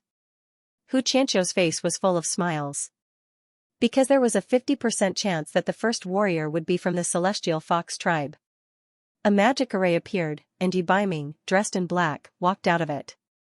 After not seeing him for half a month, Yi Baiming looked a little haggard, but the fighting aura on his body. Both Obsidian and the High Priest were delighted. The Dark Battle God's Halberd. Yi Baiming's terrifying battle chi was none other than the 8 Barons of Darkness Divine Weapon. He had successfully obtained the 8 Barons of Darkness Divine Weapon on the 8th floor of the tower. When Xianxia saw Yi Baiming, his face stiffened. But he still stared at the teleportation magic array without giving up. He was still secretly hoping that there would be a second 8 Barons of Darkness Divine Weapon on the 8th floor. From the teleportation magic array, another Celestial Fox warrior would walk out. But even when the magic power of the teleportation magic array dissipated, no one walked out. Hey, that light spot on the 8th floor, why did it suddenly return to the first floor? Xianxia, isn't that a warrior of your Celestial Fox people? Patriarch Li Pa saw Xianxia's appearance and was secretly delighted. How could it be? Why did it return to the first floor? Xianxia took a closer look. Really, there was a white light spot on the first floor. He instantly felt as if he had fallen from heaven to hell. Looking at the white light spot on the first floor, he had the urge to vomit 3 liters of blood. Seeing Yi Baiming, Xianxia had already guessed that the Celestial Fox warrior who was with Yi Baiming earlier was definitely Yunxing. With Yunxing and Yi Baiming's relationship, if she wanted the Dark Battle God's Halberd, Yi Baiming would definitely agree. But now, it seemed that stupid woman had instead given up the Dark Battle God's Halberd for a man. Yunxing, you actually dared to ruin this patriarch's plan. Xianxia stared at the first floor of the 8 Barons Tower with a face full of hatred. The first floor of the 8 Barons Tower was the first floor that all the warriors had entered earlier. If the 8 Barons of Darkness Divine Weapon was there, it would have been discovered long ago. Yunxing actually went from the 8th floor to the first floor. This woman was simply preposterous. Congratulations, congratulations. The High Priest's last disciple has indeed succeeded. Regarding Yi Baiming being the first to exit the tower, most of the 8 Barons patriarchs did not have any objections. In any case, the Beast God Altar was not a member of the 8 Barons tribe. The Beast God Altar's participation was just a formality, allowing the High Priest's disciple to train. He Yao's expression was still unsettled. Looking at Yi Baiming, his eyes were filled with anger and regret. The Dark Battle God's Halberd was the most powerful of the 8 Barons of Darkness Divine Weapons. At the same time, it was the most suitable divine weapon for warriors to use. It had chosen Yi Baiming. This also proved that Yi Baiming was the most suitable candidate to inherit the Black Jilin tribe's patriarch position. However, he was now a member of the Beast God Altar. Yi Baiming ignored everyone's congratulations. His face was tense as he looked at the slowly moving light spot on the first floor of the 8 Barons Tower. Little wildcat, you must do your best. Look, there's another layer of light coming out. With a wave of magic, a new magic array appeared and Du Guxiu walked out from it. When Du Guxiu saw Yi Baiming, he snorted. At the same time, he also noticed that Yunxing was not with Yi Baiming. Du Guxiu also brought out a 8 Barons divine weapon. It was actually the Dark East Imperial Jade. Another day passed. After Yi Baiming and Du Guxiu came out, a third person came out of the 8 Barons Tower. However, this time it was Green and Queen Night Stalker. Green looked somewhat miserable. He and Queen Night Stalker were very unlucky to be placed on the same floor. Queen Night Stalker was not easy to deal with. The two fought for more than 20 days. In the end, Green relied on a portion of the 9-1 King Sarira's energy to subdue Queen Night Stalker. In the end, Green obtained the Dark Magic Divine Bracelet. Why isn't Yunxing with you? Green immediately noticed that Yunxing did not come out. My woman does not need other men's concern. Yi Baiming's expression was cold. You can't even protect her well. How can you be considered her man? Green lost his usual elegance and had a face full of anger. Green, don't mess around. Yunxing is fine. She seems to have chosen to return to the first floor. The 9-1 elder had a headache. The 9-1 elder also knew that Yunxing and Yi Baiming's relationship was not ordinary. Moreover, Yi Baiming was very strong. Green might not be his match. Only now did Green notice that there was a white light spot on the first floor of the 8 Barons Tower. That was Yunxing. Over the next few days, more and more people emerged from the 8 Wastelands Tower. To everyone's surprise, the fourth person to emerge from the 8 Wastelands Tower was Yushang. What she brought out was the Dark Heart Difficult Lamp. The moment he saw Yushang emerge, a smile appeared on Hu Qianqiu's old face, which had been troubled for the past few days. Yunxing did not emerge, but Yushang did. The fourth. Yushang was the fourth. Excluding Yi Baiming from the Beast God Altar, the Celestial Fox tribe was in the top 3. The Celestial Fox tribe had become a superior beast. It was as if a huge pie had fallen from the sky. Hu Qianqiu was so happy that he could not close his mouth. After Yushang left the magic array, she glanced at Yi Baiming. When she saw the Dark Battle God's halberd in his hand, her eyes flashed. She was even more certain that Yi Baiming was Yi Xiu's reincarnation. On the 28th day, 3 groups of people left the 8 Wastelands Tower with the 8 Wastelands divine artifacts. The 5th group consisted of Bobo, Boss Rock Feather, and Lu Yunshuang. Bobo obtained the eternal Holy Grail of Darkness. He Linlin and Xianxia. He Linlin obtained the Dark Ghost Key. The last group consisted of Violet and Li Pa. Violet obtained the Dark Summoning Demon's Hand. Apart from Bobo's group, who left the 8 Wastelands Tower happily, Xianxia was half dead in He Linlin's group. As for Violet and Li Pa, they looked a little strange. As soon as Bobo walked out of the magic array, he realized that his master was not there. When he looked back, he realized that his master had run back to the first floor. In fact, after all of them had broken through the magic windows on each floor, 2 magic arrays had appeared in front of him. They had all made the same choice, to leave the 8 Wastelands Tower. No one would return to the first floor of the 8 Wastelands Tower like Yunxing. After all, the first floor was the floor from which they had entered. There was nothing there. Today is the 29th day. There are only a few hours left before the 1-month deadline. However, all of you only managed to collect 7-8 Desolate Darkness Divine Artifacts, the High Priest said regretfully. The 8 Desolation Darkness Divine Artifact corresponded to the 8 Desolation Divine Artifact in the Boundless Land. In other words, he was still missing the 8 Desolation Dark Artifact, the Heavenly Fate Mirror of Darkness. However, based on the current situation, the chances of finding the Dark Destiny Mirror were very slim. However, the High Priest was still satisfied with this outcome. Even without the 8 Desolation Dark Artifact, it should be enough to shake the Dutian Blood Seal. No, there's still one person who hasn't come out. Yi Baiming ignored the High Priest. He only stared at Bahuang Tower. So what if she comes out? So many of us have been to the first level. If there was the last 8 Barons Divine Artifact there, it would have been discovered long ago. He Linlin sneered. You saw it too. She hasn't moved. Now, that woman must be regretting it. She can only wait for the last magic array to open. Indeed, the light that represented Yunxing on the first level of Bahuang Tower hadn't moved for a long time. No one knew what Yunxing was doing. So many people couldn't find it. Hey, Lin didn't believe that Yunxing could find it. It hasn't been a month yet. Let's wait here. Green also stared at Bahuang Tower. On the first level of Bahuang Tower, Yunxing sat cross-legged. After returning to the first level, she started a carpet search. However, even with the Shin no Eye, she couldn't find any clues about the 8 Desolation Dark artifact. Could it be that there were 2 more 8 Desolation Dark artifacts hidden on another level? Yunxing couldn't contact the outside world. The magic array to leave would only appear on the last day. Helpless, Yunxing stopped moving around. On the 30th day, the magic array to leave the tower didn't appear. Yunxing took out the Broken Heavens Mandate mirror from the beast language ring. When Yi Baiming and I were about to leave Bahuang Tower, you clearly moved.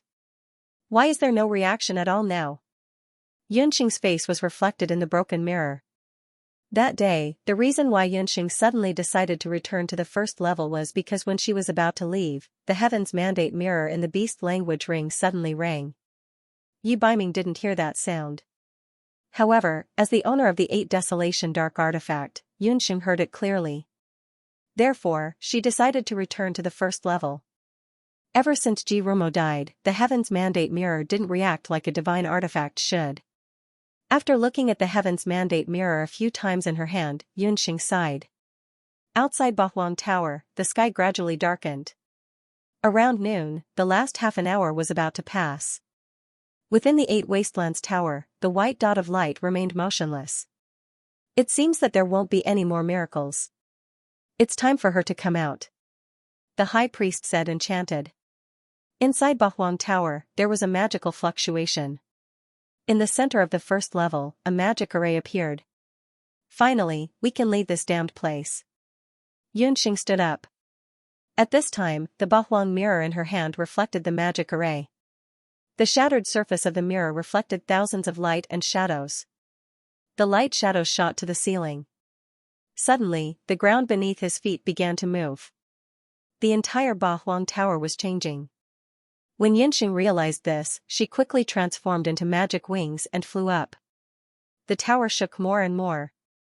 Outside Bahuang Tower, Yi Baiming and the others were also shocked. Under the moonlight, the 8 Wastelands Tower, which was originally standing quietly, underwent an astonishing change. The tower was constantly moving. How can this be? Almost at the same time, Yi Baiming, Green, and Dugu Xiu were about to rush toward the magic array. But as soon as the 3 of them entered the magic array, they were repelled by a magical power. After repelling the 3 of them, Bahuang Tower turned into a black light. The light penetrated the ground and rushed into the sky. The light formed a strong barrier. No matter how Yi Baiming and the others used magic or combat skills, they were all repelled. If you use brute force to break through, it is very likely that you will damage Bahuang Tower. At that time, it will also affect the people inside.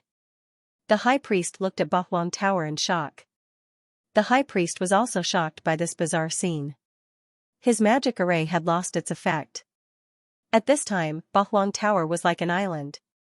The people inside couldn't come out, and the people outside couldn't enter. Why did it become like this? Yi Baiming was like a furious lion. He didn't care about the High Priest's identity and grabbed him by the neck. If I'm not wrong, this should be the power of the last Bahuang of Darkness divine artifact. The High Priest and everyone's eyes were fixed on the black light pillar. The 8 Wastelands Tower was moving more and more. It was completely enveloped by the black pillar of light. The tower slowly tilted over, as if someone had used a hand to turn the tower over. This scene looked incomparably strange. Calm down. Apart from the High Priestess, no one can save her. He Yao reprimanded. He originally thought that Yi Baiming had really taken the High Priestess as his master. However, the current situation didn't seem right. Don't worry. If I'm not wrong, that woman has triggered some kind of restriction in the 8 Wastelands Tower.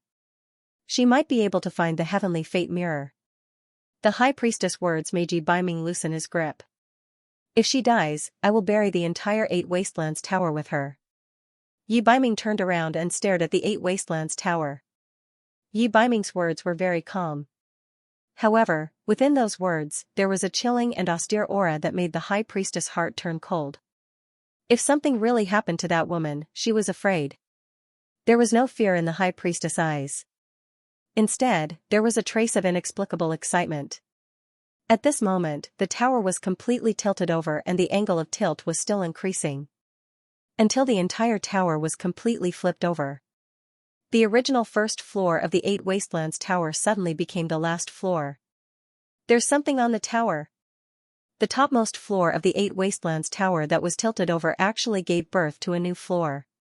Was that the ninth floor? The Eight Wastelands Tower actually had 9 floors. Inside the Eight Wastelands Tower, Yunxing was also dumbfounded by this scene. She felt the world beneath her turn upside down. The tower flipped over, causing her to feel disoriented. With great difficulty, the entire tower returned to its original state. When there was no more abnormality, she noticed that there was a stone staircase in the originally empty first floor. The stone staircase snaked forward, seemingly leading to the upper floor. The second floor, it should be called, the basement. Yunxing could clearly feel that the entire tower had been flipped over. The direction she was heading towards should be the original underground of the Eight Wastelands Tower, which was the location of the basement. Of course, that was if the ancients had a basement. Yunxing looked at the magic circle that was used to lead Ba Huang Tower. There was no light coming from the magic circle. It was obvious that they couldn't leave. Yunxing could only follow the flight of stairs that led to an unknown place and walk up. It's gone. Outside the Eight Wastelands Tower, everyone suddenly saw a dot of light inside the Eight Wastelands Tower. The disappearance of the light spots in the Ba Huang Tower meant that they were either dead, or, when the light disappeared, Yi Baiming's body trembled. His eyes widened, and he felt a sharp pain in his heart. No. Like a trapped beast that had lost its lover, Yi Baiming's entire body was surging with grief and pain. He fell to his knees and held his head with his hands in pain. His eyes were filled with blood. Lu and Duguxiu also stared at the Eight Wastelands Tower in a daze. It was as if there was a hole in their hearts, and they felt as if they had fallen into a cold cave. It won't. She can't be. Green cried out. Green, calm down a bit. The 9 Phoenix clan leader looked at Green worriedly. He looked at Green's empty eyes and felt a burst of regret. The result is out. The high priest said. No. The result is not out yet. Qilin boy, don't be disappointed. Master is fine.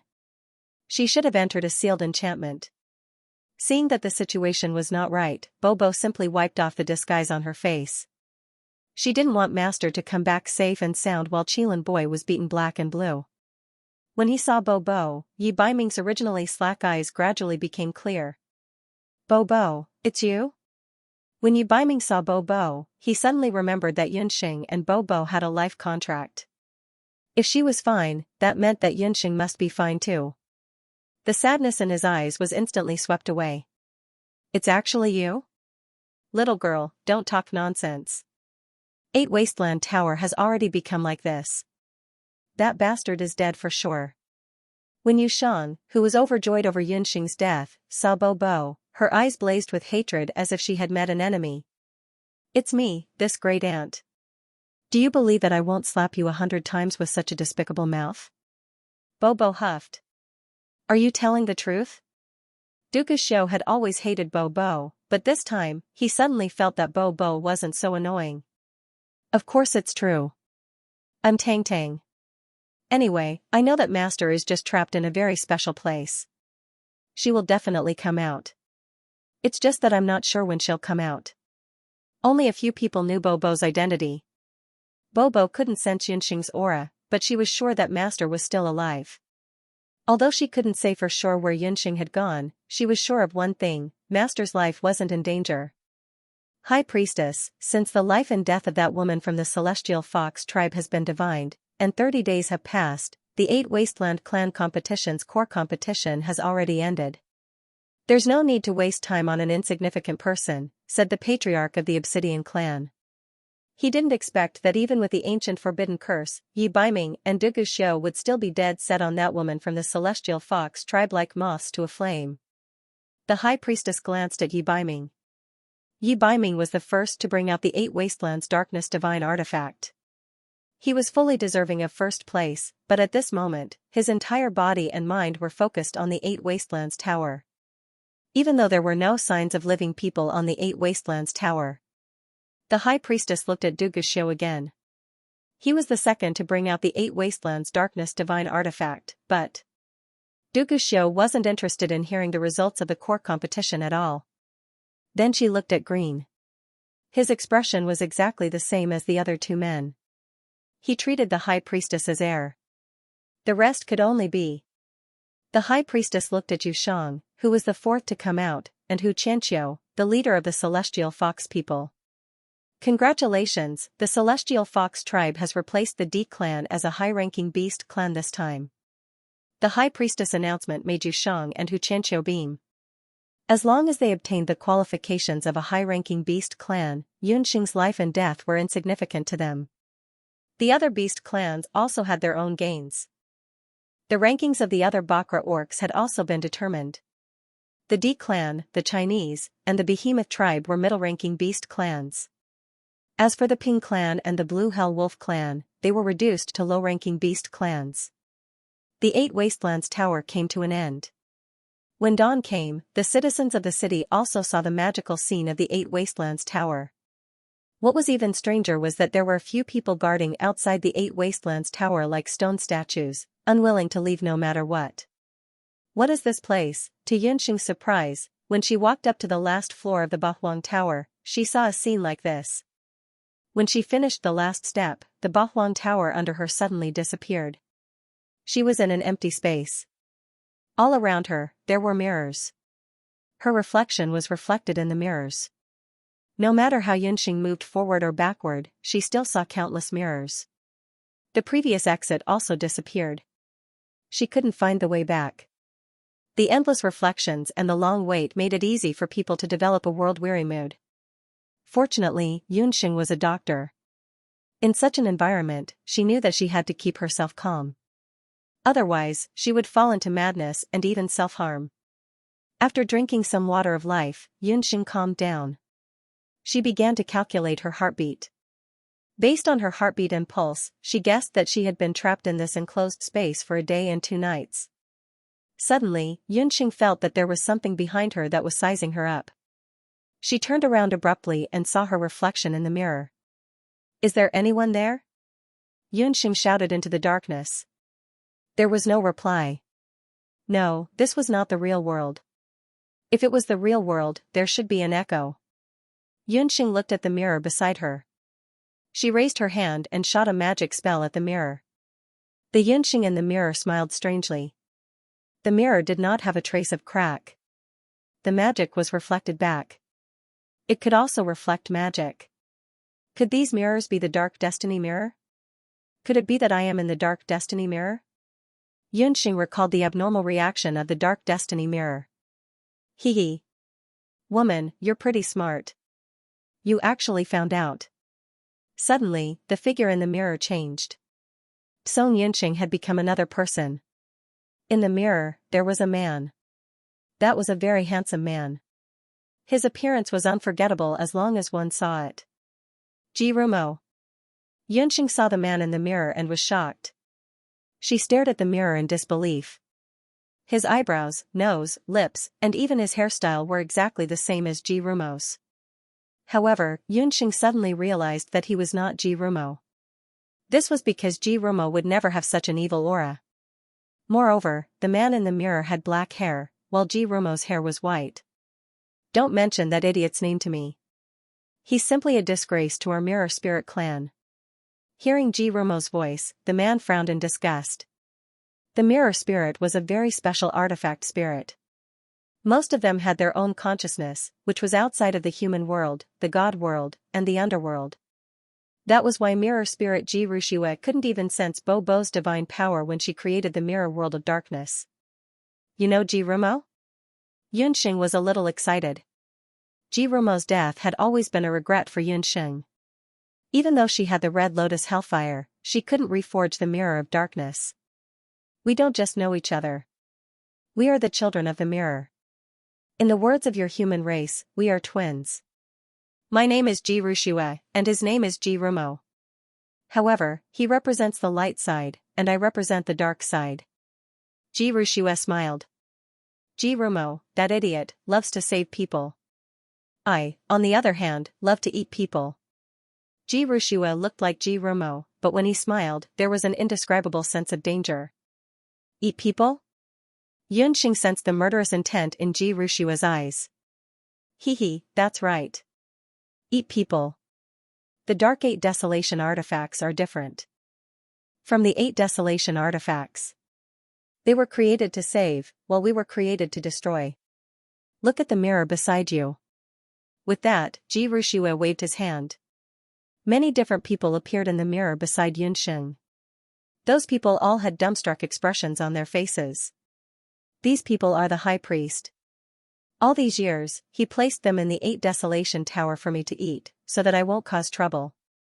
Ji Rushue licked his lips as he spoke. His personality was completely different from Ji Rumo's. Ji Rumo's personality was cold, but he was compassionate. Ji Rushue, on the other hand, was someone who only wanted to see the world burn. In his heart, there was only killing and destruction. High Priest? You mean the High Priest knows of your existence? Yunxing was on guard. Of course. That guy has always wanted to use the Dark 8 Desolation artifacts to fulfill his ambition. However, the other 7 Dark 8 Desolation artifacts are inanimate objects that don't have a consciousness. He can just find someone to open the seals. I'm the only one he can't do. The High Priest more or less knew of Ji Rushue's existence. However, he wasn't sure where Ji Rushue was. If not for the destiny mirror in Yunxing's hand, she probably wouldn't have been able to discover Ji Rushue's existence. Ji Rushue, since you and Ji Rumo are both mirror spirits, you must know a way to save him? Yunxing suddenly asked after a moment of silence. Hee, you're such a fun woman.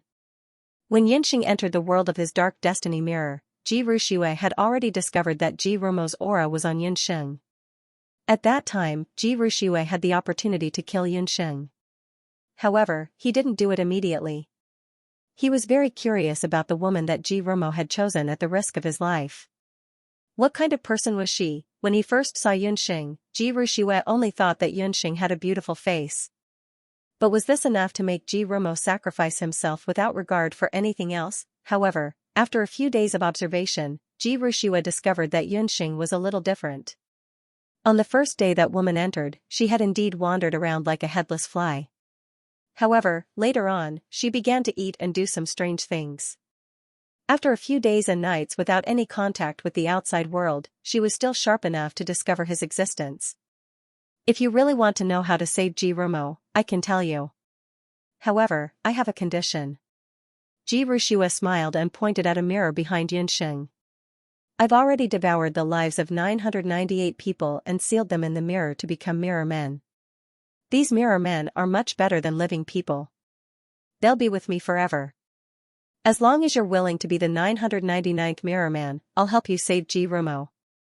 A life for a life. It's a good deal. Mirror men, Yunxing looked at the mirror behind her. There was no longer an image in it. How about it? Ji Rumo is willing to give up his life for you. Are you willing to give up your life for him? Ji Rushue's eyes were filled with madness and fanaticism as he stared at Yunxing. Before Ji Rumo completely recovered, he had no way of knowing the High Priest's background. He could only kindly remind Yunxing. With that, he disappeared. Ji Rumo disappeared too quickly. Yunxing didn't even have time to ask what he meant. Who was the High Priest of the Beast God Altar? Why did he want the 8 Desolate Darkness Divine Weapon? But Ji Rumo couldn't answer these questions for the time being. He could only hope that he could quickly recover after fusing with Ji Rushue's mirror spirit. After fusing with a portion of Ji Rushue's mirror spirit, the Heaven's Fate mirror's appearance changed. A murderous black shadow appeared on the originally clean mirror. For a moment, it was hard to tell whether it was the Heaven's Fate mirror or the Heaven's Fate mirror. As for the Heaven's Fate mirror of darkness, Yunxing carefully picked it up. The heaven's fate mirror of darkness only seemed to have lost its luster. Yunxing thought for a moment and put it away. The magic array is back to normal. Yunxing realized that the magic array beside her was working normally again. She walked out of the 8 desolate tower. At this time, 4 days and 4 nights had passed since Yunxing was trapped in the heaven's fate mirror of darkness. When Yunxing walked out of the 8 desolate tower and breathed in the fresh air, she stretched. At this time, she was suddenly frightened by the person in front of her. A man with a face full of beard was rushing up like a madman. Little wildcat. The man's anxious and affectionate voice stunned Yunxing, who was about to explode. This voice wasn't at Night Fox's voice, but this extremely tall savage with a face full of messy beard and bloodshot eyes was actually her Night Fox. Yunxing didn't know that while she was in the heaven's fate mirror of darkness, Yi Baiming outside the 8 desolate tower was also suffering. In the past 4 days, Yi Baiming did not sleep, rest, shower, or eat. The only thing he did was stare at Bahuang Tower. Finally, a person walked out of the 8 Wastelands Tower. That person was Yunxing, whom he had been thinking about day and night. Yunxing didn't know whether to laugh or cry as Yi Baiming hugged her tightly. I didn't die in there. I was going to be strangled to death by you. Stupid fox, are you trying to murder me? Yunxing rebuked and frowned. Night Fox was actually like this. Looking at his sloppy appearance, he probably hadn't bathed for a few days. Yunxing had no idea that Yi Baiming had been waiting there like a fossil for the past few days without sleeping or resting. You heartless woman. How can I be in the mood to take a bath? Yi Baiming was dissatisfied and hugged her even tighter. Only when he truly felt the woman's fragrance and her warm body temperature could Yi Baiming believe that his Yunxing had really returned. The intimate appearance of the two was seen by Green and Du Guxiu, who were also waiting at the side. Du Guxiu sneered and left with a flick of his sleeve. Green's heart was empty. He was forcefully pulled away by the Jiuluan clan leader who had rushed over after hearing the news. Sigh, it's all my fault. Green, you should give up. You can also see that Yunxing likes that Yi brat. The Jiuluan clan leader looked at his grandson's despondent appearance and felt a wave of pain in his heart. The Jiuluan clan leader was also an experienced person. He had also thought of fighting for Green's happiness once. But when he saw the appearance of Yunxing and Yi Baiming just now, the Jiuluan clan leader knew that Green had no chance. In this world, there were some people who, once they were truly moved, would be hell-bent. Yunxing and Yi Baiming were both such people. Grandfather, I can't do it. After saying that, Green's figure flashed and a colorful luan bird appeared in the sky. It flew into the sky as if it had gone crazy and let out a blood-sobbing cry. The Jiuluan clan leader heard it and let out a long sigh. Oh right, are you first place? Yunxing struggled to break free from Yi Baiming's embrace. The first question she asked was about the clan competition. I was the first to come out, but I had a falling out with the high priest. Yi Baiming coughed and told Yunxing about the day he lost control of his emotions. Sigh, Night Fox, why can't you keep your cool? Although that was what she said, Yunxing knew that if it was Yi Baiming who was trapped in the 8 Wastelands Tower, she would definitely lose control too. No matter what Xianxia said, she would definitely wait for Yi Baiming to come out. What a pity. It was not easy to get the chance to break the ancient forbidden curse, but it was gone just like that. To make matters worse, Yunxing also found out that Yu Shang, that woman, was in 4th place. This time, I really went for wool and came home shorn. That woman took advantage of me for nothing. Yunxing was the most depressed about this point. But since it had already happened, she could only accept it. Luckily, this time, she helped Ji Rumo regain his strength. But she decided not to tell Yi Baiming about this matter first, in case he was unhappy and smashed the Heaven's Mandate mirror again. Yunxing's return allowed Yi Baiming to return to normal. Under Yunxing's disdainful gaze, he could only return to Qilin Palace to freshen up. Yunxing went to the inn and found Bo Bo and the rest. Dearest master, Bo Bo knew that you would be fine. Bo Bo was very happy when she saw Yunxing. Boss Pingyu and Queen Yimei were also very happy when they saw Yunxing return safely. Dearest master, where did you go? And did you find the last 8 Wastelands divine weapon? Bobo asked impatiently. She was very curious where Yunxing went. Even she, a universe god, was unable to sense Yunxing's aura. It's a long story. I met Ji Rumo's brother. Yunxing told the story roughly. So, Punlai of Gojoseon revived again? Bo's impression of Ji Rumo was quite good. However, if the Qilin brat knew, he would be depressed for a while. In the few days and nights that Yunxing went missing, those who didn't sleep like Yi Baiming, including Lu and Du Guxiu. These two people's feelings for Yunxing were no less than Yi Baiming's. Now that there was Ji Rumo, the Qilin brat's road to chasing his wife was very long. Oh right, master, there's one more thing. The Celestial Fox tribe has become a superior beast clan. Hu Qianxiu, that old fellow, is certain that you're dead. He has already appointed Yu Shang as the Celestial Fox Saintess. Bo immediately told Yunxing. The Celestial Fox tribe had become a superior beast clan. Hu Qianxiu couldn't wait to bring such good news back to the tribe. He didn't care whether Yunxing was dead or alive. He directly brought a group of Celestial Fox warriors back to Hu City. What? That damned old fox. Yunxing didn't expect that Hu Qianxiu would change sides when she was only missing for a short period of time. But it was no wonder. Hu Qianxiu had always been a two-faced person. It seems that I have to hurry back to the Celestial Fox tribe. Yunxing muttered. Yunxing, on the other hand, did not care about the Celestial Fox Saintess. She had no interest in being the Saintess. Even now that the Celestial Fox tribe had become a high-ranking beast tribe, she still thought so. Only that old woman, Yu Shang, would want to be the Saintess. However, Yunxing had to rescue Hu Rulin, and Yunxing was also very worried about the safety of Lu Yunchuang and her clansmen. However, Hu Qianxiu, that old fox, would not agree to her terms so easily. Master, there's one more thing. It's the problem of the Chinese. Boss Pingyu had been waiting for Yunxing to come out.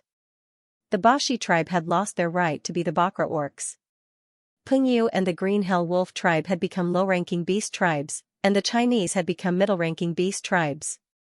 However, Boss Pingyu was faced with another problem. He was only a tribe leader with an empty title.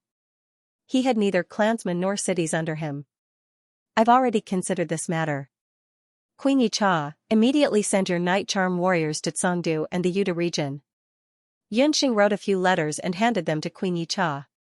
Boss Pingyu, there are several dozen cities here. Tomorrow morning, you will take these documents and go inform the various beast clans. Yunxing unhurriedly took out a few documents with the signatures of the various beast clans' young patriarchs. Isn't this what happened in the tower? Boss Pingyu could not help but be speechless. He finally understood Yunxing's earlier intentions. No wonder Master did not care about being the Saintess of the Celestial Fox tribe. She had long planned to establish a new beast tribe that was on equal footing with the Bakra orcs. We have the citizens and the cities. From now on, the 8 Desolates continent will have one more Chinese, Yunxing said solemnly. On one end, Yunxing was plotting her grand scheme. On the other end, Yi Baiming was also filled with emotions in the Qilin Palace. The safe return of Yunxing gave Yi Baiming a sense of joy, as if he had regained what he had lost. He was determined that next time, no matter what happened, he would not leave Yunxing alone. He did not want to experience this feeling that was worse than death a second time. The scalding water scalded his skin until it turned red, but it also washed away the sweat stains and stench from the past few days. The curtain was lifted, and the sound of footsteps came from behind. I didn't expect that the vice-patriarch of the Black Qilin tribe would have the hobby of peeping at men bathing. Without turning his head, Yi Baiming coldly said. Du Guxiu stood behind Yi Baiming. Both of them were top-notch figures in the world. At this moment, they met in a bathroom that was only 10 square meters in size. I'm not interested in men. I'm interested in Yunxing. Du Guxiu had just spoken when there was a splash in front of him. The hot water in the pool seemed to have cooled down. Yi Baiming had already put on his clothes, and was only a short distance away from Du Guxiu. The two of them saw killing intent in each other's eyes. Vice Patriarch, that's my woman. You better not have any ideas about her. Yi Baiming's face did not have any extra expression. Yi Baiming, you're wrong. She's still not your woman. Or rather, the current you will never be able to make her truly become your woman. Du Guxiu wanted to anger Yi Baiming. However, Yi Baiming did not get angry. He coldly glanced at Du Guxiu. Du Guxiu, aren't you and I the pot calling the kettle black? Even if he only had half of the black Qilin's blood, Du Guxiu could not touch Yunsheng. Perhaps I was in the past, but I'm different now. Du Guxiu laughed. What do you mean? Yi Baiming was stunned. Yi Baiming, do you want to know the method to remove the ancient forbidden curse? Du Guxiu sneered. Yi Baiming was slightly startled. Because he had offended the high priest that day, he had not been able to learn the method to remove the ancient forbidden curse from the high priest. Do you still remember Hu Linglong? She's the woman I arranged for you that night. Thanks to you, I removed the ancient forbidden curse on my body. The ancient forbidden curse is only effective on the first celestial fox woman. Perhaps you can learn from me. Du Guxiu's eyes flashed as he stared at Yi Baiming. This was the method to remove the ancient forbidden curse. What kind of bullshit method was this? Yi Baiming cursed the high priest's 18 generations of ancestors in his heart. Yunsheng had once said that she wanted to be with him for the rest of her life. He was willing to give her everything. He was even willing to let go of his past hatred. However, in order to remove the ancient forbidden curse, he had to find a new celestial fox woman. This was equivalent to betraying Yunsheng. However, if he did not do so, he would never be able to be with Yunsheng. Du Guxiu saw the changes in Yi Baiming's expression and felt a little gloating in his heart. She's just a woman. Men have 3 wives and 4 concubines since ancient times. If you're doing this for Yunsheng's sake, you should remove the ancient forbidden curse. Or do you want her to die an unnatural death like Hu Linglong? Du Guxiu encouraged Yi Baiming from the side. Actually, when he found out about the method to remove the curse, he hesitated for a moment. However, when he thought about how he could be with Yunsheng without any scruples after removing the curse, he no longer hesitated. Even without Hu Linglong, he would find a second or third celestial fox woman to remove the curse. In Du Guxiu's eyes, other than Yunsheng, all women were the same. Du Guxiu, you still don't understand. I'm different from you. I won't betray Yunsheng. Yi Baiming only thought for a moment before rejecting Du Guxiu's suggestion. Yi Baiming, why are you pretending to be virtuous? You're the regent of Great Zhou. Have you never had a woman before? Du Guxiu did not expect Yi Baiming to reject him. Yunsheng, she'll be the only woman in my life. Even if I can't have her body, it's enough to have her heart. Du Guxiu, you'll never understand what it means to be willing to be together forever. As Yi Baiming spoke, he smiled faintly and ignored Du Guxiu. He was willing to be with Yi Baiming forever. What exactly was Yi Baiming? Was this the only thing he had lost to Yi Baiming? Du Guxiu stood in the bathroom. White steam rose up and enveloped his entire body. Haha, it seems that not everyone is as flexible as the deputy patriarch. But even so, He Yao and He Linlin, that pair of father and daughter, still want to pass the position of patriarch of the Black Qilin tribe to Yi Baiming. The high priest descended from the roof like a ghost. This high priestess appeared too frequently recently. Du Guxiu could not help but feel suspicious. It's you again? Although I agreed to cooperate with you, I won't betray the Black Qilin tribe. Because of Yi Baiming's words, Du Guxiu was very unhappy. Now that he saw the high priestess, his tone was even worse. Deputy Patriarch, please don't misunderstand. I'm not asking you to betray the Black Qilin tribe. On the contrary, I just want the Black Qilin tribe to become stronger. The high priestess's words made Du Guxiu sneer. High priestess, do you think I'm a 3-year-old child? Everyone knows about the beast god altar's ambition. Sorry, I still have something to do in my residence. I'll take my leave first. After saying that, Du Guxiu walked away. Deputy Patriarch, you'll come back to find me very soon. The high priestess said from behind. Not long after Yunsheng left the 8 Wastelands Tower, the other major beast tribes received the news. Even though Yunsheng had obtained the Heavenly Fate Mirror, she had exceeded the deadline by a month. Hence, she did not obtain a ranking in the end. Even so, many people were still thinking of ways to get rid of Yunsheng after receiving the news. Father, that celestial fox Yunsheng has come out again. I really regret it. I should have killed her before the core competition. He Linlin was furious after knowing that Yunxing had successfully left the Eight Wastelands Tower and obtained the Heavenly Fate Mirror. That woman didn't die even after all this. She was really like a ghost that wouldn't disperse. He Linlin was thinking about how to get rid of Yunxing. Linlin, your temper is still too impatient. That woman has yet to leave the Sky Harmony City. There are many ways to kill her. He Yao disagreed. Reporting to Patriarch, Junior Patriarch, Celestial Fox Yunxing and the Chinese Patriarch request an audience. A subordinate of the Black Qilan tribe came in to report. There's a path to heaven but she doesn't want to take it. This woman actually dares to come here and ask for an audience. Father, this time, don't stop me. I will definitely kill her. When He Linlin heard that Yunxing actually dared to come to her house, a bloodthirsty smile appeared on her face. Patriarch He Yao, Junior Patriarch, long time no see. Yunxing, Yi Baiming and the Chinese Patriarch walked in together. Yunxing, how dare you? You have already been expelled from the Celestial Fox tribe by Hu Qianqiu. You still have the guts to stay in the Sky Harmony City. He Linlin looked at Yunxing as though she was looking at an idiot. Looking at Yi Baiming and Yunxing's inseparable behavior, He Linlin's eyes burned with anger. She wanted nothing more than to skin Yunxing alive. Hu Qianqiu had also heard that Yunxing had left the Bahuang Tower. However, Yunxing had offended many people during the Bahuang clan competition.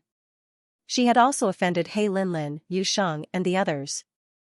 Hu Qianqiu, that old man who was greedy for life and afraid of death, after hearing the news, was afraid that Yunxing would cause trouble, so he announced to the public that Yunxing was just a Celestial Fox bastard, pretending to be his niece, and had no relationship with the Celestial Fox tribe at all. He also didn't allow Yunxing to enter the territory of the Celestial Fox tribe. Young clan head, you're wrong. I wasn't kicked out by Hu Qianqiu. On the contrary, after I left Bahuang Tower, I announced that I was leaving the Celestial Fox tribe. I have just joined the newly established Chinese Bakra orcs. I'm here to look for young Patriarch to settle our previous debts. Yunxing wasn't in a hurry. She took out a receipt. On the white paper, there were blood stains, and He Linlin's name was signed. Seeing that receipt, He Linlin's face turned even darker. Previously, when she was in Bahuang Tower, because she needed the antidote, she was forced to write this receipt against her will. Because Yunxing was trapped in Bahuang Tower, He Linlin had already forgotten about this matter. Who knew that she would bring it up again? Shameless B****, it turns out that you're the behind-the-scenes manipulator of Hua people. How dare you threaten me with this promissory note? He Linlin grabbed the promissory note and tore it into pieces. Regarding the newly established Chinese Bakra orcs, the patriarchs of several beast clans had secretly investigated. However, the information they received was that the Chinese were a new tribe formed by a mix of beasts and humans. Previously, the other patriarchs of the beast clans thought that even if the Chinese became a middle-level beast clan, they wouldn't be able to do much. Because the Chinese had a small population, and most importantly, they didn't have a city or stronghold. Without a city or stronghold, the beasts were like water without a source or a tree without roots. It was impossible for them to do much. In private, they even joked that they didn't know whether they could still see the Chinese in the next Bahuang clan competition. Unexpectedly, Yunxing actually joined the Chinese at this critical moment. After connecting the cause and effect in Yunxing's performance in Bahuang Tower, He Linlin immediately understood that the Chinese and the challenge tournament had long colluded with Yunxing. It could even be said that Yunxing was the real patriarch of the Chinese. She was the one who created the Chinese. Young patriarch, just tear it. I knew that you would turn hostile and deny it. The one you tore was copied by others. I still have the one you wrote by yourself. It turns out that the dignified Black Qilan tribe also likes to turn hostile and deny it. You're no different from those low-level beast clans. Yunxing curled her lips. Don't think that I won't dare to kill you. He Linlin's eyes were about to spit fire. You can try, Yi Baiming said calmly from behind, his eyes cold. He Linlin held her breath. She could sense that Yi Baiming gave her an unfathomable feeling. The Dark War God's halberd in his hand glowed with a cold light. Yi Baiming, this is their private matter. You'd better not interfere. Yi Baiming was also furious when he saw that Yi Baiming was protecting Yunxing and ignoring his daughter. These people clearly did not place him, the clan leader, in their eyes. I've just joined the Chinese like Xing'er. Since I'm also a member of the Chinese, how can it not be my business to take back the Chinese territory? Yi Baiming said matter-of-factly. Yunxing looked on from the side and was very satisfied. Yi Baiming was quite a competent fighter. It's fine if you two don't want to admit it. Anyway, I've already asked the rest of the Chinese to leave the city. When the time comes, I'll send a copy of the young tribe leader's letter to every city in the tribal countries for everyone to judge. Yunxing said and took out another letter. However, the handwriting on each letter was similar to He Linlin's. No one knew which one was the real one. Men, bring me the deeds of the 15 cities in the north. He Linlin was more rational than He Linlin. He finally understood that this girl called Yunxing was like a fox.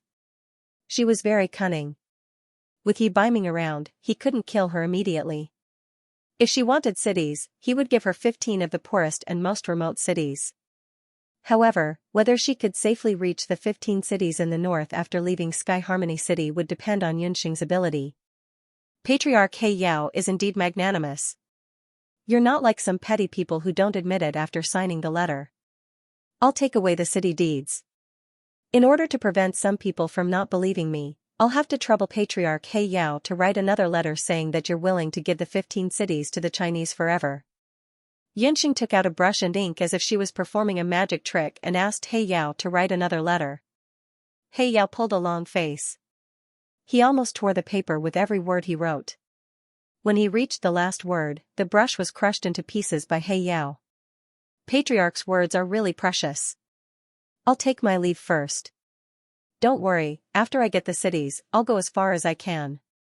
I won't be an eyesore to you. Yunxing smiled brightly. She was considered rich in the boundless continent, but it was the first time she had obtained 15 cities in one go. Especially when she thought of the expressions of He Yao and his daughter, this feeling was really good. Yunxing, Yi Baiming, and the Chinese patriarch walked out of the Qilin palace. Yunxing, who had obtained 15 cities, was in a good mood. However, while Yunxing was in a good mood, He Yao and his daughter in the Qilin palace were on the verge of vomiting blood. The two of them had been high and mighty for so many years. When had they ever suffered such humiliation? Father, you let them go just like that? That woman is so infuriating. I don't care. I must kill her personally. He Linlin had already gone mad with anger. That person called Yunxing had repeatedly challenged her bottom line. They are still in the Sky Harmony City and have a written agreement. If something happens, the spearhead will definitely be pointed at the Black Qilin tribe. If she wants a city, give it to her. There is still a long way to go before she reaches the other cities. At that time, you can deal with her however you want. However, it's better if you leave her alive. He Yao said indifferently. As long as those people were still in the Black Qilin tribe, he had many ways to deal with them. What He Yao wanted to avoid now was how to deal with Yi Baiming. That brat was arrogant and unruly. He was the same as him in the past. Once he set his sights on someone, he would never turn back. He Yao finally understood this point. However, He Linlin was still stubborn. Leave that bastard's life? Father, what do you mean by that? Didn't you say that if he could prove that he was stronger than Dugu Xiu, he would marry me and inherit the position of the Black Qilin tribe? Now you want me to let that Yunxing go? He Linlin was frustrated. Linlin, you know that brat's temper. If you push him too far, you won't be able to get anything. Father has already thought of a perfect plan for you. You take in that celestial fox. She will be the mistress and you will be the eldest. I will pass the position of the patriarch to Yi Baiming. He Yao comforted his daughter. He Linlin thought about it. Yunxing and Yi Baiming couldn't be together because of the ancient forbidden spell. No matter how much love there was between a man and a woman, if they couldn't enjoy the joy of intimacy, it would be useless no matter how deep their feelings were. When she became Yi Baiming's wife and gave birth to his children, he would definitely neglect Yunxing. When He Linlin thought of this, she couldn't help but feel happy. In her heart, she had reluctantly accepted the fact that Yunxing would be the mistress. The father and daughter then discussed some other matters in the tribe. Deputy Patriarch, the Duga Mansion, the Grand Priestess's hand, the Lord, the Grand Priestess held a magic crystal ball in her hand. In the magic crystal ball, everything that happened in the Qilin Palace was seen by Dugu Xiu. Although he didn't know where the crystal ball came from, it was indeed He Yao and his daughter. Dugu Xiu's gaze was fixed on the crystal ball. He was extremely shocked. He Yao actually. Didn't he vow to him earlier that as long as Dugu Xiu was willing to be the deputy patriarch of the Black Qilin tribe, he would inherit the position of the patriarch in the future? Everything was a lie. He only knew that He Yao wanted to hand the Black Qilin tribe to Yi Baiming. What should I do? Dugu Xiu already knew that from the moment Yi Baiming was the first to walk out of the Eight Wastelands Tower, He Yao's heart had already leaned towards Yi Baiming. In order to let Yi Baiming acknowledge his ancestors, He Yao didn't hesitate to give him the position of the patriarch. He was even willing to let He Linlin and Yunxing serve the same husband. Unfortunately, He Yao and He Linlin were both wrong. Not to mention that Yi Baiming didn't care about the position of the patriarch of the Black Qilin tribe. Yunxing wasn't the kind of woman who was willing to compromise. The two of them only had eyes for each other. They couldn't tolerate a single grain of sand. Ha ha ha, what a joke. I've done so much for the Black Qilin tribe all these years. In the end, I lost the person I love and the position of the patriarch of the Black Qilin tribe. What is this? He Yao, you lied to me. You lied to mother. A man didn't cry easily. It was only when he wasn't sad. At this moment, Dugu Xiu was like a lone wolf. He felt an unprecedented sadness and despair. He Yao had said that he would be the son he valued the most. But now, it seemed like everything was a joke. There was only Empress Li in He Yao's heart. His love for Empress Li had also been transferred to Yi Baiming. Back then, if it hadn't been for Yi Baiming, he wouldn't have been unable to gain a foothold in the boundless continent and lost Yunxing. Why did all the good things in the world belong to Yi Baiming alone? Waves of hatred turned into an ocean of hatred. Dugu Xiu was like a boat that had lost its way. He couldn't see anything clearly. He only knew that everything he had been taken away by Yi Baiming. He wasn't willing to accept this.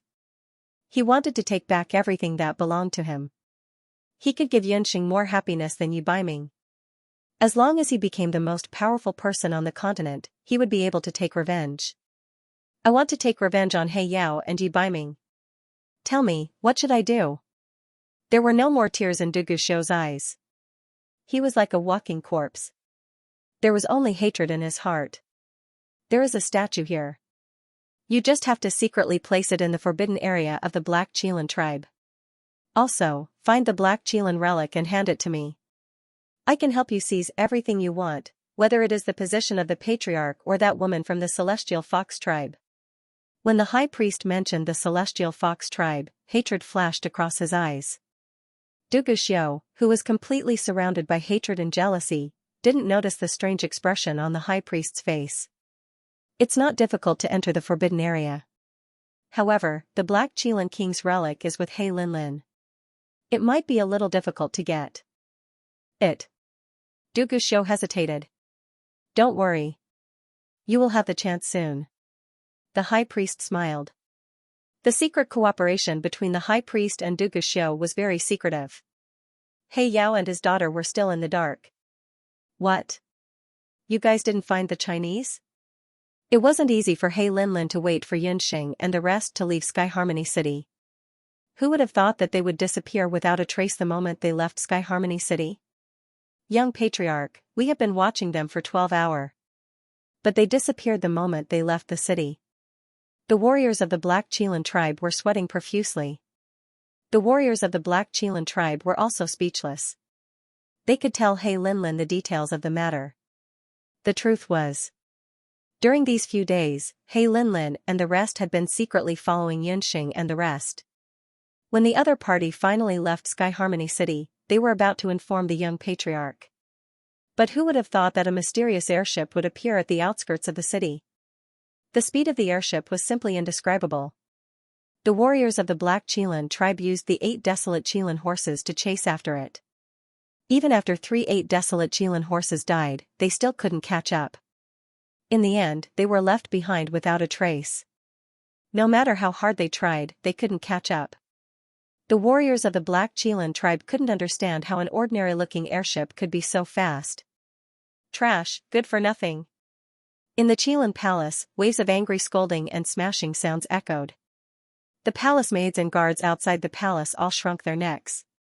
Needless to say, the young clan leader was angry. Recently, the young clan leader's temper was unusually irritable. If one was not careful, they would be shot. Why are you still standing here? Hurry up and find someone to go to those cities with me. The monk can escape, but the temple can't escape. Hey Linlin was so angry that she couldn't do anything. She could only wave her hand. She didn't believe that Yunxing would not appear. It's too carefree. My dear master, if that father and daughter knew where we are now, would they be so angry that they would vomit blood? Bobo sat on the empty ship. Her tender white feet swayed as she patted the side of the ship. Yunxing had long predicted the thoughts of the Black Qilin father and daughter. However, He Yao and the others had miscalculated one thing, and that was that Yunxing and the others had a God Realm treasure ship in their hands. No matter how fast the 8 Desolation Qilin horse was, it couldn't catch up to the items of the God Realm. After Yunxing shook off the warriors of the Black Qilin tribe, she ordered Qing City to fly in the opposite direction of the 15 Black Qilin cities. Yunxing didn't plan to go to the 15 Black Qilin cities immediately. She still had a few other documents in her hands. She planned to take back these cities one by one. When the other Ba Huang clan leaders saw Yunxing, they couldn't help but be surprised. They weren't willing to hand over the cities under their names. However, when they saw He Yao's handwritten document, even the Black Qilin had handed over 15 cities. What other objections could they have? As a result, there were dozens of cities in Yunxing's hands. Yunxing, take care. When Green saw Yunxing at the Nine Yuan tribe, his eyes were somewhat sad. Yunxing also felt that Green had a special feeling towards her. Thank you for your concern, young clan leader. I will protect my woman well. Yi Baiming took a step forward and stood between Yunxing and Green. His tall figure completely covered Yunxing. These men were like flies, circling around his woman. Just looking at them made him sick of it. Yunxing, no matter what, I will never be your enemy. Green smiled bitterly. He knew that Yunxing was finally going to leave him. Thank you. The woman's voice floated past like a cloud. Green could only watch as the Heavenly Realm's treasure ship rose into the sky and left. Night Fox, why are you stopping me from talking to Green? Yunxing was displeased. If it were you, you'd be happy for me to talk to other women. When I wasn't around, that guy was very attentive. Yi Baiming's mouth was full of jealousy. Yunxing rolled her eyes at him. I can't be bothered to talk to you anymore. All the cities have been reclaimed. Our last stop is the Celestial Fox tribal nation. This man was getting more and more petty. 3 days later, the Heavenly Realm's treasure ship arrived in the sky above Hu City. Before they reached Hu City, Yunxing saw a red ocean from afar. Needless to say, Yunxing knew that Hu Qianqiu must have ordered people to decorate the area to celebrate the Celestial Fox tribe becoming a superior beast clan. Inside Hu City, there were lanterns and colored banners everywhere. Red carpets covered the official road. The Fox clan's patriarch, Hu Qianqiu, was in a good mood. It was as if he had returned to the time when the Celestial Fox tribe had just arrived at the 8 Desolates continent. The Celestial Fox tribe had once again become a high and mighty existence. All of this was brought about by him, Hu Qianqiu. Patriarch, Yunxing has brought some people and is outside the Celestial Fox palace seeking an audience. Hu Qianqiu raised his eyebrows when he heard this. Yunxing, why did that Celestial Fox bastard come back? I'm not seeing her. Why don't you see what kind of place the Celestial Fox palace is? Can any Tom, Dick, or Harry enter? Hu Qianqiu said in annoyance. But Patriarch, the High Priest's disciple came with her, and the Chinese clan's patriarch. The Celestial Fox guards were no match for them. Even if the Patriarch was unhappy, that group of people could fight their way in. The High Priest's disciple, Hu Qianqiu was shocked. He had already asked around. The High Priest's disciple's identity was not simple. He was the champion of the 8 Desolates tribe competition.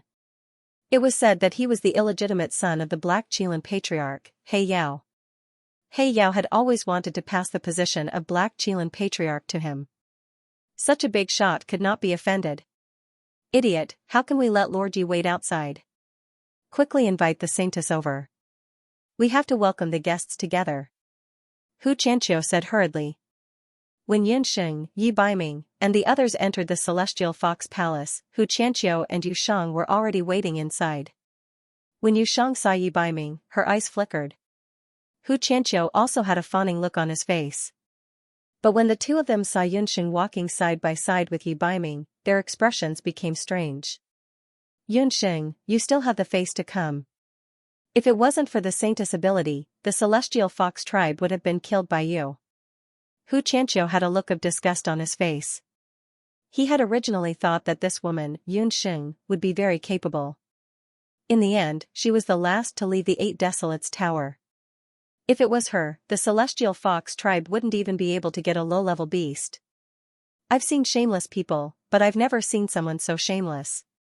If it wasn't for Master, you might not even be able to win the arena competition. Hu Qianqiu, this old man, was too disgusting. Impudent. Our Celestial Fox tribe is filled with talents.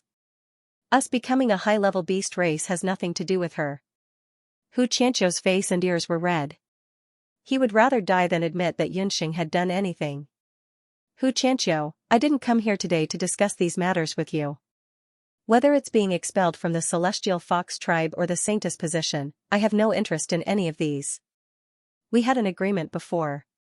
As long as the Celestial Fox tribe becomes a high-level beast race, you will let the Ice Fox tribe go and return Madame Roland's freedom. You won't go back on these 2 points, right? Yunsheng was already mentally prepared for Hu Qianqiu's shamelessness. But seeing his hoodlum appearance, she couldn't help but feel a bit angry. Whatever, she didn't have any friendship with the Celestial Fox tribe. After this, it could be considered as cutting off all ties. This. Hu Qianqiu looked at Yi Baiming beside Yunsheng and calculated in his heart. Offending Yunsheng wasn't a big deal, but offending Yi Baiming wasn't a good thing. Anyway, Hu Rulan wasn't important. She only knew how to cry all day and wasn't willing to let him touch her. Throwing her to Yunsheng wasn't a big deal. The people of the Ice Fox tribe have already left Hu City. As for Hu Rulan, that useless woman. If you want to take her away, then take her away. She is in the cold palace of the Celestial Fox Palace. Hu Qianqiu's face was cold and emotionless. Yunsheng heaved a sigh of relief. If Hu Qianqiu wasn't willing, she really planned to snatch her away. Lord Yi, the harem is a woman's place. You are a man, please stay. Seeing that Yi Baiming and Yunsheng were going to the cold palace together, Yu Shang, who had been silent all this while, suddenly opened her mouth and called out to Yi Baiming. Yi Baiming glanced at Yunsheng. Wait for me outside so that people don't have a reason to gossip. Yunsheng nodded. She already had some suspicions in her heart. Yu Shang's attitude towards Yi Baiming was very different. This old woman, Yu Shang, had always been overbearing. However, when she spoke to Yi Baiming, she acted like a little girl. This made Yunsheng feel goosebumps all over her body. However, they were still in the Celestial Fox Palace. There were so many people in the palace that she wasn't afraid of Yu Shang playing any tricks. Then I'll have to trouble Holy Maiden to accompany Lord Yi on a tour of the Celestial Fox Palace. I'll take my men to the cold palace first. Hu Qianqiu glanced at Yu Shang. In terms of looks, Yu Shang wasn't necessarily inferior to Yunsheng. It would be best if Yu Shang could hook up with Lord Yi. Yi Xiao, don't you remember me? After Hu Qianqiu and the others left, Yu Shang hurried forward, wanting to grab Yi Baiming. Holy Maiden, my name is Yi Baiming, not Yi Xiao. Yi Baiming had heard about Yu Shang long ago. He knew that this woman had harmed Yunsheng many times in the past. He only felt disgust for her. When she took a few steps closer, Yi Baiming took a few steps back, looking like he didn't want strangers to come close.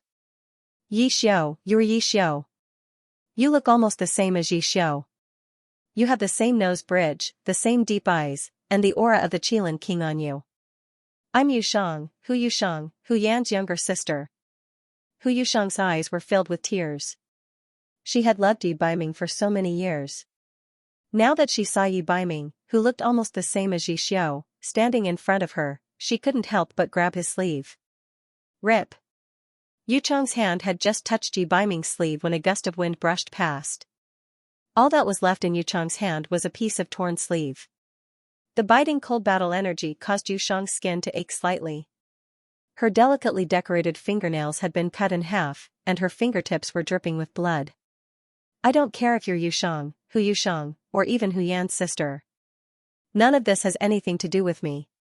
If you continue to pester me, your hand will be broken next time. His cold gaze and resolute words made Yu Shang feel as if a bucket of cold water had been poured over her head. Yi Xiao, how dare you injure me? Hee, you must think that I'm a crazy woman. Let me tell you, you don't remember me because you're missing the Qilin King's Saraira and the Qilin King's heart. Just you wait. Once we find King Qilin's Saraira and King Qilin's heart, you will remember everything. Yu Shang held the sleeve with a crazed look in her eyes. She stumbled and ran out. Yi Baiming was deep in thought. Yi Xiao. Hu Yushang said that he was Yi Xiao, he was Yi Baiming, not Yi Xiao. He felt as if a huge rock was pressing down on his heart, and he was a little flustered. It's better not to mention this to Yunxing, lest she overthinks. Yi Baiming sighed inwardly. In the cold palace, Hu Rulan, who had been locked up for many days, heard the door open.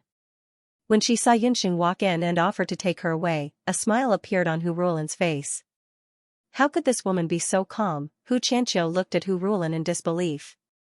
In his impression, Hu Rulan was weak and easily cried. When he asked her to leave the Celestial Fox Palace, she should be crying and unwilling to leave. You can take some of your jewelry with you, lest others say that I'm unreasonable. Hu Qianqiu snorted. No need.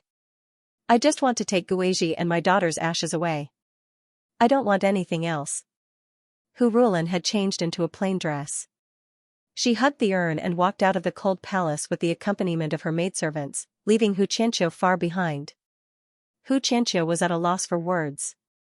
He didn't know why, but he had the misconception that he had been abandoned even though he was the one who had abandoned that woman. That's right, it was an illusion. The Celestial Fox tribe had become a superior beast tribe, and he had everything. How could he be abandoned? From now on, he was the superior beast tribe, the chief of the Celestial Fox tribe. When Yunxing brought Madame Rulan to Yi Baiming was also slightly surprised. Hu Rulan really resembled Yunxing's mother. Night Fox, where's Yushang? Yunxing didn't see Yushang and felt a little strange. I don't know where she went. Little Wildcat, let's return to the Celestial Realm's treasure ship first. Yi Baiming didn't say much, and the group returned to the Celestial Realm's treasure ship together. After boarding the treasure ship, Yunxing and Hu Rulan both let out a sigh of relief. It's time for us to take a look at the major cities. The Celestial Realm's treasure ship slowly moved forward. In the next few days, a piece of shocking news came from all over the continent. The rise of the Chinese race, and it was rumored that the chief of the Chinese race had seized many cities from the 7 major beast tribes. This included all the cities of the Bashi tribe, the Black Qilin tribe, the 9 Yuan tribe, the Di clan, and many other cities. In an instant, the Chinese race went from being a tribal country without any territory to being the 4th largest beast tribe after the old Bakra orcs, the Black Qilin tribe, the 9 Yuan tribe, and the Di clan. Not only that, on the first day of the establishment of the tribal country, the Chinese race announced that all humans, half-orcs, and orcs would be treated equally in the territory of the Chinese race. A large number of humans, half-orcs, and some non-Bakra orcs rushed to the Chinese race after hearing the news. Among them, the Celestial Fox tribal country was the most seriously affected. Chief, a large number of people in the south have left their cities and are heading to the Chinese race. Chief, Songdu has announced that it has left the Celestial Fox tribal country and joined the Chinese race. Chief, Yudu has announced that it has left the Celestial Fox tribal country and joined the Chinese race.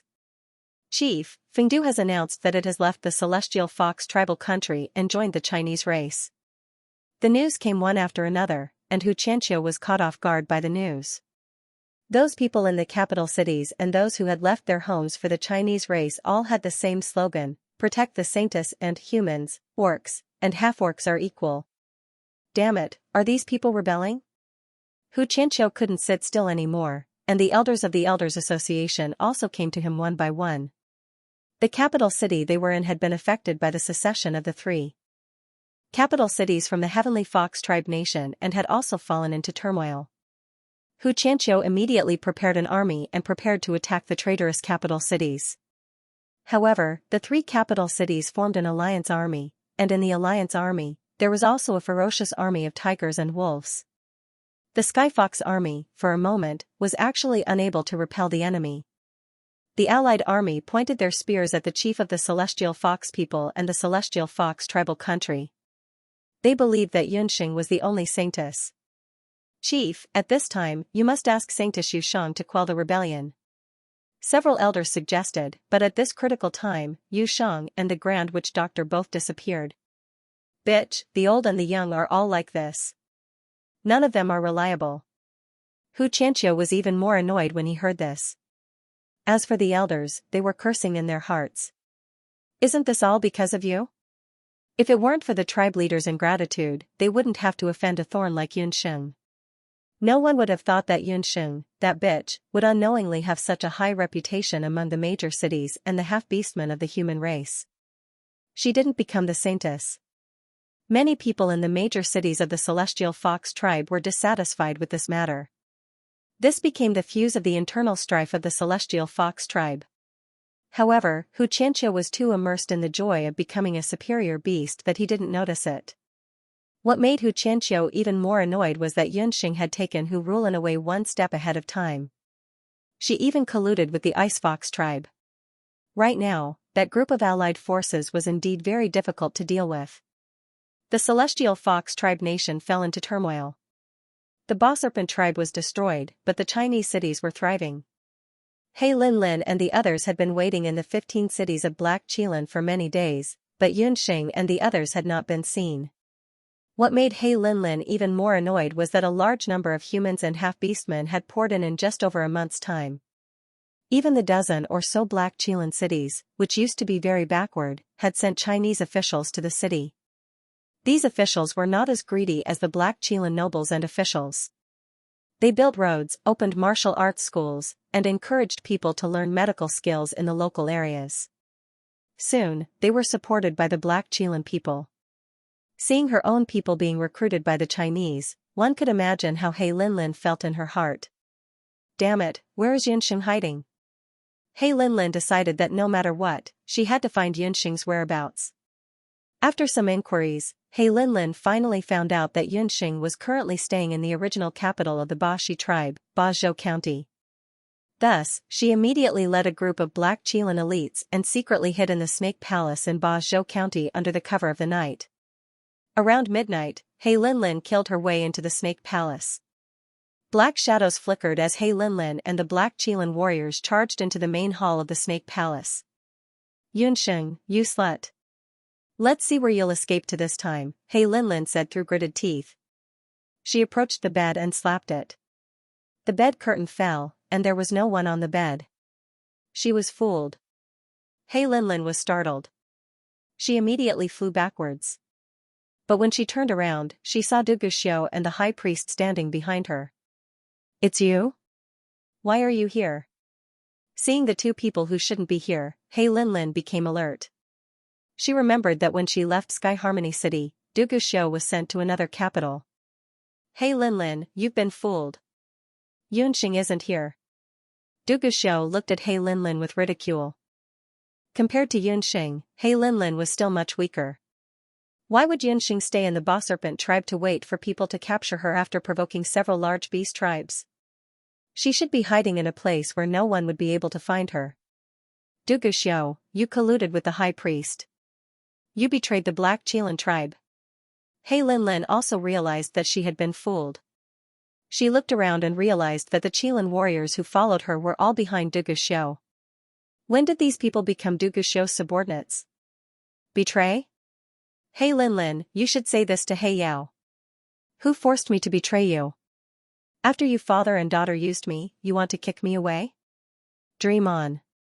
Du Guxiu was filled with hatred. When he thought of the words that He Linlin and her father said that day, his heart felt like it was being stabbed by a knife. Humph, who do you think you are? You're just a mixed-blood bastard. Du Guxiu, don't think that you can catch me by yourself. Don't forget that I still have the Black Qilin King's Saraira in my body. He Linlin wasn't afraid. Within her body, a black star-like energy was faintly stirring. That diamond-shaped Black Qilin King's Saraira released a powerful energy fluctuation. The powerful energy made it difficult for others to get close to it. With the Black Qilin King's Saraira in her hand, He Linlin wasn't afraid of anyone. Young tribe leader, this time, you're wrong.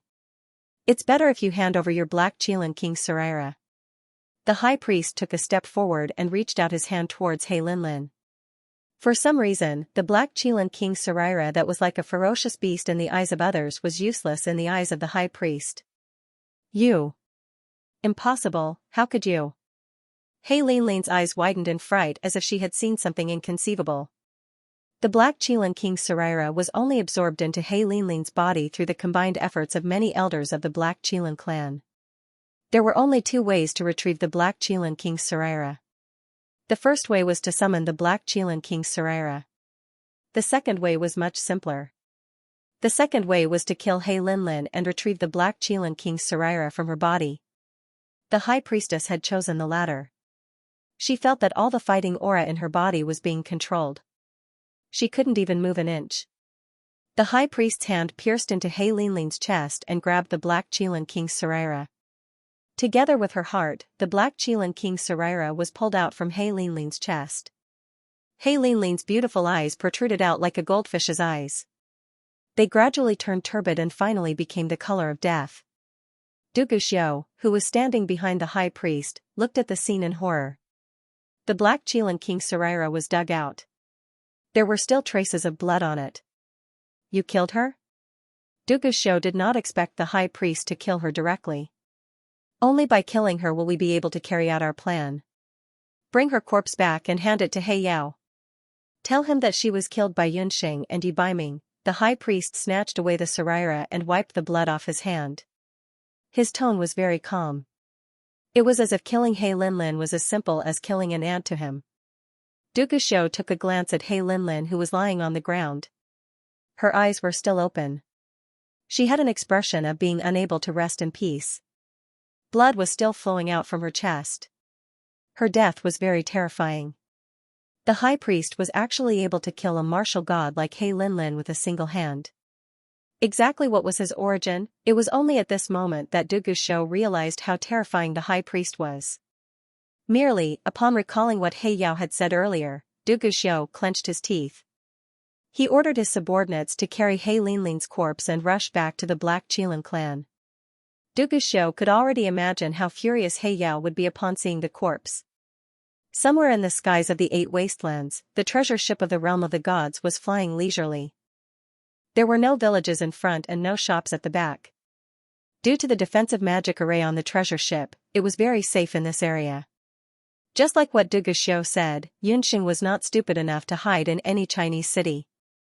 She had been staying on the treasure ship of the realm of the gods for the past few days. On this mobile stronghold, no beast could catch up with her. Therefore, these days, He Linlin was vomiting blood while Xianxia was being tormented by the Alliance army like an old dog. On the other hand, Yunxing was very leisurely. Under the pitch-black starry sky, Yunxing was leaning in Yi Baiming's arms. The two of them were lying on the deck of the treasure ship and looking at the sky. The breeze was gentle and everything was quiet. Only the whispers between the lovers could be heard. But at this moment, Yi Baiming suddenly suggested to return to the boundless land. We have stayed in the Eight Wastelands for long enough. It's time to return to the boundless land. Yi Baiming said. The war is not over yet. I plan to return to the boundless land in half a month. Yunxing did not agree with Yi Baiming's suggestion. She felt that Yi Baiming was a little strange recently. He seemed to be hiding something from her. Little wildcat, listen to me this time. Return to the boundless land first. Leave the matters here to Boss Pingyu and the others. Yi Baiming thought that with the Ice Fox clan and Boss Pingyu around, it would not be a problem to protect the Chinese. Night Fox, are you hiding something from me? Ever since we returned from the Eight Wastelands Tower, I felt that something was wrong with you. Yunxing looked at Yi Baiming. The two of them had experienced many life and death situations. Although Yi Baiming had returned the unicorn horn to her, there was an indescribable tacit understanding between the two of them. It was probably because of the enchantment spell. The Yi Baiming that Yunxing knew was not a talkative man. Most of the time, he liked to hide his words in his heart and only tell her after he solved it himself. Perhaps most men were like this. Seeing Yi Baiming frown the entire night, Yunxing could sense that Yi Baiming was hiding something in his heart. Seeing Yunxing staring at him with eyes full of worry and confusion, Yi Baiming's heart slightly rippled. He gently pecked her on the lips, causing Yunxing to pout. In the past half a month, the two of them had been very close. Yunxing's initial rejection of these intimate actions had turned to symbolic anger. It was a big change. His little wildcat was sometimes so slow that it made people speechless. Sometimes, she was overly sensitive. I did hide something from you. Actually, I have found a way to break the ancient forbidden spell. That news was told to me by Du Guxiu. Yi Baiming held Yunxing in his arms and nestled in her neck, smelling the faint fragrance of herbs on her body. He had to admit that he had hesitated for a moment after Du Guxiu had said those words. You found a way? That's good news. Why didn't you tell me? Yunxing felt itchy on her neck. She angrily punched Yi Baiming, but the latter took the opportunity to breathe hot air into her ear. You don't want to use that method. Yi Baiming told her about the method that Du Guxiu had told him. After he finished, he stared at Yunxing in amusement. Yunxing paused for a few seconds. Suddenly, her face turned fierce. What method to break the curse? That damned Yi Xiu. She had thought that he was some respectable ancient powerhouse, but now it seemed that he was just a potential stud horse whose brain had shit in it. He actually wanted the descendant of the Black Qilin to use this method to break the ancient forbidden spell. Damn Du Guxiu. It's fine if he's a stud horse himself, but he actually wants to turn you into a stud horse too. Let me tell you, Yi Baiming, if you dare to try. Before she could say the word try, Yunxing's lips were engulfed by the man's scorching breath. Her small mouth, which had been grumbling non-stop, was firmly sealed. All that was left was an ambiguous feeling that only the two of them could understand. Yunxing, I won't betray you. Yi Baiming loosened his mouth reluctantly. God knew how long he had been troubled by this matter. If he had Du Guxiu's personality, it would be easy to handle. But in his heart, there had always been only one Yunxing. And Yunxing only wanted him to be whole. If he really used this method, although he would break the ancient forbidden spell, there would be a gap between him and Yunxing forever. Yi Baiming would never allow such a thing to happen. Then don't solve it. There will always be other methods to break the ancient forbidden spell. Yi Baiming released Yunxing. From his eyes, there was an unquenchable desire. Who asked his little wildcat to look so delicious? Night Fox, am I making things too difficult for you? Yunxing sighed. She also knew that compared to women, male animals always had less self-control in certain aspects. For you, I am willing to endure hardships. Moreover, I will definitely find other methods. Don't forget, you still have to give birth to a nest of children for me. Yi Baiming comforted her. After hearing Yi Baiming's words, Yunxing spat. She did not doubt Yi Baiming's words at all. Yi Baiming looked at the blushing Yunxing and his heart tightened. If what Yishang said was true and he was Yi Xiu, then did that mean that the key to breaking the ancient forbidden spell lay with him? Yi Baiming wanted to return to the Dutian blood realm and find the ancient Qilin tomb again to see if there were any other clues. Moreover, he had a hunch that Yunxing was not suited to stay in the Eight Desolates mainland for long. The high priest must have his reasons for collecting the Eight Desolates of Darkness divine weapons again. Most of the Eight Desolates of Darkness divine weapons had already fallen into the high priest's hands. Only Yunxing and Yi Baiming still had one Eight Desolates of Darkness divine weapon each. That's good too. Anyway, the Hua clan has Boss Pingyu, Yun Shuang, and the others for martial arts, and Crane Sound for culture. These people together should not be underestimated. I also plan to send Madame Rulin back to the boundless mainland so that she can meet Mother. Yunxing also breathed a sigh of relief. The two of them decided to bring Madame Rulin, little Yingying, and baby back to the boundless mainland first. Knowing that Yunxing and Yunxing were leaving, Lu Yunshuang, Boss Pingyu, Crane Sound, and the others were very reluctant to part with them. All good things must come to an end. Everyone, you are now the mainstays of the Hua clan. As long as the human race, half-beast people, and beast people live in harmony, I believe that the Hua clan will continue to prosper. Yunxing had stayed in the Eight Desolates mainland for almost a year and had built up deep bonds with these people. However, she was ultimately just a passerby in the Eight Desolates mainland. The few of them said their goodbyes reluctantly. Just as Yunxing and Yu Baiming were about to leave the treasure ship and return to the boundless mainland with baby, Boss Pingyu received a secret report from his subordinate. When he read the report, his expression changed abruptly. Yunxing caught the change in Boss Peng's expression. Boss Peng, what happened? Why is your expression so bad? Yunxing paid attention to Boss Peng's actions. Master, the situation isn't good. There are rumors in the outside world that He Yao has led 100,000 Black Qilin elites and summoned the other beast clans of the Eight Wastelands to arrest you and Lord Knight all over the continent. Boss Feather Rock hesitated for a while before finally speaking. This news was spread early in the morning.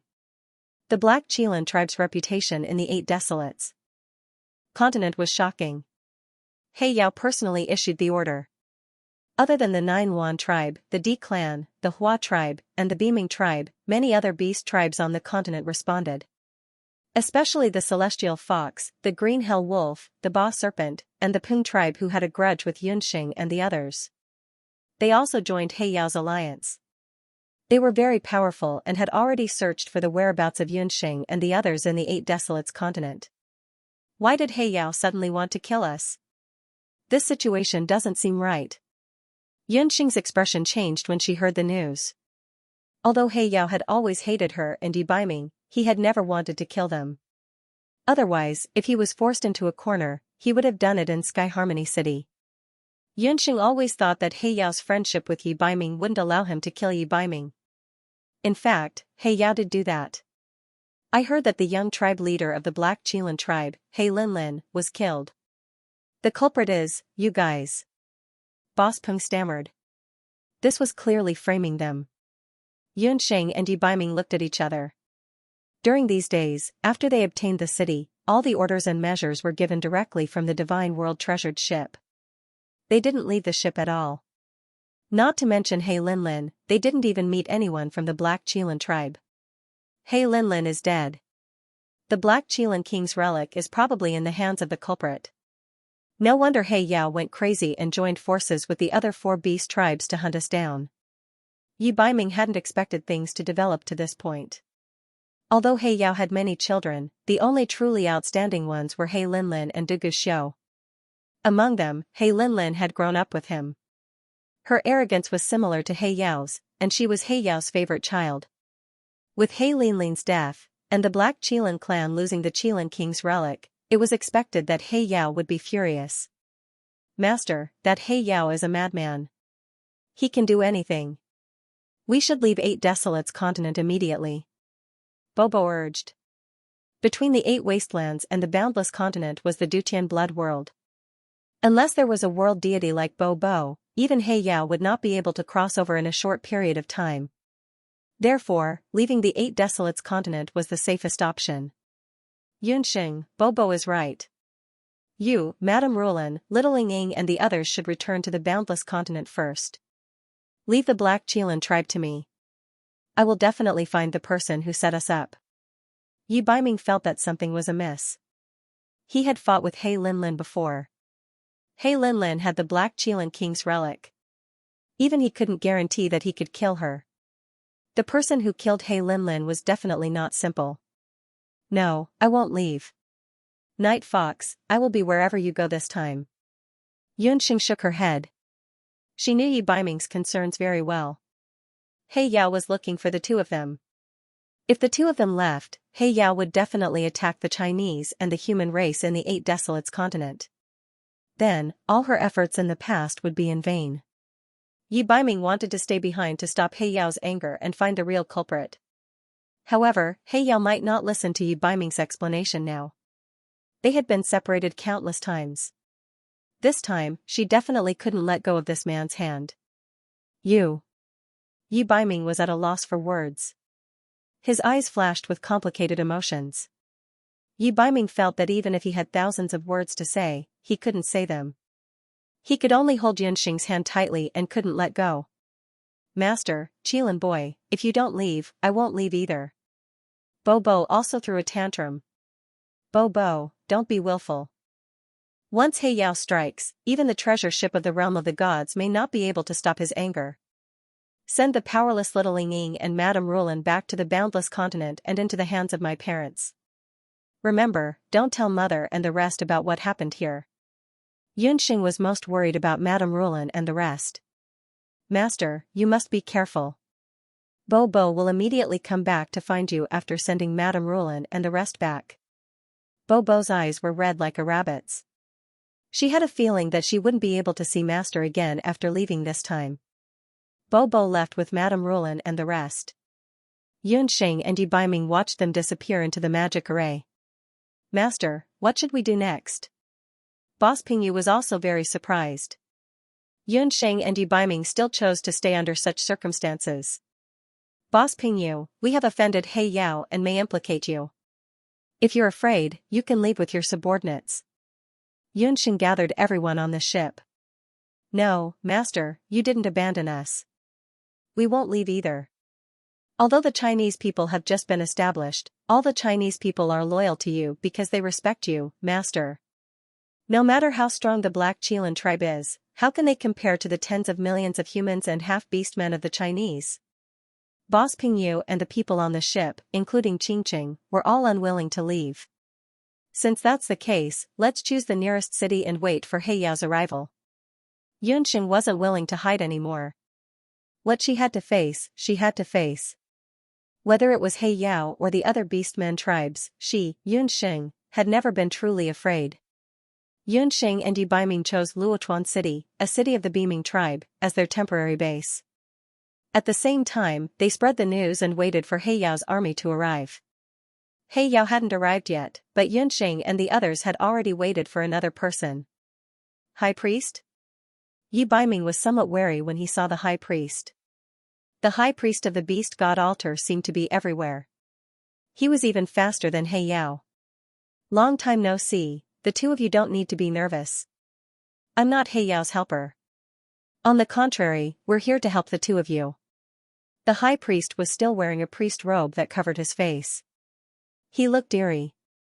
The young man and woman in front of him stood together like a pair of jade. Under such circumstances, the two of them didn't leave the Eight Desolates continent and chose to fight He Yao head-on. The High Priest couldn't help but cast sidelong glances at them. Help us?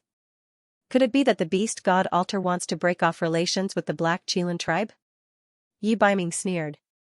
He had never trusted the High Priest. The High Priest had already expected that Yi Baiming wouldn't believe him, so he went straight to the point. I can tell you the location of He Yao's Ming men, but in exchange, I want the 8 Desolate Darkness Divine Artifact in your hands. The location of He Yao's Ming men. He Yao was known as the #1 expert in the 8 Desolate Continent.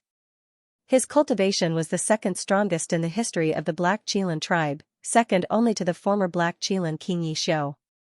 The Black Qilin tribe had astonishing defensive and offensive power among the 8 great beast tribes. It was rumored that He Yao had cultivated the immortal Qilin body. Before Yunxing left the 8 Desolate Tower, the High Priest had already obtained the 8 Desolate Darkness Divine Artifact from the other contestants.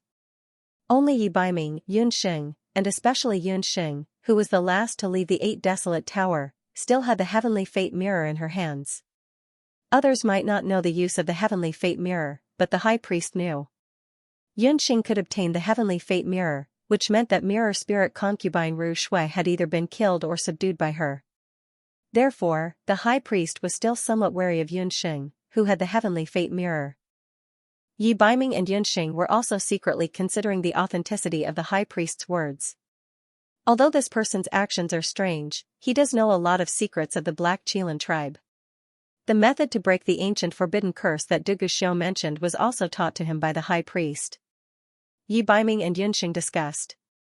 The two of them decided to use the 8 Desolate Darkness divine artifact in exchange for the method to kill He Yao. Yi Biming didn't say anything else and threw the Dark Battle God halberd to the high priest. When the high priest took the Dark Battle God halberd, his eyes flashed with excitement. The heavenly fate mirror of darkness is for you. Yunxing did not hesitate. She took out the heavenly fate mirror from the beast language ring and handed it to the grand priest.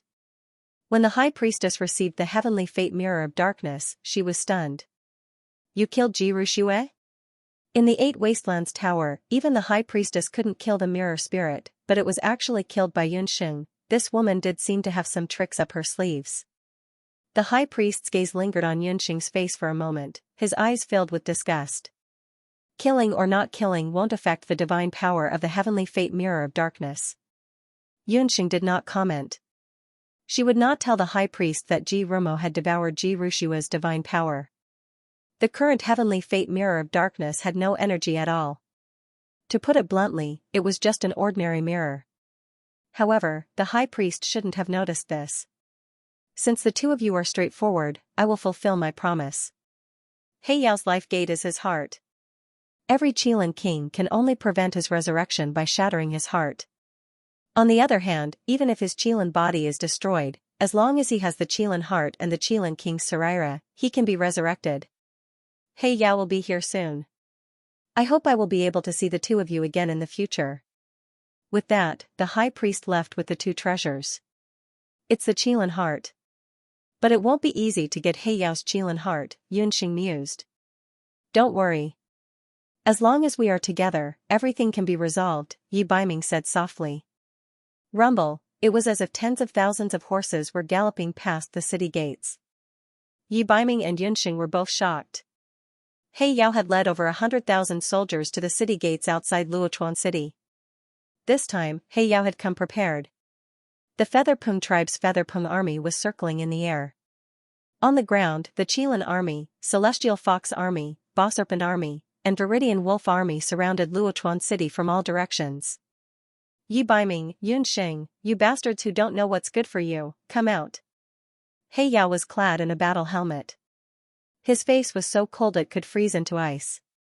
Hatred had swallowed up everything in his heart. When Duguxiu brought He Linlin's body back, her eyes were bulging in shock. There was a bloody hole in her chest. Her heart and the Qilin King's Saraira were both gone. Based on Duguxiu's one-sided statement, He Yao wouldn't have believed that He Linlin had died at the hands of Yi Biming and Yunxing. However, he also knew that He Linlin's defense was very high. If the other party didn't have a divine weapon, they wouldn't have been able to kill her in one move. Duguxiu had already said that the battle god halberd of the boundless world's 8 barons' divine weapon had fallen into his and Yi Biming's hands. Yi Biming had the right hand. He questioned his subordinates again. Everyone's answers confirmed that it was indeed Yi Biming and Yunxing's plan to lure He Linlin into the city alone. By the time they arrived, He Linlin had already died. He Yao hated Yi Biming and Yunxing. They had even shattered He Linlin's heart and taken away the Black Qilin King's Saraira. Even among the Black Qilin tribe, only a small number of people knew the importance of the Qilin heart and the Saraira. Using the energy of the Qilin heart and the Saraira, a Black Qilin could be revived. However, if the heart was shattered and the Saraira was lost, there would be no chance of reviving He Linlin.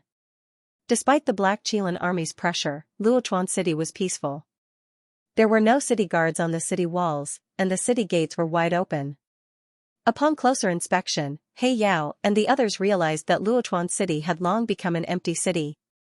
It turned out that when Yunxing and Yi Biming chose Luochuan City as their base, they had already ordered Bospeng and the others to move all the citizens to other cities. Now, there were only a few people in the huge city. At this moment, the sound of a zither could be heard from the city walls. He Yao and the others looked over and almost fainted from anger. On the city walls, there were only 2 people, one standing and one standing. It was a woman and a man. The woman was dressed in white, like the most beautiful cloud in the sky. The man was dressed in black, like a lone eagle chasing after the clouds. Beside the woman was a zither table, and on the zither table was a phoenix head zither. Her fingertips landed on the zither, and the sound of the zither flowed gently like flowing water. The man held a wine pot in his hand and drank the wine leisurely. This scene did not look like a battle at all. It was more like a pair of lovers playing the zither and drinking wine under the setting sun. They looked happy and harmonious.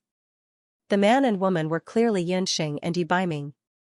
Such a leisurely scene made the situation that was on the verge of eruption become strange. In particular, the people from the beast tribes were all shocked. Could it be that Xianxia and Yi were scared silly? In front of the murderous He Yao, they could still be so leisurely? What a pair of dogs. You killed my daughter, and you're still drinking and playing the zither. Today, I, He Yao, swear to kill you. He Yao's eyes were filled with blood. He had turned into a vengeful god from hell. Why? He had even asked He Linlin to compromise and accept that bastard from the heavenly fox tribe. However, this pair of bastards in front of him had killed his most beloved daughter. He Linlin's heart was destroyed, and the Qilan king's relic was taken away. She had no chance of coming back to life. Yunxing pressed the zither string, and the music stopped. He Yao, what He Linlin or Bai Linlin? It has nothing to do with us. Your daughter is unreasonable and has enemies everywhere. If you want to slander us, you should do a thorough investigation first. Yunxing pursed her lips, but Yi Biming, who was beside her, smiled faintly and hugged his little wildcat in his arms. At a time like this, the only person who would still be interested in shooting her mouth off was his little wildcat. How dare you quibble? Linlin's Qilan king's relic can't be taken away by normal people. Only Yi Biming can summon it. He Yao stood in the air, facing off against Yunxing and Yi Biming. He already knew that his daughter He Linlin wasn't the one chosen by the Qilan king's relic, so he used an ancient method to keep the Qilan king's relic in He Linlin's body. He Yao, there's no point in talking. Since you're sure that we killed her, we have nothing to say. Yi Biming's expression was cold. He didn't have time to find out who killed He Linlin. He only knew that He Yao kept calling them dogs and bitches. He was very unhappy that He Yao insulted his woman. That's right, Patriarch He Yao. This pair of bastards, the woman is cunning and the man is heartless. Why do you have to talk to them? You don't have to deal with them personally. The leader of the celestial fox people, Hu Qianxiu, also jumped out. It had only been a month, but Hu Qianxiu had aged a lot. His originally elegant and handsome face was now filled with wrinkles. Not only that, but there were also people in the celestial fox tribal nation who were clamoring for him to step down. All of this was thanks to Yunxing. In Hua cities, celestial fox tribe was the first to be affected. Almost all the humans, 2/3 of the half-orcs and 1/3 of the celestial fox tribe declared their independence from the celestial fox tribe. He was very busy, but he still couldn't stop the division of the celestial fox tribe. All of this was caused by Yunxing. That's right, Patriarch Darklight. We're enough. Peng Wanli, Qing Yan, and Qi Zhangfeng also stood out. They were not willing to let Hu Qianxiu steal the limelight. Yunxing and Yi Biming had seized many of their cities. They had long been itching to tear the two of them into pieces. Seeing that the two of them were alone and had no reinforcements, it was the best time to strike. Since that's the case, then I'll have to trouble you, patriarchs. Darklight said coldly. Patriarchs, you should split into 2 groups. 2 against Yi Biming, 2 against that celestial fox bastard. Darklight secretly thought that Yi Biming was much stronger than Yunxing. But to be safe, it was better to have 2 against 1. No, patriarchs, don't worry. That celestial fox bastard is from our celestial fox tribe. I can deal with him alone. Hu Qianxiu also gnashed his teeth in hatred towards Yunxing. He was the patriarch of the celestial fox tribe. To deal with a celestial fox bastard, he had to join forces with the other patriarchs.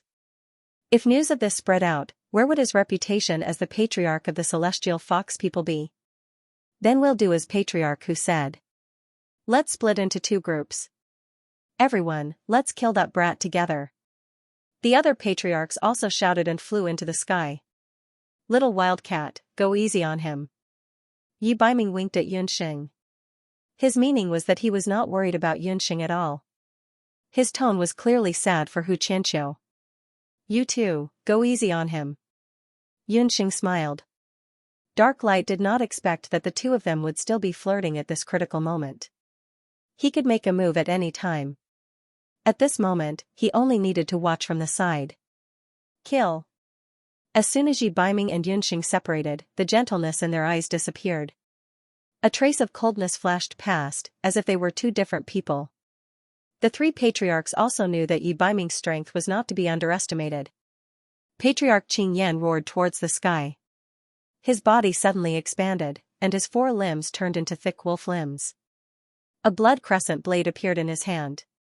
The Ba Serpent clan leader transformed into a giant snake the size of a wooden barrel. It swept its tail towards Yi Baiming. Under Peng Wanli's command, the arrows in the hands of the Peng Feather warriors whistled as they shot towards Yi Baiming. Insignificant skill. Qilin battle chi surged in Yi Baiming's body. Immediately, a battle armor appeared on the surface of his body. Once the battle armor appeared, the rain of arrows and attacks were completely ineffective. That is? Dark Light's pupils shrank. The armor on Yi Baiming's body was the demon god armor that Yunxing had used the divine lotus fire to forge for him. The armor was as light as a feather. It would only appear when needed. Super Spacetime Spell, Reversal of Heaven and Earth. Yi Baiming's demon god armor appeared. A wave of magic surged out in front of him like an angry wave. The rain of arrows paused in midair, then suddenly changed direction and shot towards the Peng Feather race. The Peng Feather race was caught off guard. Countless Peng Feather race warriors were pierced by the sharp arrows and fell from the sky. What? The three patriarchs were shocked, and even He Yao's expression changed slightly. Magic. Everyone thought that Yi Baiming was only a warrior. No one knew that he was a terrifying magician. Super Spacetime Spell. Yi Baiming's talent in magic was probably comparable to his martial talent. Battle Energy Blades. After forcing back the Peng Feather race army, countless battle energy blades whistled around Yi Baiming like a terrible storm from hell. Two battle energy swords appeared in his hands. With a shake of the swords, two sword shadows flashed. His body moved, whistling as he transformed into a gust of wind. Countless sword shadows swung wildly in the sky like countless poisonous snakes pouncing on the Ba Serpent Patriarch. Qi Zhanfeng, the Ba Serpent Patriarch, was cut into several pieces. Blood spurted out of his body like raindrops. Bastard! Patriarch Qing Yan roared. His body turned into a bolt of lightning as he pounced on Yi Baiming. The two figures were entangled with each other in the sky. Yi Baiming. If only you hadn't killed Lin Lin. Dark Light's eyes were filled with shock and regret as he watched Yi Baiming gradually gain the upper hand in the sky. He knew that the three patriarchs couldn't stop Yi Baiming. A dual cultivator of magic and martial arts. Such a Yi Baiming could be considered the true successor of the Black Qilin tribe. He Yao clenched his fists, his heart throbbing with pain. But when he thought of how Yi Baiming killed his daughter, He Lin Lin, and disobeyed him, his heart sank bit by bit. Die. With a thunderous roar, Patriarch Qing Yan's body was split into two and fell heavily to the ground. It's your turn. Yi Baiming's eyes turned cold as he pointed his finger at He Yao. The blood of the three patriarchs had yet to dry on his hand. Yi Baiming's provocative gaze caused the blood in He Yao's body to turn cold. Hee, before you challenge me, shouldn't you take a look at your woman's condition? He Yao was so angry that he laughed. Could it be? Yi Baiming's eyes flashed as he looked up at the sky. The battle between Yunxing and Hu Qianqiu was much harder than Yi Baiming and Yunxing had imagined. Little bastard, I really regret letting you join the Celestial Fox tribe. You're the same as Hu Xing, the shame of the Celestial Fox tribe. Hu Qianqiu glared hatefully at Yunxing. This woman, who looked exactly like his own daughter, had come to the Heavenly Fox tribe. She was a nightmare to him. I'll return those words to you word for word. Hu Qianqiu, I've seen many men, including many shameless ones, but it's my first time seeing one as despicable and shameless as you. You don't deserve to be Hu Xing's father. Yunxing looked at Hu Qianqiu and felt indignant for Hu Xing and Madame Rulin. She's just a piece of trash. If it wasn't for her, you wouldn't have come to the Celestial Fox tribe. If I'd known, I would have killed her myself. She's a stain on my life. Hu Qianqiu spat. Old man, I'll make you pay for what you said. Yunxing was thoroughly enraged by Hu Qianqiu's words. Price? You won't have the chance. Although you and I are both seven-tailed celestial fox, you are much weaker than me. Hu Qianqiu said proudly. Behind him, 7 fox tails appeared. I am the true celestial fox, a pure-blooded celestial fox. I will let you experience my 7-tailed inheritance, Fox King possession. This is the true celestial fox inheritance. Hu Qianqiu suddenly let out a series of fox howls. Hu Qianqiu's appearance changed. His originally refined face grew hair. Oh no, there's something special about his inheritance. Yunxing knew that something was wrong. She drew a few summoning circles in her hand. Xiao and the Elven Queen appeared. These days, in order to help Boss Pingyu guard the many cities, Yunxing sent out the Night Demon Queen and the Queen of Shade.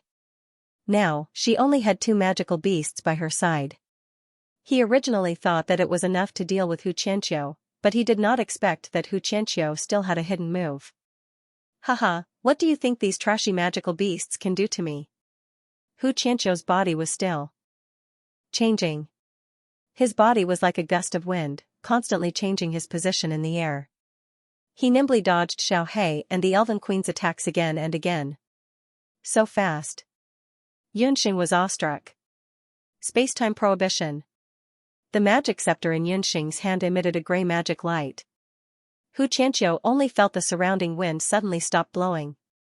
His feet seemed to be bound by something. That damned little bee asterisk starred, he actually knew such a high-level magic.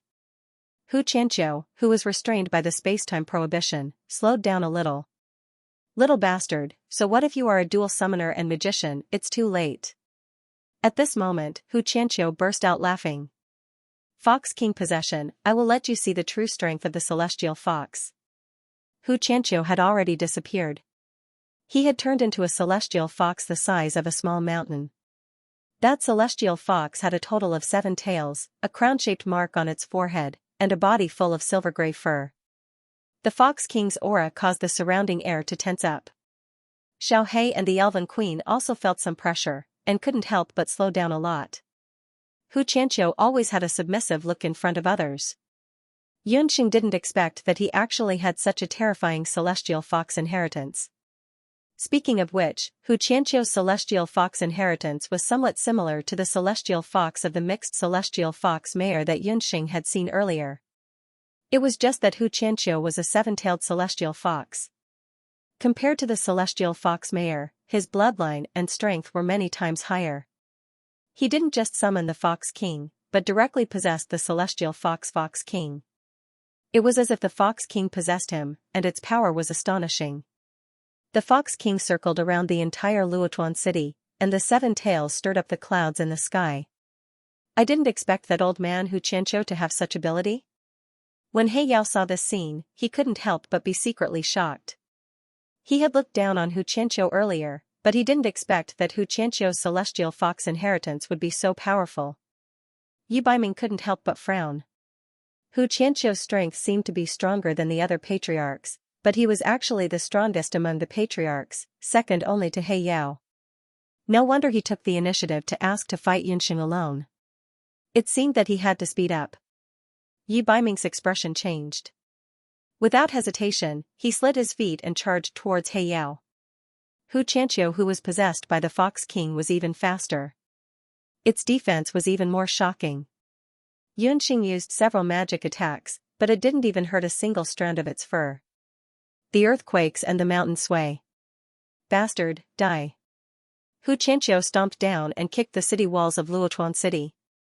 Following its roar, countless lightning flashed in the sky and formed lightning, rolling towards Yunxing and her magical beasts. Boom boom boom boom. Water magic, mist concealment. After the water spirit queen chanted, Yunxing's surroundings instantly turned into a vast expanse of white. Just a mere water magic, and you want to stop this patriarch? Dream on. Hu Qianqiu laughed maniacally. It swallowed like a whale and swallowed the fog into its stomach. Damn it. This guy is so troublesome. Yunxing couldn't help but feel depressed. Her Millennium Eye Sither was already destroyed. Otherwise, she could use the divine melody to help her. Right now, I can only fight with brute force. I don't believe that Xianxia really has an indestructible body. Yunxing's golden eyes flashed as she stared at Xianxia. Between her hands, several strands of magic power intertwined together, forming a magic lightning vortex in each hand. Go!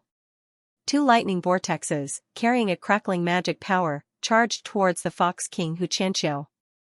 Ao, Xianxia was hit by the 2 lightning vortexes. Instantly, his skin and flesh split open. A burnt smell came from his abdomen. When he looked at his abdomen, blood was flowing non-stop. Bastard, you'll regret what you've done. Xianxia swallowed. His eyes were red from killing. Countless celestial fox warriors were sucked into his stomach. Every time he swallowed a person, his body would expand a little. The wounds on his body would also quickly heal. What sorcery was this? When Yunxing saw this scene, her eyes were filled with astonishment. Fox King possession was the highest inheritance of Xianxia's 7 tails. But looking at it now, it looked more like a sorcery. In order to defeat Yunxing, Xianxia did not hesitate to devour his own people. Bastard, although the blood on your body is a little dirty, but your strength is not bad. Take a guess, if I devour you, will my strength reach 8 tails? Or even higher? Xianxia spat out his scarlet tongue, his face still unsatisfied. The strength of these celestial fox warriors was too weak. In terms of strength, no one could compare to Yunxing. Although the 7-tailed celestial fox was a mixed breed, her strength was indeed very strong. Come, little bastard, today, you will become my Fox King's meal. Meal? Yunxing's eyes narrowed, looking at the Fox King Xianxia who was still expanding. Yunxing looked at the expanding Xianxia and suddenly had an idea. Perhaps, she could really let Xianxia devour her. A bold idea flashed past. Yunxing made a decision in her heart. A human's heart was not as good as a snake trying to swallow an elephant. She wondered what would happen when the evil Fox King met the celestial fox relic. Although the Fox King's strength was strong, it was an evil path. Relying on devouring to strengthen oneself, the effect was the same as devouring the celestial fox's heart to strengthen one's strength. As you wish. Yunxing's body charged straight into the Fox King's mouth that was still absorbing the celestial fox warriors. The Fox King Xianxia did not expect that Yunxing would actually seek her own death. Before he could react, Yunxing had already charged into his mouth. As soon as the celestial fox relic entered the body of the Fox King Xianxia, an awe-inspiring and pure celestial fox energy immediately filled the celestial fox's body. The power of the celestial fox is indeed delicious. Little bastard, your strength will all belong to me. Xianxia could feel that the power in his body was increasing. Fox King's body was also constantly expanding. This feeling was indescribably wonderful. Your woman has been devoured, yet you're still indifferent? Obsidian was shocked to see this scene. From the looks of it, Yunxing's actions were akin to suicide. Unlike you, He Yao, my woman is not a daughter. She has the strength to match mine. She will definitely win. Yi Baiming was surprised for a moment, but he quickly regained his composure. His eyes were full of confidence. He believed that Yunxing must have her reasons for doing this. After Xianxia devoured Yunxing, Xianxia quickly realized that something was wrong. Fox King Xianxia only felt that there was a volcanic eruption of power rolling in his body. When the purest celestial fox energy sensed the evil aura on Fox King's body, it became irritable and restless. This energy fluctuation, could it be celestial fox relic? No. When he realized the power in his body, Xianxia's eyes suddenly bulged. Celestial fox smoke was famous for abhorring evil. If her celestial fox relic was in his body, almost at the same time, Yunxing also released the magic power in her body. Xianxia's body was like a balloon that had been blown up and exploded in the sky. The huge rock in Yi Baiming's heart instantly fell to the ground, and a smile appeared on his face. His little wildcat was indeed not to be bullied. The energy fluctuation made He Yao narrow his eyes slightly. If he wasn't wrong, the energy that caused Xianxia's body to explode was actually a celestial fox relic? He Yao didn't expect the situation to take such a sudden turn. Wasn't it said that the celestial fox tribe couldn't find the celestial fox relic? Why would a celestial fox relic suddenly appear in the body of that little celestial fox bastard? After killing Hu Qianqiu, Yunxing immediately retreated to Yi Baiming's side. The two smiled at each other, only trust and indifference in each other's eyes. Even though they both knew that He Yao in front of them was much harder to deal with than the four tribal patriarchs combined. Whoosh, Yi Baiming and Yunxing attacked one after another, killing the clan leaders of the four major beast clans. The armies of the four major beast clans were instantly thrown into disarray. Some of the more cowardly warriors had already started to flee. He Yao snorted when he saw all this. It seems that I've underestimated you all. He Yao, you've always been headstrong and self-opinionated. You've never cared about anyone else. That was true for Li Qingqing, and it's the same for us now. Yi Baiming looked at He Yao. He had to admit that He Yao had his strengths. The Dark Qilin army behind him was still strictly disciplined and didn't stir at all. Shut up, you bastard. You don't deserve to mention Qingqing in front of me. Yi Baiming, I've tolerated you many times because of your mother. Let me ask you again, are you willing to acknowledge me as your father and inherit the position of tribal patriarch? He Yao questioned Yi Baiming. Since we've reached this stage, I'll tell you the truth. You're not my father, and Li Qingqing isn't my mother. I, Yi Baiming, have nothing to do with you. Yi Baiming looked coldly at He Yao. He Yao's eyes widened a few degrees. He staggered back a few steps as if he had been stabbed with a knife. He looked dazed. What did you say? That's impossible. You're clearly the son of Qingqing and Dark Qilin blood flows in your body. He Yao, as a father, don't you feel at all whether he's your biological son or not? Empress Li told us all this herself. Yunxing looked at Yi Baiming worriedly when she saw He Yao's expression. Personally? You're saying that Qingqing is still alive? Tell me, where is she? He Yao's eyes focused again. He rushed forward and grabbed Yi Baiming, questioning him crazily. For so many years, he had always thought that Li Qingqing was dead. She's already dead, and I'm not your son. Yi Baiming hesitated. He's not wrong. He's not your son. He Yao, do you want to know who he is? If you want to know, come to Sky Harmony City with Yi Baiming. Just as Yi Baiming and He Yao were confronting each other, a figure appeared in the sky above Luochuan City like a black cloud. The high priest was like a giant bat. His cold voice echoed in the sky. High priest? Yi Baiming and He Yao's expressions changed. At this moment, Yi Baiming's expression changed slightly. He spat out a sentence with difficulty. Yunxing, I have to go to Sky Harmony City. Yi Baiming's words shocked Yunxing. When she regained her senses, Yi Baiming's figure suddenly disappeared before everyone's eyes. Night Fox? Yunxing's face turned pale. At this moment, He Yao's expression changed again. He felt that someone had barged into the Black Qilin Forbidden Grounds. Sky Harmony City, Black Qilin Forbidden Grounds. Dugu Xiu and the High Priestess arrived before the Forbidden Grounds. The Black Qilin Forbidden Grounds was an ancient stone tomb. In order to enter the tomb, one had to pass through 9 stone doors. Each door had a special magic seal. If one was careless, the mechanism would be activated. The ancestral tablets of the Black Qilin patriarchs were enshrined in the Forbidden Grounds. Ancient magic arrays were set up here. Dugu Xiu had only been here once under He Yao's lead when he returned to the Black Qilin patriarch. After He Yao learned of He Linling's death, he was furious. He led an army of 100,000 Black Qilin patriarchs to besiege Luochuan City. He Yao had planned to bring Dugu Xiu with him and let him be the vanguard. However, Dugu Xiu said that Sky Harmony City was defenseless and needed someone to guard it. He Yao thought that Dugu Xiu was unwilling to lay his hands on Yunxing. He scolded him, useless thing. Then, he left with his army. After He Yao left, the High Priestess and Dugu Xiu entered the Forbidden Grounds. Dugu Xiu didn't know why the High Priestess wanted to enter the Forbidden Grounds. However, what surprised him was that the High Priestess was able to deactivate the ancient magic arrays. Even He Yao had to spend a lot of effort to control them. This is the last door. The high priestess stood in front of the stone door and looked at it.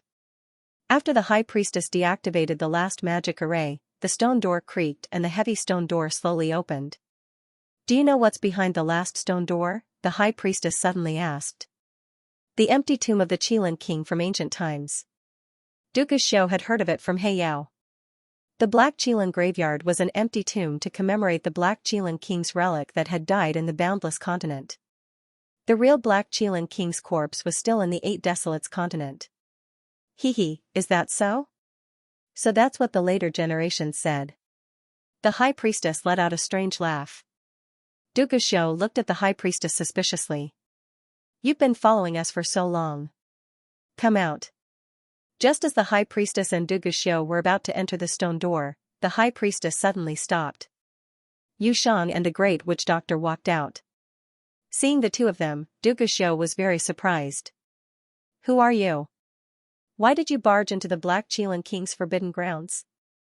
After meeting Yi Baiming at the Celestial Fox Palace, Yu Shang had done everything she could to find clues to prove that Yi Baiming was the reincarnation of the Black Qilin king Yi Xiao. Finally, she remembered that there might be a clue in the Qilin's forbidden land.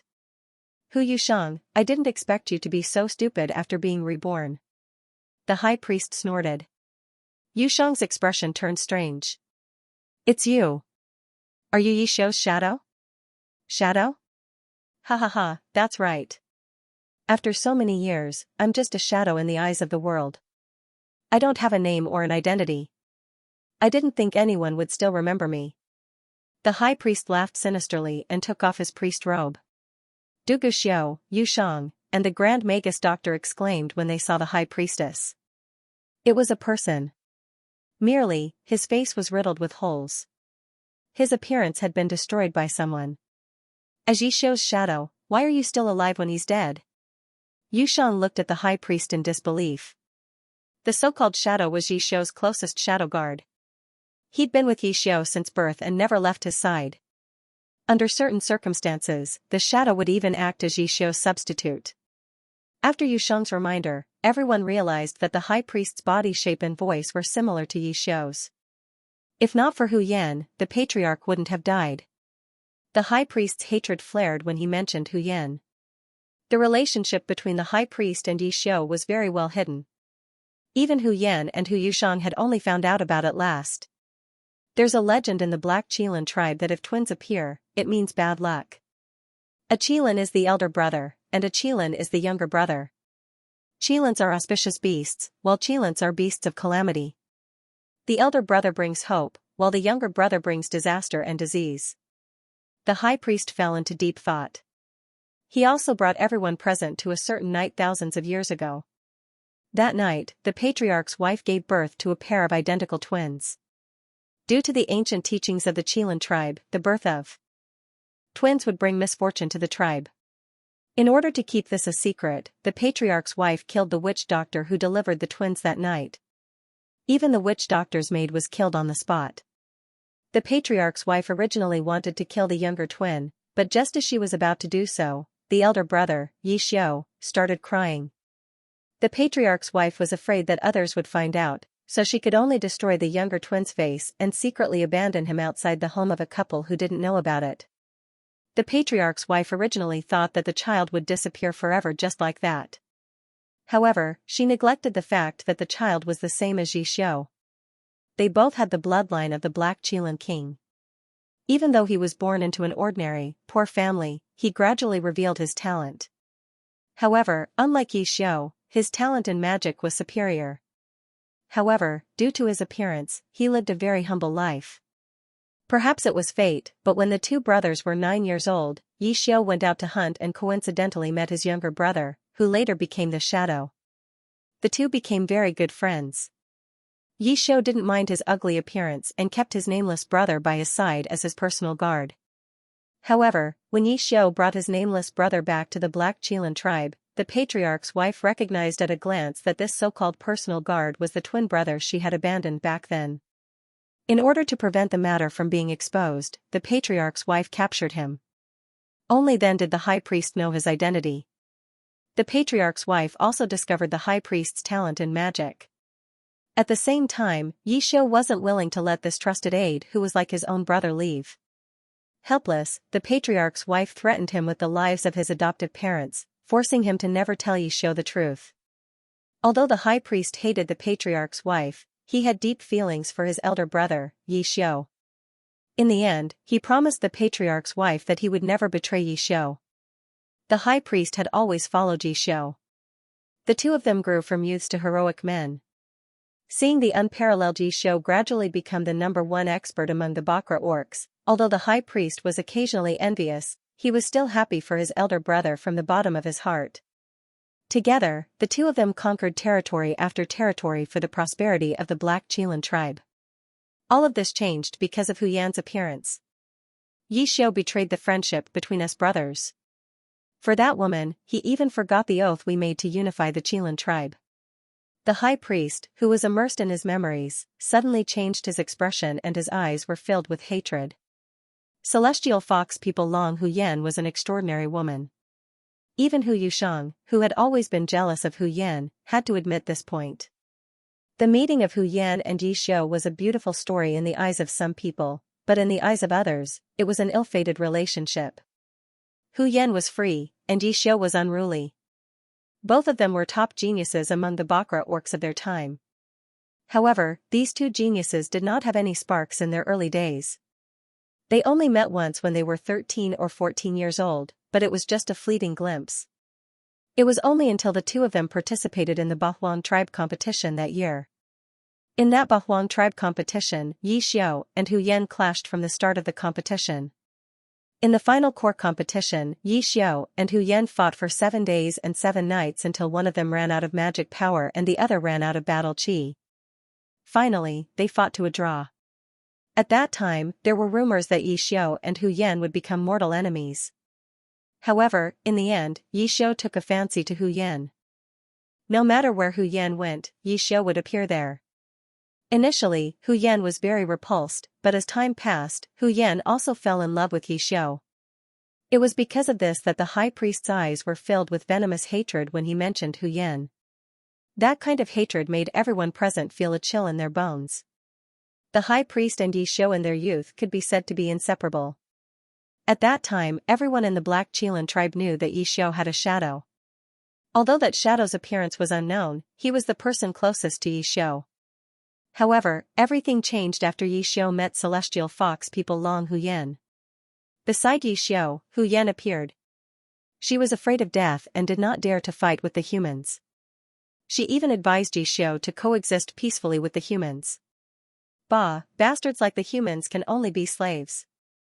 The high priest snorted coldly.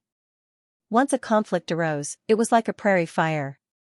Yi Xiu also died in the hands of the humans because of that woman. However, all of this is in the past. After thousands of years of waiting, this day has finally come. The great Qilan king Ye Xiu is finally returning to the world. The high priest's face was full of excitement after he finished speaking. It's been a few thousand years. Since you're Yi Xiu's shadow, why are you still alive? Although Yu Shang had also died once, she couldn't help but feel a little afraid when she saw the crazy high priest. It's not just your celestial fox tribe that has the miraculous spell to resurrect people from the dead. For thousands of years, I've been relying on seizing other people's bodies to survive. The goal is to revive Yi Xiu. The high priest's ugly face was filled with madness. He had been waiting for this day for thousands of years. His most respected brother, his only master, Yi Xiu, was finally coming back. How is that possible? Yi Xiu has already been revived. Your last disciple is Yi Xiu. If Yi Baiming wasn't Yi Xiu, how could he be so similar to the Black Qilan king of the past? That kid isn't Yi Xiu. Back then, Yi Xiu used part of the Black Qilan king's relic to condense a Qilan holy infant. He inherited Yi Xiu's extraordinary talent and physical body, but he isn't Yi Xiu. If you want him to become a true Yi Xiu, he must merge with 2 more things. One of them is the Qilan king's heart in his hand. The statue in the high priest's hand made a crisp sound. The soil on the surface peeled off, revealing a bloody heart inside. Even after thousands of years, the heart was still beating faintly. After Yi Xiu's death, the high priest was disheartened. He wanted to follow Yi Xiu several times, but he accidentally discovered in the history books of the Black Qilin tribe that the Qilin king's heart and the Qilin king's relic could revive the ancient Qilin king. Therefore, he secretly hid Yi Xiu's heart. Unfortunately, he couldn't find the Qilin king's relic. The high priest didn't give up. He kept waiting. He waited for the Black Qilin king's relic to descend. He waited for thousands of years until He Linlin found the Black Qilin king's relic in the Dutian blood realm. The high priest also found out that the Black Qilin king's relic had been drawn out by a human martial practitioner. Just as he was investigating the human martial practitioner's identity, Yi Baiming appeared. The high priest discovered that he possessed part of the Qilin king's relic's power from his aura.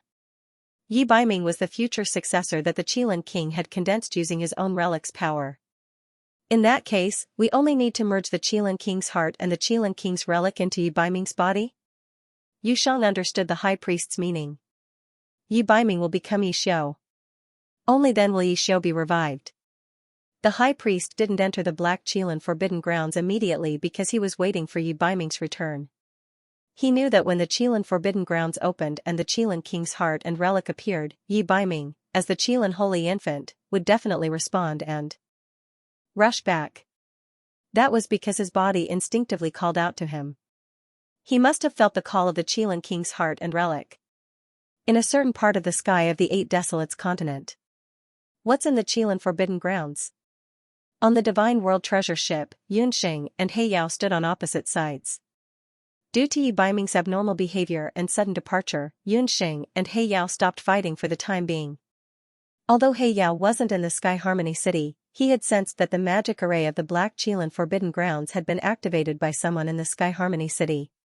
With Du Guxiu guarding the Black Qilin forbidden grounds, no one should be able to barge in. He Yao tried to contact Du Guxiu, but there was no response. He Yao knew that something must have happened in Sky Harmony City.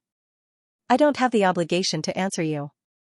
He Yao originally wanted to use the magic array or teleport back to Sky Harmony City, but at this time, Yunxing suggested that they use the Divine World treasure ship to rush to Sky Harmony City. Although he was very unwilling to cooperate with Yunxing, after weighing the pros and cons, He Yao decided to compromise for the time being. Seeing that He Yao was so uncooperative, Yunxing's frown deepened. What was wrong with the night fox? Yunxing had never seen Yi Baiming acting so abnormally before. Moreover, after Yi Baiming left, Yunxing felt that the celestial fox relic in her body was unusually active. The celestial fox relic let out a cry from time to time. She could predict that something must have happened in Sky Harmony City, and the celestial fox relic was warning them. No matter what, they had to rush to Sky Harmony City as soon as possible. Yunxing's heart thumped, and an unprecedented sense of danger welled up in her heart.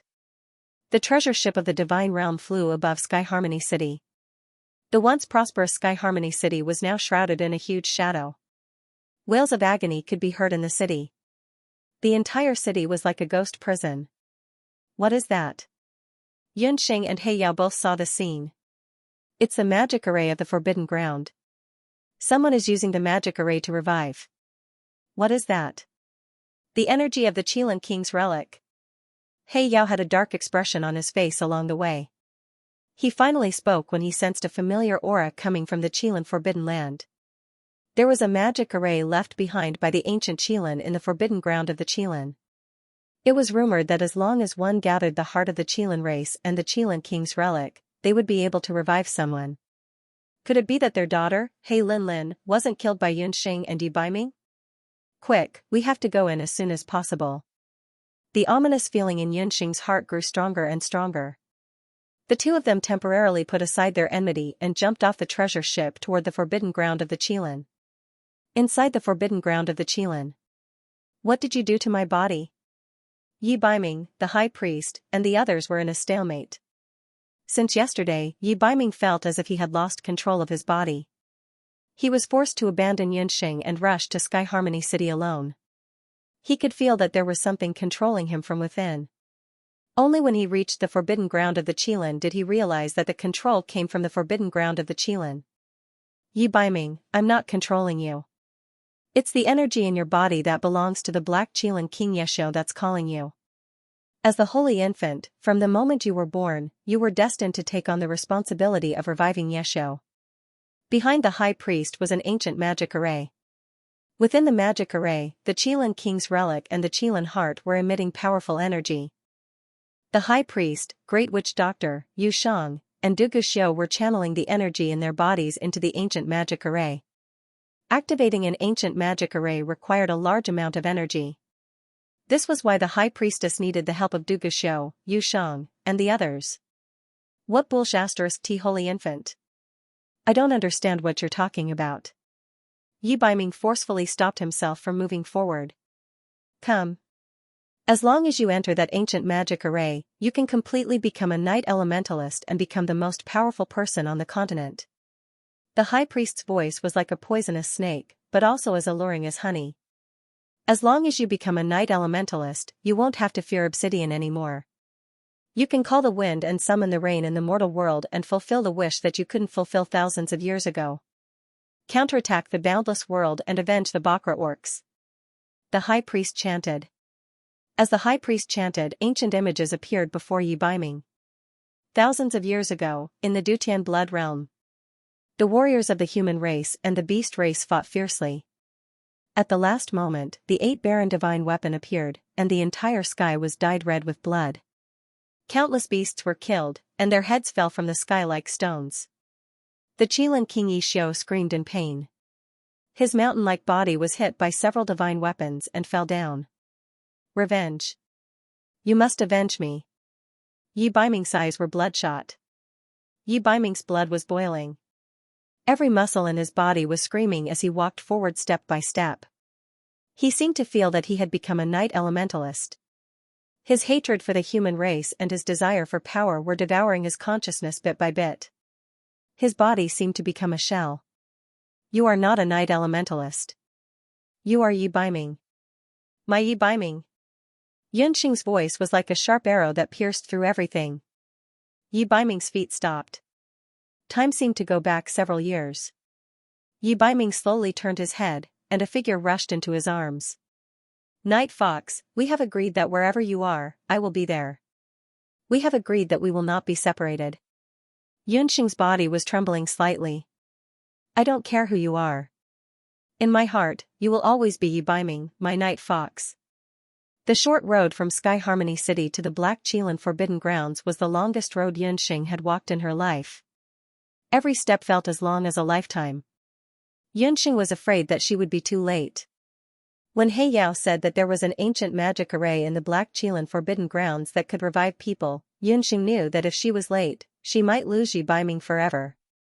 When she saw Yi Baiming walking step by step towards the magic array, she felt that her heart was about to jump out of her throat.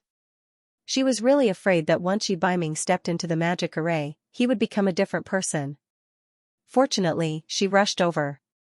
Yi Baiming's consciousness returned as if he had seen the clear sun in a fog. It's her. That be *starred. He Yao actually didn't kill her. Yu Shang saw Yunxing, and her eyes were filled with jealousy. Yunxing, you shouldn't have come here. It's impossible between you and Yi Baiming. He is the holy infant formed by the energy of the ancient Qilan king Yishio. From the moment he was born, he was destined to awaken as Yishio. Yishio hates humans the most. You should leave him. Du Guxiu looked at Yunxing with a complicated expression. What Yishio and by Xiu? That damned Yishio. What ancient forbidden spell? What holy infant? Who does he think he is?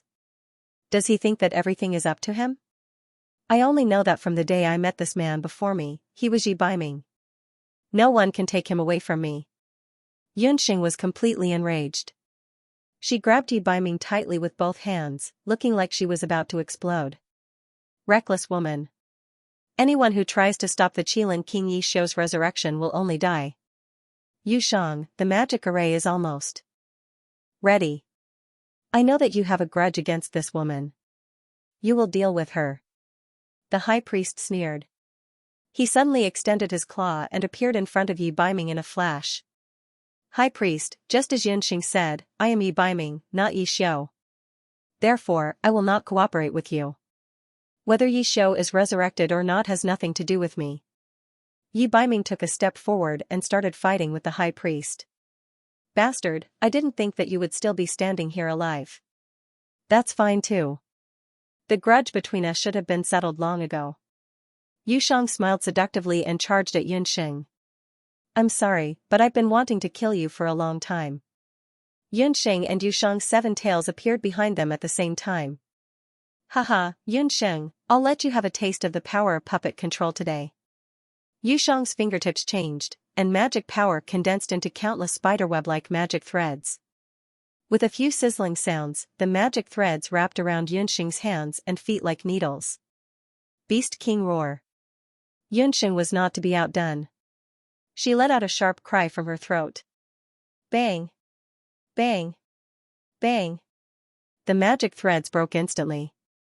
She thought that the puppet controlling technique she used to defeat the enemy would be effective, but who would have thought that the puppet controlling technique would be inferior to the Beast King's roar, even though they were both from the 7 Tails inheritance. Bastard, you do have some skills. But even so, you won't be able to escape death today. Yu Shang and the Great Witch Doctor exchanged glances. Divine General Fanjin, hear me. The Great Witch Doctor suddenly shouted. With a loud clang, a group of divine soldiers led by a silver-armored divine general charged out with murderous intent. Those divine soldiers and generals were part of Yu Shang's ambush. Damn it, they were the divine soldiers of the divine world. Yun Xing's eyebrows twitched. These divine soldiers were different from the Black Talisman divine soldiers she had encountered earlier. They were at least a level stronger, with the weakest among them being martial emperors. The divine general Fanjin was already a peak martial god. Little wildcat. Yi Baiming swooped down and stood in front of Yun Xing. Even Yi Baiming couldn't help but frown when he sensed the divine world's divine energy. I didn't expect you to have dealings with the people of the divine world. Even the high priest couldn't help but raise his eyebrows when he saw the divine soldiers. Du Guxiu's heart tightened as he stared at Yun Xing. You'd better get out of the way. The divine soldiers have no eyes.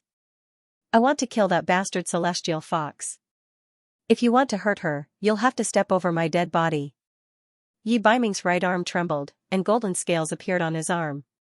The air instantly distorted, revealing the divine energy of the divine war halberd. You asked for it. Yu Shang gritted her teeth when she saw Yi Baiming wholeheartedly protecting Yun Xing. Kill them. Divine General Fanjin roared. His divine soldier's battle intent surged as he swung his heavy sword at the two. Yun Xing, don't let go of my hand. Yi Baiming and Yun Xing stared at each other in the face of the powerful divine soldiers and divine generals. Their fingers were tightly intertwined. Battle energy and sorcery energy surged like the sun and moon. Yi Baiming and Yun Xing charged at the divine soldiers. Cries of battle reverberated through the air.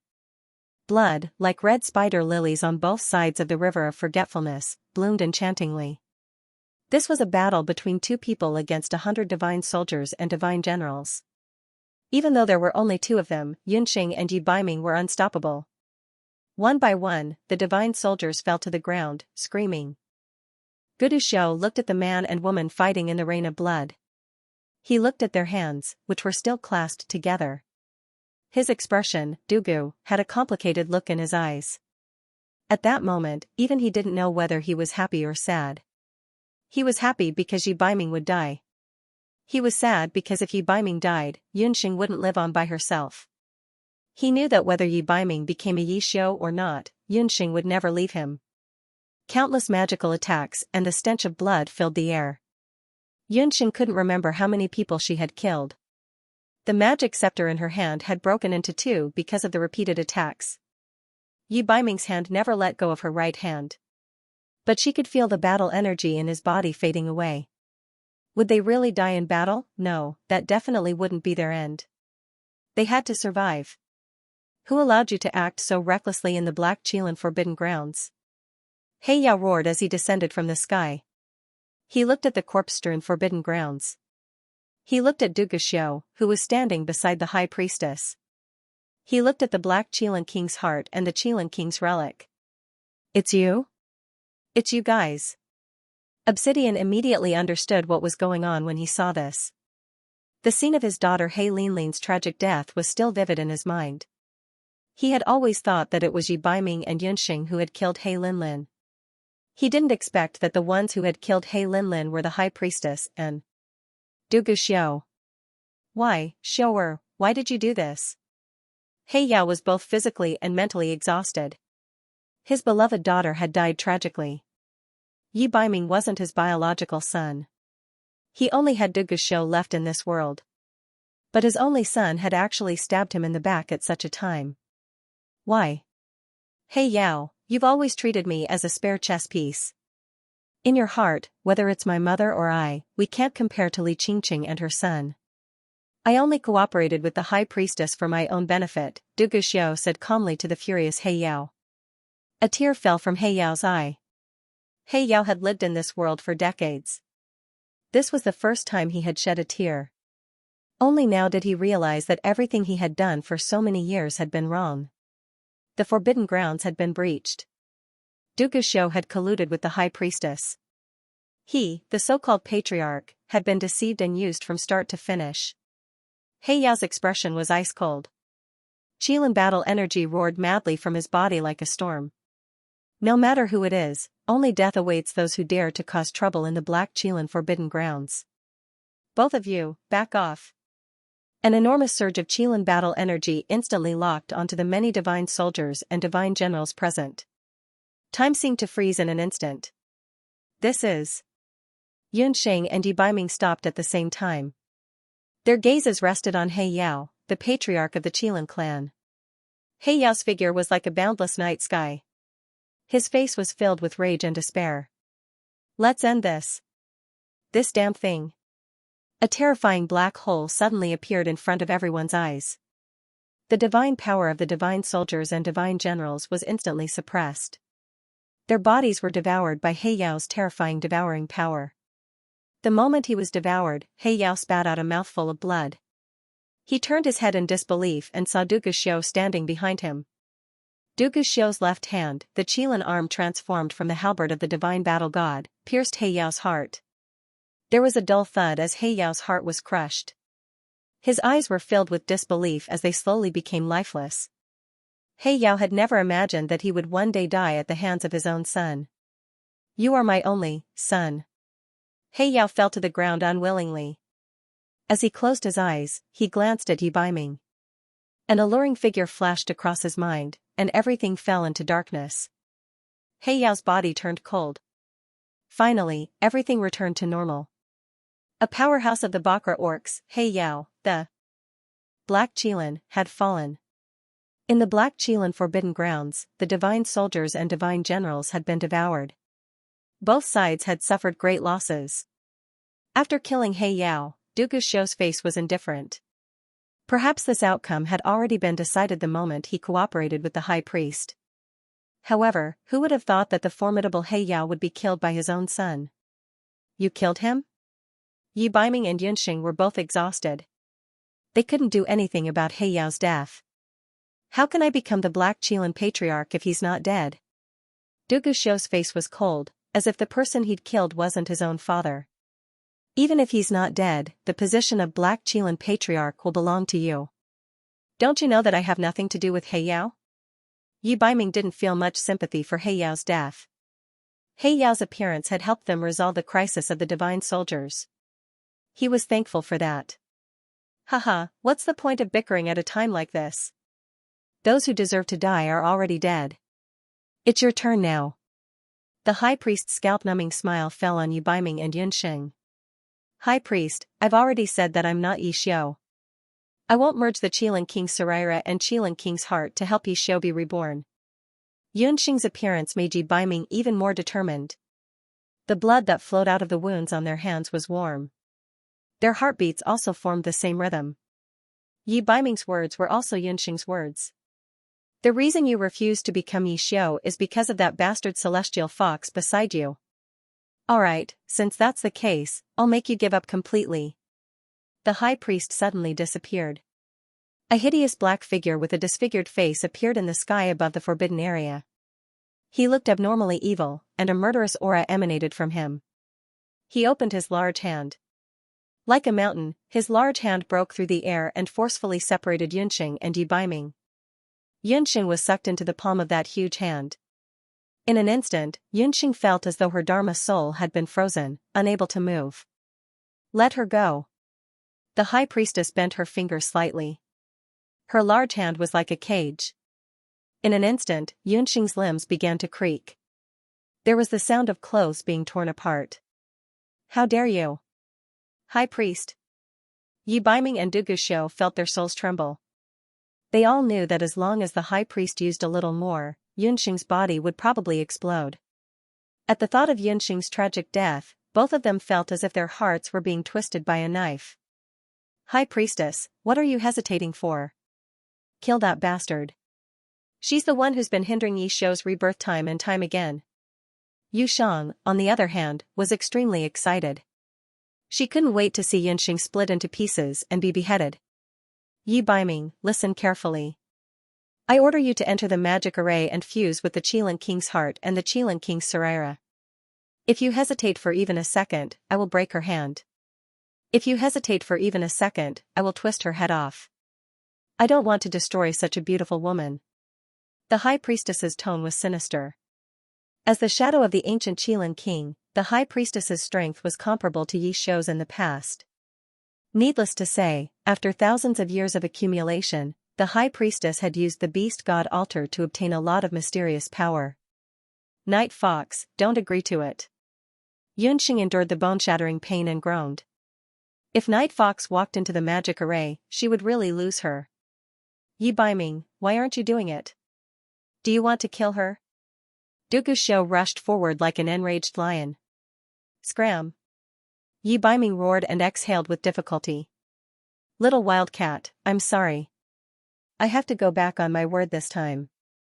He couldn't bear to see the little wildcat being humiliated and tortured by the high priestess. Yi Biming walked towards the ancient magic array. No. Yunxing used the last of her strength and screamed at the top of her lungs. Seeing that Yi Biming had already walked into the magic array, the high priestess's eyes turned red and she retracted her hand. Die, woman who gets in the way. But just as he was about to make a move, a powerful magic wave exploded from Yunxing's body. Old man, do you really think that you can kill me? That bone-chilling voice made the high priestess's body stiffen. His fingers were pried open one by one. Boom! A ball of light pierced the high priestess's eyes. When he opened his eyes again, Yunxing was already a few feet away. But her? Was she still Yunxing? It was a sacred and pure aura. The high priestess, Yi Biming, and everyone else, including Duguxiu, felt that power. In the sky, Yunxing's clothes were already dyed red with blood. Cracking sounds came from her body. Her broken bones were constantly regenerating, and her bleeding wounds had already coagulated. That is. Yu Shang's heart trembled. Her gaze fell on Yunxing's body.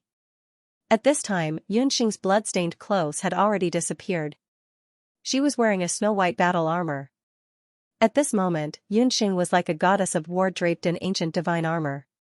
The cold wind in the forbidden area blew her long hair, revealing her face that was even more sacred than snow and jade. At that moment, everyone stopped breathing. At that moment, Yunxing's beauty was so pure and flawless that it could topple all living things. Behind her, 8 foxtails were very eye-catching. Even the likes of Yu Shang and He Linlin paled in comparison to her. Impossible. How could she break through it this time? That is the divine armor formed by the 8-tailed celestial fox's inheritance. She actually broke through. No, this is impossible, Yu Shang muttered to herself. She stared at Yunxing as if she had seen the most unbelievable thing.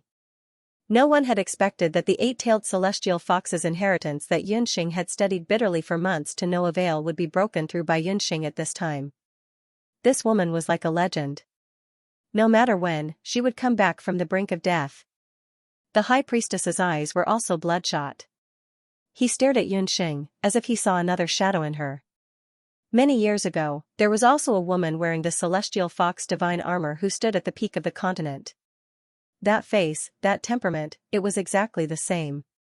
For a moment, the high priestess couldn't tell whether the person in front of him was Yunxing or Hu Yan, who should have died thousands of years ago. Celestial fox relic. You have Hu Yan's celestial fox relic in your body. You are Hu Yan. The high priestess's voice was filled with madness. But so what if you are Hu Yan?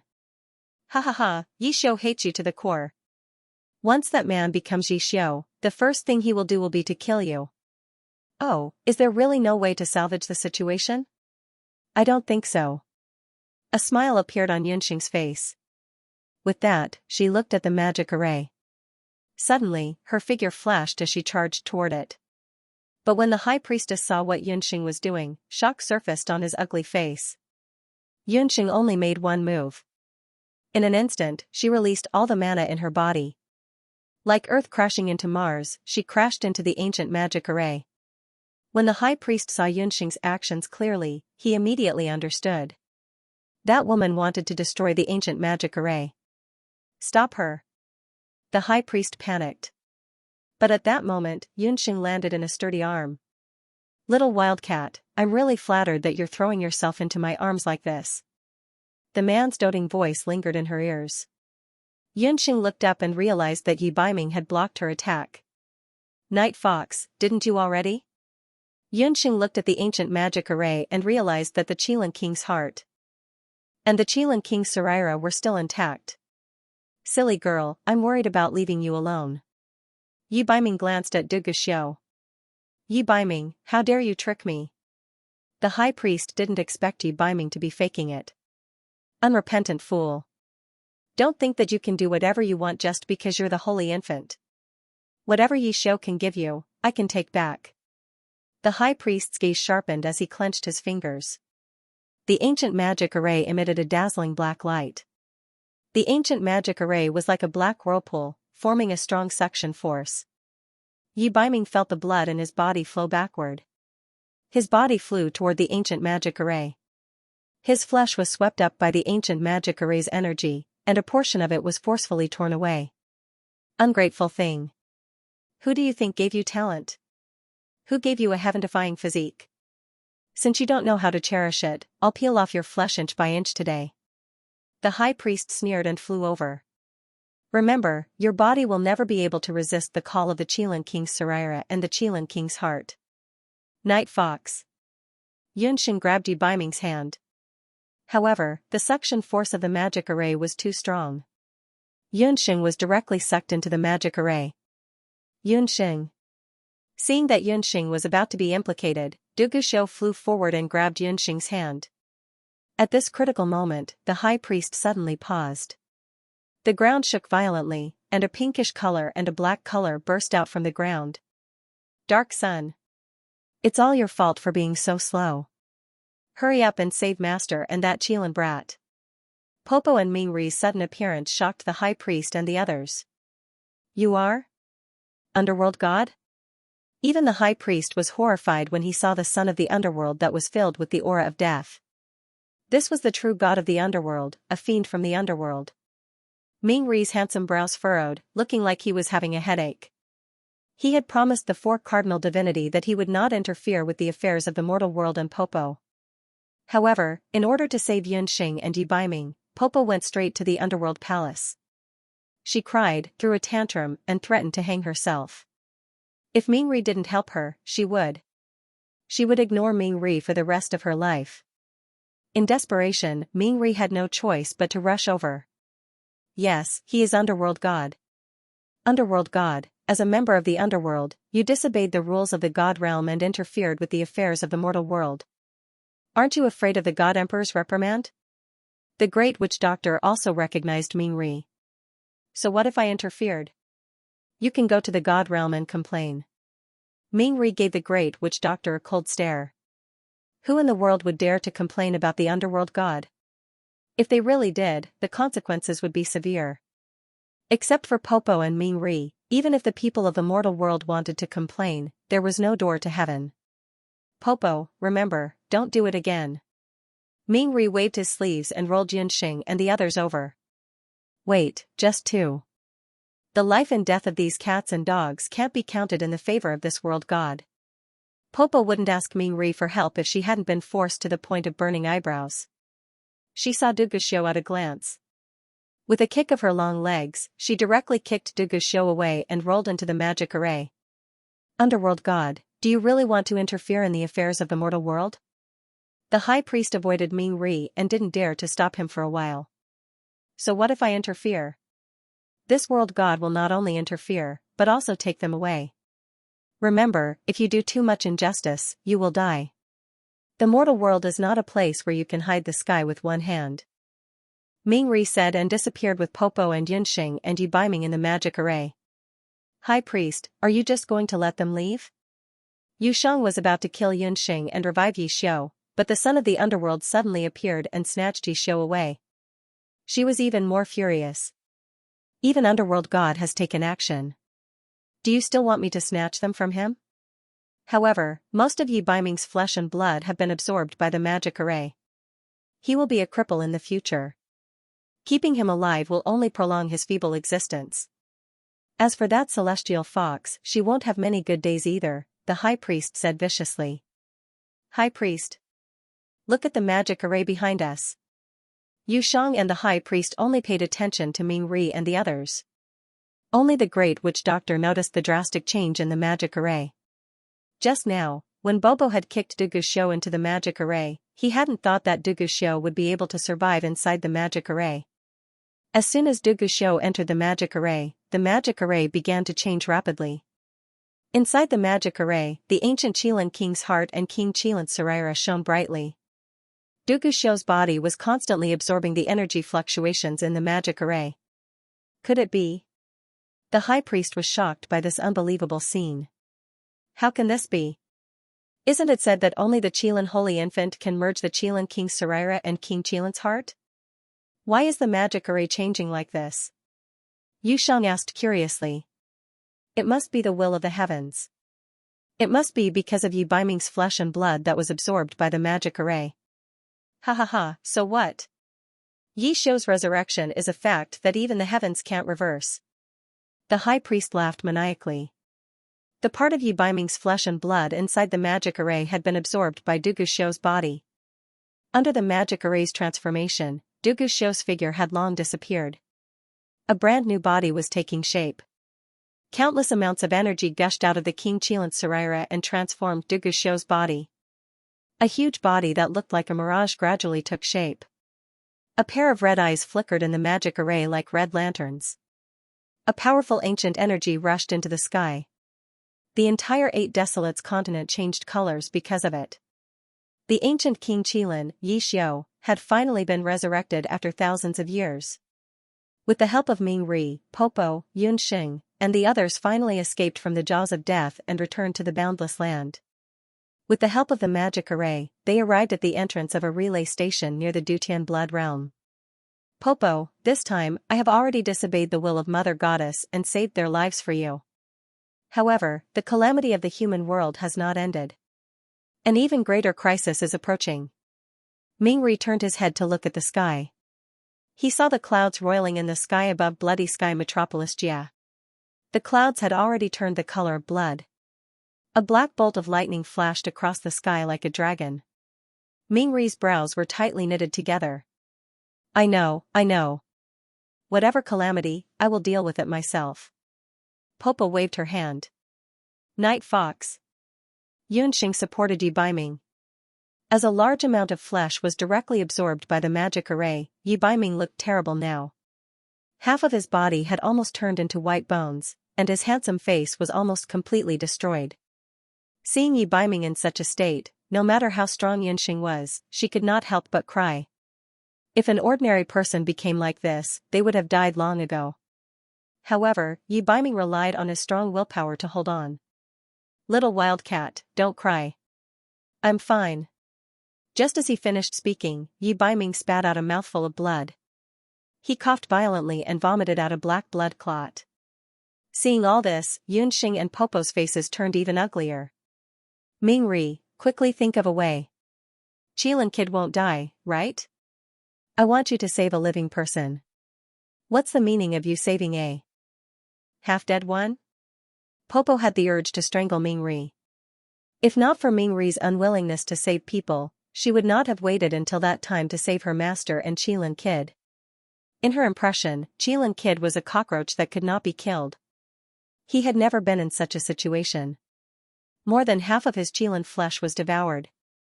If it wasn't for the life and death talisman in his body, he would have died long ago. At this time, even if the immortals came to the world, they wouldn't be able to save him. Mingri looked at Yi Baiming and shook his head. Even a god of the god realm would find it difficult to survive if more than half of his divine body was devoured, let alone Yi Baiming. But from the looks of it, this man was really a tough guy. Even Mingri couldn't help but look at Yi Baiming in a new light. Is there no other way? Bobo looked worried. She knew that if anything happened to Yi Baiming, Master would definitely. No, there must be a way. There were still tears in Yunxing's eyes. She hugged Yi Baiming tightly and stared at the son of the underworld without blinking. There seemed to be an irresistible force in her eyes, causing Mingri's heart to tremble. This woman. God of the underworld, why don't you tell them about that method?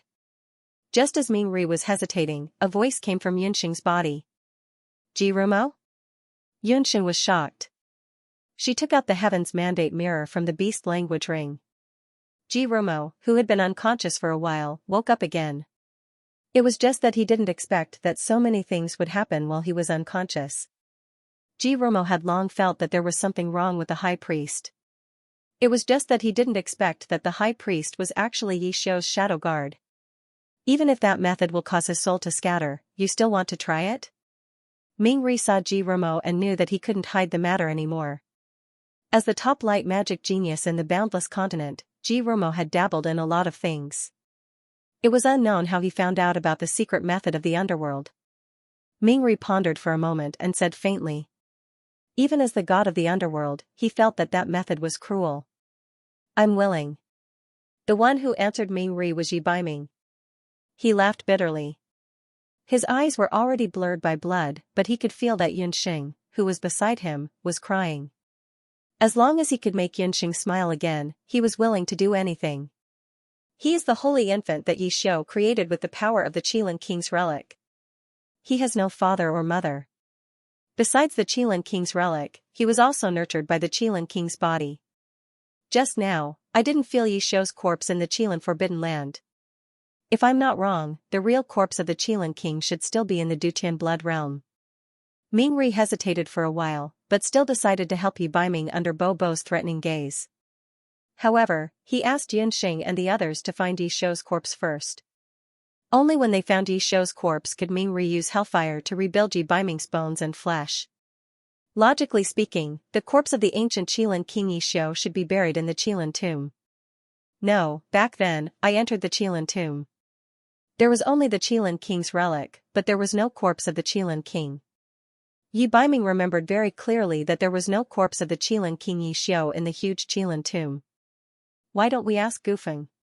The new Dutian blood seal he's in now is above the old Qilin tomb, Yunxing suggested. Everyone walked in the direction of the Dutian blood seal together. Gufeng didn't expect that he would see Yunxing again so soon. However, the person who came with Yunxing surprised Gufeng. Not to mention the man standing with Bobo, just a look from that man made Gufeng have the urge to faint.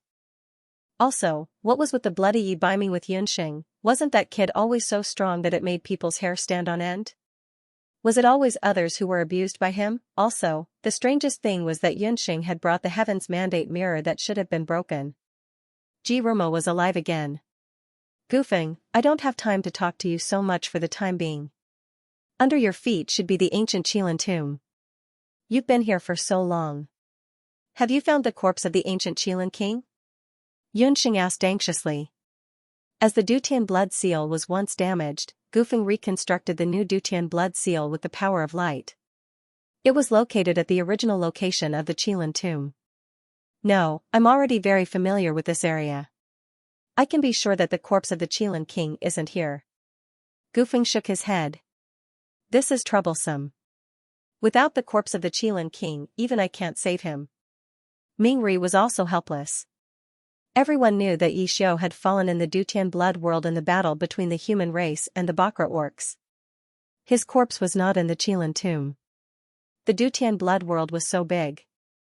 Where should they find Yi Xiu's corpse? At this moment, the celestial fox relic in Yunxing's body floated out of Yunxing's body and emitted a soft light.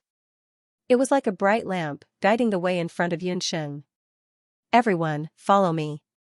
Yunxing seemed to know something and led everyone in the direction of the celestial fox relic. After passing through a passage, a graveyard appeared in front of everyone. Several years had passed. Even though the Dutian blood world had undergone earth-shaking changes. The Dutian blood seal had also been rebuilt, but this celestial fox tomb still maintained its original appearance. The statue of Hu Yan was still standing there. This is the celestial fox tomb? Master, we found the corpse of Yi Xiu. Why did we come to the celestial fox tomb to look for it? Bobo looked around. I suspect that Yi Xiu's skeleton is here. Yunxing looked at the celestial fox Sarira that had been hovering in front of Hu Yan's statue. But master, didn't you say that Yi Xiu and Hu Yan had broken up?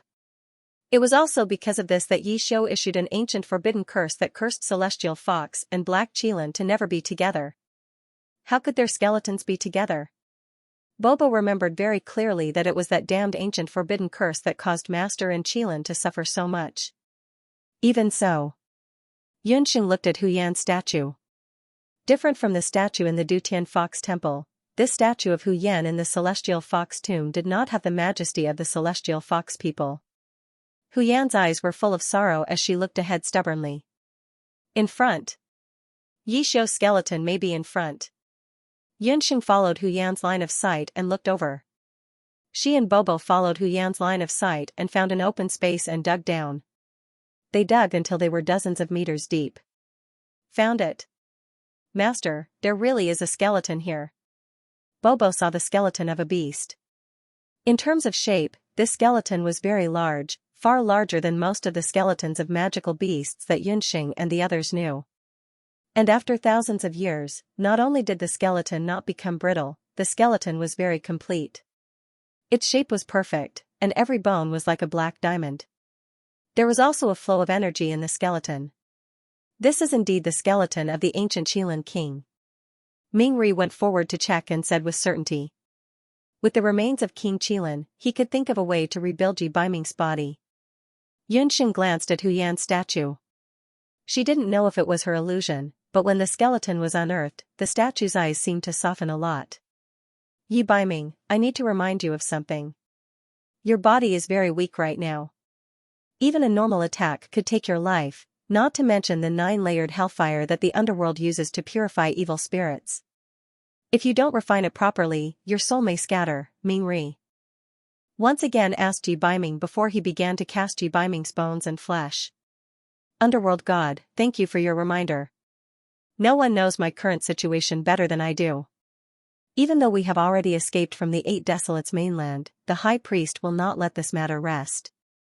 If I can't become stronger than before, I won't be able to protect the people I love. I think you can empathize with me on this point. For her, even if my soul scatters, I won't hesitate. Yi Baiming said indifferently. After listening to Yi Baiming's words, Mingri's eyes flashed slightly, and there was a hint of approval in his eyes. This man was worthy of being the person chosen by Yi Xiu.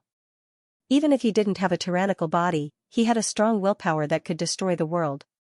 Perhaps even the gods were afraid of the 9-layered hellfire, he could survive it. When Mingri and Yi Baiming were talking, Yunxing just stood in the distance.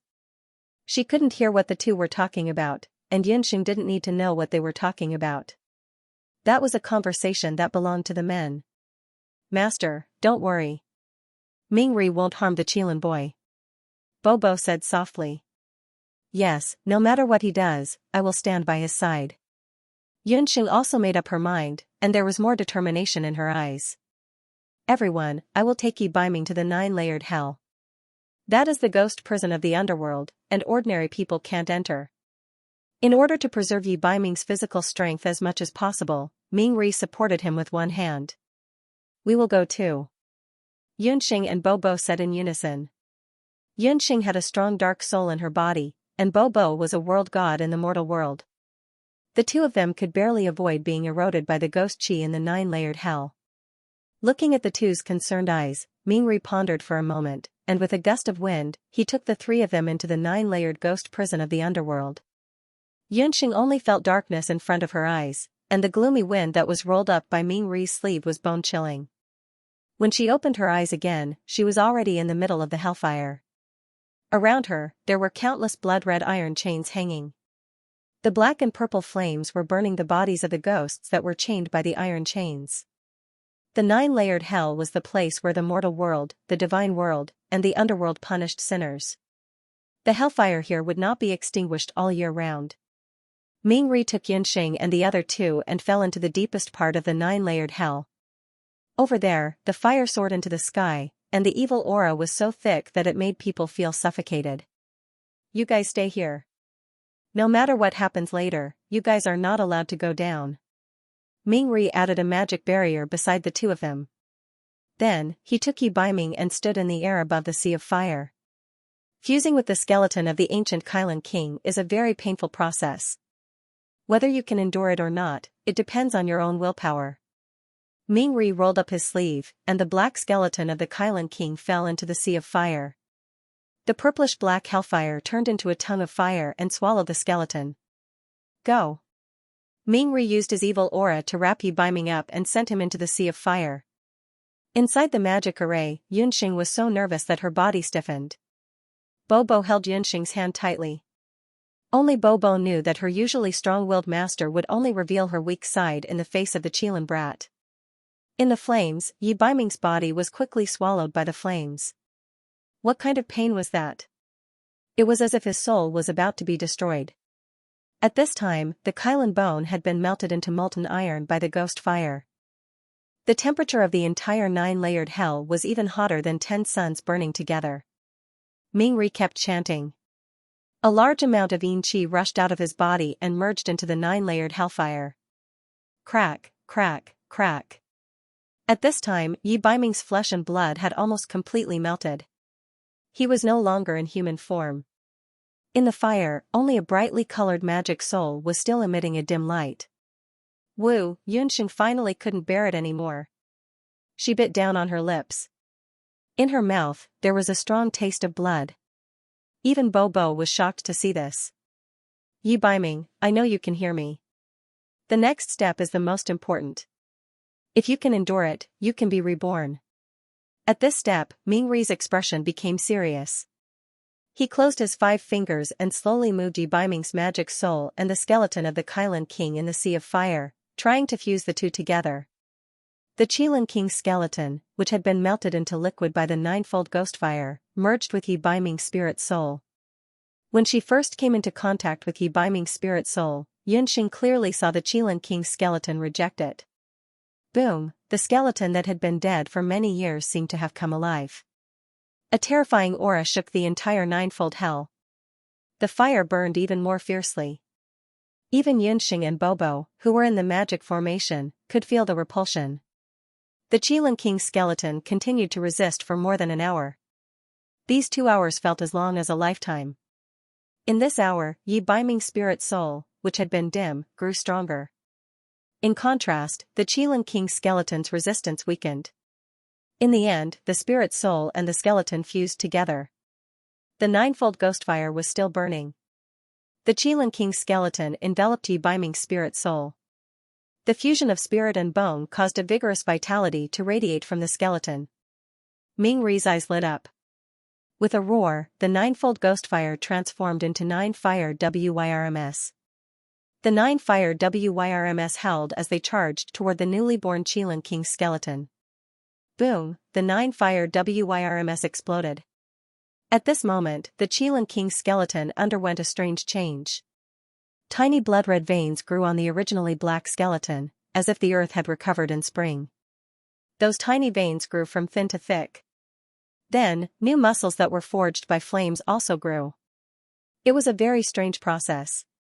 After a hellish baptism, Yi Baiming perfectly fused his spirit soul and the Qilin king's skeleton in about an hour. Although she knew that more than half of the process was successful, Yunxing didn't make a sound during the entire process. She didn't even know that her bloody lips had split open. Bobo, who was watching from the side, sighed inwardly. As expected, the word love was the most misleading. She had never seen such a master. 3 hours later, a surging baleful aura swept out from the purple-black flames. Mingri's eyebrows twitched, and his eyes were filled with shock.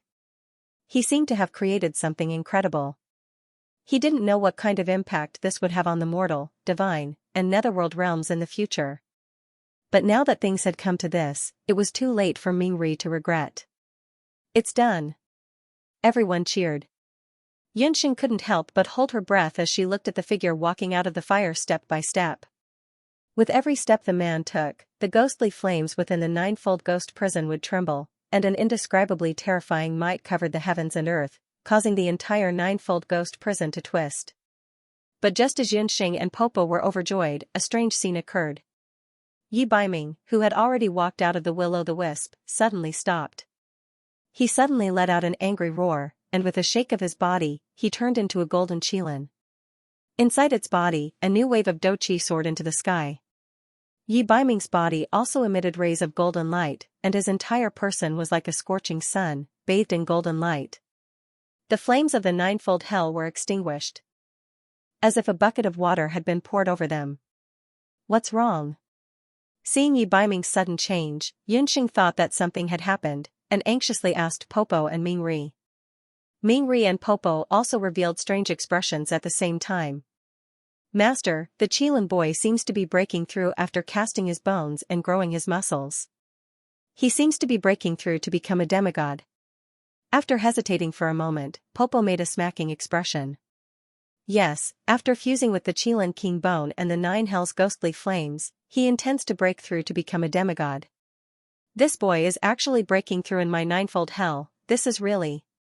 Mingri, the god of the underworld, felt a headache coming on as he looked at the extinguished hellfire. What? Night Fox is breaking through, regardless of whether it was in the Boundless Land or the Eight Wastelands land. Yunxing knew that the highest realm for a magician was the Dharma god, and the highest realm for a warrior was the martial god.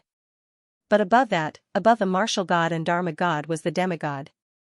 Since they had broken through the limits of humans and magical beasts, and possessed a body that was close to the divine body, their lifespan and physical strength would increase by another level after breaking through to the demigod realm. As Yi Baiming broke through to the demigod realm at the last minute, the evil aura of the ninefold hell was suddenly sucked dry.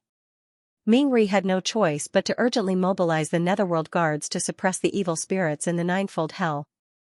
Then, another 3 days and 3 nights passed. Yunxing and Popo did not sleep or rest as they waited in the ninefold hell for Yi Baiming to break through to the demigod realm. For most of the time, Yi Baiming's body did not fluctuate at all, but his body emitted waves of evil aura. Finally, on the morning of the 4th day, the golden light in Yi Baiming's body shone brightly. As the golden light was too intense, Yunxing and Popo had no choice but to leave the ninefold hell. In the morning, Yunxing heard a series of footsteps amidst the moist fog. When she saw the man walking out of the fog, she felt her breath catch in her throat. His wheat-colored skin flashed with a metallic luster. The man who had remolded his bones and regenerated his muscles was as lofty as a mountain. There was a familiar smile at the corner of his mouth, and the woman's haggard appearance was reflected in his bottomless black eyes. Night Fox. Yunxing forgot herself and pounced forward, hugging Yi Baiming tightly. Her face was pressed against his chest, and she could feel his strong heartbeat and bouncy muscles. All of this was so familiar. Cough cough, dear master, see no evil, hear no evil.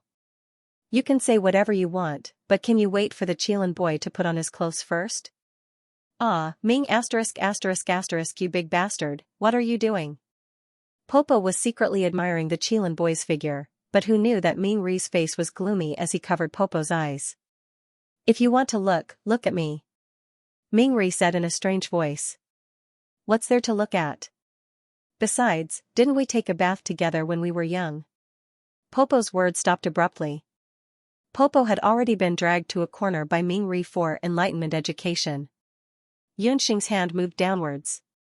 Suddenly, she felt something. Yunxing then realized that Yi Baiming had actually come out naked. The fire of the ninefold hell had already burned his entire body clean, and not even a piece of cloth was left. Night Fox, you're acting like a hooligan. Yunxing was so angry that she hit Yi Baiming fiercely. Little wildcat, before I put on my clothes, don't you want to tell me why Ji Rumo is alive again? Unexpectedly, Yi Baiming's first sentence after being reborn from the fire was actually, Yunxing's smile froze on her face. Even a fool could hear that Yi Baiming's words were choking with jealousy. This damn night fox, at this time, he actually had the mood to be jealous. End of chapter 1393. Don't forget to subscribe, like, and share the video to support the channel.